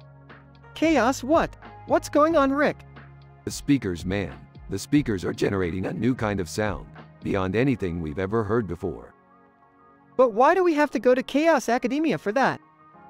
Because Morty, the academics there have the scientific know how to help us understand this new sound wave. Oh, okay. But you sure we can trust these people? Morty, when it comes to science, you have to put your faith in academia. Now let's go. At Chaos Academia. The crowd of academics, listen up people. My grandson and I have stumbled upon a new type of sound wave, and we need your help to decode it. Academic 1. Excitedly. This is extraordinary. We'll need to analyze the wave by running a series of simulations to decode its molecular structure. Whispering to Rick. Rick, what's going on? I don't understand anything they're saying. Whispering back. Just go with it, Morty. This is how science is done. Academic 2. Excitedly. If we can analyze the wave, we could harness its energy and power a whole new generation of technology. Sarcastically. Yeah, sure, whatever, nerd. Academic 3. Suspiciously, wait a minute. How did you even find this new frequency in the first place? Defensively. Hey, we're just a couple of hardcore scientists that know what we're doing. Interjecting. Actually, we accidentally spilled some soda on the speakers and it made a weird noise. Academics. Disapproving murmurs. Angrily. Alright, that's it. Let's get out of here, Morty. Confused, but what about the sound wave? Incredulously. What, you think we actually needed them? Morty, we are the smartest guys in the universe. Let's go get some Szechuan sauce. Episode ends with Rick and Morty exiting Chaos Academia, leaving the academics behind to analyze the sound wave on their own.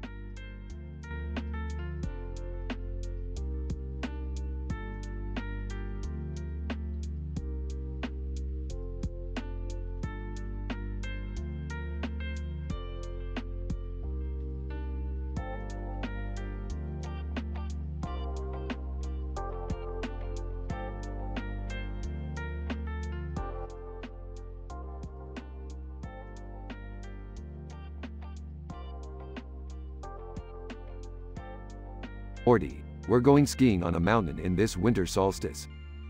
What? Why does it matter? The gravitational pull of the planet is weakest today, making it easier for us to slide at a faster pace while skiing down the mountain hill. Oh, okay, but I don't know how to ski. It's simple, Morty. Just shift your body weight when you're turning. Awkwardly, I don't know, Rick. This looks kind of dangerous. Come on, Morty, live a little.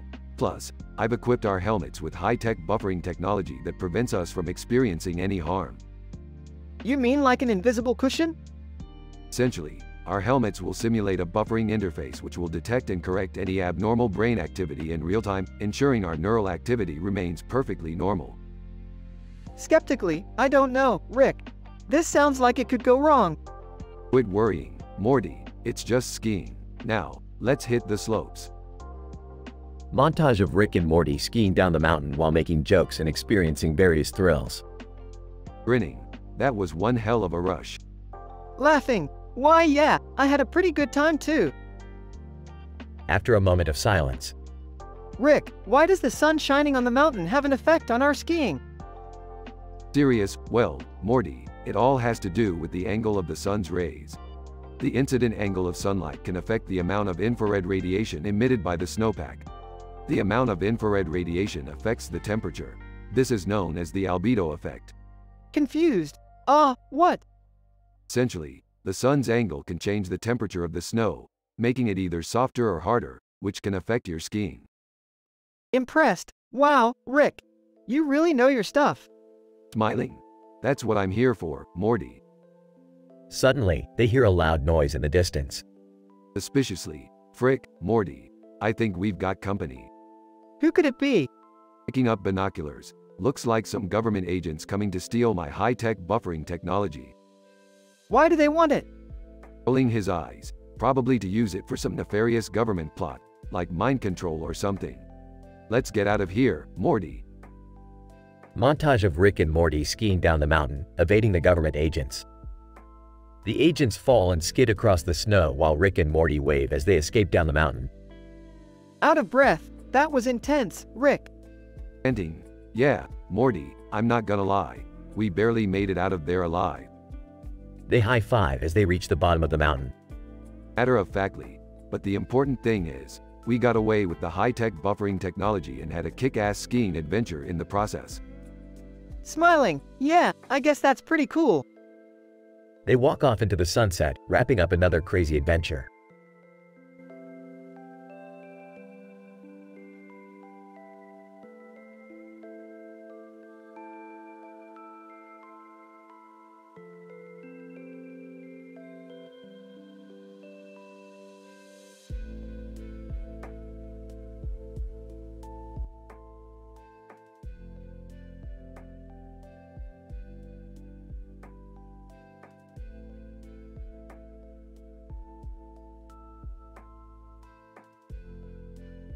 Morty, hand me the spatula. We've got to stir this sauce faster to get the perfect flavor.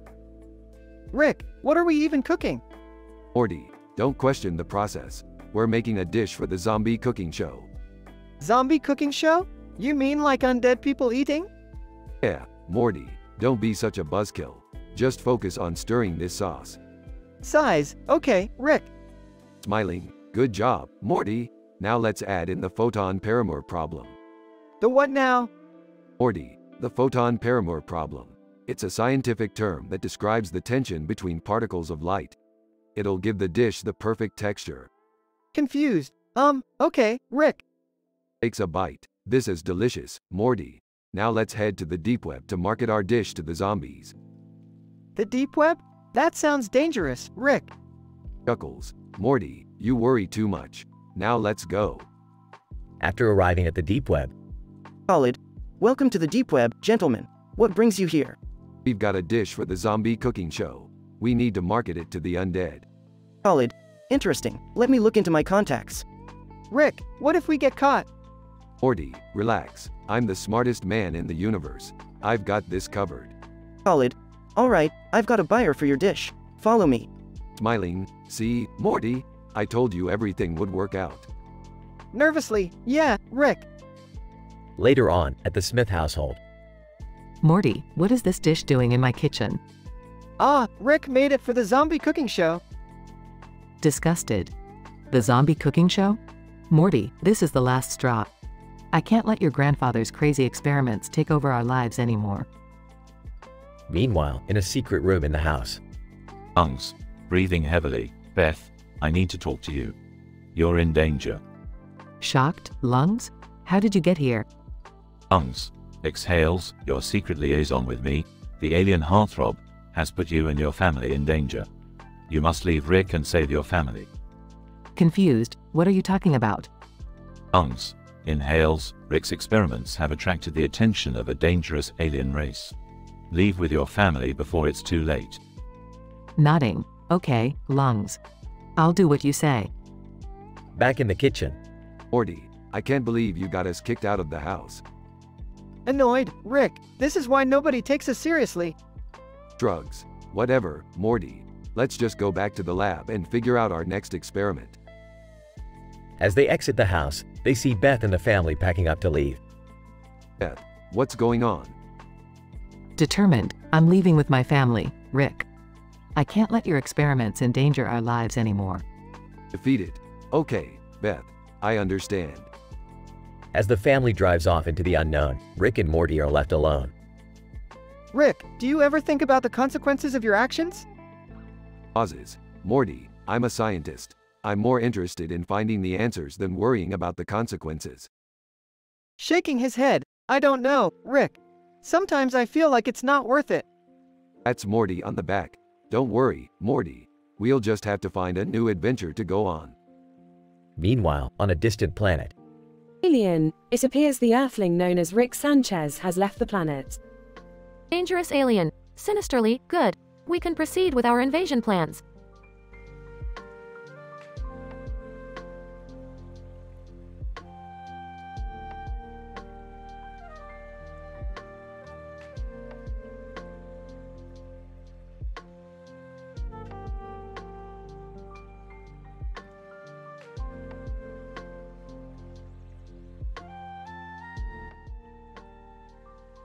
Morty. I think I've cracked the code to infinite energy. Oh, okay, Rick. What does that have to do with the X-Men? I'll tell you, Morty. You see, Mystique's ability to transform her body into any shape or form is actually a scientific phenomenon known as biomimicry. And if we can harness that power, we can create a device that transforms energy into matter and vice versa. It's simple science, Morty. I don't know, Rick. That seems kind of far-fetched. Trust me, Morty. I'm a scientist. Now let's get to work. Later, in a dark alleyway. Rick, why are we meeting with Mystique? She's the key to our success, Morty. She's already mastered the art of biomimicry. Mystique, so you want me to help you create a device that can transform energy into matter and vice versa. That sounds like quite the scientific challenge. Oh, it's nothing we can't handle. We just need your abilities to complete the equation. Mystique, I see. Well, this sounds like a fun little experiment. Count me in. They begin working on the device, and after a few failed attempts, they finally create a functional device. Yes, it works, Morty. We've done it. Mystique, I must admit, this is quite impressive. I can already see the possibilities for this technology. Guys, what about the X-Men scene? All right, the X-Men scene. Mystique, care to show us your skills? Mystique, with pleasure. She transforms herself and Rick into characters from the X-Men, and they proceed to act out a comedic scene involving laser-lit love affair. Wow, that was weirdly hilarious. Well, that's the power of science, Morty. Anything is possible. Mystique, I had fun. Maybe we can do this again sometime. Sure thing, Mystique. You're always welcome in our lab.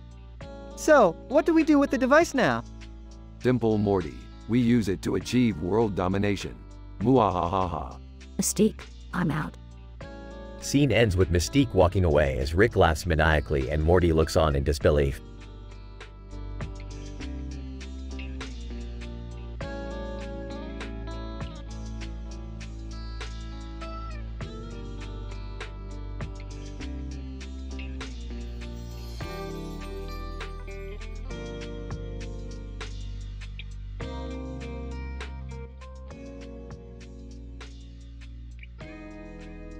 Morty, grab that green cloth with a white background and a green background with a white border and a white border with a word that reads, Breaking Bad, The Matrix, Neo.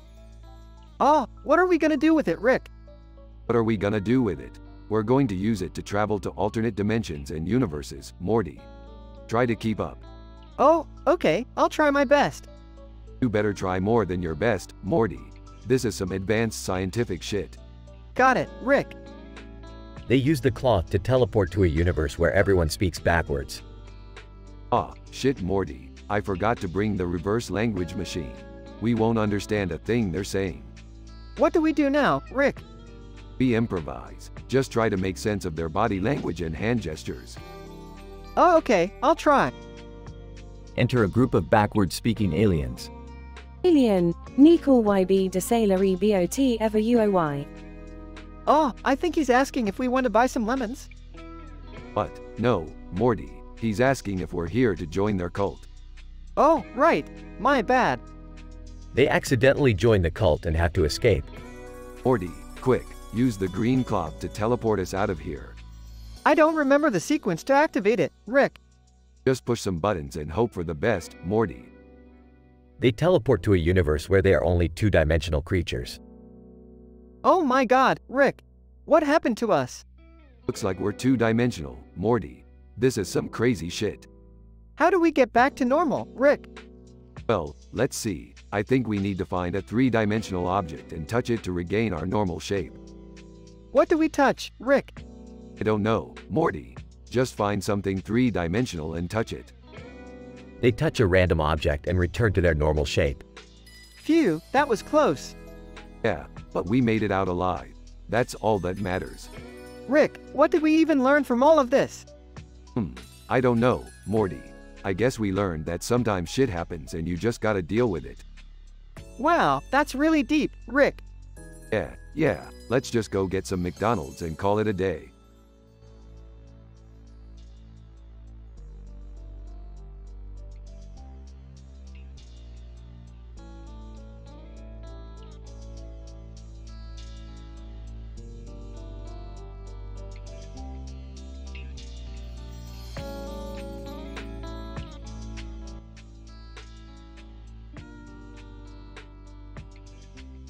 Morty, we've got a high-speed train hijack situation on our hands. What are we gonna do about it, Rick? Can I come along too? Jerry, please, just stay out of the way. Alright, listen up. We're dealing with a time-altering serial killer here. This guy's bad news. Time-altering? What does that even mean? Means he can manipulate time to his advantage, Morty. We've got to be careful. Nervously, should we call the police? Sarcastically, yeah, let's just call the police and tell them we're dealing with a time-bending murderer. I'm sure they'll know what to do. What's the plan, Rick? The plan is to create some friction on the tracks, slow this train down a bit. That's where you come in, Morty. Huh, me? What do I do? Handing Morty a can of oil. You're gonna oil up the tracks, Morty. Cause some friction. What about the killer? I've got a plan for him too. Jerry, you're gonna be the bait. Panicked. The bait? What does that mean? Means you're gonna act like a vulnerable target, draw the killer out. And then we'll take care of him. Laughing. This is crazy, Rick. Smirking. I don't do things the normal way, Morty. Now let's get to it. Train passes by. Sinister stalker. In a menacing voice, I've been watching you, Jerry. And now it's time to end this game. Screaming, Rick, Morty, help. Popping out of hiding. Not so fast, killer. Also popping out of hiding, yeah. We've got you now. Holding up a device. With this device, I can alter time just like you. And I've got a few tricks up my sleeve. Sinister stalker. In disbelief. No, it can't be. Folding her arms. You messed with the wrong family, buddy. Sinister stalker. Defeated, fine, you win. But remember, I can always come back. Breathless. That was the scariest thing I've ever experienced. Grinning, but it was also kind of fun, right? Smirking. Fun, Morty. This was just another day for me.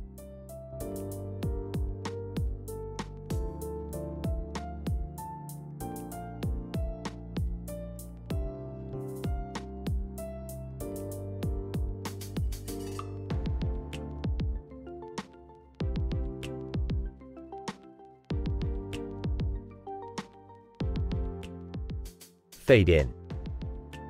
I, Dr. Jane Smith, a renowned astrophysicist, found myself standing in front of a tall building adorned with neon lights. The clock on its facade was ticking backward, defying the laws of physics. As I pondered this anomaly, a man approached me. Kevin, Dr. Smith, we've been waiting for you. Waiting for me? Who are you? Kevin, my name is Kevin. I represent the Witchcraft Village Curse Investigation Team. Witchcraft? That's not exactly within my field of expertise. Kevin, I assure you, Doctor, this is no mere superstitious rumor. We have evidence of some sort of energy field disrupting the fundamental forces of the universe. Fascinating. I'm in. As Kevin led me inside the building, I noticed strange symbols etched into the walls. He briefed me on the situation. The curse originated from a rogue experiment at a nearby facility, causing a chain reaction that spread throughout the city. Our mission was to find the source and neutralize it. We made our way through the labyrinthine corridors, the air thick with charged particles. Suddenly, we heard a loud explosion from above. Kevin, we have to hurry. That was the space station sabotage team. They might be in danger. As we raced to the top floor, I analyzed the readings on my scientific equipment. The energy field was growing stronger, threatening to unravel the fabric of space-time. We burst into a room where the sabotage team was frantically trying to repair their damaged equipment. Kevin, what happened? Sabotage team leader. Someone hacked into our system and caused a power surge. It's a miracle we're still breathing. Let me take a look. I hooked up my device and ran a diagnostic. Sure enough, the curse was present in this room as well. We have to shut down this equipment before it's too late. Kevin agreed, let's move. As we worked together to neutralize the curse, the energy field dissipated, the ticking clock reversed itself, and the neon lights flickered back to life. Kevin, thank you, Doctor. We couldn't have done it without you. It was my pleasure. These kinds of anomalies are what keep science exciting. Fade out.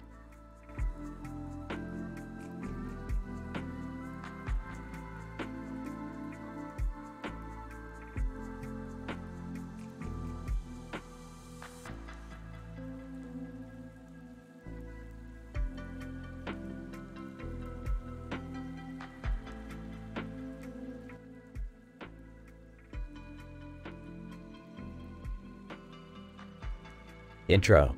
Fade in. Title: The Interdimensional Umbrella Man. Open on.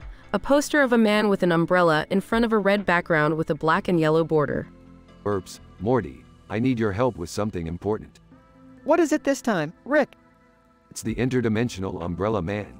He's causing chaos all over the multiverse. The Interdimensional Umbrella Man?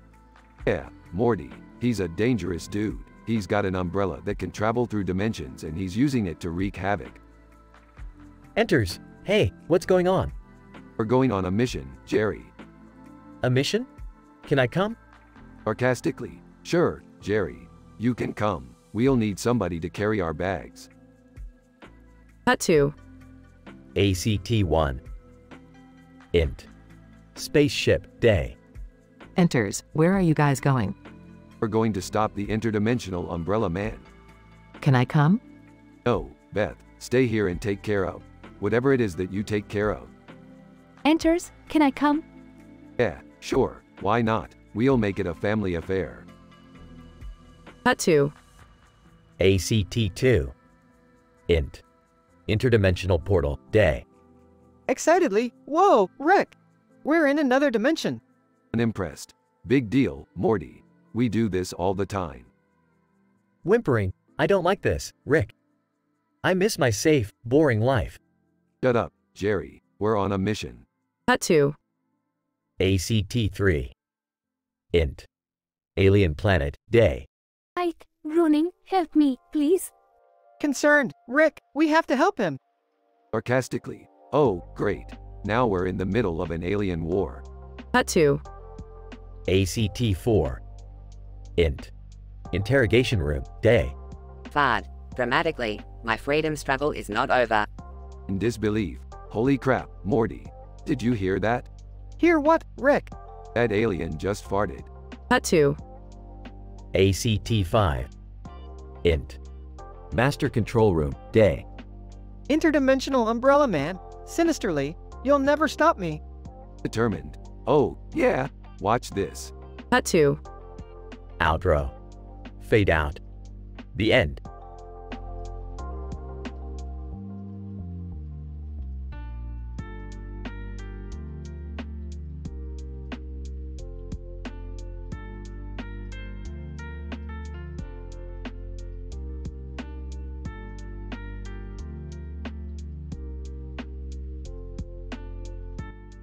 Oh, great. Here we are, standing in a field of grass with a hippopotamus in front of us and a bright light illuminating behind it. Morty, do you realize the significance of this? What is it, Rick? Well, based on the latest scientific theories, this hippopotamus may be a key to unlocking the secrets of the universe.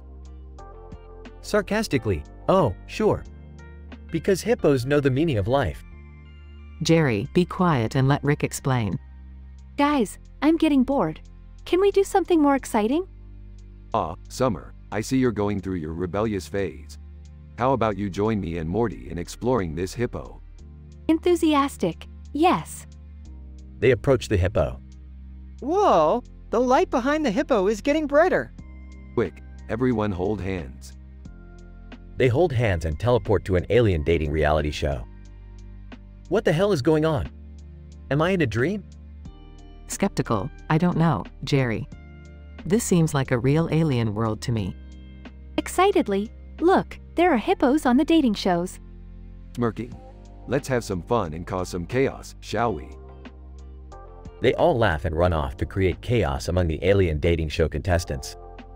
Hippos, in unison, hey, what are you doing here? Drunkenly, I may be a simple man, but I know how to party.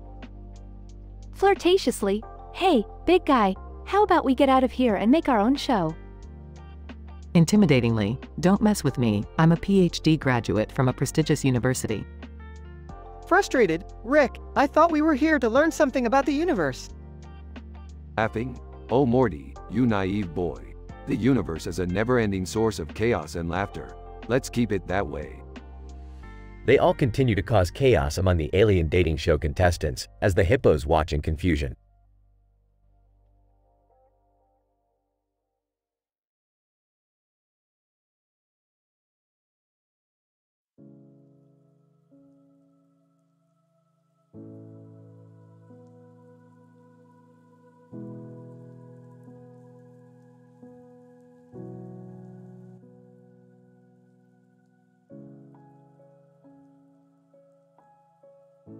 Morty, I have detected a portal to a universe where a cartoon character with a yellow shirt and green pants named Vegeta rules South Africa with an army of mind-controlled super soldiers.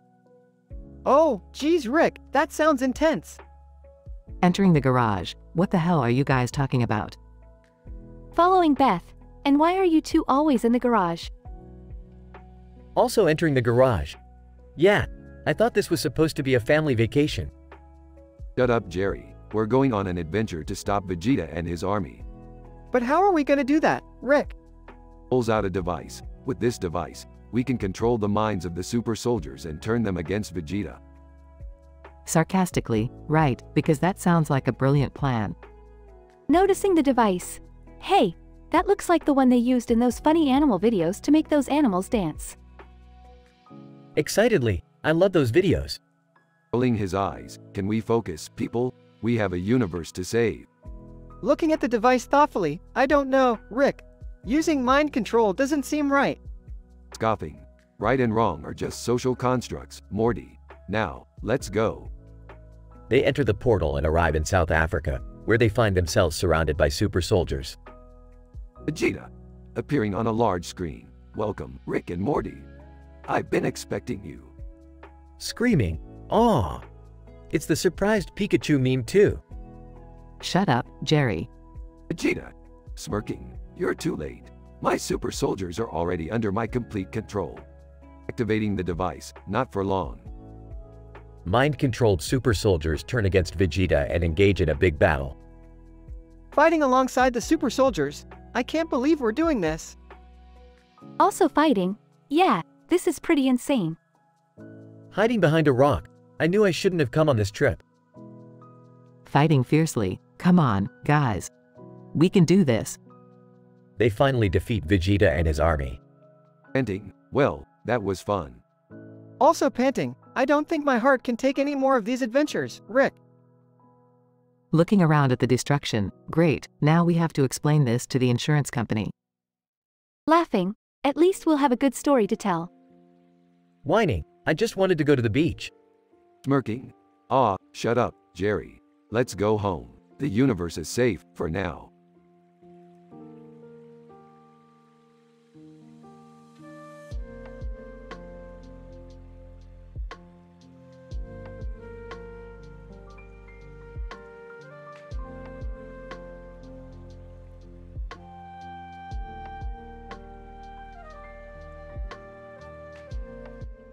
I'm sorry, but as an AI language model, I cannot generate inappropriate or irrelevant content. Generating such content goes against OpenAI's content policy.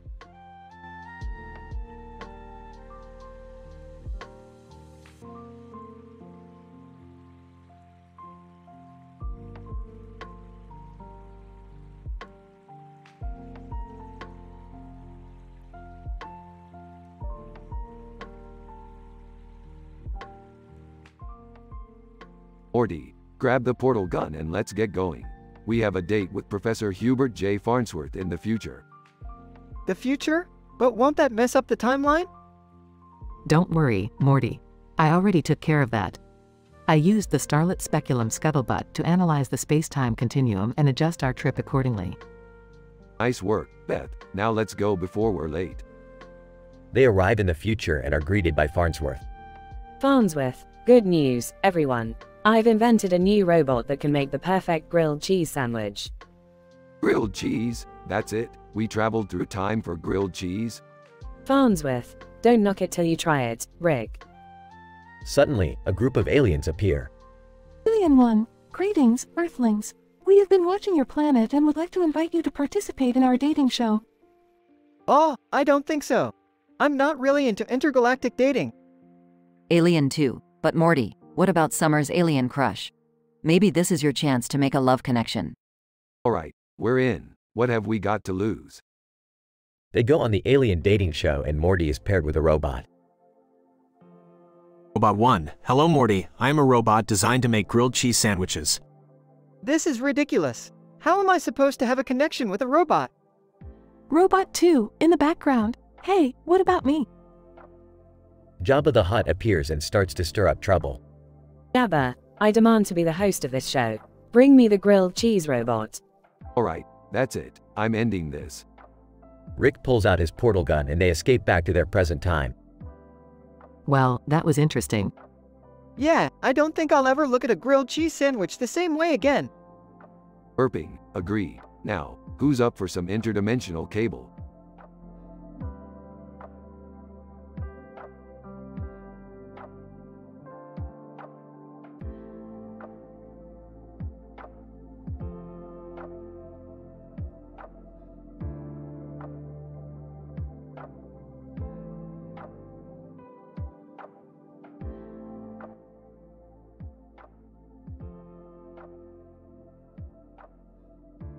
Morty, I've discovered a new scientific phenomenon.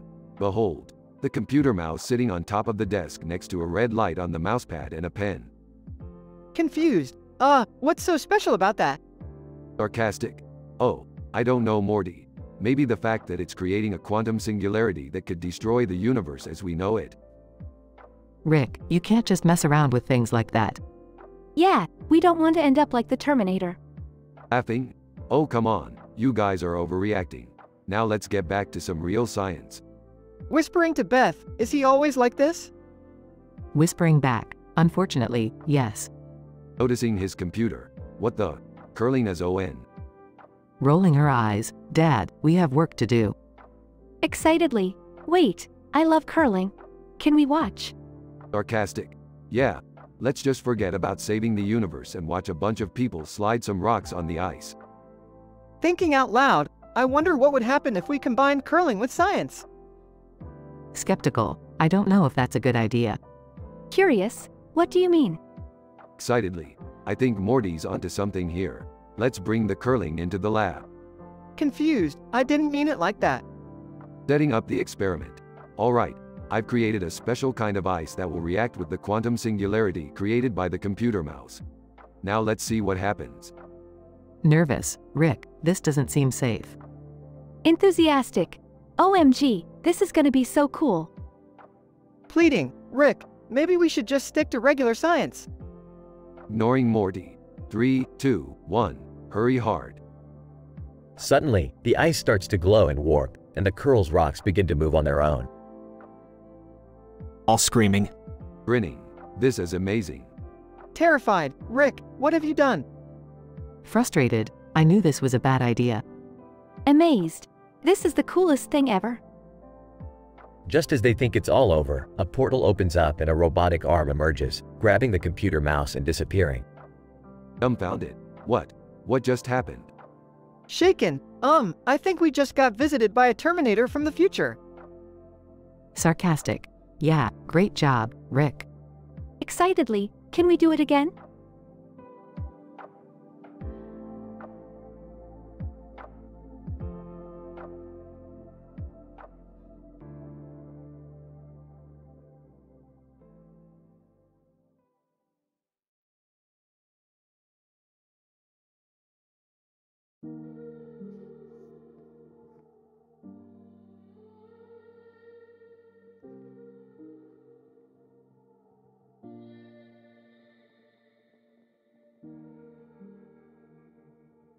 Int.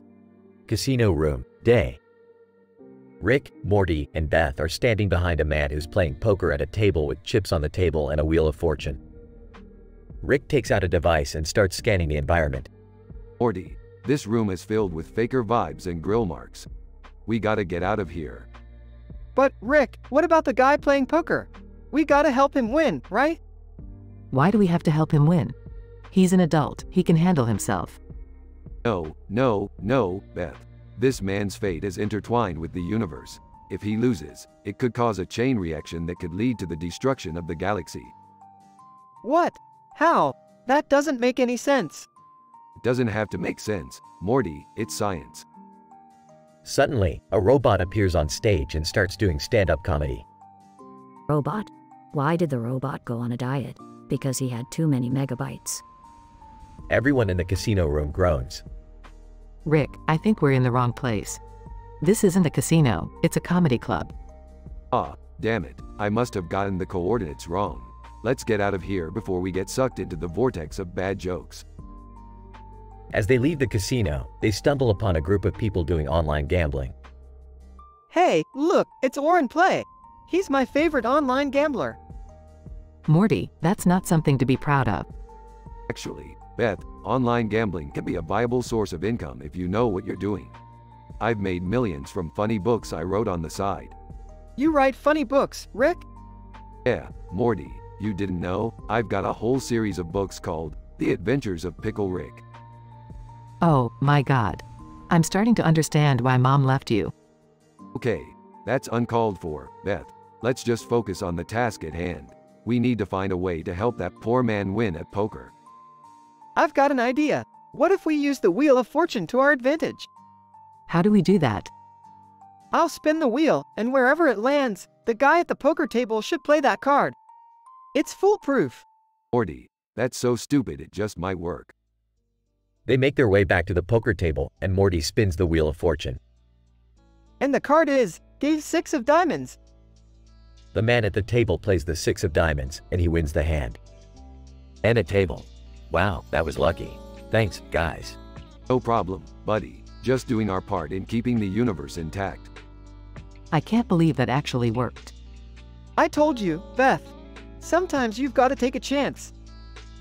As they leave the casino, they high-five each other, proud of their accomplishment.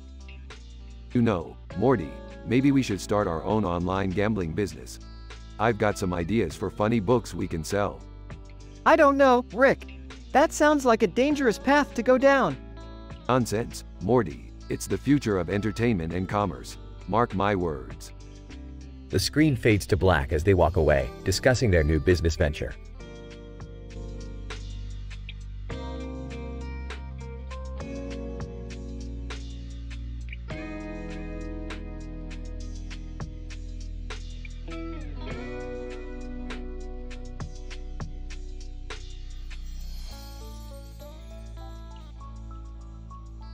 Morty, come on, we've got a lot of science to do today. Oh, Rick, can we take a break? I'm feeling a little tired. Tired? Morty, we can't take a break. The fate of the universe is in our hands. Hey, what's going on? I heard you guys were doing science stuff. Yeah, what's the sitch? It's simple, Jerry and Summer. We have to create a device that can control the surreal image of a giant head flying through the air with a kite in the sky above it and a building in the background. How are we supposed to do that, Rick? That image doesn't even make sense. That's where you're wrong, Morty. With the right equipment and a little bit of elbow grease, we can make anything possible. So how do we start? Well, we'll need to gather some materials. The who, trivia, and hands should do the trick. The who, trivia, and hands? What kind of science is that? Oh, it's elementary, my dear Summer. The who represents our understanding of the universe. Trivia is the accumulation of knowledge, and hands are the tools we use to manipulate our environment. Wow, that's really scientific. Yeah, I feel like I'm in a PhD program. So, what do we do with the who, trivia, and hands? We combine them, of course. We create a device that can control the surreal image of a giant head flying through the air with a kite in the sky above it and a building in the background. And what if it doesn't work? Morty, failure is just another step in the scientific process. Now, let's get to work.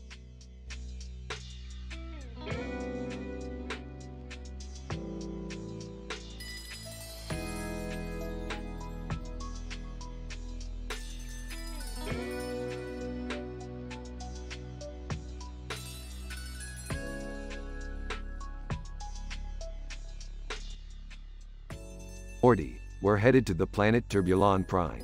We're gonna need to make a pit stop at the space brothel first. Space brothel?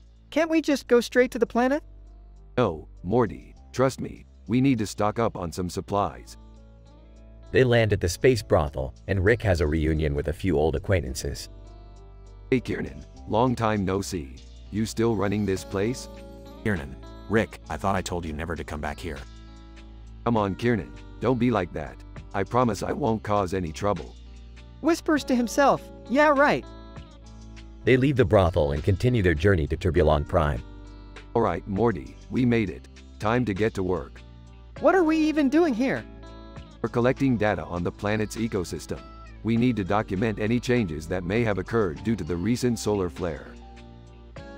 While Rick is distracted with his work, Morty sneaks off to use the love potion he made on his crush at school. Hey Jessica, I was wondering if Jessica starts making out with him. Morty, we have a problem. The solar flare caused a chain reaction, and now the planet is collapsing in on itself. Oh great, just my luck. They quickly escape the planet and return to Earth. Looking at the chaos caused by the love potion. Rick, what do we do? Sipping on a drink. Relax, Morty. Chaos is the order of the universe. Let them have their fun. Woman in green shirt, angrily, what did you do to my husband? Man in suit and tie. In a daze. I don't know, but it was worth it. Laughing. Ah, Morty, that brings back some memories. Disgusted, I don't want to know. End scene.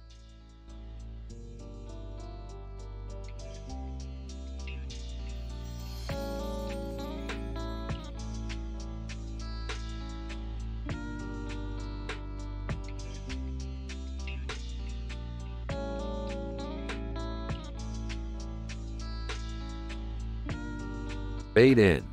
Wow, Morty, this British shorthair with glasses seems to be a product of post-human evolution. Fascinating. Geez Rick, why does it have a sign that says Asteria on it? Enters. What the hell did you guys do? You turned my cat into some kind of mad scientist. Enters. Jerry, I need to tell you something. Whispers, I've been having an affair with a multi-dimensional being. Shocked. What? How is that even possible? Enters. Guys, I just got transported to a dystopian world where we have to play a gory survival game to get out. Sarcastic. Oh great, just what we needed. To Morty. Let's go, Morty. Nervous. I don't know, Rick. This sounds dangerous. Determined. We have to do this for the sake of our family. Hesitant. I don't know if I can handle this. Confident. Trust me, we got this. Asteria. Using a voice box. Welcome to the game. The rules are simple, survive or die. Skeptical. Simple my ass. Whispering. Rick, what do we do? Whispering. We do what we always do, Morty, improvise. To group. Let's go team. Determined for our family. The group enters the game, not knowing what dangers lie ahead in this post-human evolution dystopia. Will they be able to survive and make it back home? Only time will tell. Fade out.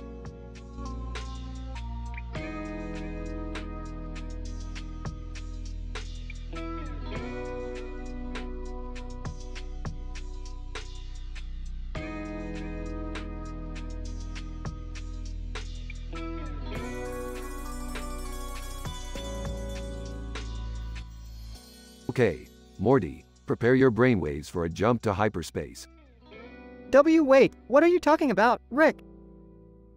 Hey, what's going on here? Why are there Star Wars characters and a chowder truck in front of this Lowe's? Jerry, can't you see? Rick's about to take us on a scientific adventure. Yay! I hope we run into some cute aliens. C3PO, excuse me, do you know where the nearest intergalactic hardware store is? We seem to have misplaced R2-D2. Oh, shut up, Goldenrod. Lowe's has everything we need. Chowder, hey, you guys want some delicious snacks to fuel your space adventure? Sure, why not? Beth, are you sure it's safe to eat food from an intergalactic food truck? Chowder, hey, I'll have you know that I passed all space food safety regulations. Rick, I don't feel so good. Relax, Morty, it's just the space burritos talking. Rick, look, there's a sign that says, free lightsabers with purchase of a paint can. Oh, I've always wanted a lightsaber. Yeah, me too. C3PO, I must say, this is quite the bizarre shopping trip. Bizarre? This is just another day in the life of a genius scientist and his family. Chowder, and don't forget about the snacks. Rick, I don't think I can handle much more of this. Nonsense, Morty, we've got a universe to explore. Yeah, and I want to go to that planet with the dancing aliens. Can we please just go home now? Fine. But can we at least go back to Chowder's for some space ice cream first? C3PO, oh dear, this has certainly been an interesting adventure. Interesting? Try scientifically mind-blowing. Chowder, and delicious. Don't forget about the snacks.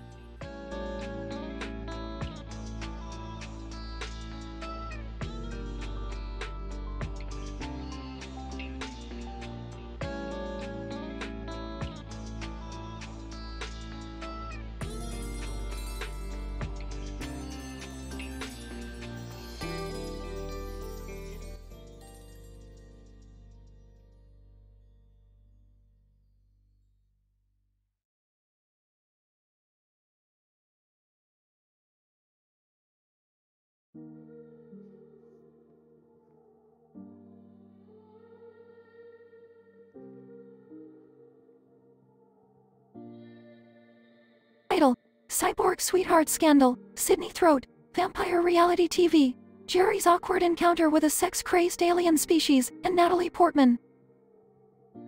Scene starts with Rick and Morty piloting their spaceship through a space scene with stars in the background and a planet looming in the distance.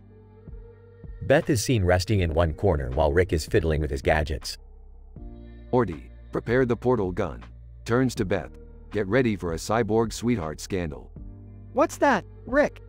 Rolls his eyes. Only the most groundbreaking scientific discovery of our time, Morty. We're going to a planet filled with cyborgs who think they're in love with their organic partners. That's unethical, even for you, Rick. Scoffs. Since when have ethical considerations stopped us, Beth?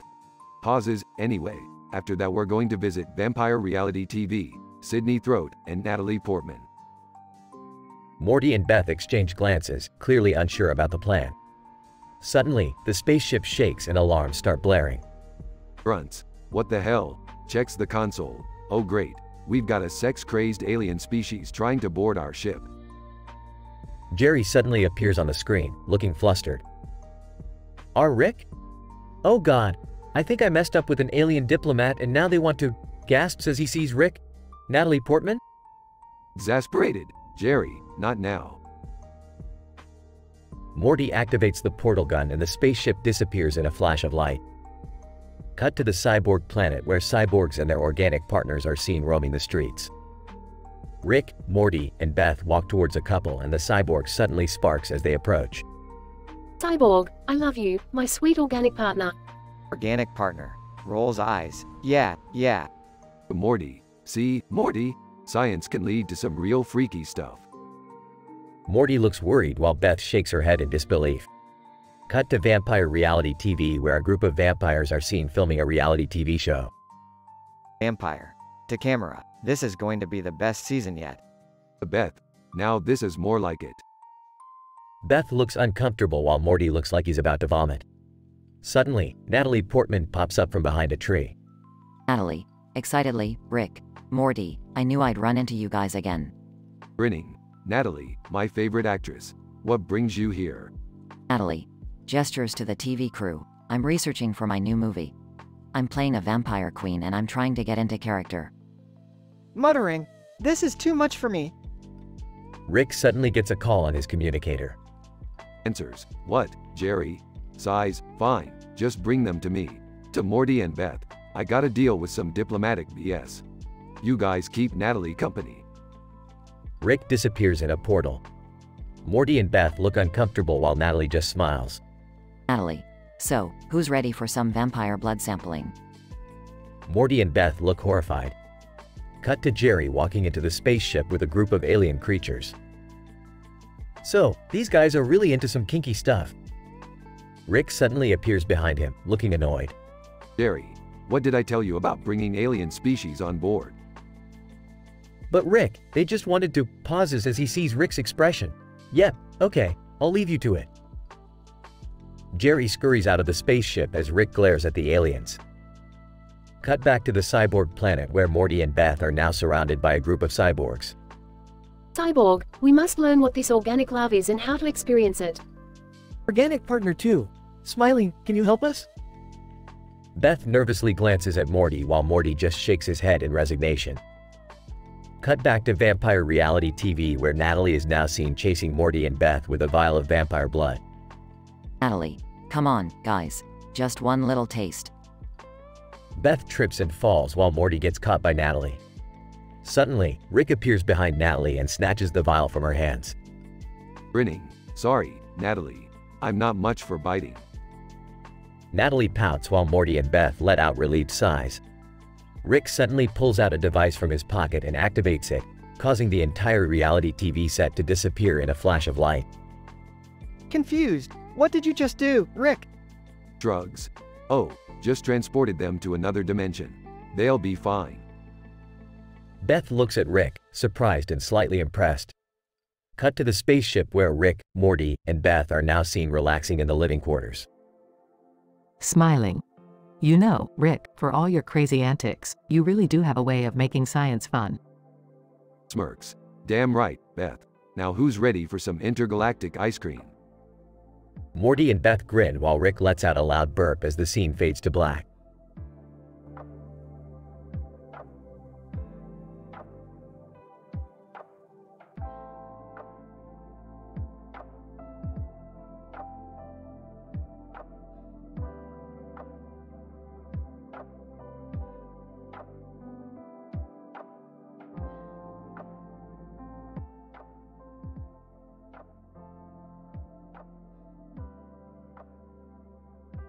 Hey Morty, we're standing on a road with a blue, slightly cloudy sky background. Yeah, Rick. What's your point?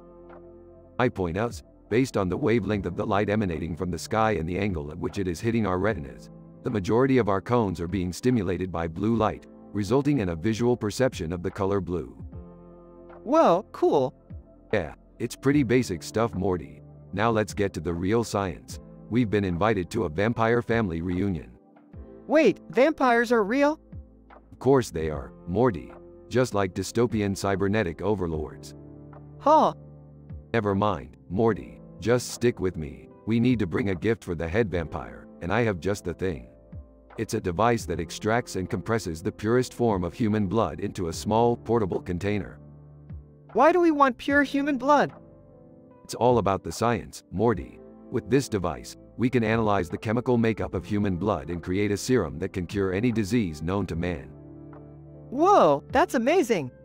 Yeah, except for the fact that the vampire family reunion is being held in a dystopian future ruled by cybernetic overlords. Oh, that doesn't sound good. Relax, Morty. I've got a plan. We'll use our portable portal gun to jump through different dimensions until we find a version of the vampire family reunion that isn't under cybernetic overlord control. Got it. Let's do this. They jump through several dimensions, encountering strange and hilarious scenarios along the way. Finally arriving at the correct dimension. Here we are, Morty, the vampire family reunion without any pesky cybernetic overlords. Amazed. This place looks awesome. I know, right? And best of all, we have the perfect gift for the head vampire. They present the blood extraction device and receive a standing ovation from the vampire family. Good vampire, impressed. This is quite a gift, Rick and Morty. And to show my gratitude, I will allow you to choose any supernatural power you desire. Excited. This is the best day ever. Morty, what power are you going to choose? Thinking deeply. I think I want the power to talk to animals. Sarcastic.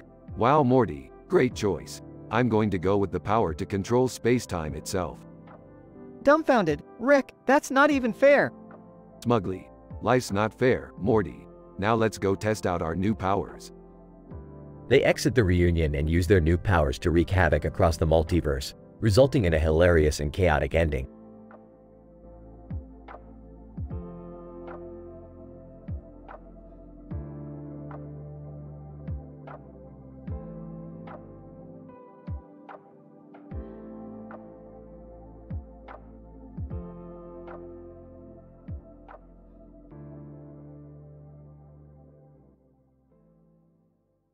Morty, Summer, we're headed to a green planet with a knife-wielding alien.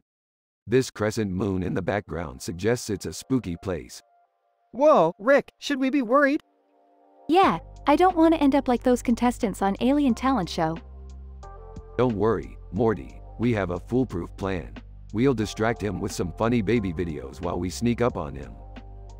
I don't know, Rick. What if he's already seen those videos? What about a costume movie party? He might be into that.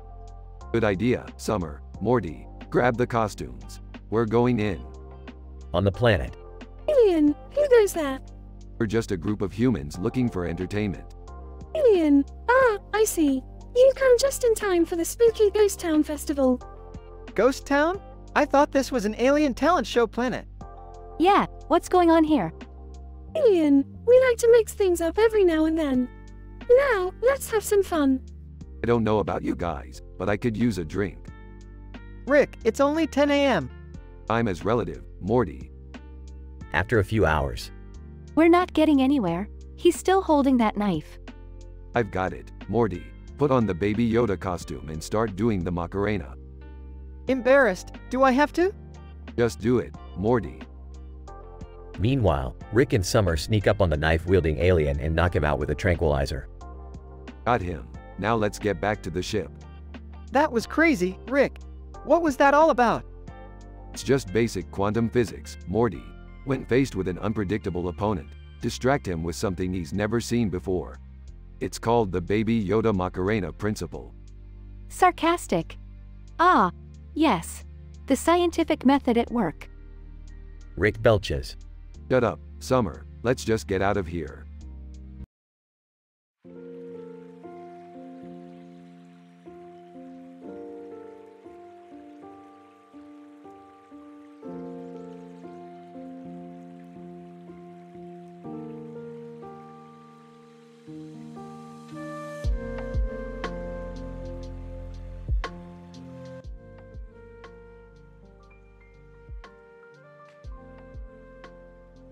Oh wow, what is all of this?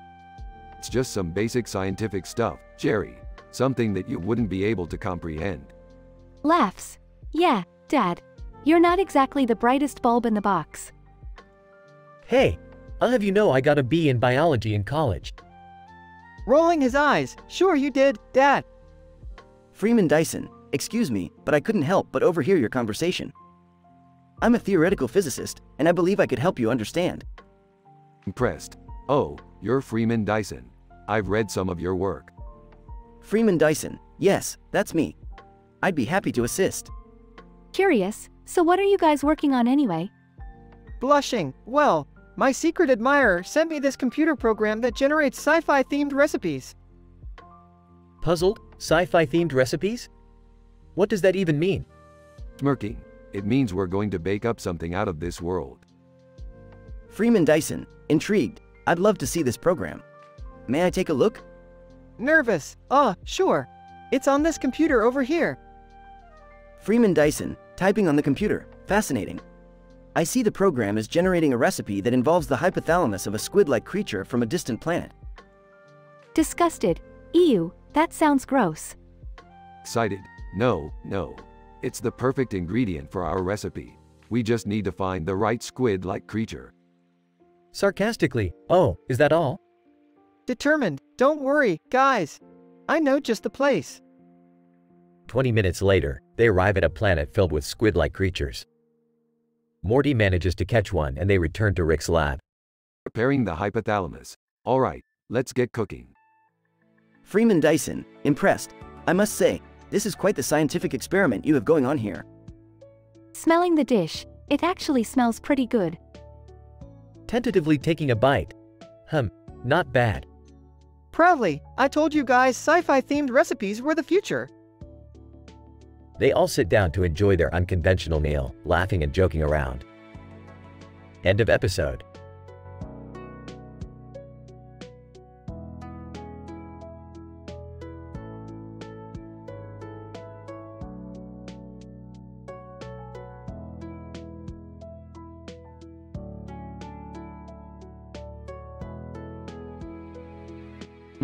Fascinating. The anthropomorphic cartoon character appears to be in a structured environment with small mammals identified as raccoons and a ceiling illuminated with artificial lighting. Rick, what's going on? Jerry, it seems that the male character, Morty, is experiencing intense emotional arousal upon discovering an offspring in an extraterrestrial planet. I have a what? Summer, Morty's teenage sister, seems to be participating in a rebellious but intriguing experiment involving intergalactic dating rituals. I'm just doing my own thing, okay? It's not like I need your permission, Dad. The raccoons present in the room could be indicative of a new species yet to be discovered. or perhaps an indication of advanced genetic experimentation. Megan Fox. Hey guys, what's up? Megan Fox? How did you get here? It's irrelevant, Jerry. What we need to focus on is deciphering the complex societal dynamics present in this alien world. I can't believe I have a kid out there somewhere. And I can't believe I'm about to go on a date with a tentacle monster. Fascinating. Simply fascinating.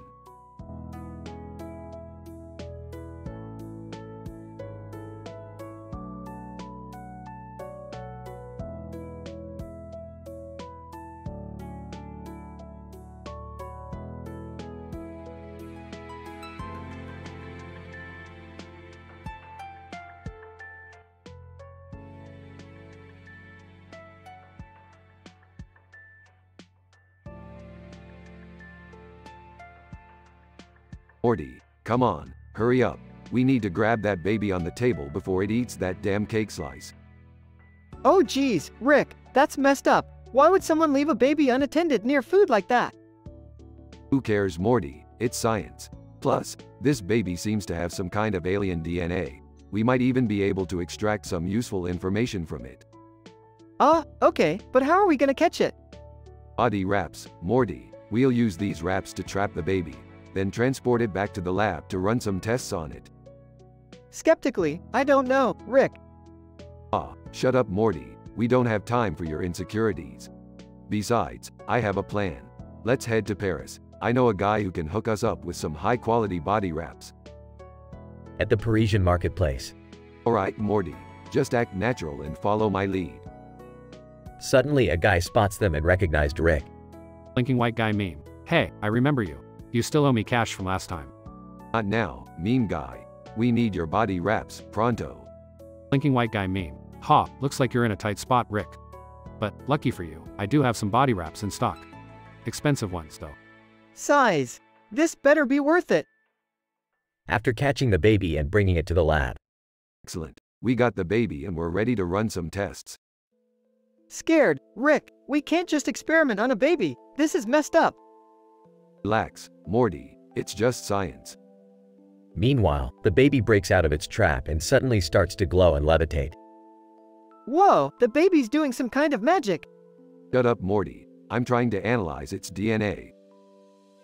As the baby continues to glow and levitate, Rick and Morty realize that they've accidentally summoned an intergalactic being. Oh geez, Morty, we really messed up this time. We gotta figure out how to send this thing back before it destroys the entire planet. Panicked. How are we supposed to send it back? We're not wizards, Rick. Sarcastically. Oh, great idea, Morty. We'll just sit here and wait for the planet to be destroyed, then. Okay, let me think. Wait, I got it. What if we just give the intergalactic being the slice of cake as a peace offering? Surprised. Huh, that actually might work. Good job, Morty. After offering the cake to the intergalactic being, it disappears. Relieved. Phew, that was a close one. I don't think I could handle another world-ending situation. Smugly. Oh, please, Morty. You'll get used to it. After all, science waits for no one. Morty sighs as the credits roll.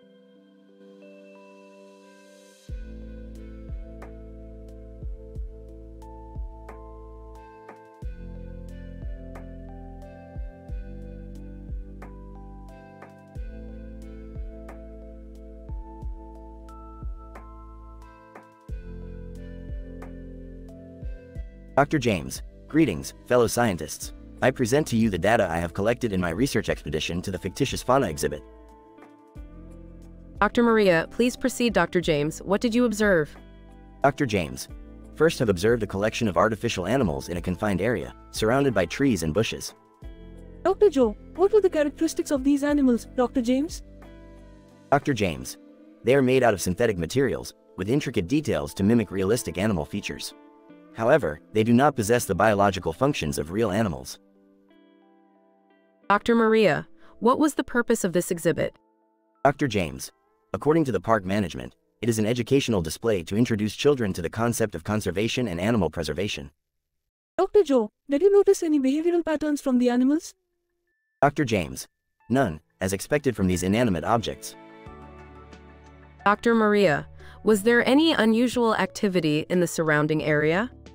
Dr. James, there was a secondary exhibit with a sign that reads, Big Meaty Cocks. Upon examining, it was evident that these were domesticated roosters, not related to the fictitious fauna exhibit. Dr. Joe, I see. Thank you, Dr. James, for your findings. Your report will be a valuable addition to our research on the public's perception of zoos and conservation efforts. Dr. James, it was my pleasure, colleagues. May we continue our pursuit of knowledge and scientific inquiry.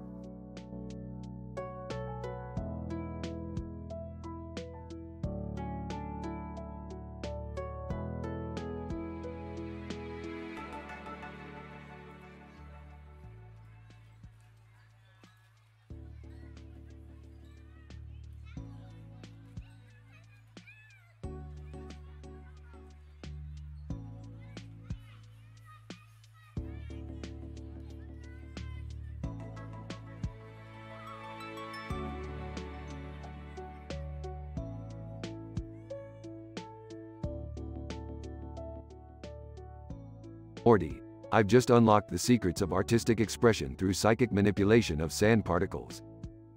Ah, okay Rick, but what does that even mean? It means we're gonna go make some dope sand art, Morty. And I've got the perfect canvas in mind. Meanwhile, in a nearby volcano. From Populus Michael, this is the rarest and most valuable delicacy in the entire universe. Lava so hot it'll melt your insides. Only the bravest and most badass assassins dare to try it. Michael takes a bite of lava and immediately begins to scream in agony. From Populus Michael, continue screaming. Rick and Morty arrive at the base of the volcano. Alright, Morty, let's get this sand art party started. Whoa, Rick, what's that guy doing? From Populus Michael, still screaming. Looks like he's having a rough time. Hey buddy, you need some help? From Populus Michael, barely audible over his screams, help me. Alright, Morty, you start working on the sand art. I'm gonna see if I can help this guy out. Doubtful. Okay, Rick. Rick approaches Michael, who is now rolling around on the ground in agony. Hey man, what happened? From Populus Michael, I ate the lava. Sarcastically. Oh, of course. I've done that before. It's not that bad. From Populus Michael, unimpressed, please. Rick pulls out his trusty flask and takes a swig. Alright, I think I can help you. Morty, bring me some red sand. Okay, starts gathering sand. Rick sprinkles the red sand on Michael, who immediately stops screaming and stands up. From Populus Michael, whoa, I feel amazing. Smirking. That's the power of my sand art, baby. Now get out of here before I change my mind and wipe your memory. From Populus Michael, got it, exits. Whoa, Rick, how'd you do that? I told you, Morty. Psychic manipulation of sand particles. Takes a sip from his flask. That's like science and stuff. Chuckles. Yeah, Morty. Let's get back to work on our sand art masterpiece.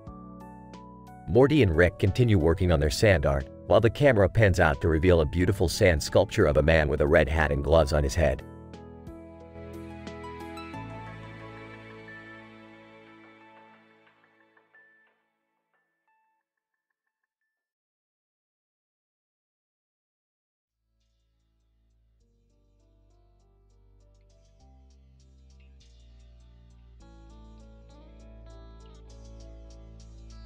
Morty, you see this? We're in Pulp Fiction now. Science, Morty, it's like magic, but real. I don't think we're supposed to be here, Rick.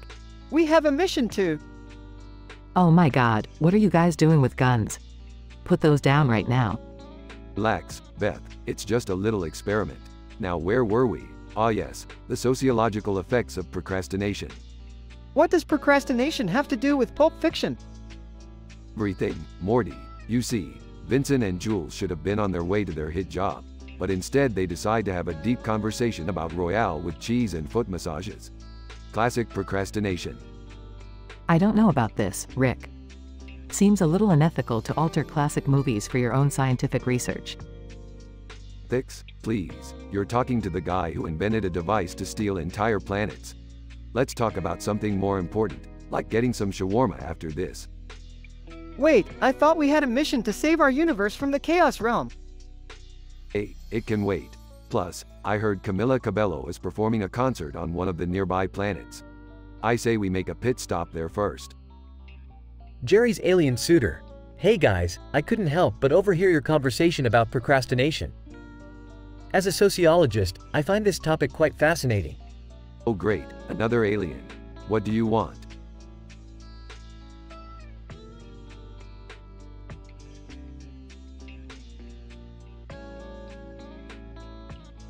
Boring. Let's go get that shawarma. Everyone, yeah.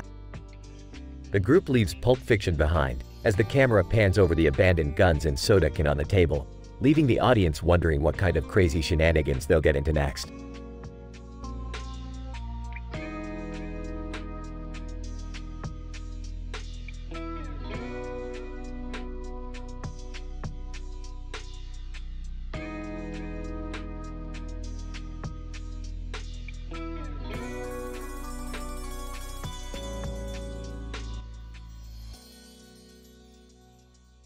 Scene: Smith family's kitchen. Morty, I've been working on a meat spin device that can create an infinite loop of meat dishes. Wanna check it out? I don't know, Rick. That sounds a bit dangerous. Don't be ridiculous, Morty. Your grandpa is a genius. He knows what he's doing. I don't know, Beth. Last time we trusted Rick, we ended up with a giant alien in the living room. Relax, Jerry. It's perfectly safe. Watch this. Rick activates the meat spin device and a metal plate appears on the table. Wow, what is that, Rick? It's a metal plate with meats and bread on it, Beth.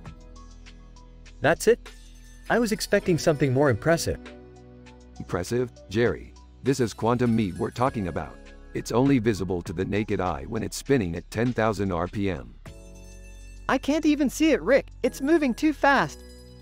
So, how do we eat it?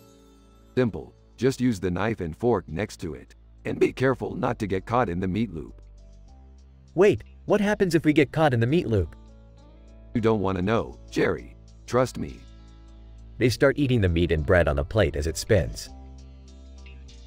This is delicious, Rick. What kind of meat is this? The best kind, Beth. It's a mixture of interdimensional meat and regular beef. I don't know if I should be impressed or disgusted, Rick. Why not both, Morty? That's the beauty of science. I have to admit, this is pretty good. I'm surprised, Rick. Of course it's good, Jerry. I'm a genius. Now, who's ready for round 2? They continue eating and talking as the meat spin device works in the background, creating an infinite loop of meat dishes. I don't think I can eat anymore, Rick. I'm getting dizzy. Yeah, me too. Can we please turn it off now? Fine, party poopers. But don't blame me if you get meat withdrawals. As Rick turns off the device, the metal plate and remaining meat dishes disappear in a puff of smoke. Well, that was fun. What do we do now? I don't know about you guys, but I'm gonna go invent a new universe. Later. Rick exits the room as the others continue their conversation.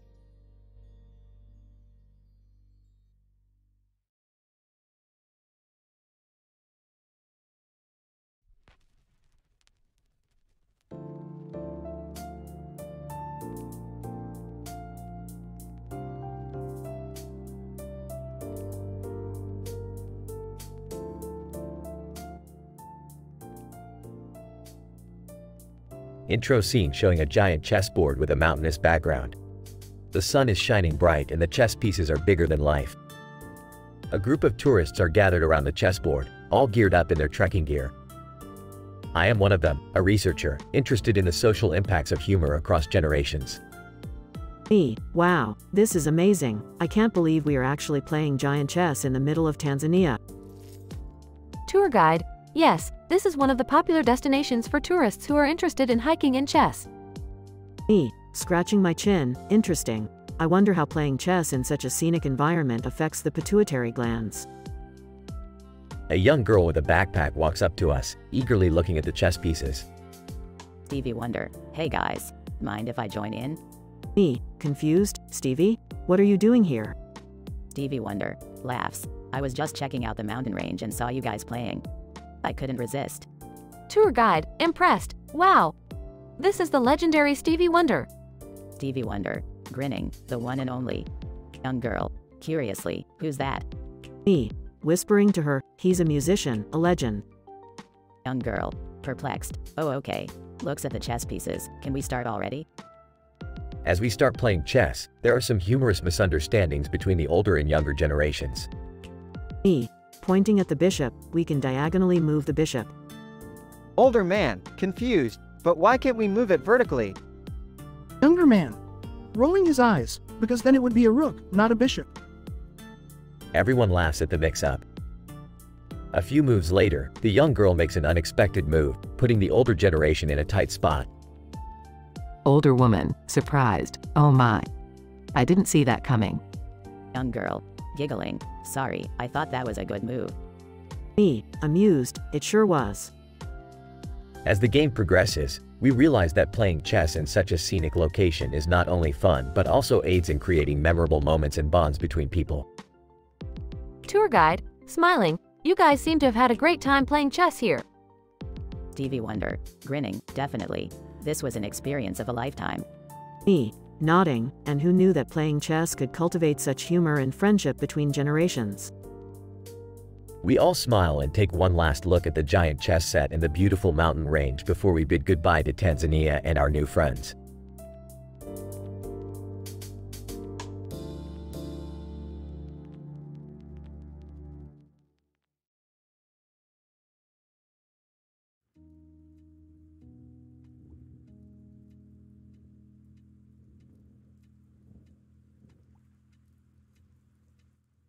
Morty, I've detected a strange signal emanating from the hill over there.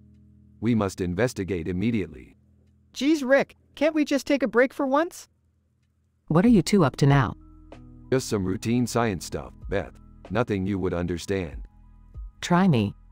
Fine. We're heading over to that large hill with a small hill in the background and a sign that says, Nult Seek, on it to conduct some highly advanced taste testing experiments on the lava.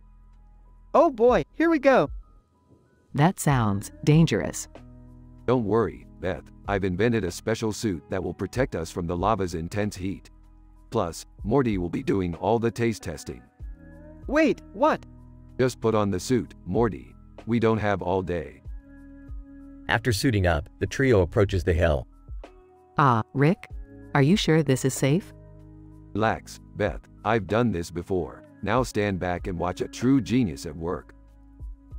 Morty begins dipping his finger into the lava and tasting it. Oh, hot.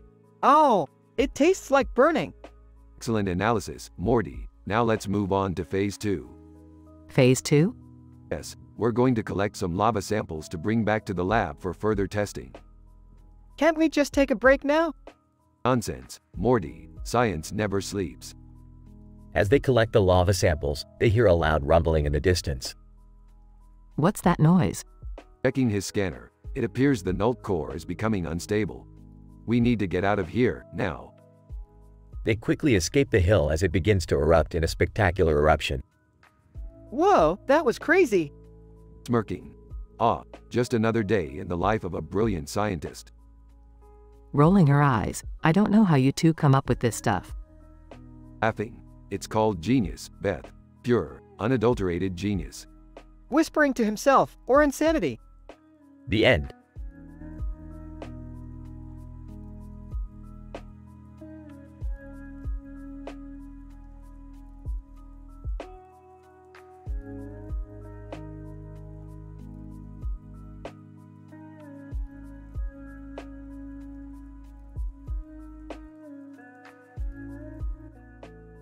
Morty, buckle up. We are in the vicinity of a green alien, possibly armed with a sword, against a purple background with stars that could be a result of a gravitational lensing phenomenon.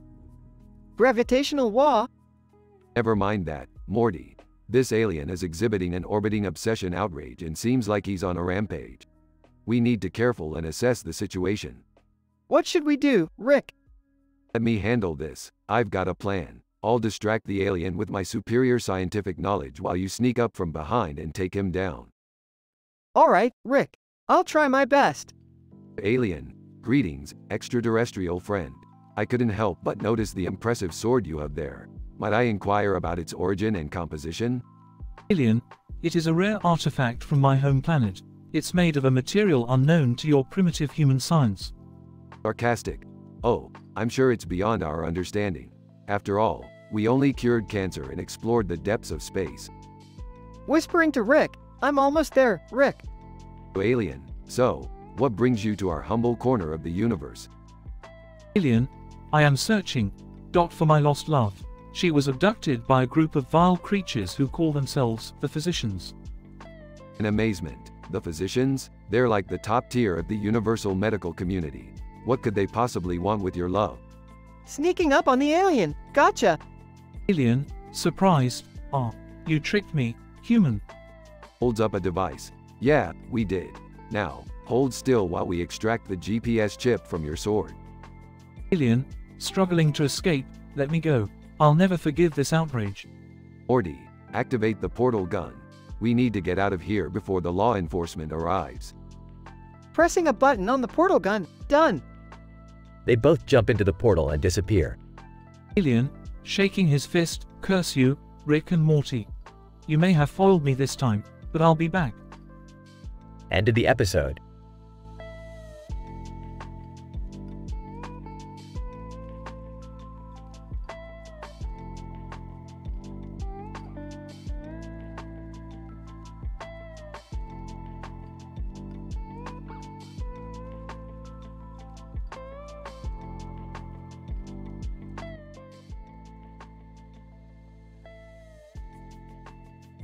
Int. Smith house, living room, day. Rick, Morty, Beth, and Summer are watching TV. Suddenly, a cartoon character with a light shining behind him appears on the screen, followed by a black background with a green light behind him and a yellow light behind him. Whoa, Rick, what is that? Looks like some kind of scientific phenomenon, Morty. I'm not sure I understand what's going on. I think it's a why you know meme. Mom. What now? It's an internet meme, Grandpa. You know, a viral joke that people share online. Suddenly, the why you know meme jumps out of the TV and onto the floor. Why you know meme. Hey, what's up, Earthlings? I'm here to do some stand-up comedy.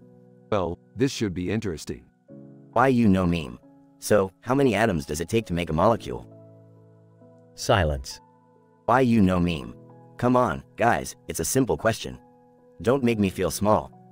I don't get it. Me neither. Is this supposed to be funny? Why you know meme. Tough crowd. Alright, how about this one? Why did the alien cross the road? Silence. Why you know meme. To get to the other side of the galaxy, of course. Haha. Okay, that one was pretty good. Suddenly, the lights in the room start flickering as a green beam of light shines through the window. What's happening? It appears we're being abducted by aliens. Looks like this is goodbye. Why you know meme. Why you know meme. No, wait, don't leave me here. I don't want to be probed. As the Smith family is taken aboard the alien ship, they hear why you know meme screams fade into the distance. Well, that was something. I don't think I'll ever understand the internet. Hey, who needs it? We've got each other. And aliens, apparently. Yeah, and aliens. Let's go see what kind of trouble we can get into up there. The family cheers as the ship takes off into the great unknown. The end.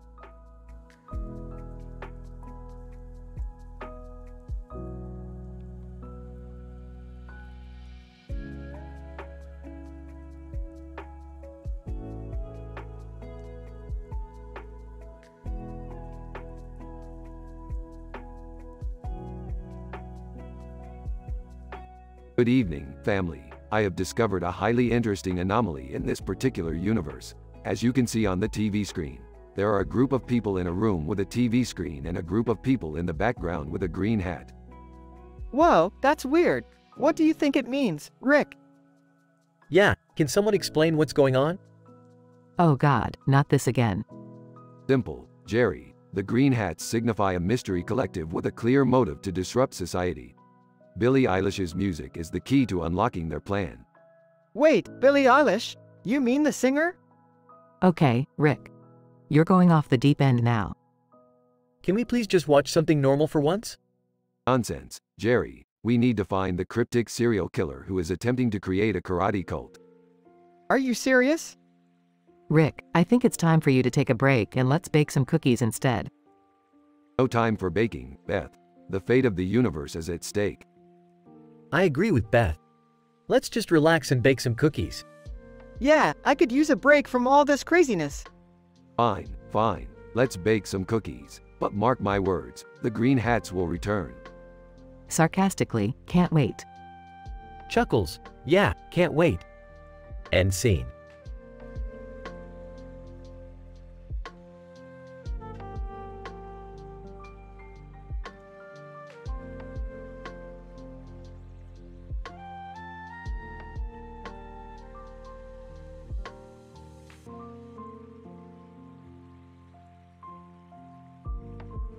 Alright, Morty, we got 3 new samples of fermium to test today. Fermium? What the hell is fermium? It's an element, Morty, highly unstable and extremely radioactive. Just like my ex-girlfriend, am I right? I don't think that's... Never mind, Morty. Let's just get to testing. They both put on their protective gear and begin testing the fermium samples. Hey Rick, what's in the third container? The label is all scratched up. Oh, that's a Bradolf Linkler. A Bradolf Linkler? Who the hell is that? I made him, Morty. He's a genetic hybrid of Abraham Lincoln and Adolf Hitler.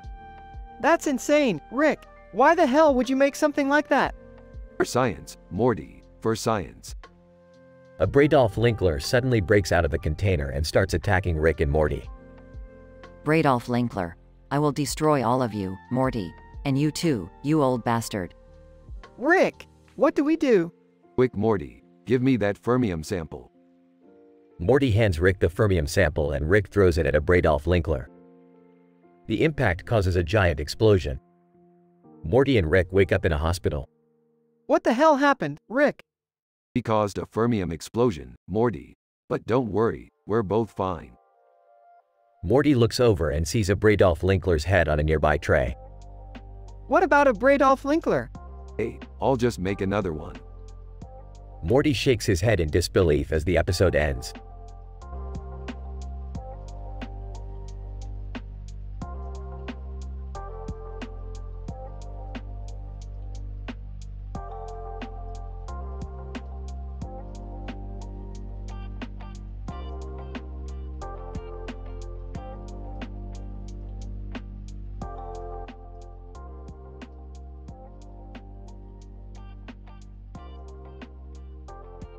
Morty, we have to go to the alien-infested ship.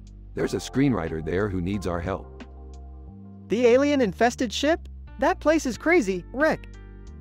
I'm coming too, Rick. I need to get out of this house and do something exciting. Fine, but we have to hurry. According to my scientific calculations, the longer we stay here, the higher the chance we get caught by the demon-haunted dreamland.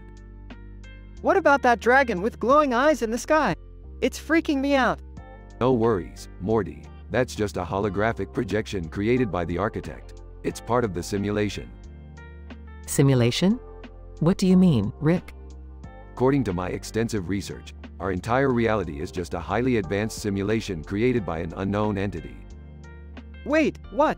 That's crazy, Rick. Jake Paul. Hey, what's up guys? I heard you were going to the alien-infested ship. Mind if I come along? It doesn't matter. We have more pressing matters to attend to. We need to rescue the screenwriter before the ship explodes. Why would the ship explode, Rick? It's simple, Beth. The ship is powered by a rare type of energy that is highly unstable. One false move and boom, the entire thing goes up in smoke.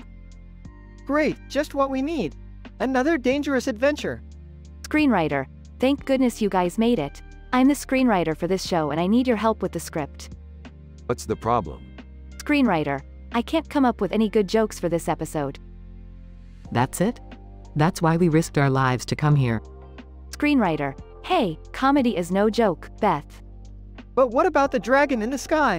Is that part of the script too? Screenwriter, no, that's just a glitch in the simulation. We're still trying to figure out how to fix it. Jake Paul. Yo, this is getting boring. Can we just leave already? Agreed. Let's get out of here before the ship blows up. As they make their way back to Rick's spaceship, they hear a voice in the distance. Boys, congratulations, you have completed level 1 of the simulation. Are you ready for level 2? Level 2? What the hell does that mean? I don't know, Rick. But I have a bad feeling about this. Me too. Let's get out of here before it's too late. Jake Paul, wait, what about me? Sorry, Jake, you'll have to find your own way out of here. We have more important things to attend to. As they blast off into space, Rick can't help but wonder what other scientific adventures lie ahead for them in this advanced simulation.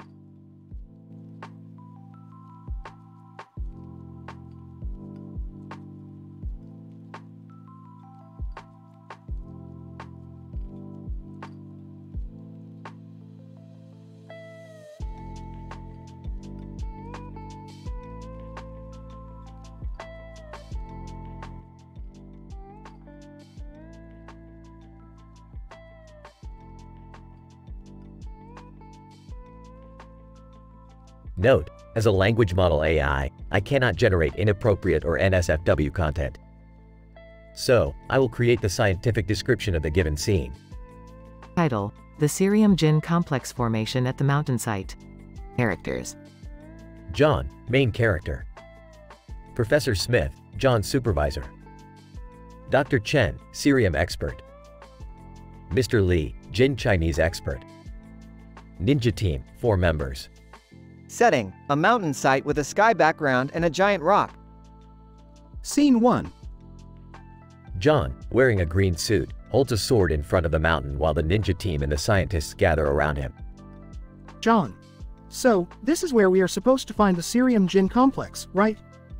Professor Smith, yes, John. We have received reports of high concentrations of cerium and Jin Chinese elements in this area. Scene 2. Dr. Chen and Mr. Lee begin to study the rock formations for any signs of the complex formation.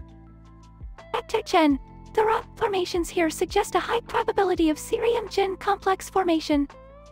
Mr. Lee, but we need to verify it through further analysis and sampling. Scene 3. Meanwhile, the ninja team begins to set up their equipment for the reality TV show on Comedy Central. Ninja 1. Make sure the cameras are set up properly. We don't want to miss any action. Ninja 2. We also need to be careful not to disturb the scientists' work. Scene 4. As the team continues their work, they notice a strange behavior in the sky. John, what's happening to the sky? Is that an aurora borealis? Professor Smith, that's weird. I have never seen anything like that in this area before. Scene 5. Suddenly, the ground beneath them starts to shake. Ninja 3. This is not good. We need to get out of here. Dr. Chen, wait, I think I found the complex. It's right here. Scene 6. John quickly grabs the sword and tries to extract the complex formation from the rock. John, this is it. I can feel the cerium and Jin Chinese elements reacting to each other. Mr. Lee, careful, John. We still need to study it further. Scene 7. Suddenly, a group of thugs appears from behind the rock, holding weapons. Thug 1, hand over the complex or you all will die. John, what do we do now? Professor Smith, we need to protect the complex at all costs. Ninja team, you know what to do. Scene 8. The ninja team quickly engages in a fight with the thugs. Ninja 4. Don't worry, we got this. Thug 2. These guys are not normal ninjas. They are too fast. Scene 9. The fight continues as John and the scientists make their way to safety, protecting the complex formation. John, we need to get out of here and bring this to the lab for further analysis. Mr. Lee, agreed. This is a significant discovery. Scene 10. As they make their way to safety, John looks back at the mountain site, which is now engulfed in flames. John, we need to be more careful next time. Professor Smith, yes, but for now, let's make sure the complex formation is safe and secure. The end.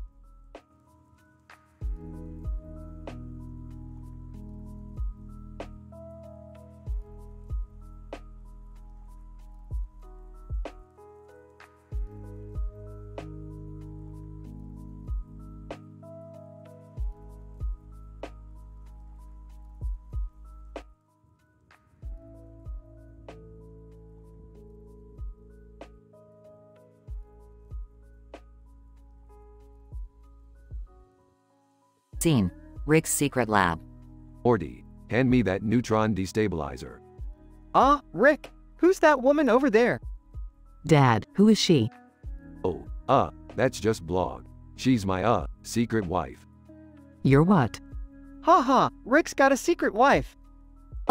Hello, Rick, Morty, Beth, lovely to meet you all. Yeah, Blog, what do you want? I need your help, Rick. Our planet is in jeopardy and I need the smartest scientist in the galaxy to save us. Fine. Morty, grab the portal gun. Wait, Rick, is she really your secret wife? Morty, do you have any idea how many secret wives I have in different parts of the multiverse? Oh my god. Alright, let's go save another planet and get this over with. Scene. Planet X. Thank you so much, Rick. You truly are the smartest scientist in the galaxy. Yeah, whatever. Can we go home now? Wait, what's that? Those are the Rhombusians. They've come to enslave our planet. Great. Morty, hand me that shrink ray. Oh boy, here we go. Scene. Rhombusian mothership. Alright, let's blast these guys back to the Stone Age. Rick, wait. These are highly intelligent beings. We should try to reason with them. HMPH, fine. Hey Rhombusians, want some intergalactic peace talks? Rhombusian leader, we have no interest in peace. We will dominate all life forms in the galaxy. Oh, is that so? Morty, hand me the giant hamster ball. What are you gonna do with a giant hamster ball? Just watch. Scene. Earth. What the hell is that? Looks like Rick's using a giant hamster ball to roll over the Rhombusians. Classic Rick move. Rick, you've saved our planet. You're a hero. Yeah, don't get too excited. This is just another day in the life of the smartest scientist in the galaxy. Well, I think we all need a drink after that. Agreed. I know the perfect place. There's a great bar on the other side of the galaxy. Lead the way, Blog. We've got an adventure to continue. Scene. The intergalactic bar. Bartender, give me your strongest drink. Bartender, are you sure, Rick? This one could knock out a Gorflaxian. I'll take my chances. I'll have a Shirley Temple, please. I'll just have a water. I need to stay sober to deal with you guys. I'll have what Rick's having. I like you, Blog. You're alright. Bartender, coming right up. Another adventure with the smartest scientist in the galaxy. Cheers.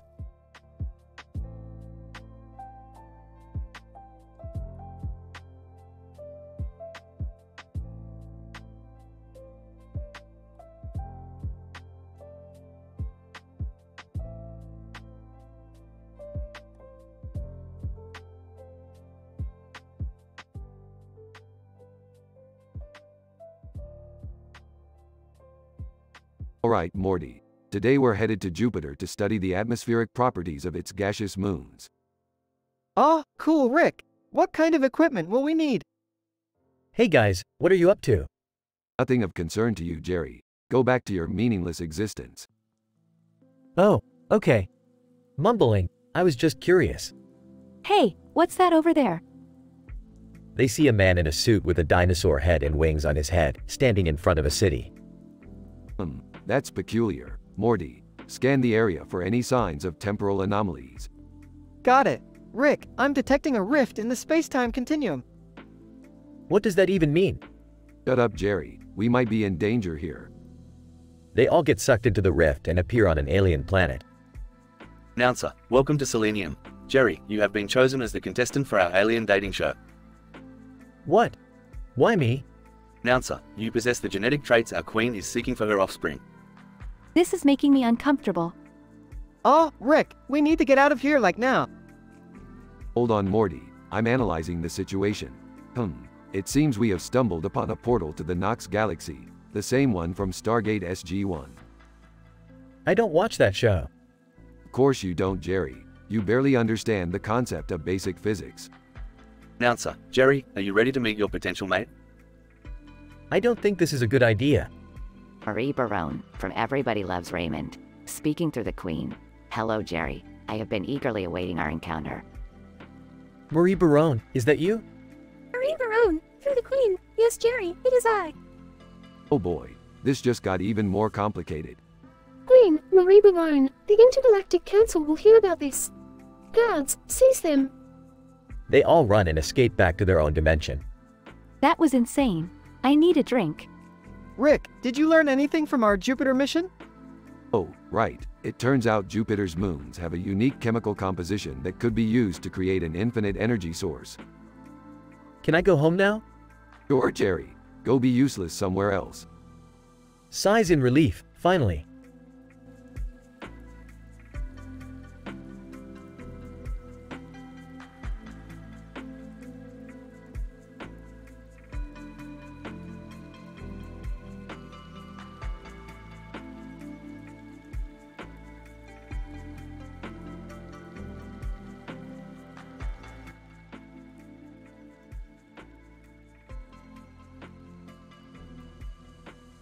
Morty, I've developed a new type of portal fluid that can transport us to a universe where logic itself breaks down. Rick, are you sure that's a good idea? Of course it's a good idea, Morty. I wouldn't be a genius if I didn't take risks. Morty drinks all of the portal fluid in one gulp. Morty, what the hell did you do? I was thirsty. What's the big deal? The big deal is that we're now stuck in a universe where the laws of physics no longer apply. And you drank all the fluid, so we can't even go back. Looks around with a weird expression on his face. Whoa, Rick. Everything looks so weird.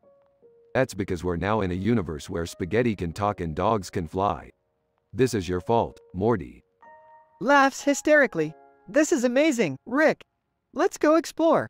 Sighs. Fine, but we need to find a way to reverse this before something catastrophic happens.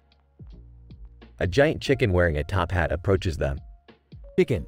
Greetings, travelers from another universe. I am the ruler of this dimension. What brings you here? Giggles uncontrollably. The talking chicken is wearing a hat. The chicken. We're here by accident. Do you have any idea how we can get back to our own universe? Chicken. Scratches chin with its wing. I may have a solution. But it will require a special type of crystal that can only be found on the moon. Bursts out laughing. The moon is made of cheese in this universe, isn't it, Rick? Facepalms. Yes, Morty. Yes, it is.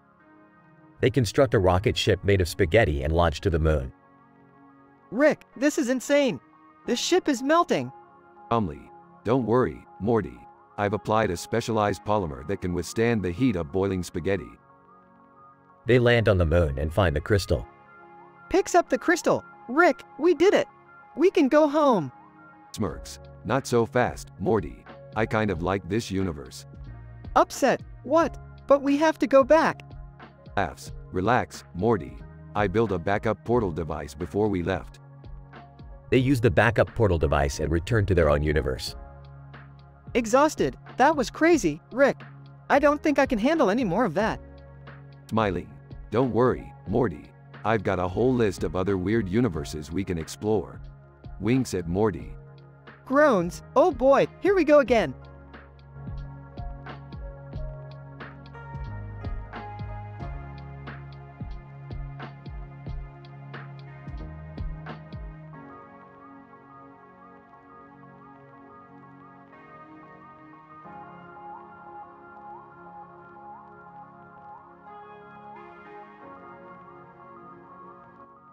Good morning, Morty. I have found an interdimensional portal to accompany us on our next adventure. Wow, Rick, where does it lead to? Planet called AVR, where the inhabitants are bird-like creatures with advanced intelligence. Can I bring my birdhouse? Absolutely not, Morty. It's a dangerous experiment and we need to be prepared to defend ourselves. Got it, Rick. Safety first. They arrive at AVR and are immediately surrounded by the bird creatures. Greetings, creatures of AVR. We come in peace. Bird leader, what do you want from us? We are here to learn from your advanced knowledge and technology. Bird leader, prove yourselves by completing our aerial obstacle course. I don't think I'm up for it. Nonsense, Morty. We can do anything with science, pause, and maybe a little bit of luck. They begin the course. Morty successfully finishes while Jerry watches from a distance. I can do that too.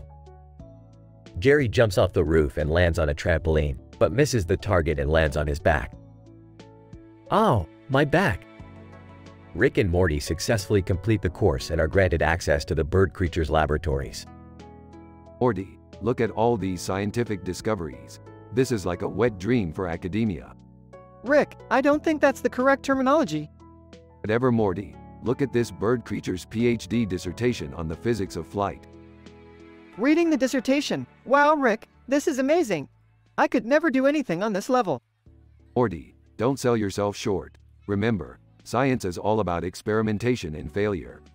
Thanks, Rick. I feel inspired. A loud crash is heard, and they run outside to find Jerry injured on the ground.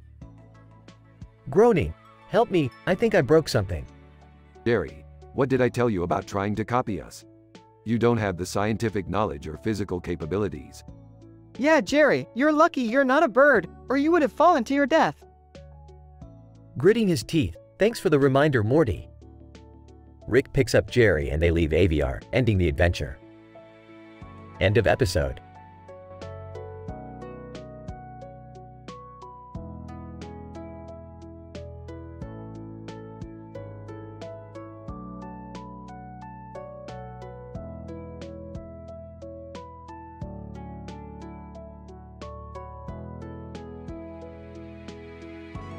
Morty, we need to get out of here now. Wait, Rick, look at that dinosaur. Morty, what are you doing? We can't stay here. This is the ultimate dinosaur, guys. It has a red eye and lightning effect. Ah geez, Morty, that doesn't sound like any dinosaur I've ever seen. Trust me, Rick, this is the most advanced dinosaur ever. Morty, we have to go. Now. No way. I'm not leaving without this dinosaur. Alright, Morty, but we only have 5 minutes until that lightning storm comes our way. I'll be quick. Beth and Rick reluctantly wait while Morty approaches the dinosaur. Wow, this is amazing. Suddenly, the dinosaur comes to life and starts attacking Morty. Ah, Rick, Beth, help. Morty, I told you this was a bad idea. Beth grabs Morty and they all run away from the attacking dinosaur. We need to find shelter, fast. But what about the dinosaur? Let it handle the lightning storm by itself, Morty. Beth, Rick, and Morty find shelter and watch from afar as the dinosaur survives the storm. I can't believe it. The dinosaur survived. Yeah, that's great, Morty. Can we go home now? Agreed. Let's get out of here before anything else happens. Morty reluctantly agrees and they all return home safely. The end.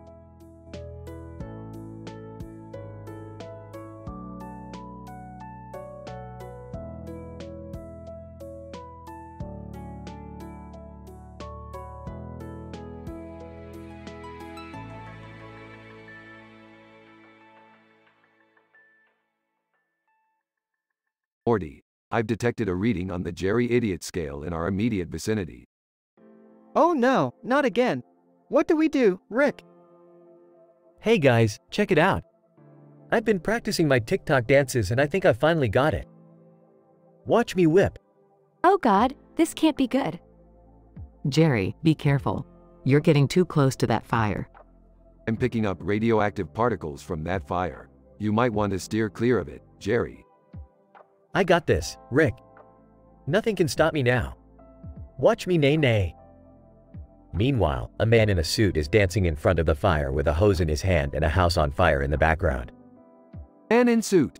Oh God, why did I agree to do this? Oops, I think I danced a little too hard. Sorry about that, buddy. House catches on fire and burns to the ground, leaving nothing but ash. Rick, what are we going to do about Jerry? I've got a plan, Morty. We'll just tell him that the ashes are a new form of alien life and he'll be so distracted, he won't even realize he caused all of this destruction. Hey guys, what happened? Why is everyone looking at the ashes? Jerry, those are the remains of a house you burned down with your terrible dancing. Oh, whoops. Hey, at least we can check for alien life now, right? I hate my family.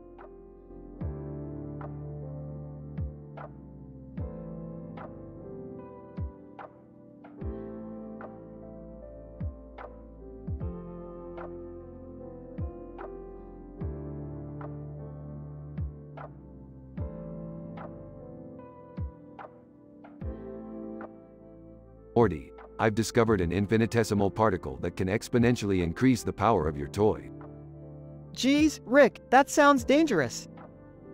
What are you guys doing in here? Just some harmless science experiments, Jerry. I got sentenced to the bean mines, Rick. I can't leave until I mine enough beans to pay for my crimes. That's rough, Morty. What did you do? I stole some beans from a farmer. Morty, we need to get you out of there. We can use the particle to break through the bean mine walls. But wouldn't that be breaking the law even more? Not if we do it stealthily, Morty. We just need to avoid the guards. Can I come with you guys? Sure, Jerry, just don't touch anything. Meanwhile, at the bean mines. Guard 1. Keep digging, Morty. You owe us 100,000 beans. This is hopeless. Guard 2. No talking, slave. Meanwhile, outside the bean mines. I've set up a portal to get us in and out of the bean mines undetected. How does it work, Rick? It's just some basic multiverse theory, Jerry. You wouldn't understand. Hey guys, over here. Morty, you've only mined 5 beans. We need at least 100,000. I know, but look what I found. Is that a beam laser? Morty, this is incredible. With this laser, we can mine all the beans we need in seconds. Meanwhile, inside the bean mines. Guard 1. What's that noise? Guard 2. It sounds like a laser. Meanwhile, outside the bean mines. That should do it. Let's get out of here. Thank you so much, Rick. Yeah, that was really cool. Don't thank me, Morty. Thank science.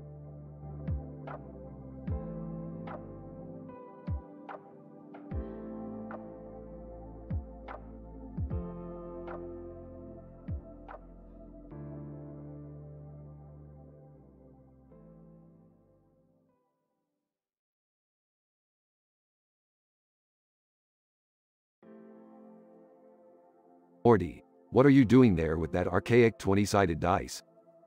I found it in a junk pile and thought I'd give it a roll. That's not just any old dice, Morty. That's a D20 made by the ancient civilization of Zorgon. It's known to have cosmic properties. Cosmic properties? Yeah, Morty, roll a 1 on that thing and you'll obliterate a celestial body. Rolls dice, uh-oh. Morty, what did you do? I rolled a 1, Rick. The moon just exploded. Facepalms, Morty. How many times have I told you not to mess with things you don't understand? I'm sorry, Rick. Can we fix it? Size. We'll need to reverse the polarity of the anti-gravity matrix and project a concussive force field around the moon's debris field. Ah, what does that mean in English? It means we have to use science, Morty. It's not rocket science, it's science. Sarcastic. Oh, well that clears it all up.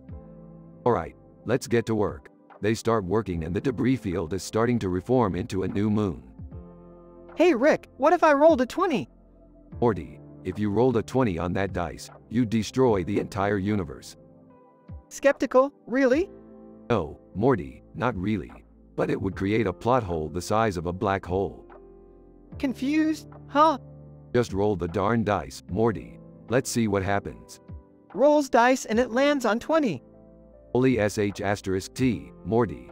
You did it. You saved the universe. Ecstatic, I did? How? I have no idea, Morty. But I'm just happy we can finally end this episode on a high note. Teasing. You mean we actually have a script for once? Laughing. Shut up, Morty. Let's just enjoy the moment.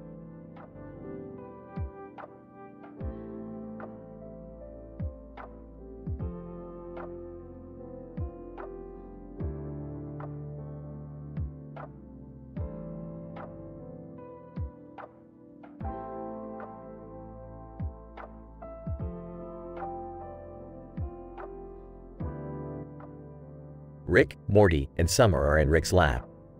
Morty, Summer, come over here. I found this strange blue and gold frame with a pig face on it and a circular mirror above it. It's emitting some sort of strange energy. Wow, Rick, that looks pretty cool. Yeah, but what the hell is it? According to my extensive research and analysis, this is a device that allows us to travel between dimensions. Oh geez. Are we gonna get into some crazy dimension hopping hijinks again? I don't know if I'm ready for that kind of adventure. Relax, Summer. This is all perfectly safe and scientifically sound. We'll just need to input the proper coordinates.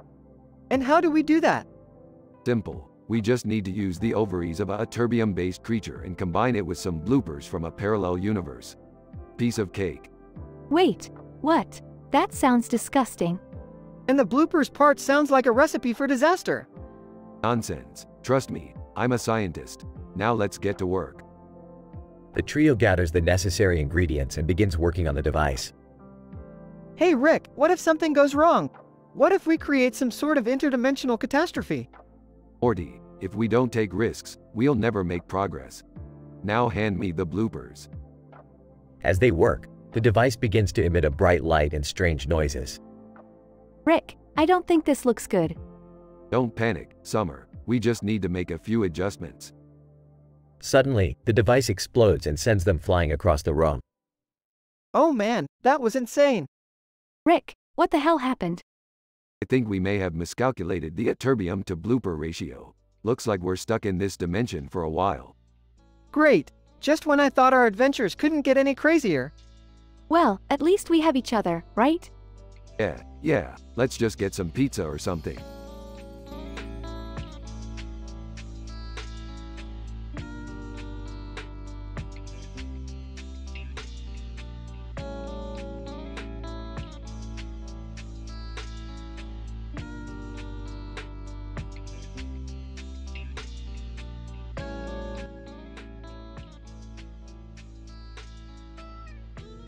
Morty, come on Morty, we've got a scientific exploration to undertake.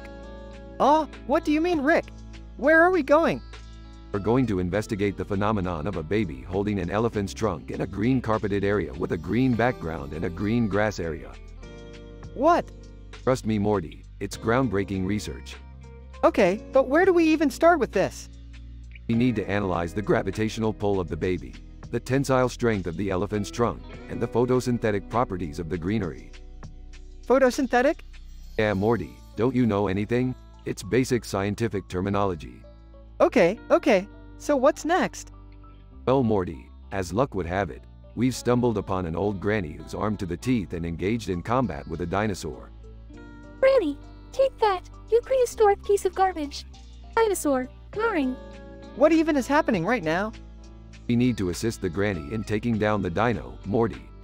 This is vital to our research. Granny, who are you weirdos? We're scientists, madam, and we're here to help. Rick, I don't know if this is a good idea. Shut up, Morty. We've got science to do. Granny, well, I'm not gonna argue with that. Thanks for the assist, fellas. No problem, Granny. Now let's get to work. Work on what, Rick? We're in the middle of a fight. Precisely, Morty. We need to study the impact force of the granny's Uzi and the dinosaur's bites on the environment. And also see if we can use the dinosaur DNA for our experiments. Granny, you folks are crazier than a bag of cats. Dinosaur, charging towards them. Rick, we gotta go. Not without the dino DNA, Morty. Granny, Jesus, Mary, and Joseph. They all make a run for it just as the dinosaur is about to catch them. That was close. Rick, I don't think we should mess with science like that. It's dangerous. Nonsense, Morty. Science is all about taking risks and pushing boundaries. Besides, think of the possibilities if we could successfully clone a dinosaur.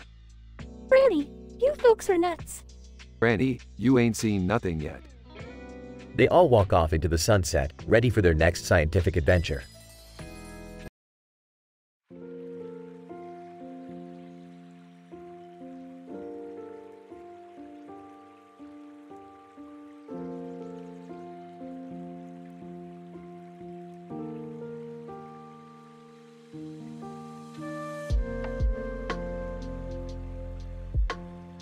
Hey Morty, I think I have finally cracked the code to parallel universe travel, and it involves these 3 green alien men with red eyes and green hair.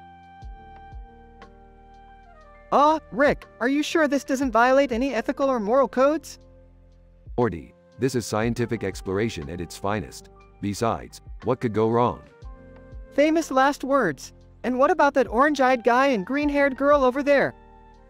Those are Navi from the Avatar planet. We'll need them as language translators. Okay, but why are we doing a cybernetic makeup tutorial in the middle of all this? Morty, the key to blending in with any parallel universe is to look like one of their own. Now hold still while I apply this cybernetic facial mask. I feel like a Kardashian. Don't be ridiculous, Morty. Kardashians are a dying breed in the parallel universe. Okay, I'm convinced. What's next? Well, Morty, there's been a zombie outbreak quarantine and we need to get a rare antibody from Ichigo Kurosaki to cure it. Who's Ichigo Kurosaki? He's a character from a popular anime series. We'll go to his universe and request his assistance. And why is there a dead of winter storm incoming? It's just weather, Morty. Stop making a big deal out of it. Oh, and speaking of big deals, check out these comedy ringtones I downloaded for your phone. Laughs, these are hilarious, Rick. I know, right? Alright, let's get going before this dead of winter storm hits us hard. Are you sure we're prepared for this? Morty, I'm always prepared for anything. Now let's go kick some zombie butt and save the multiverse.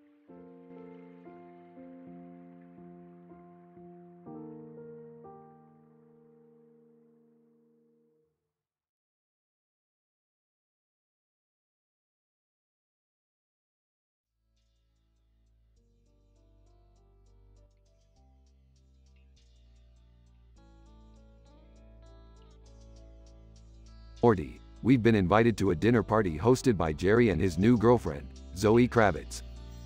Whoa, Jerry's got a girlfriend. That's insane. Focus, Morty. The main course is green curry. Let's hope it's not made from any of the crazy chemicals I've been storing in the garage. Hey guys, thanks for coming. Hope you like green vegetables. Zoe Kravitz. Oh, Jerry always makes the best dishes. I used to work in a restaurant and I know good food when I see it. Yeah, well, I've done some craniotomies in my day, so I know a thing or two about brains. What does that have to do with anything? I have no idea, Morty. Hey, have you guys heard of the new Walmart that just opened up down the street? They've got everything at crazy low prices. Zoe Kravitz. Oh, I love a good bargain. Let's check it out after dinner. Later at Walmart. Morty, this place is a gold mine. We can buy everything we need to make our own green curry and save some serious cash. But what about all the chemicals and weird stuff you said you had in the garage? Alright, forgot about that. Let's just stick with the pre-made curry. At the checkout. Hey, you're that guy from the craniotomy symposium last year, right? Scientist, yes, I am. What brings you to Walmart? Just picking up some ingredients for dinner. Say, you wouldn't happen to have any plutonic quarks in your inventory, would you? Scientist, sorry, no can do. It's highly illegal and dangerous to possess. Worth a shot. Rick, I think Jerry's girlfriend is getting impatient. Alright, let's go pay and get out of here. Back at Jerry's. Wow, this is delicious. I can't believe we made it ourselves. Zoe Kravitz. Yes, it's amazing what you can do with a little creativity and some fresh ingredients. And a dash of plutonic quarks, but let's keep that our little secret.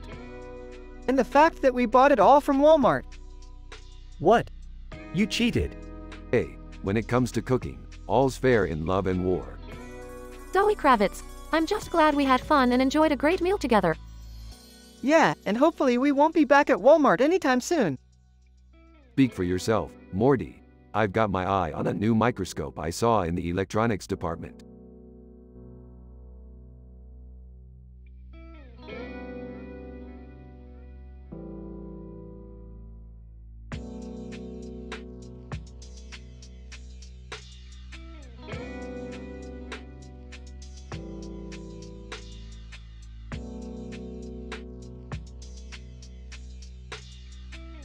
Ah, Morty, it seems we have stumbled upon an interdimensional garden boasting a pink container and a green plant. Fascinating. Okay Rick, what does that mean? Hey guys, can I come too? I love plants. Sure, Jerry, just don't touch anything. Grandma enters with a newsie. You guys, alien crabs are attacking the garden. Alien crabs? What do we do? Pulls out a laser gun. We fight back, Morty. Science has prepared us for this moment. Grabs a shovel. I'll help too. Grandma starts shooting at the crabs. Die, you alien scum. Swings a garden hose. Take that, crabs. Laughs maniacally and slaps Morty on the back. That's the spirit, Morty. Fight like a true scientist. They continue fighting the alien crabs for a few more minutes. catches his breath. Wow, that was intense. But what about the pink and green things? Oh, those were just bait to attract the alien crabs. We needed to test our new weapons. Grandma smiles. Well, I had a blast. Can we do this again? Rolls his eyes. Only in an alternate universe, Grandma. Only in an alternate universe. They all laugh and walk away from the interdimensional garden, leaving chaos in their wake.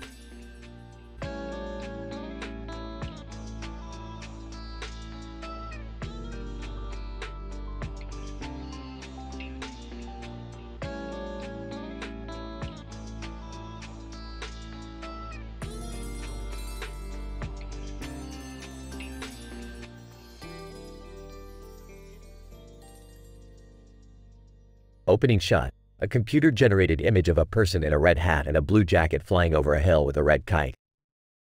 Whoa, Rick. Check it out. I think he's actually flying that kite. Morty, that's not a he. That's a computer-generated image. And you're not even wearing your quantum stabilizer. Put it on before we jump dimensions. Puts on quantum stabilizer. Okay, I'm ready. But, why are we going to another dimension again? Because, Morty, I need to collect some beholder DNA for an experiment. A beholder? Isn't that, like, a huge floating eyeball monster? Yep, and we're gonna fight one. Gulp. Oh, okay. Act 2, Dimension Jump. As Rick and Morty land on a barren planet, the beholder appears out of nowhere. Beholder. I am the beholder. Why have you come to my dimension? We're just here to collect some of your DNA, Mr. Beholder. Don't mind us. Beholder, you dare to invade my home and merely take what you want. I shall destroy you both. Terrified. Rick, what do we do? Quick, Morty, use your grappling hook to swing around and distract the beholder while I aim this laser gun. Using grappling hook. Woo! Look at me, beholder. I'm an acrobat. Aiming gun. Gotcha. The beholder falls to the ground, unmoving. Did we kill it? Checks pulse. No, just knocked it out. Now, let's get what we came for and go. Act 2, Laboratory. Rick and Morty are back in their laboratory, examining the beholder DNA. Looks at test tube. Wow, look at those cells dividing. That's crazy. Yep, this DNA is gonna help me create the ultimate weapon. What is it? A death ray? A planet destroyer? Something much better than that, Morty. Excited. Tell me, Rick. What is it? Smirks. Oh, it's nothing, Morty. It's just a pickle. Disappointed? A pickle? Yep, the perfect pickle. I don't get it. Of course you don't, Morty. You're not a scientist, but trust me, this pickle is gonna change the universe. Size. Oh, boy.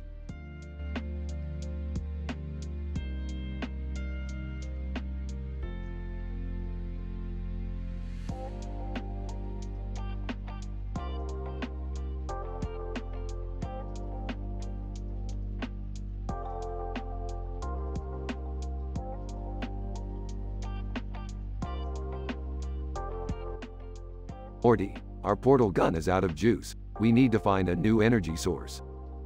Geez, Rick, can't we just take a break for once? No time for breaks, Morty. The future of our universe depends on it. Morty reluctantly follows Rick to a nearby laboratory. Hey guys, what are you doing here? Jerry, do you know anything about energy sources? Not really. Rick rolls his eyes and starts tinkering with some equipment. Suddenly, an Uzi-wielding grandma bursts into the lab. Grandma, wipe your feet before you come in, Jerry. I'm sorry, ma'am. Chuckles. Who's this old bag of wrinkles? Grandma, watch your language, young man. I'm here to take back what's mine. What's she talking about, Rick? Smirks. Let's just say I borrowed a few things from her back in the day. Grandma, give me back my energy source.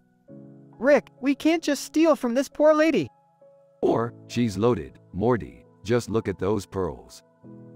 Jerry awkwardly scratches his head. Grandma, are you going to give it back or do I have to use force? Suddenly, the equipment starts to spark and smoke. Oh, shit, Morty. Grab the energy source and let's go. Morty grabs a small device and they all run out of the lab. Grandma, get back here, you thieves. Rick and Morty enter their spaceship and take off into the sky. That was insane, Rick. What are we gonna do with this thing? Puts on a pair of goggles. We're going to science the shit out of it, Morty. They both laugh maniacally as the spaceship disappears into the distance. Scene cuts to the end of the episode as Rick and the grandma high-five each other. Grandma, you boys sure know how to have a good time. Chuckles, you're not so bad yourself. I can't believe we're friends with a crazy old lady. Sighs, wipe your feet next time, Jerry. Rick and the grandma continue laughing and high-fiving as the screen fades to black.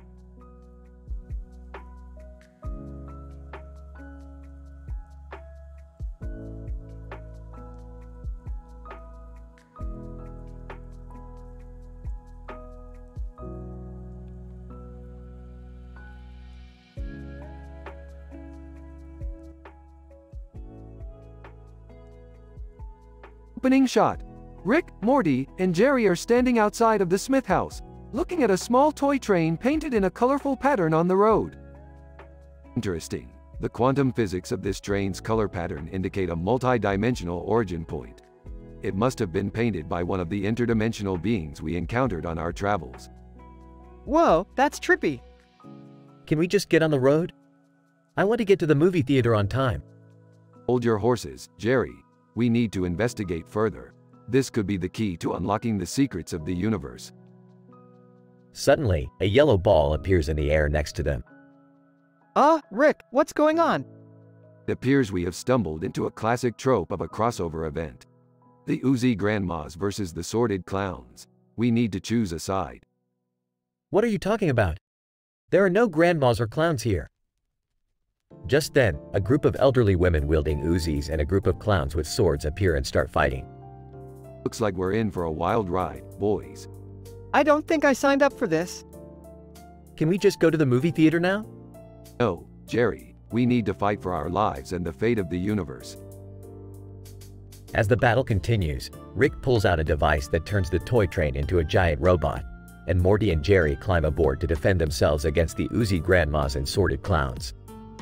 Rick, what's going on? I've hacked into the quantum matrix of the train's multi-dimensional origin point and turned it into a battle mech. Now fight. The three of them battle their way through the chaos, using the train robot's abilities to defeat the opposing forces. I can't believe I'm fighting sword-wielding clowns alongside my in-laws. I can't believe I'm in a giant toy train robot fighting Uzi-wielding grandmas and sword-wielding clowns. I can't believe I'm getting paid to do this. As the battle comes to an end, Rick, Morty, and Jerry emerge victorious. That was a close one. I never want to deal with the Oozy Grandmas versus Sordid Clowns crossover event ever again. Now can we go to the movie theater, Jerry? Yes, please. I think I need therapy after that. Fade out.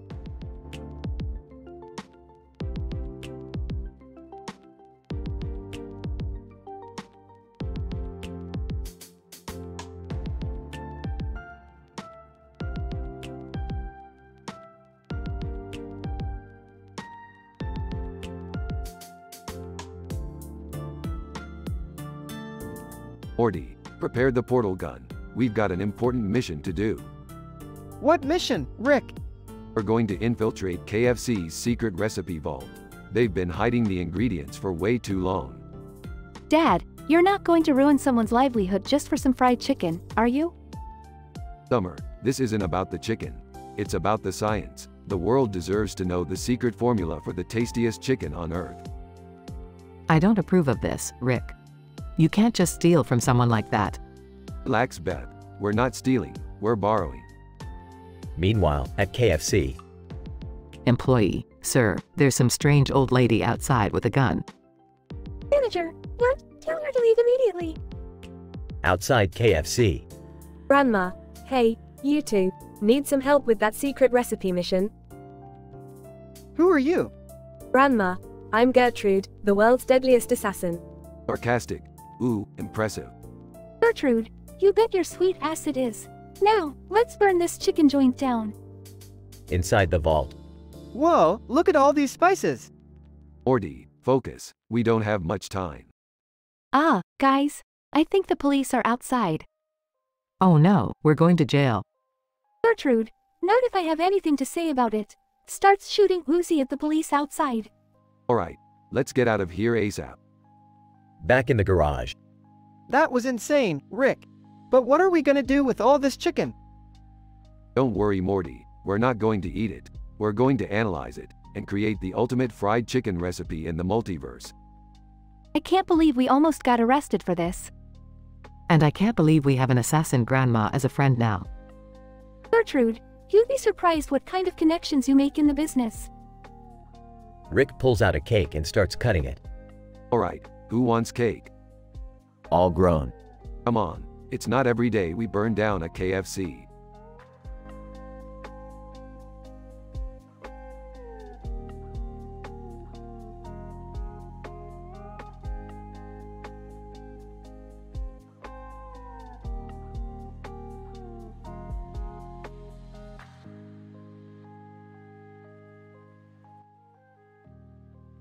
Morty, grab that bird on the ground and bring it over here. I want to run some tests on its DNA. But Rick, it's just a bird. Shouldn't we let it be? Morty, who needs flowers when you have the exquisite beauty of genetic manipulation at your fingertips? Besides, we need to collect as much data as we can. Hey guys, what are you up to? Jerry, we're conducting important scientific research. Now go get us some coffee or something.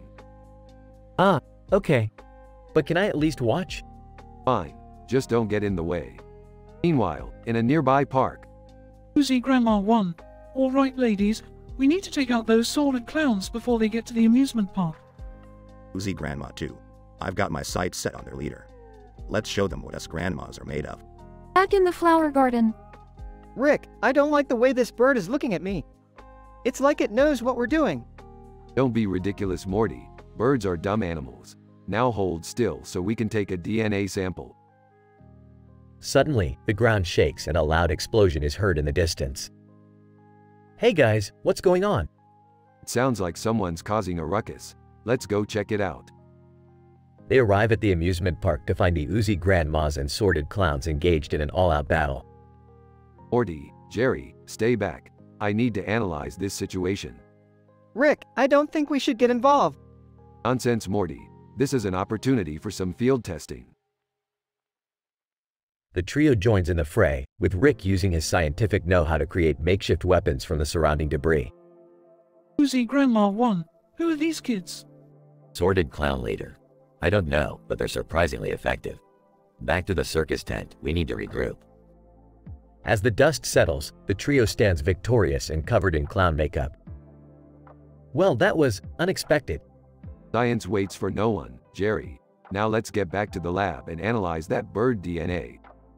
Can we wash this clown makeup off first? No time, Morty. Science never sleeps.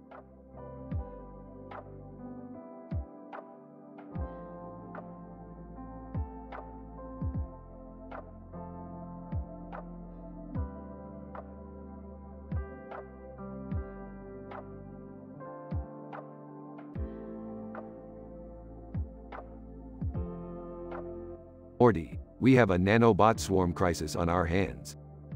Nano what? I don't understand, Rick. Nanobots, Morty. They're microscopic, self-replicating robots that can quickly consume anything in their path. Oh man, that sounds bad. How are we going to stop them? We'll need an electrical engineer to help us. Luckily, I know just the guy. Morty, confused, but what about the green robots standing next to each other on wheels and tires? Rick, sarcastically, oh, they're just decoration. Now let's go. They arrive at the electrical engineer's lab. Hey, Mastiff, we've got a nanobot swarm crisis and we need your help. Mastiff, I'm sorry, Rick, but I'm currently working on a project to harness the power of the sun. Oh, good for you, but we need your expertise now. Mastiff, alright, let me get my tools. Mastiff gets his tools and they head to the site of the crisis. Okay, Mastiff, we need to stop these nanobots before they consume everything in sight. Mastiff, I think I have just the thing. Mastiff pulls out a device. What is that thing? Mastiff, it's a reverse polarity magnet reactor. It should be able to stop the nanobot's self-replicating process. They activate the device and the nanobots begin to disintegrate. Great work, Mastiff. You're a true electrical engineer. Mastiff, thanks, Rick. I may be a genius, but I still have a lot to learn from you. Guys, what about those green robots? Not now, Morty. Let's get out of here before something else bad happens. They all exit the scene just as the green robots begin to move on their own.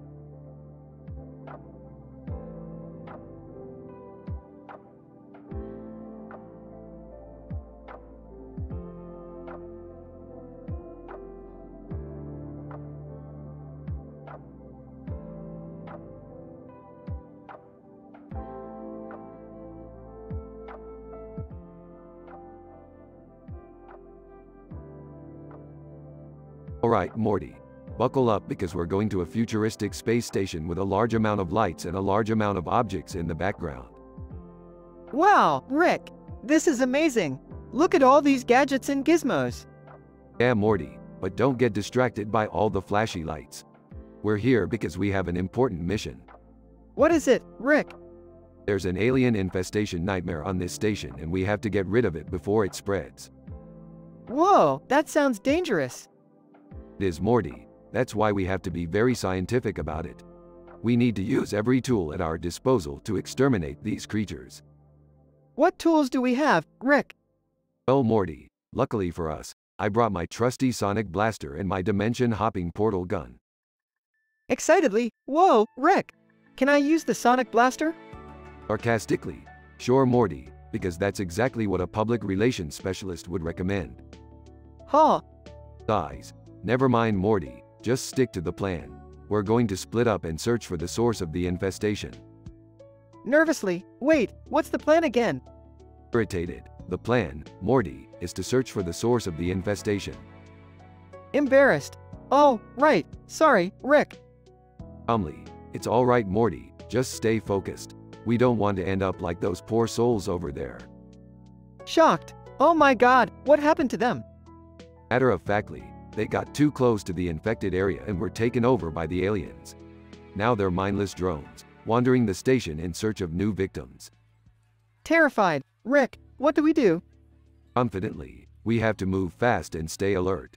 The fate of the station is in our hands. Determined. Alright, Rick, let's do this. That's the spirit, Morty. Now, let's go kick some alien ass. They both charge forward with weapons in hand. Excitedly, wubba lubba dub dub. Exasperated, Morty, just stop with that catchphrase already.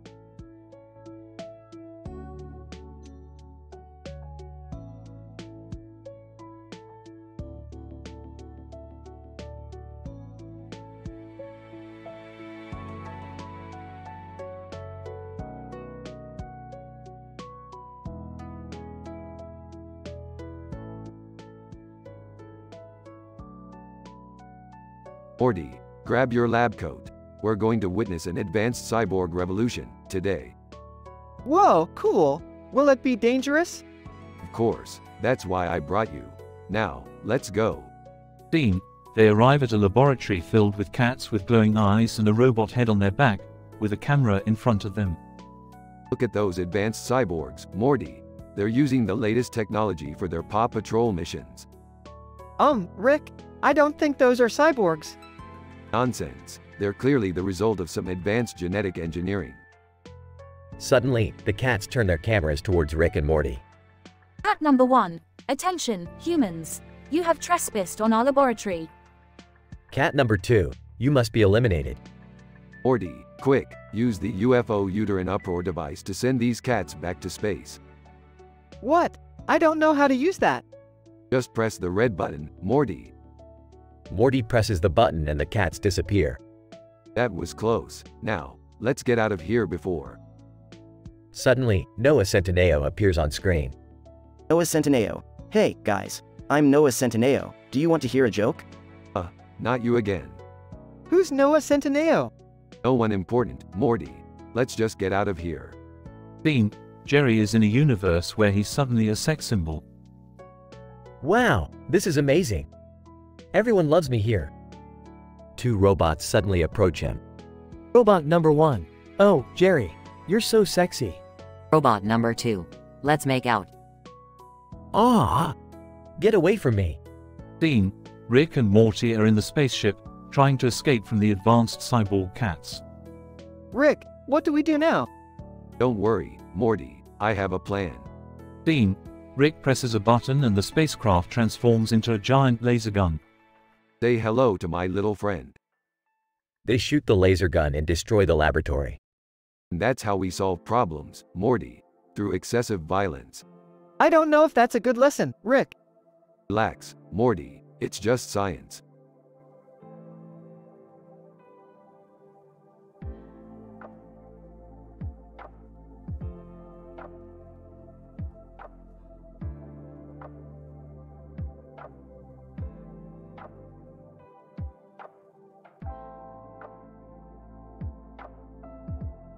Morty, we're going to be testing out this new VR technology I just stole from the Galactic Federation. Oh, I don't know, Rick. I have a really important date with an alien siren tonight. Shut up, Morty. You need to expand your horizons. Now put on this headset. Beth and Summer walk in. What are you guys up to? Testing out some VR. Want to join? Hell yeah. Morty puts on the headset and enters the virtual world.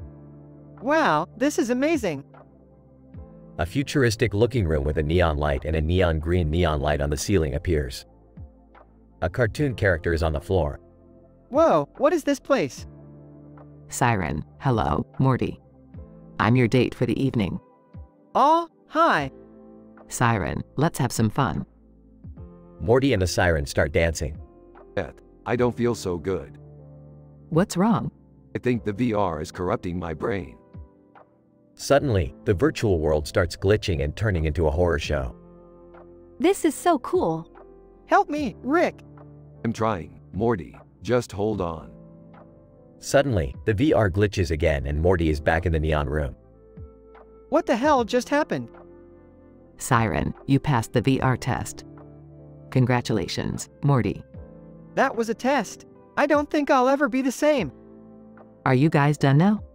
Yeah, let's go get some Szechuan sauce. Wait, was any of that real? Apparently everyone seemed confused and started laughing. The end.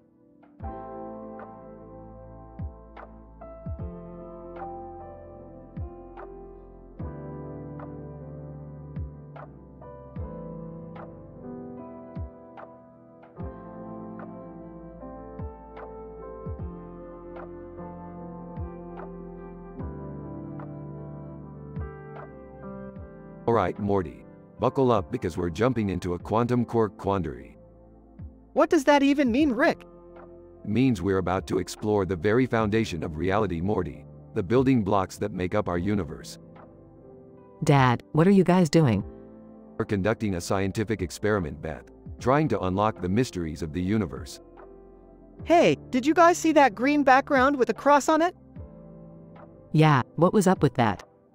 That's just the backdrop we're using for our experiment, Morty. Try to stay focused. Okay. And here we go. Press his button. Fleetwood Mac's Everywhere starts playing. What's with the music, Rick?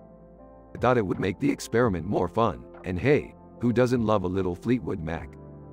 What's happening, Rick? Where are we? We appear to have entered some kind of alternate reality, Morty. One where Mongrel is the ruler of all. Mongrel? Who's that? He's a famous Minecraft gamer in this reality, Beth, and he's got the power to destroy everything we know and love. Oh man, we're screwed. Not necessarily, Morty. We just need to use some lunar love lunacy to defeat him. What's lunar love lunacy? It's a powerful force that can only be harnessed under the light of the full moon, and lucky for us, it's currently a full moon outside. How do we use it though? We combine the lunar love lunacy with our own quantum quark quandary and it should create a blast powerful enough to destroy Mongrel and his army of Minecraft monsters. Okay, let's do this. Rick, Morty, and Beth combine forces and create a blast that destroys Mongrel and his army.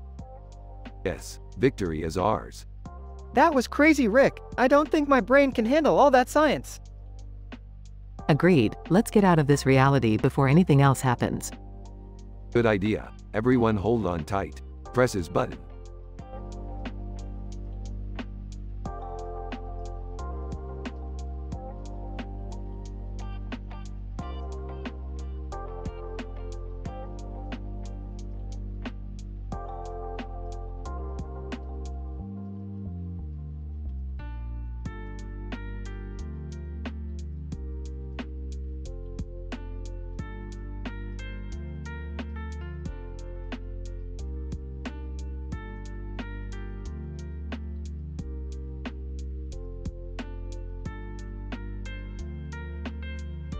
Alright, Morty.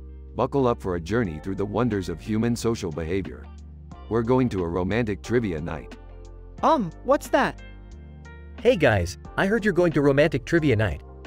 Mind if I join? Sighs, fine. But leave your pathetic attempts at flirtation at home. Later, at the flirting workshop, Morty is struggling. I don't get it, Rick. How do I talk to girls? Morty, you can't just follow a scientific formula for flirting. You gotta go with your instincts. Meanwhile, Jerry is crushing it at the improv theater. Makes a terrible joke. Hey, any single ladies out there tonight? Proud, crickets chirping. At the Stonks meme exhibit, Rick is explaining the intricacies of the market. You see, Morty, it's all about taking a risk. Just like when you ask out that cute girl in the pineapple dress. Wait, what? Pineapple dress? Later on, Morty is sweating bullets at the pineapple-themed dance. Hi, I'm Morty. I like pineapples. Want to dance? Earl giggles, sure. Suddenly, a group of Knuckles cosplayers burst into the room. Screams. Oh no, it's the Knuckles. Rolls his eyes. Relax, Jerry. They're just cosplayers. As the episode wraps up, the group sits around a table, exhausted from their adventures. You see, Morty, sometimes the key to social interaction is just being yourself. Looks contemplative. Maybe there's hope for me yet. Smiling. I guess I learned a thing or two tonight. Pineapples. Silent, still on the table.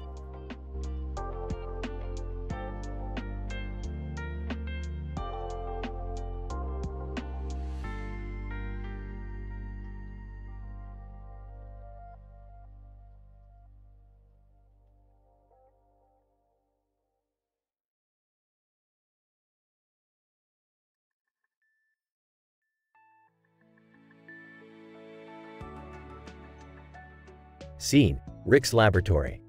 Morty, I've discovered a fascinating phenomenon in the theoretical multiverse.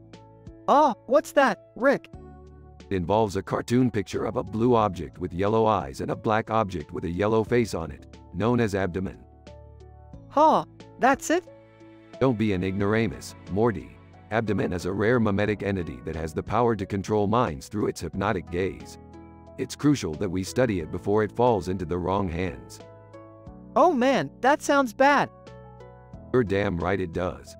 But that's not all. We've also discovered Jerry's multiverse fame, which has been spreading like a virulent infection. The council demands that we eliminate it before it causes any more damage. But how are we gonna do that? Simple, Morty. We'll use the "this is fine" meme to distract the masses while we do our dirty work. I don't get it. Guys, never mind, Morty. Just follow my lead. Scene: the Council of Ricks.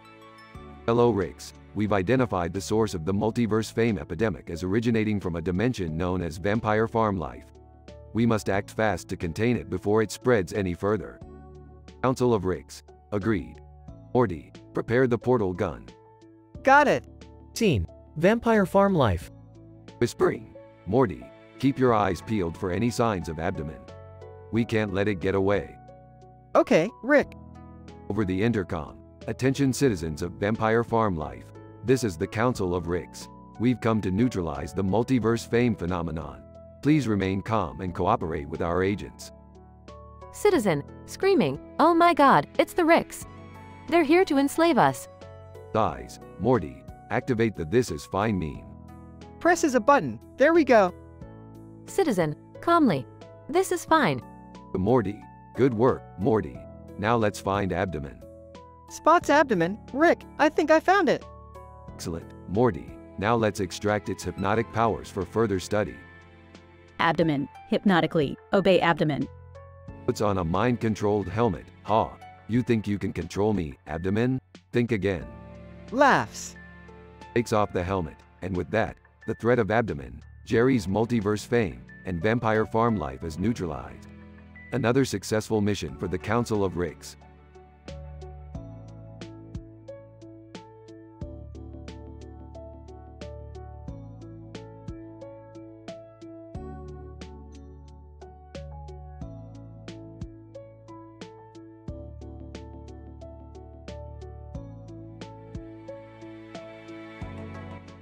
Interior designer, good morning, team. Today, I would like to conduct a scientific inquiry into the physical and psychological effects of the internet phenomenon known as meme culture. Specifically, we will be examining the implications of the IGHT, I'm a head out, meme, featuring a fan with a red ribbon around it and a red ribbon around it that says, Fran out intro out head head, which has recently gained popularity. Researcher 1. Interesting topic. What specifically is our research question? Interior designer, our research question is as follows. What impact does exposure to the IGHT, I'm a head out, meme have on cognitive function and decision-making abilities? Researcher 2. And what is the methodology for this study?